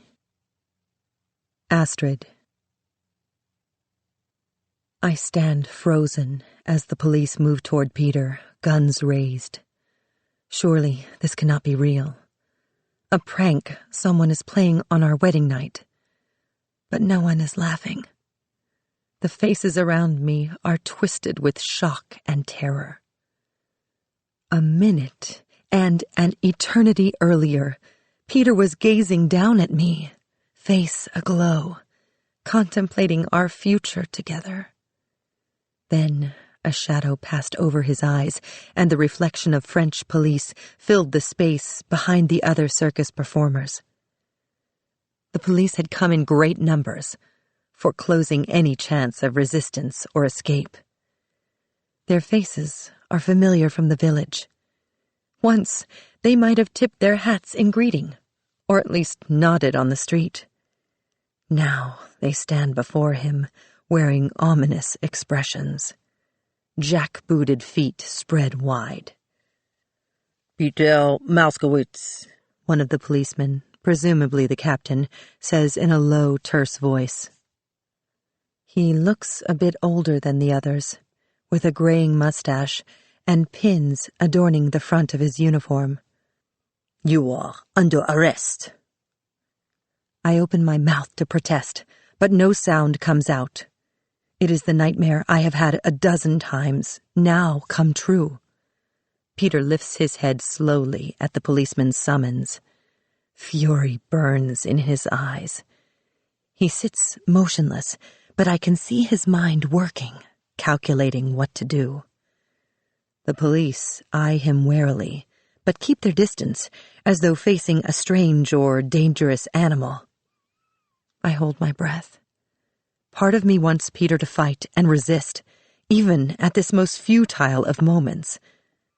But that will only make things worse. What do they want with Peter, I wonder? Why not me? Herr Neuhoff steps forward. Gentlemen, s'il vous plaît, what is the issue? He mops his brow with a stained handkerchief. I'm sure if we talk it over, some of my best Bordeaux, perhaps? He smiles invitingly. More than once he has dissuaded the police from searching the tents with good food and drink he kept for just such a purpose. But the police ignore him, drawing in closer to Peter. What is the charge? Herr Neuhoff demands, discarding his cordial tone and summoning authority to his voice. Treason, the captain replies. Against France and the Reich. Herr Neuhoff's eyes shoot uneasily in my direction. He had warned Peter so many times about his act, and now he will pay the price. But they haven't taken him yet. Struggle, fight, run, I urge him silently. I look desperately across the field in the direction of the hiding place Peter had so lovingly created for me in his cabin. He'd meant for the small space to hold me, not him. Even if he could fit, though, it is too far away and too late. There is no hiding any more. Let's go, the captain says, but there is no anger in his voice. He is a gray-haired man, probably a year or two from retirement. He thinks he is just doing his job. Beside him, though, a younger officer taps a club against his leg angrily, just wanting the chance to use it. Peter's eyes travel to the club at the same time as mine. At last he unfolds himself and stands. He will not make a scene and risk the consequences for me or the others. He walks toward the police slowly, but without protest, his limbs stiff with rage. Through my horror, I feel a tiny flicker of hope. Perhaps this will prove to be not so much worse than the inspections. Herr Neuhoff can bribe the police and have him home by morning. Peter nears the police. A sound escapes my throat as one of the policemen puts Peter's hands in cuffs, whitening his wrists as they cut into the skin and causing my own arms to ache. No one seems to hear. Peter stands calmly, offering no resistance. But then, the officer with the club reaches up and knocks the top hat off Peter's head. Surprise and rage seem to break Peter's face into 1,000 pieces. He lunges for the hat. Thrown off balance by the cuffs on his wrists, he falls sideways to the ground. The policeman drags Peter to his feet. His wedding suit is soiled with dirt now, and his limbs shake with anger. I know that he will not be held back now. You won't have any use for that where you're going, the policeman sneers, kicking the hat. The air hangs silent, as Peter seems to be thinking of a retort. Then he spits in the policeman's face. There is a beat of silence as the policeman stands stunned. Then he lurches forward with a roar, kneeing Peter hard in the groin. No, I cry, as Peter doubles over in a heap. Though he does not get up, the man kicks him over and over again. Say something, I think. Do something. But I am frozen, paralyzed by horror. The man is using his club now, raining blows on Peter's head and back. My body screams out with pain, feeling each hit as though I had been struck. Peter lies motionless in a ball. Enough, the captain says sharply, pulling the younger policeman away. They want him alive. Hearing this last part, I am terrified. Who wants him, and for what? Get him in the truck, the captain orders. 2 of the police haul Peter to his feet and start for the truck. He offers no resistance now. I will never leave you, he said just days earlier. He seems aged years, a beaten man. But I will not give up. Wait! I cry, starting toward him. A policeman grabs the shoulder of my dress as I near, sharp nails cutting into my skin. I push him away, heedless as the fabric tears. I reach for Peter's arm, but he shrugs me off. Astrid, you can't come with me, he says in German, his voice low and terse. A large bump is beginning to form on his forehead where he was struck. You need to stay here. You need to be safe. They'll take you to the village jail. You'll be back in a few hours, I say, desperately wanting to believe it. They're just trying to scare us. Send a warning. Soon you will be back. There's no coming back, he says before I can finish. And you can't wait for me here.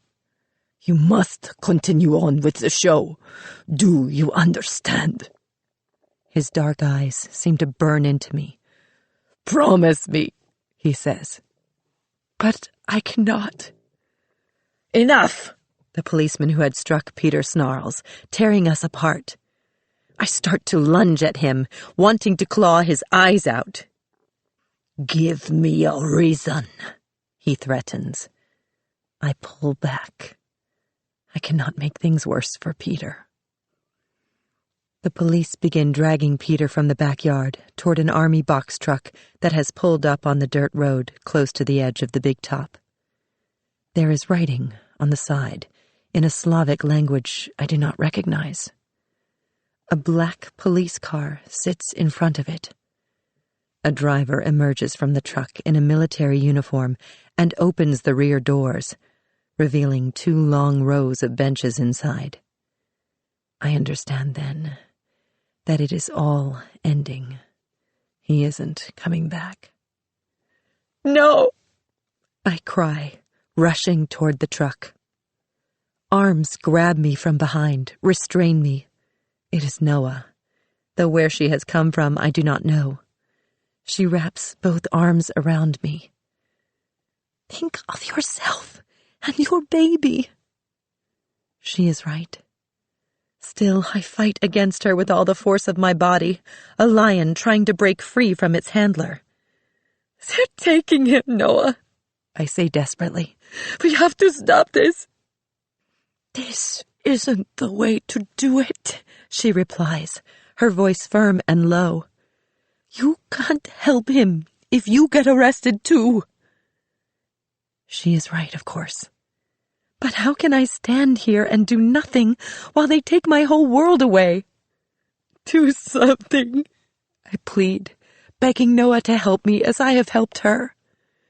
But she simply holds on to me, as powerless as I am. Herr Neuhoff rushes forward once more, face red with anger and desperation. He holds out a small bag in his hand, heavy with coins. Likely much of the remaining money the circus has. Giving it would leave us in ruin, but he would do it to save Peter's life. Officers, wait, he begs. Please, God, I pray, let it work. It is our last hope. The captain turns away, and I see in his eyes a flash of remorse, which scares me more than anything has. I'm sorry, he says. This is out of my control. My panic redoubles, and I break free from Noah's grasp, racing forward. Peter! But it is too late. The police are loading him into the back of the truck, and he does not resist.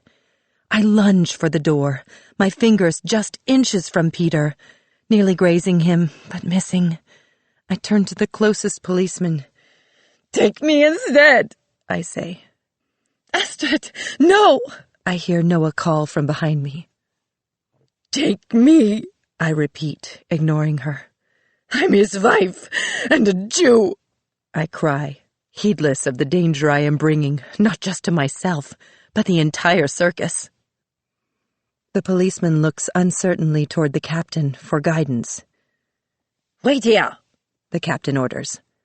He disappears around the front of the truck to the police car and returns with some papers. "We have no record of a Jew with the circus, and you aren't listed for transport." He turns to Peter. "Is it true that she is your wife?"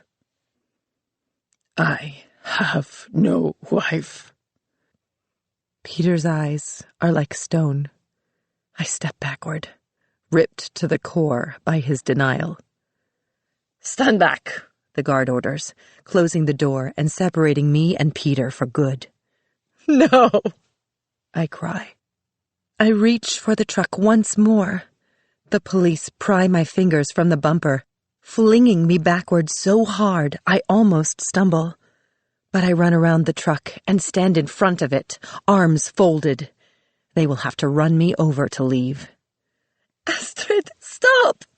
I hear Noah again call, her voice sounding so very far away. The policeman who had beaten Peter strides toward me. "Step aside," he barks, raising the club. "Astrid, no!" Peter cries with more anguish than I have ever heard, his voice muffled by the glass that now separates us. "For the love of God, move!" I do not move. The policeman swings his arm downward. I try to step back, but it is too late. The club hits my stomach with a sickening thud. Pain explodes through my midsection, and I fall sideways to the ground. "Astrid!" Noah cries, closer now, as she rushes to me. She throws her body on top of mine, trying to shield me. "Enough!" the captain orders, moving to restrain his subordinate. The policeman does not stop. He swings back his foot and kicks me hard across my side, finding the spot Noah has not managed to cover. Something seems to break loose inside me. I scream, my pain reverberating through the trees. Then, hearing a growl, I lift my head. Herr Neuhoff marches toward the police, his face deep red with anger, as he moves to place himself between us and the guard. "You dare to hit a woman?" I have never seen him so enraged. He draws himself to his full 5 feet 3 inches, seeming to grow larger and more resplendent as he faces down the German. The police officer raises his truncheon again. Terror surges through me. Herr Neuhoff is an old man. He will never survive such a blow. Herr Neuhoff brings his hands to his chest, and a look of surprise crosses his face. He crumples to the ground, as though he has been struck. But the guard has not hit him, and the truncheon remains in the air. Noah races to Herr Neuhoff. I try to stand to go to him as well. A knife-like pain creases my stomach, and I double over once more. I drag myself across the ground to where he lies as quickly as I can manage. There is cramping low in my stomach now, growing stronger. I feel a dampness inside my skirt, as though I had soiled myself when I was a child. Let it be just the wet ground, I pray. I near Herr Neuhoff, whose face is ashen and covered with sweat. "Miriam," he whispers, and whether he thinks I am his long-gone wife, or he is simply remembering her, I cannot say. Noah loosens his collar, and he gasps for air. A memory flashes through my mind then, of playing in the valley between our winter quarters with my brother when I was a child, sledding downhill in an unbroken sea of white. I had looked up and seen Herr Neuhoff standing on the hilltop. Set against an azure sky, He'd reminded me of the Greek god Zeus atop Mount Olympus. Noticing me, he had smiled. Even then, it seemed, he was watching out for us. "Medic!" I cry. But no one, not the police or the guards, moves to aid us. Noah crouches by my side, and we watch helplessly as Herr Neuhoff's eyes go blank and still. Below me, my skirt is not just damp, but wet now, the moisture too warm to be from the ground. Blood. Am I to lose my child, too? The baby, which days ago I was not sure I wanted, is suddenly everything I have in this world. I hold my stomach, clutching it to keep the life inside me from slipping away. Then I start to pray, in a way I have not done since I was a small girl. The truck engine revs. I raise up with my hands as it starts forward, belching exhaust down upon us. There is a banging noise, Peter pounding on the glass window, seeing what has happened, but powerless to help. I reach out, as if to touch him. Sharp pain, worse than when the soldier struck me, shoots through my lower stomach. I drop and curl into a ball once more, hugging my knees to my chest. Still lying on the ground, I turn my head to look at Peter one last time. Through the window, I see him sobbing openly now. His sorrow cuts through me, more painful than any blow. The eyes that just minutes ago gazed so lovingly at me grow smaller. The lips I kissed in our sacred vow, farther away. The truck roars, and Peter disappears from sight.